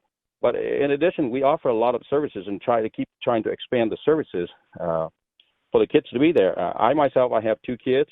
When I ask them to go to church and do something, they don't want to do. But if the other kids are there, they want to go. We have a group of about 60 altar servers that they take turn and serve our mass. We have a group of about 40 in our choir, youth choir. We also have a group of about 65 to 70 youth leaders who are there to actively involve and train the new kids. And so by having a place for them to be there and teach them some morals and ethics and our religious belief, I believe that we are really helping out with the society, because I'm a big family. I'm a big believer in a good society. And society comes from family values. And by having a family there for the kids, I really believe that we're contributing to society a lot, and especially particularly to the local community. Because if you don't, they're going to turn to a wrong group of friends. Who knows? They're going to be having drugs, alcohol, possibly drop out of school, and before gangs. And before you know it, you might have to build more homeless shelter for them. So that's what I like to say. So if you put the homeless shelter there, it's really going to increase the security problem, the risk of our kids, and that's really going to destroy our mission of trying to help society and the local community. The other thing I would like to say is the fact that, recently, less than a year ago, as part of the Florentown Improvement Project, there is a divider that is built on Florin Road right in front of our church, and that's a big nightmare for us. It's an ongoing nightmare, and it won't ever stop because our members, when we get out of Mass on Sunday, we have thousands of members, and we used to be able to just turn left, turn right, and with that divider being there, we cannot turn left. So that really put a big strain on our traffic. Real nightmare and congestion. And what was explained to us was that it's for the safety. Well, we have to live with it now there. But I'll need you to have you conclude your comments. Shelter across the street, bringing the risk to our kids with the safety, I find that contradictory to the safety measure. Okay. So thank you a lot for listening to my comments. Yes, thank you for your comments. Thanks for calling in this evening. Okay, next caller. Transfer the next caller, please.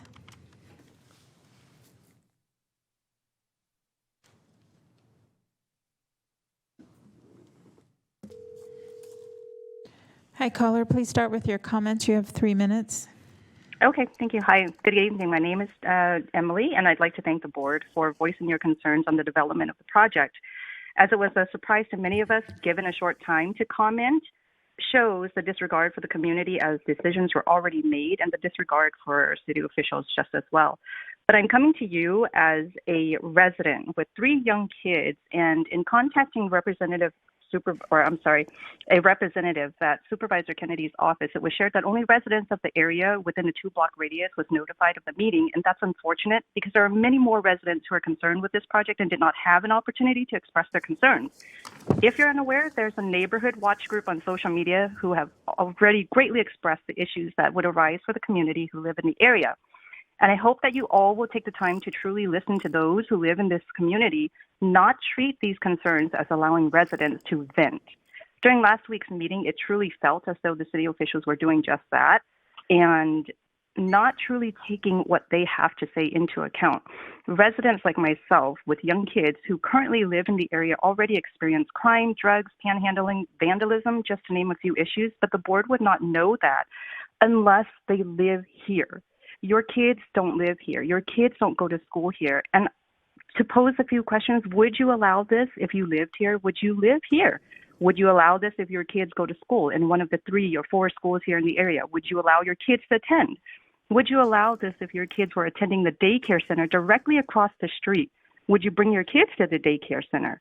Would you allow this if your business was across the street? Have any of you even visited this area long enough or even live here long enough to experience what we residents experience? Or have you only done a point-in-time walk, as you mentioned on last week's meeting? I find it hard to believe, actually, that anyone on the board can confidently answer yes to any of the questions that I just posed. Those who do not live in this area do not truly know what it is like to live here. We have been working hard as a community to improve the community, and rather than helping the community, you're bringing more hardship to an already hard community. The church and daycare across the street, surrounding businesses, elementary schools, and residents already experience trespassing, burglary, street crimes, drugs, alcohol as it is. Rather than focusing on the most needed areas of tiny homes and services, such as the downtown area on C Street or under the freeway, the camp off of 99 South Freeway and Calvine, as well as the rideshare parking lot, also off of 99 North, you're bringing the tiny homes into an area with minimal individuals experiencing homelessness. You mentioned it would be detrimental to the individuals if they were removed from their environment. If you drive to the area now today, you will see that there are maybe 2 tents on that street, while you have an entire encampment in the locations that I just mentioned. How is that serving the population in need? Are you going to be removing those individuals from where they are now to relocate them to Florin Road? If so, you are doing them a disservice and jeopardizing their well-being, since it was stated that it would be harmful to remove them from their environment. Rather, what you're doing is bringing more issues, problems, and crimes to an area that has been working hard to turn their community around. You're now exposing children literally across the street to additional crime, drugs, alcohol. You're not helping the community to improve. You're making it worse for the community and keeping it away from your backyard, your family, and your workplaces. And then claim what a great job you might have done to provide the resources to homelessness. But it's okay to have anyone else's children and family exposed to continued drugs and crime. No one is against helping those who are experiencing homelessness. No one. However, what we are asking is that you make sound decisions, logical decisions, where these tiny homes are located. Focus on the most vulnerable area first. That will tell you how successful your project is, how successful your program is. And if it's the glory that you're after, focus on those areas. Why focus on providing assistance to an area that is already vulnerable in other ways and making it worse by introducing more drugs, more crimes that don't have mass homeless campsites? And to think across the street from a daycare, down the street, 4 elementary schools, businesses, homes, just because it's not in your backyard. All reasons that were given to us in last week's meeting why this location was sought after as far as infrastructure. Ma'am, we still could have be folks on accomplished. hold, so if you could conclude your comments, please. I definitely will. I urge you to reconsider and truly take into account the residents' concerns, the people's concerns, and not brush off their voices. We live here. If you're representing the people of Sacramento, please don't disregard the residents of the Florin area. Our family, our kids are human too, the same way you see yours. Okay. Thank you very much for your comments. Okay. All right. Next Thank you, caller. Next caller.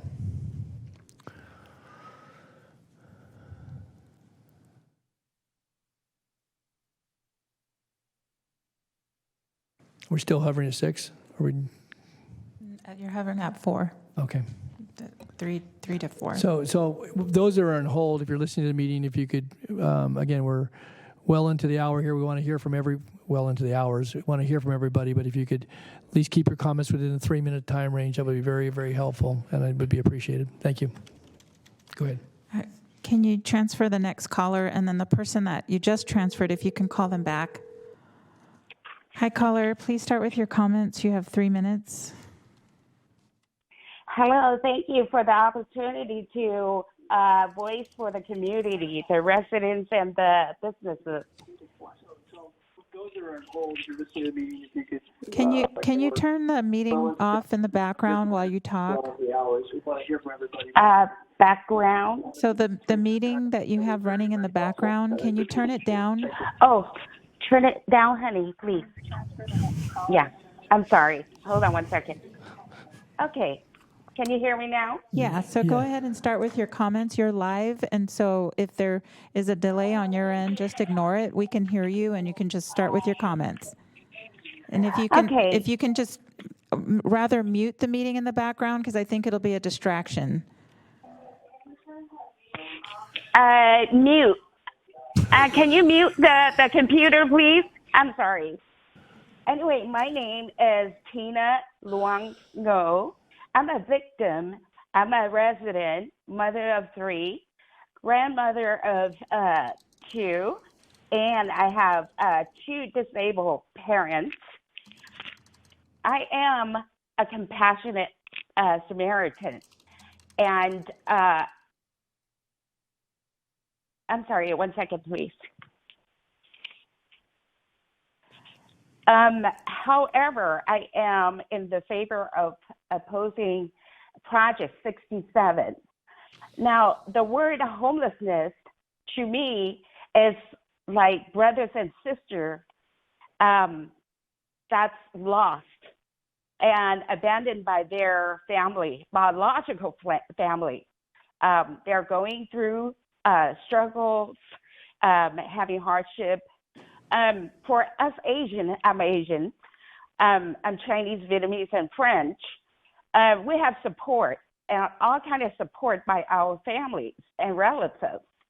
Now, majority doesn't have that, unfortunately. I want to say I like to help people, and they deserve a second chance. And we should give them a chance to improve and be better people for themselves and for the society. I'm going to say I live in Sacramento, 6837 Rancho Cordova. I'm sorry, Sacramento, I'm nervous. Okay, this is the first time I'm doing this meeting because I am requested to represent the community. Because the Asian, they didn't want to get in business. They don't want to bother people. All they focus on is working, making money, take care of the family. I've been living in that residence since 1989 off Florence. Now, as a victim, I was attacked. Coming home, I was 5 months pregnant, and I have a toe surgery, coming back from work. And, the guy is tall, 6 feet, pushed me down the ground, grabbed me, mugged my purse. But I wanted to protect my family, getting the key. I mean, not letting the burglar, the thief, homelessness, or my brother that's lost out there try to take my purse. And I was very determined not to let him take the key and get in and hurt my family. Okay. Anyway, ma'am, I need to ask you to I know you're talking about being a victim, but again, we're getting late in the hour, so you need to kind of conclude your comments. And I appreciate this is your first time call, so if you could kind of wrap your comments up, it'd be helpful. Thanks. Okay. I'm sorry. Okay. So my home and neighbors have been robbed countless times. Took numerous boxes of shoes and belongings by the front door. Asian leave the shoes outside the door. Okay, broken car windows, people ran into garage to snatch purses, and happened to my neighbors, and I chased them, but, I'm so short, I can't run that fast. The guy is 6 feet tall. Anyway, breaking a window and getting into and out of the car. Okay, so you're I obviously point out issues of crime in the neighborhood. So again, if you could just conclude your comments, we have other callers that are waiting. You've been now 4 minutes. Okay, I apologize. So I'm saying all the residents are afraid to come out of their home, and this town is turning into a zombie ghost town for them. They're isolating themselves at home because they're afraid they get attacked. When they step out the house, there are people on the street yelling, screaming, and if they threaten to hurt them, yelling, they have no idea what's going on. They have different languages, it's, the homelessness, right? Okay. Yelling, screaming. So again, I want to be polite here, but again, we have many others. So I've given you additional couple minutes here. So you've been 5 minutes. So I want to thank you for your call and appreciate you taking time to explain concerns that you and other neighbors have. So we've got to move on to other calls, though. So thank you very much. Okay. Good night. Okay. Thank you. Bye-bye. All right, next caller, please.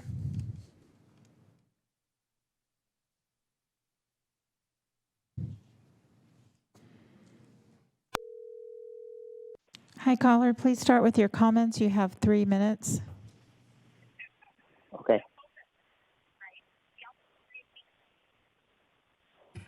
Can you turn, if you can turn the meeting off in the background, it will not distract you if you do that. And then if you could start with your comments, you have 3 minutes. Yes, can you hear me now? Yep, we can hear you. Okay. Hi, my name is Trent. I'm a member of the community. Throughout this presentation here, I kept hearing that this project was accepted by the community. But guess what? I live here, but I have not seen any notice.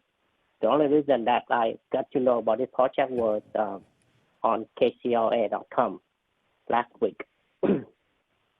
So I don't think it's fair to say that it has been public acceptance or relation or informed, because we did not receive any notice of this project. That's number one. Number two that I would like to make is that this is $1 million public project, right? So there have to be some kind of process that have to go through. You spend thousands of dollars to get the list size, to get the paperwork done, to the study, and a lot more money to buy some other tiny home from our state. And then you drop right on the meeting and say this has to be approved today.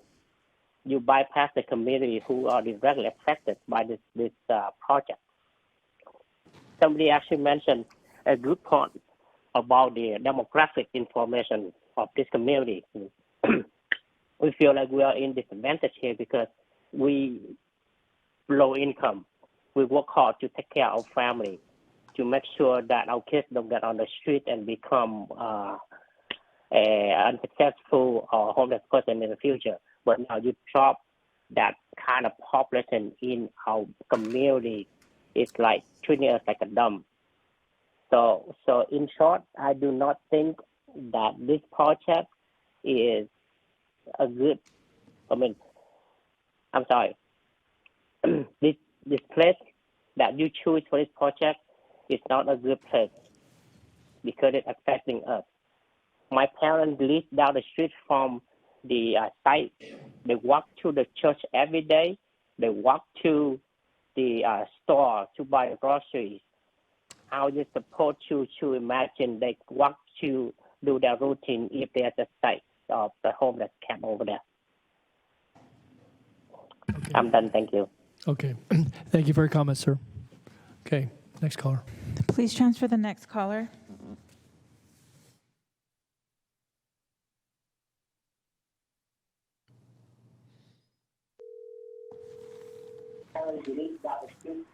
Hi, caller. Can you please mute the meeting in the background? Sure. Okay, and then start with your comments. You have 3 minutes. Right now? Yes. Good evening. My name is Rick Eaton. I'm a board member of Sacramento Area Congregations Together. I'm speaking on behalf of SAC-ACT's Homelessness and Housing Task Force. Thank you all for your attention this long evening. Sacramento ACT supports this proposal before you, and we strongly urge you to approve it without delay. The current crisis of homelessness and affordable housing is something that demands urgent action. The board recognized this with your February shelter emergency.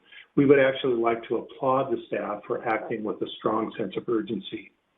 SAC-ACT has long advocated that the county, working closely with the city of Sacramento and other cities, develop a comprehensive plan to end homelessness in the Sacramento region. An important piece of this solution is the creation of well-planned, well-managed transitional housing communities. This is an interim housing solution that provides dignified, safe, and stable housing with connection to critical services that allow unhoused people to get off the street and get back on the road to health, stability, and employment. Solutions like this reduce crime and the negative impacts of street homelessness. We understand that when a team is asked to act with a sense of urgency, that some china might get broken in the process. Many of the issues about notification and process will be corrected by adopting a multi-site master plan, which is, of course, the topic of your next meeting agenda. Acknowledging all that, we think it's important to keep the big picture in mind here. And the big picture is this. This is a good proposal. The proposed safe space community is of manageable size. It includes services and case management. Site control has been addressed, and the county is committed to creating a good neighbor policy. We know that a good neighbor policy will be created in consultation with neighbors, and that adherence to the policy will be part of the contract with the service provider. You have a real opportunity to take a significant step forward and provide some very important leadership to the community. It would be a real shame and a real step backwards if you were to delay the project at this point. And we urge you to approve it. Thank you for your time and for your leadership. Thank you, Rick. Thank you for your comments this evening. Okay, next caller. Please transfer the next caller.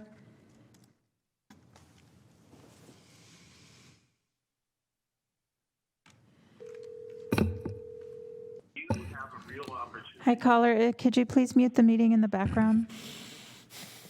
Yeah, it's right. muted. Okay, go ahead and start with your comments. You have 3 minutes. Oh, okay. First, thank you for taking this call. I know it's late, supervisors. Second, to the call earlier from the lady who said that she's not a NIMBY, I would like to point out that it is fallacious to make the comparison. St. John's is a mother-led only housing up to 55 women and children. The Florin project, however, is up to 100 units, probably more than double 55 individuals, of which includes men, right? I mean, it isn't a secret that like men with mental illnesses commit more violent crimes and make up most of incarcerations. And if you don't know what a NIMBY is, then it's not in my backyard. You know, they claim that. Lastly, do not bring this into the neighborhood unless you have a plan of action about who you bring and what happens outside of the gates. Like earlier, St. John's may be a success, but that's due in part to who you bring in and how it's handled, as well as the size and perhaps even the location. If this ends up being approved, I do challenge you all of you supervisors, to move into the neighborhood and make it publicly known and live there yourselves, and then live among and oversee this within your own livelihood. Thank you for the time. Thank you, caller. Next caller. Next caller.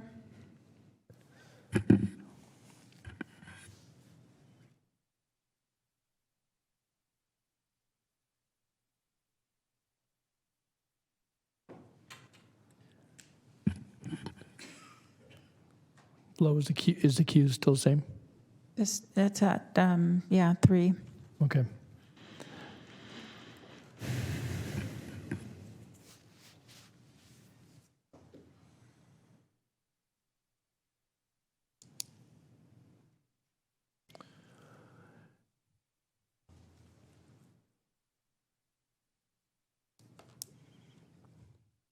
While we're waiting for the caller, we have another item following this, and I'm thinking it may be, since we're being in session tomorrow, obviously we're still in the midst of this hearing, so it might be wise on item 68 if we have staff. I know some of the same folks that are here, part of that. Would you suggest we hold that over till tomorrow? You still want to try and push through it this evening? Well, we can certainly continue it. I don't necessarily recommend we hold it over till tomorrow because we start late and we have 3 fairly potentially lengthy items, so we could certainly continue it to May. Okay, I'm again, I know there's some sense about obviously wanting to have that considered, but I'm just thinking in light of where we are in this hearing process, and we're still hearing from folks, so. I spoke with Ms. Halkin, and can you guys transfer the caller? I'm not sure what's going on. Okay, so. We can if you choose. Okay, any disagreement about that, board members? Okay, all right, so understood, Flo, once we get the caller, we'll look to continue item 68. Okay, thank you. Caller, please start with your comments. You have 3 minutes. Okay, thank you for taking my call. I live less than a mile away from where the tiny homes are planned to be built. I was not informed of this whatsoever and found out on Sunday before the meeting last Tuesday, sorry. I also did not know about the meeting on Tuesday until I researched on my own through Google and saw Sacramento Bee's post stating that there planned to be a meeting. I believe more time should be spent into planning this and thinking about a better location. The location should be placed closer to public transportation so that the homeless can have access to help. Another issue that was brought up last Tuesday during the meeting was security and protection. It was mentioned that they have control over what goes on inside the encampment, but not on the outside. What happens when the tiny homes are filled and there are now homeless sitting outside and waiting because there aren't enough beds? Now you're housing homeless inside and outside the encampment. Please reconsider the location. Thank you. Thank you, caller. Flo, before we get to the next one, so do we have folks in the queue that are holding for item 68? No. Okay. All right. I just want to get a good point by Supervisor Cerna. He'd make sure we didn't have folks that have been holding for 5 hours for that item. So I would have told you. Yeah, I know you would have told me no. So okay. So we're going to stay on item 67 here. I just wanted for that information. So continue. Okay, and I can't tell right now if we have anyone. Can staff confirm through the Skype if we have any other callers, please? Okay, it looks like we do. Here it comes. Please start with your comments. Caller, you have 3 minutes. Okay. Thank you for your time. So I am a very concerned resident and mother of 2 young children. And in terms of what you're calling this as a safe stay community, well, I want to ask about those that spoke about the Prop 47. It was called the Safe Neighborhoods and School Act. Well, basically what it meant was if you commit a crime, there's no consequences. And so in the name of safe, you're allowing these people who many are by choice. And I understand there are some who did not choose life sucks, but there are many, we all agree, many statistically show that they have mental health issues and they use drugs, substance use, which makes them do very irrational things, breaking crimes. And again, there's no consequences. So what do you tell me that there's no rhyme or reason into saying, hey, let's put it in a neighborhood where many people don't speak English. They can't speak up for themselves. Put it where the most vulnerable are so that they can attack us. I'm a tiny Asian American woman. My kids can't defend themselves. Someone's attacked me who's drunk. Try to rape me. But what am I supposed to do? And you're telling me this is not a big deal. Oh, that, yes, we're going to put safety in measures. Tell me what the police can do.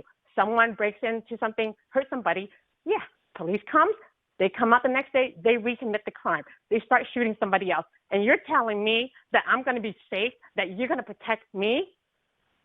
Tell me that you're going to be okay if someone does that next to your house and that you can walk out and feel safe. If you feel like this is not a big deal, then put it in your home. Why do you put it in my home, my community? That's just because what? Because I'm a minority. You're putting us in a demographic where people are not able to speak up. You just, people say, hey, let's put it at Sutter. Let's put it at Williams Land Park. Why did they get turned down? Because they were able to speak English and say, hey, hell no. But you choose some. So you're discriminating against and targeting the most vulnerable, and you're saying, hey, we put this out to the community. No, this was not a volunteer thing for our community that we say yes. You basically say, we're volunteer. We're telling you, and you're forcing in our hands. And this is totally wrong in so many ways. And yes, this is really what you're forcing. It's like, pick the most vulnerable, the one who won't fight back, the one who won't speak anything. Well, how do you feel if we bring it to the media and saying, hey, you guys been just fucking up? Excuse my language, but I am scared for myself, but mainly for my children. Okay. All right. Thank you, ma'am, and appreciate your concern. So, all right. Okay, next. No, you appreciate my concern. Are you going to say, thank you, I hear you, but I'm going to ignore it because, you don't want to hear the truth? Because you're just hiding behind those walls. You got the fancy fence. Okay. And if you call the police, they will come right away. But when I call, what are they going to do? Oh, sorry, man, we can't do anything. Well, they have the right to be there. Okay. What, you want to wait until they shoot me or they grab me? No, we don't want any of that. And again, I want to thank you for your comments. You're over to 3 minutes, so we're going to move on to the next caller. But Well, thank you for shutting me up. I'm not shutting you up. You're limiting our voice. You already did by giving us last minute. But KCRA is the one that told us, oh, this is what's happening. Okay. Thank you. Next caller, please. Okay, that concludes your callers. Okay. All right. So with that, then, we thank all of our callers. I know we have several board members that are queued up here. So with that, that concludes the testimony, and I'll start with Supervisor Cerna, followed by Supervisor Desmond, followed by Supervisor Kennedy, followed by Supervisor Frost. So in that order. Thank you, Mr. Chair. Yep. And let me start by thanking everyone that's waited so patiently, both here in chambers and on the phone to address the board on a very important matter that has that it's very dynamic. There's a lot of different angles to it. I will attempt not to repeat what I've already stated and what my concerns are. I think I did so clearly. What I'd like to see happen tonight, quite frankly, with all deference to my colleague, Mr. Kennedy, and noting that this is being proposed in District 2, I would hope that he would take some helpful advice and in the form of a motion from him, continue this for, I'd say, 6 weeks, and that we also look to have him direct staff to come up with a plan in short order for both he and I, and quite frankly, any others that want to participate, noting that we don't want to violate the Brown Act, but at the very least, he and I, representing two sides of Florin Road in that area, take the time to meet with the community, and try our best to have the questions, many of which have been presented here tonight and that I've heard for the first time, have them addressed. I think the community deserves that. And it doesn't suggest that we're going to look for complete agreement, because I think there'll probably be some outstanding concerns regardless. But again, I would hope that given the process questions that have been made clear, not just by me, but many speakers tonight, that we take time to do this right and set the standard for how we move forward. And as one of my colleagues just leaned over and whispered in my ear, these are going to be tough. Yep, absolutely. Stay safe sites are going to be tough going forward, but they shouldn't be tougher than they need to be. And that means that I think there has to be a very concerted effort to engage with stakeholders and constituents, property owners, businesses, and be very forthright, transparent about the nature of the challenge of sheltering folks that need to be sheltered, that need the services that we all want to see delivered. So I'm not going to make that motion because it's not. I don't feel it's my place, because it's not the district I represent. But I would hope my colleague would consider that. Thank you. Okay, thank you, Supervisor Cerna. Supervisor Desmond. Thank you, Mr. Chair, and I too want to thank all the speakers who called in and the folks in the chambers. Yes, it's I get a sense of what our colleagues in the city of Sacramento have been going through with this very discussion for a long time, and certainly my colleague Supervisor Kennedy, it's difficult to be first, certainly, for an effort like this. I think that just it's remarkable to me, the comments from so many speakers that, hey, we support this, we know we need to do more for the homeless, but not here. And my question is, where? I mean, we are scouring the county for county-owned sites, viable privately owned sites. It's not as if they're just falling from the heavens that these sites are out there. It's extremely difficult It's why we're having this discussion. I think that this idea of a safe stay community, tiny home, non-congregate community, it's a very good model, and it's a critical element of our response to this homelessness crisis. It's not the only one. It's not the one that's going to help us deal with some of the most challenging homeless who are experiencing mental illness and addiction. It's not the one that is going to help us deal with those in there. And there are some in the homeless community that are committing crimes, preying on other members of the homeless community, preying on businesses, preying on people in their neighborhoods. This is not going to solve that. It's going to take several different approaches to deal with this crisis. But these safe stay communities, whatever you want to call them. Some people may call them shelter, and they're different sizes and shapes, different models, certainly. It's crucial, and this is really revealing how difficult this road is going to be.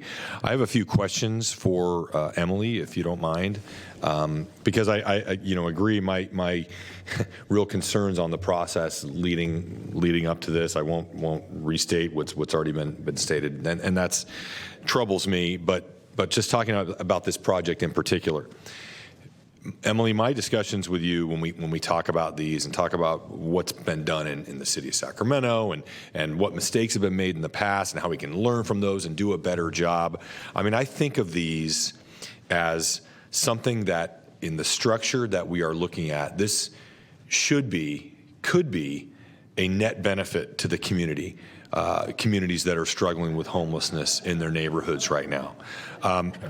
Excuse me, I'm talking. Let's be we let you respectful. talk. Yeah, okay. Let's be respectful. A couple questions I had for you, Emily, and I really appreciate some of the callers about a good neighbor policy, which is incredibly important. Can you address a few of the issues that came up? One, concerns about this being a magnet that it will attract more homeless to the neighborhood. Can you tell us what you are seeing in some of the other operations that are like this one? Yeah, thank you for that. And I did want to note on the good neighbor policy is that it is, even though we don't have one developed now, it is a requirement as part of our request for information for the operator. So it's written into there that is an expectation and obligation. On the who this is serving and how it's going to hopefully is intended to not impact the neighborhood. First of all, this is invitation only. People cannot walk up; they cannot queue outside. You cannot knock on the door to get access. The invitations come from trained professional outreach workers who know this community. I think somebody asked earlier about, do we spend time with these? Yes, we have social workers, we have behavioral health specialists, we have peer specialists out in the ground every day working with these populations. They will be the key to getting people to say yes, and they will be the key to transitioning folks into these programs. And to your point, Supervisor Desmond, we do have shelters throughout the community today. Some on a smaller scale that are within communities, and we don't get these issues because of the way they're designed, because they are not a walk-up, because you can't knock on the door, because you have to have a professional staff person referring you in, and because there's on-site services 24/7. There's much less impact when the design is intentional in this way. I appreciate that. I do think that if we don't do this, what are we looking at? Just more of the status quo, which is unsustainable for everybody. I mean, I don't know. I'm sure my colleagues are just like me, where they're getting beaten up every day about why aren't we doing more? Why aren't we trying something different? Because clearly what we're doing is not working. I think that the safe stay community model has to be accompanied with efforts to limit camping in certain areas. Something that I know this board will be discussing hopefully next month is a way we can create a buffer zone around some of these shelter communities, so people can't just come and camp all around the shelters and take advantage to those we're trying to serve in the shelter environment. I also think that the good neighbor policy should include a discussion with law enforcement, because frankly the reality is, you know, there are criminal actors out there, and for us not to acknowledge that is naive. And we have to have a discussion with law enforcement to help make sure any safe stay site, wherever it might be within the county, is successful. So I know we'll have more of a discussion about kind of the process and the community engagement, but You mentioned the referral process, and then just to clarify, so the proposed duration of this is 2 years, correct? Is that right? Yeah, initially we're asking for a commitment of 2 years of operation. It could be extended. We obviously have the lease for 5 years, but the initial commitment would only be for 2 years. Okay. Thank you, Emily. Okay, Supervisor Frost, thanks. Thank you. First, I want to thank Emily. You might as well stay. That's fine. I want to thank Emily and all the staff that worked on this. I was so excited about it in our briefing, and I honestly didn't realize that the community had this reaction, so I'm not acquainted with as closely with the community. I heard someone say this evening, they made comments about what we should be doing is adding mental health and drug rehab, which I know we've done a whole lot. We're adding a whole lot to that, so I'm really glad, and I completely agree with that. We need more mental health services and beds and rehab. So I know we're working on that. There were a couple of things that kind of stood out. I do think it's good to continue it because obviously we need to work on it a little more. There was someone who mentioned the SPA, the Florentown SPA, and the fact that no modular homes are allowed, no social rehab or psych, no chain link fences. We must be notified. There were issues around the SPA, so I'm not sure. I'd suggest Todd Smith speak to those issues. He's here with planning. He certainly is the expert in that. Go ahead, Todd. Good evening, Supervisors. Todd Smith, Principal Planner. There are some exemptions to not just the local zoning code, but also to CEQA that are provided for in the Shelter Crisis Declaration that the board adopted in February. Specifically, not just the general plan, not just the zoning code, but also the SPA, which is a component of the zoning code. All of the requirements in that SPA would not be applicable under the Shelter Crisis Declaration and any project that is pursued by the county under that declaration, whether that's a site in this community, in this SPA, or elsewhere in the county. So it's what very happens? Broad exemptions. I'm not anticipating that we're going to drop the shelter crisis anytime soon, but in the event it was dropped, or do we ever, we've declared a shelter crisis. Is it just an ongoing thing, or does it continue forever, or what if it stops? Then what happens? So in the event that the shelter crisis went away for whatever reason, then the provisions of the SPA in this case would apply, and it would go through a normal process pursuant to the SPA provisions and any applicable zoning code requirements. In some of our SPAs, it points back to the zoning code for certain provisions. Okay, thank you. There was one woman that talked about there's numerous homeless projects that are converging on South Sacramento, and I never thought of that. I thought that was an astute observation. I'm not sure if this overlaps Sacramento City with Sac County, and if we looked at that, but I imagine that is, we wouldn't want too many in one place. Okay. So can you? Yeah, and I don't want to infer what the lady was speaking, but I do believe that, yes, some of those are jurisdictionally divided between our operations of the city of Sacramento. And I do concur is that we want to make sure that we're not over-concentrating. The item that we continued, we're going to have a conversation about that and how the efforts we're making is trying to spread them out. But I'm familiar with at least the one shelter on Meadowview Road, and I'm familiar with the big site that the city just purchased and has maybe some long-term plans. The other project I'm familiar with, somewhat proximate, is a permanent supportive housing project. I put that somewhat different because it's housing, unlike sheltering. It is somewhat proximate, but if there's others I'm not aware of, and I'm happy to follow up with the city to see if they have planned other projects in this community.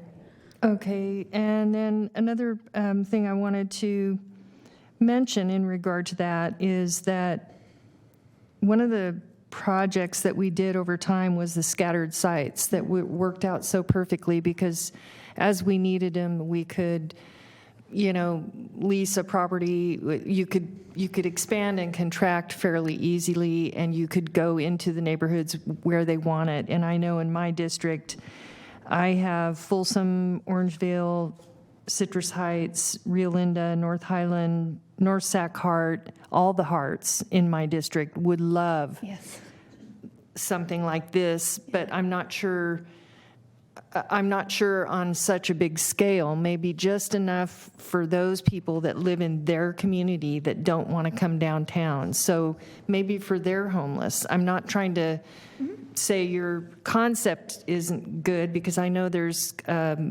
efficiencies, in being able to pull it all together with the wraparound services, but I wonder if there's partnerships there where this concept of this panel house that you identified could actually work well with those partnerships that we have the systems in place with the wraparound services. Just wanted to throw that out as a thought, because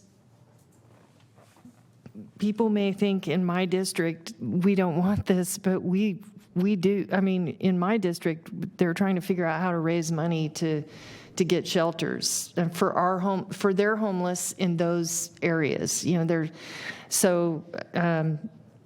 I think there could be some concept that could be really welcomed in a way that says we're not bringing a bunch of people from another community into all their homeless into our community. We want to figure out how to transition our homeless out of drugs and into a situation where they can thrive. So I wanted to ask you, what is the life of the units, of these units, and what is the cost, and does the life of the unit extend beyond the cost? Right. So the cost of the pallets, I believe, and Jeff can correct me, I believe that the single occupancy units fully delivered, set up with the air conditioning, is just under $10,000 a unit, and the double occupancy is just around $12,000 or $13,000 a unit.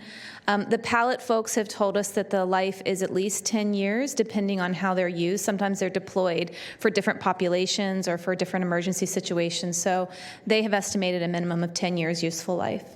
Okay. If they're used continuously for those 10 years. And can they be, like, if someone kicked in one side, could you take that side out and replace the other side with another old one that all the sides weren't destroyed? I think that's the beauty of pallet, and Jeff, correct me if I'm wrong, is that that's exactly, you could remove the broken piece, order a new piece, and put it back in. They fit together, and so that is one of the beauties of it. Oh, that's good. Okay. I wanted to ask about the screening. One of the commenters asked about sex offenders, crime, the fear of inside versus outside, and you said it's by invitation only. So it could, in theory, be that you invite people into an encampment, that it's not necessarily the bad people from their neighborhood. It's someone you're bringing from outside, so the bad people are still out there. Do you hear what I'm saying? It's like it could be. I do. I could see where they're thinking this way, so we need to know what that means. Yeah, I mean, certainly looking for input from the board. The intention is certainly to be very intentional and invite folks from the surrounding communities with as few barriers as possible, because our goal is to serve those folks who are causing the biggest problems. And we do intend to have staff on site who are adept at dealing with those issues, adept at dealing with people who have criminal histories, who have behavioral health issues, who have addiction issues. That being said, if we wanted to create or add additional screening or parameters, we can operationalize that, but it will change a little bit that dynamic of how we engage with people on the street in the community, but it can be done. Okay.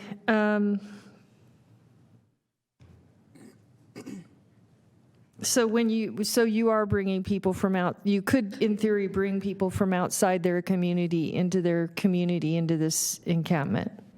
I mean, our commitment is that folks within this community, the South Sac area, right around this, are the first primary entries. If if there's a request or an intention to be a little more selective, it may narrow down the field of folks there. But we would always start with sort of concentric circles outside. We're not going to start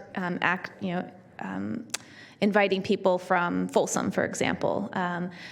But the intention here is that this is serving the community in which it's located. So I think as we're moving forward, if we can make it a point to have that be part of our thought process of how do they transition out? Do you just open the door and let them out, sort of like they do at the jails sometimes? Right.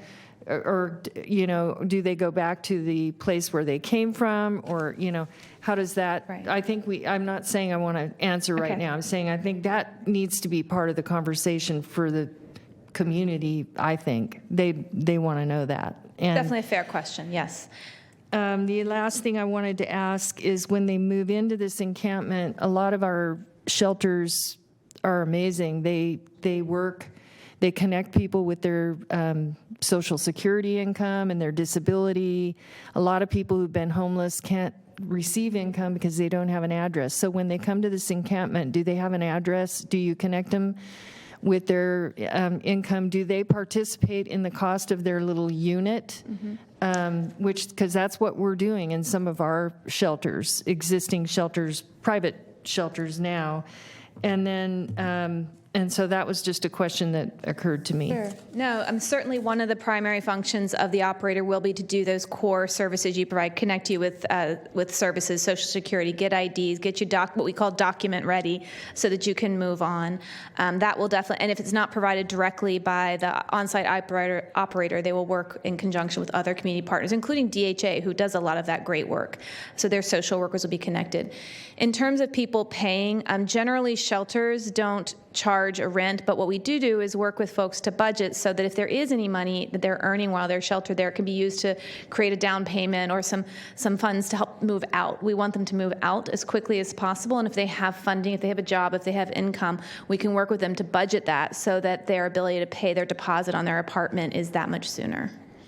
Yeah, and I'm assuming there's job training and all kinds of services that you're going to wrap around right. If them. not directly by the operator, certainly in conjunction with. We have so many great community partners doing this work, and one of the great things about having a site like this is that we can invite those community partners on site. We have plenty of space to say we have a space for you to come and set up shop once a week and do employment training or do educational work. So.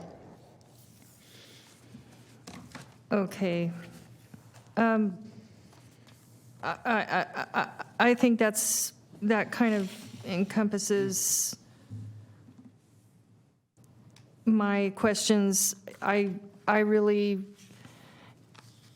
think this can be really good because it can help us clean up some of the commercial and the residential areas and create a little private unit where they can actually, hopefully we can find a way to reach them, where they can physically and spiritually be ready, have hope that they could actually make it across and back into society. So I think our intentions are good, and I'm looking forward to having future conversations around where this goes from here. And I want to thank you.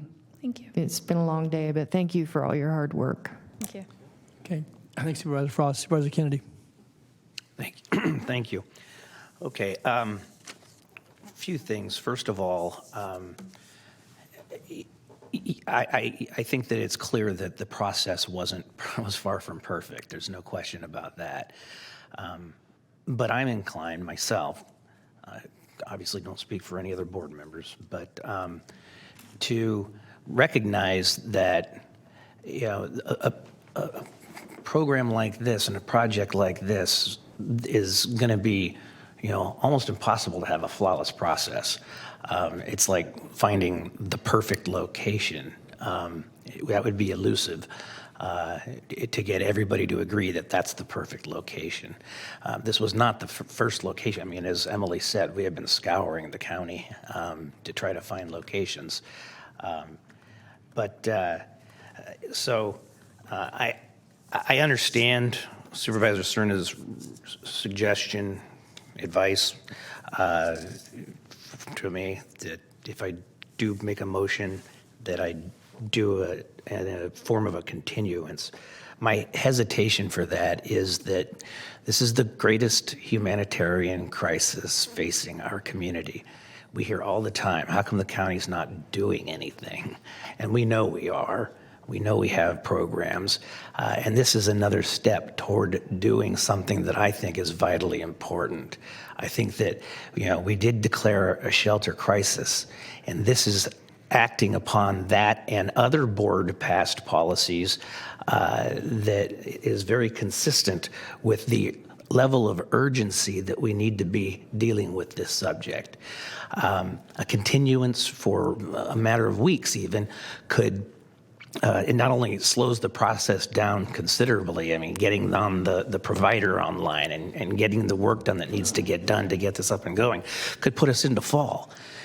And that puts people who are living on the streets, who are unhoused, in grave danger during the summer months. That's why we have air conditioning in these units.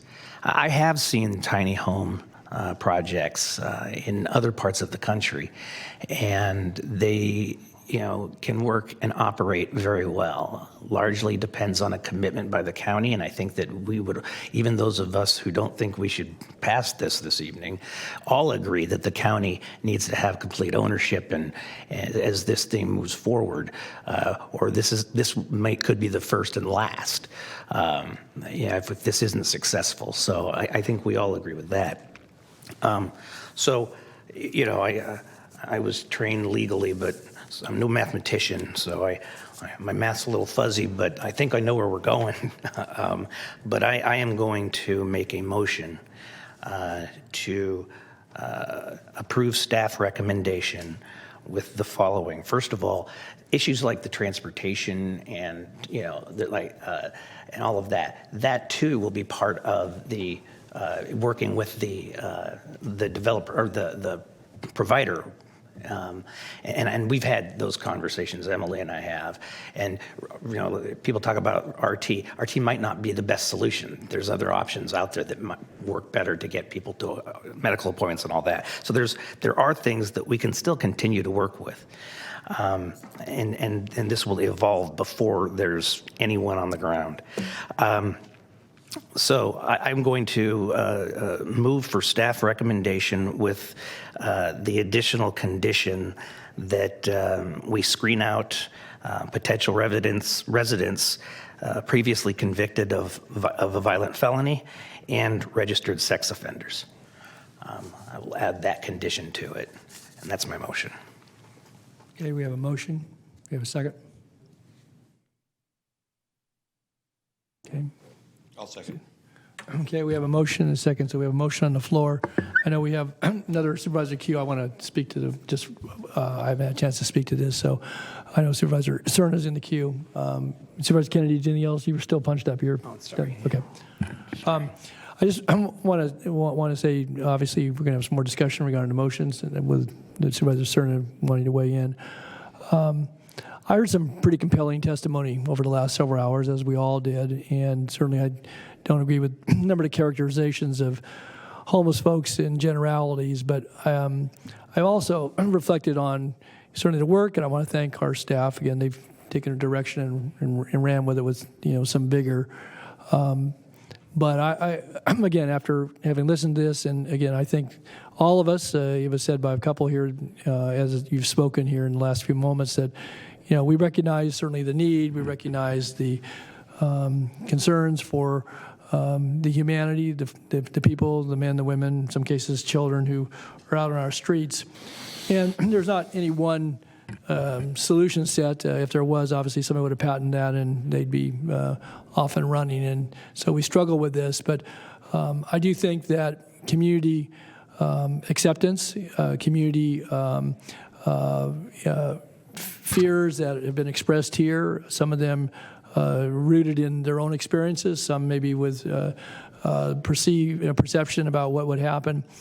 But I just, as we sit here this evening, and I said this earlier this afternoon, that not just about process, but again, this is not easy, but I think part of it is, again, we are talking about helping folks, but on the other hand, we have folks pleading with us that from the standpoint of their community, where they live, where they make their homes. Some of the folks that spoke to us today are generational in that community area.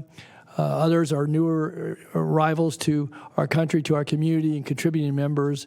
And again, I believe, obviously, that folks that have challenges, and whether they be addictions or mental illness, certainly without housing, yes, they can be helped, and we have many, many success stories. And I referenced the Mather Community Campus, again, a program that's more than 20 years. Certainly the Adolfo program with our transitional age youth, that we serve young folks who are emancipated but need additional housing and support services. I think about, certainly in District 5, one of the 2 remaining Project Room Keys. Certainly worked with the community on that, and those came out of the urgency out of COVID, but certainly for folks who were unhoused. But again, I am not persuaded this evening, even with the motion on the floor, that this is the right location. And I, for one, would not want to mislead anyone about a continuance that somehow in 6 weeks, even with the good work of my colleagues, that folks are going to be any more convinced that this is the right location. And before we spend one more dollar, I think it's important for certainly this board member to express that. Again, I'm not taking anything away from staff, but I think, again, I spoke to the surprise that some of us spoke to relative to how rapidly, but certainly the way the news was unfolded. But people do know about it. We've had the discussion. Obviously, we've heard some expressions of support, and I'm sure there's other expressions that we didn't hear from. But the community that would be most directly impacted, not just the homeless community and the people within that community would be directly impacted, but the folks who live, work, make their homes, attend school, attend church in the immediate area.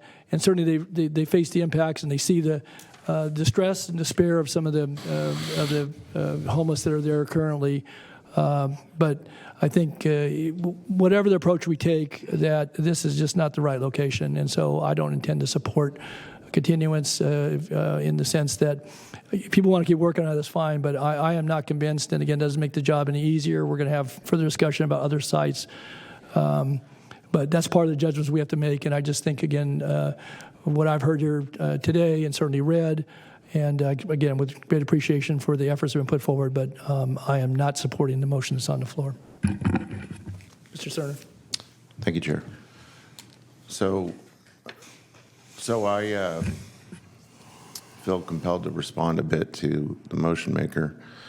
I think to suggest the process wasn't perfect and it's not ever going to be perfect kind of belittles what happened here. You have a colleague that didn't find out about this except for the media. You have a colleague that was never approached by staff. Yes, it's a humanitarian crisis, no doubt about it. If it's so damn important, if it's so much a crisis, why wasn't there forethought by all the smart people I mentioned earlier? Why wasn't there just a smidgen more forethought to say, we might want to engage with another supervisor that happens to represent the other side of the street early on in the process? To me, to leave that at risk does a disservice to the claim that this is a humanitarian crisis, plain and simple. So I'm not supporting the motion. In fact, I'm going to attempt a substitute motion. And the substitute motion is exactly what I said I would be supporting earlier, which is that, and I don't think it's unreasonable, because I do think the project has some merit, but it's obvious to me, glaringly obvious to me, that we did a piss poor job getting the message to the community early. I think, quite frankly, you would have probably seen more muted criticism of what people's perspective are about the homeless population if we would have done that. That is the point. So my substitute motion is that we take for 6 weeks the time necessary to do more outreach with the community.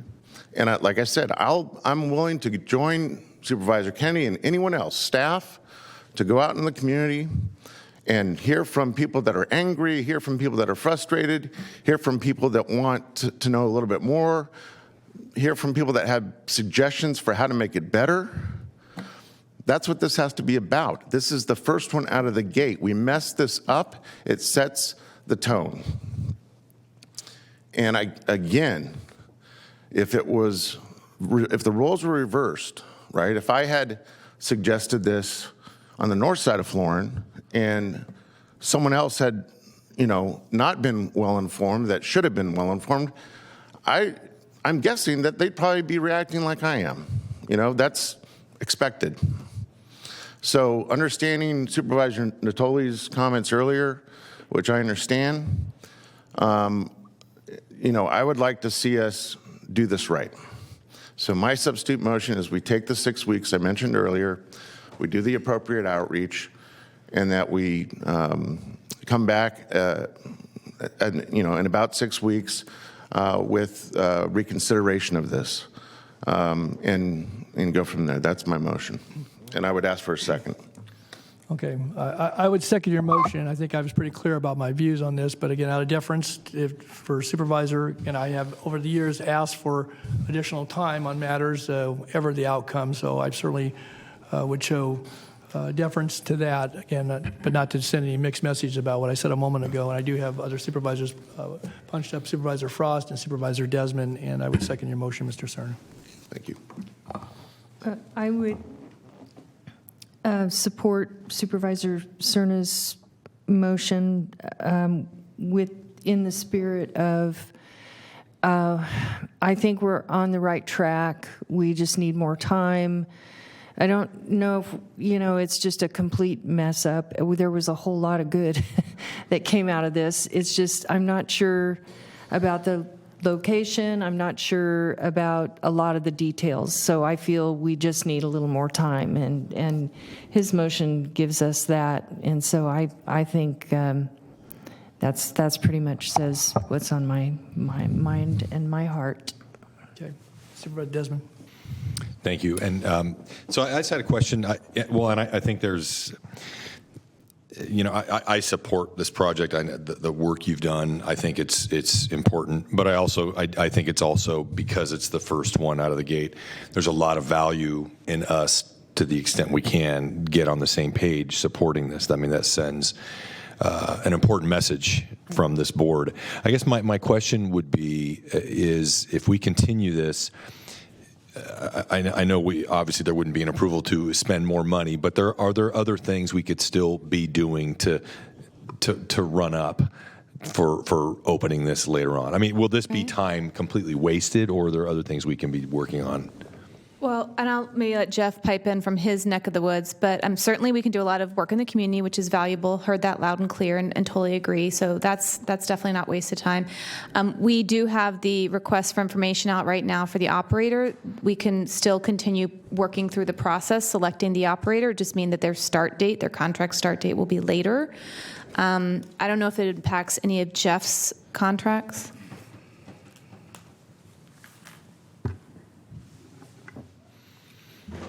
Supervisor Jeff Gasway. It would impact the schedule for completion. Basically, what we would end up having to do is go stop everything. We would have to ask SMUD to slow down. We would need to figure out a schedule for when the pallet shelters could be installed. And last communication was being pushed out. Their schedules are filling up, and it could potentially be the end of August, early September before they would be able to come on site and start erecting pallet shelters. So it would affect the schedule substantially, probably push out the completion date into late November, my guesstimate. And I don't like throwing out dates because everybody remembers the first date. So, well, that's a lot more than 6 weeks, though, from the end of summer. I mean, or from the late summer. I mean, everything has to align just right. So. Okay.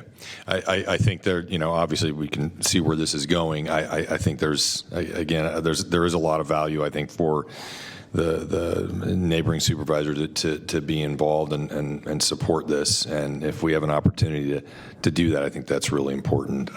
So although I support the project, I also support the idea of giving it a little more time to see if we can make it better and improve a process and improve the level of trust with the public. Again, knowing that this is the first of hopefully many of these efforts. Okay. Any other comments? If not, then we have a motion to continue for 6 weeks. So we're going to pick a date. That would put you out to June 7th. Okay. All right. I don't know. Schedule, accommodate. I've mentioned it's going to be a fairly robust hearing again. So do you have time on the calendar? Because we start budget the following day, right? The following, yeah. Following day. Okay. All right. Ann, you had a comment? Yes, there's another action item on this item, which is the approval of the additional funds for extending the water to encampments. So that's part of this recommendation as well. So if we could split those two and you could take a vote on that piece. Okay. Make a motion. Did you want to embody that in the? Yeah, it excludes the water portion that the CEO just mentioned. Okay. Seconder would concur. So. All right, so we were looking to continue this to June 7th. We want to pick a time? No, I'd rather not because it's too far out right now, and so we'll build around it. And I would suggest it be an afternoon or, we build around that. I just think in morning time, otherwise we're going to have a full agenda. So. Could I just add one thing? Okay. I would just add, Mr. Chair, that, if we take the time to do what I think needs to be done and do it well, I don't think it has to be, a 5-hour hearing next time. That's the whole point, is that I think maybe we can diffuse some of the controversy and the concern by having some productive dialogue with the community. So I just want to throw that out there. Okay.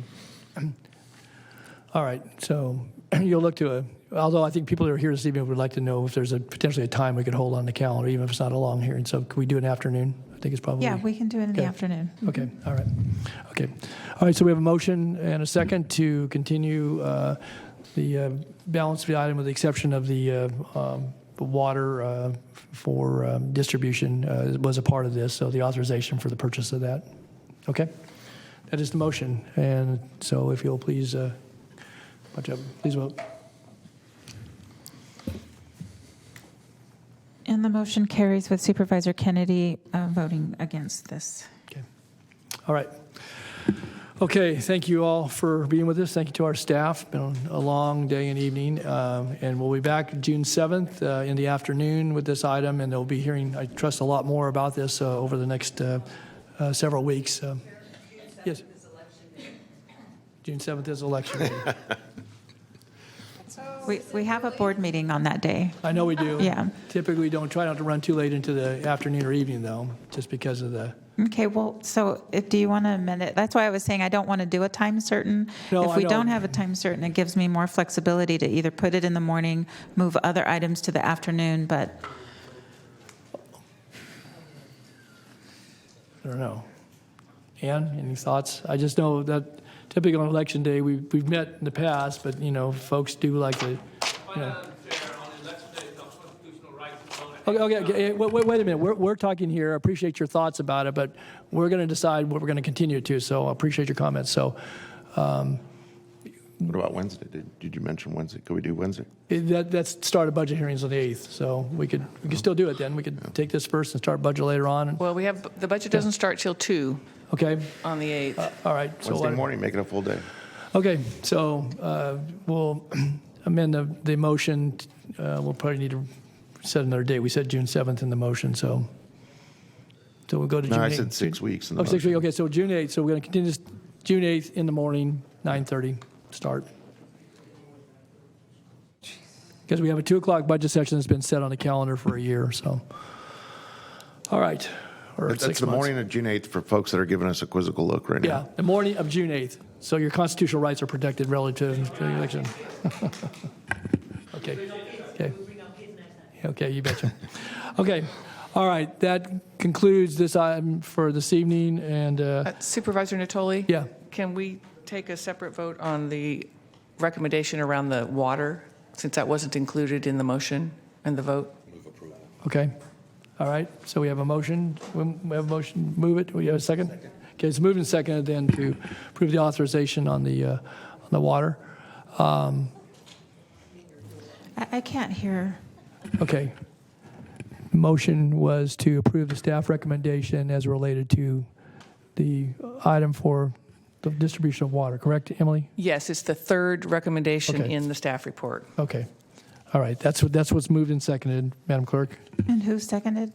Supervisor Kennedy. All right. Okay. Very good. Please vote. Unanimous vote. Very good. Okay. All right. That concludes that item. For item 68, where we're going to look to continue items. Call item 68, please, Flo. Item 68 is the Sanctioned Encampment Sites Workshop. Okay. All right. We'll go ahead. What's the pleasure of the board? Continue it. Okay. And suggestions about continuing that item? Excuse me, yes, to a date in May, and the May calendar is really full, so I would prefer not to do a date certain, but we will absolutely bring it in May. Okay. All right. So that would be the motion. Do we have a motion? So moved. Moved and seconded then to continue item 68 until a date in May. It'll be re-advertised, so that is the motion. Please vote. Unanimous vote. Okay. All right. Item 69 was the appointments. Can we do this very briefly, Flo? Sure. Item 69, you're continuing to May 10th, the Carmichael Old Foothill Farms Community Planning Advisory Council, Rio Linda Alberta Community Planning Advisory Council, North Highlands Foothill Farms Community Planning Advisory Council. Continuing to May 24th, the Carmichael Recreation and Park District, Cordova Community Planning Advisory Council, Sacramento County Treasury Oversight Committee, June 7th, County Service Area 4B, Slough House, Wilton, Cosumnes, County Service Area 4C Delta, Elk Grove, Cosumnes Cemetery District, Local Child Care Planning and Development Council, Sacramento County Youth Commission, Sheriff's Outreach Community Advisory Board, and the Southeast Area Community Planning Advisory Council. Your first item is the Children's Coalition. Okay. I don't have my list in front of me. Was there, I don't know if other members. My notes show that Chiefs are recommending continuing to June 7th. All right, thanks. Equal Employment Opportunity Advisory Council. Chiefs are recommending continuing to June 7th. Okay. Human Services Coordinating Council, Chiefs recommending to June 7th. In-Home Supportive Services Advisory Committee, the Chiefs are recommending that you appoint Gina Bellino for the consumer members and Joseph Wilson for provider representatives, and continue the remainder to June 7th. Okay. Okay. And for Public Health Advisory Board, Chiefs are recommending continuing to June 7th. Sacramento County Behavioral Health Youth Advisory Board, Supervisor Frost. Please continue to June 7th. Okay. Sacramento County Employees Retirement Board, Chiefs are recommending that you reappoint Ronald Suter and continue the remainder to June 7th. I don't know. Reappoint. I think it's recommend nominating Ronald Suter, I think. Oh, sorry. Yeah. I think it's, I think you're right. Yes, to nominate. Okay. Yep. And continue the remainder to June 7th. To June 7th, yes. Sacramento County Mental Health Board, Supervisor Frost. Please continue to May 24. Okay, and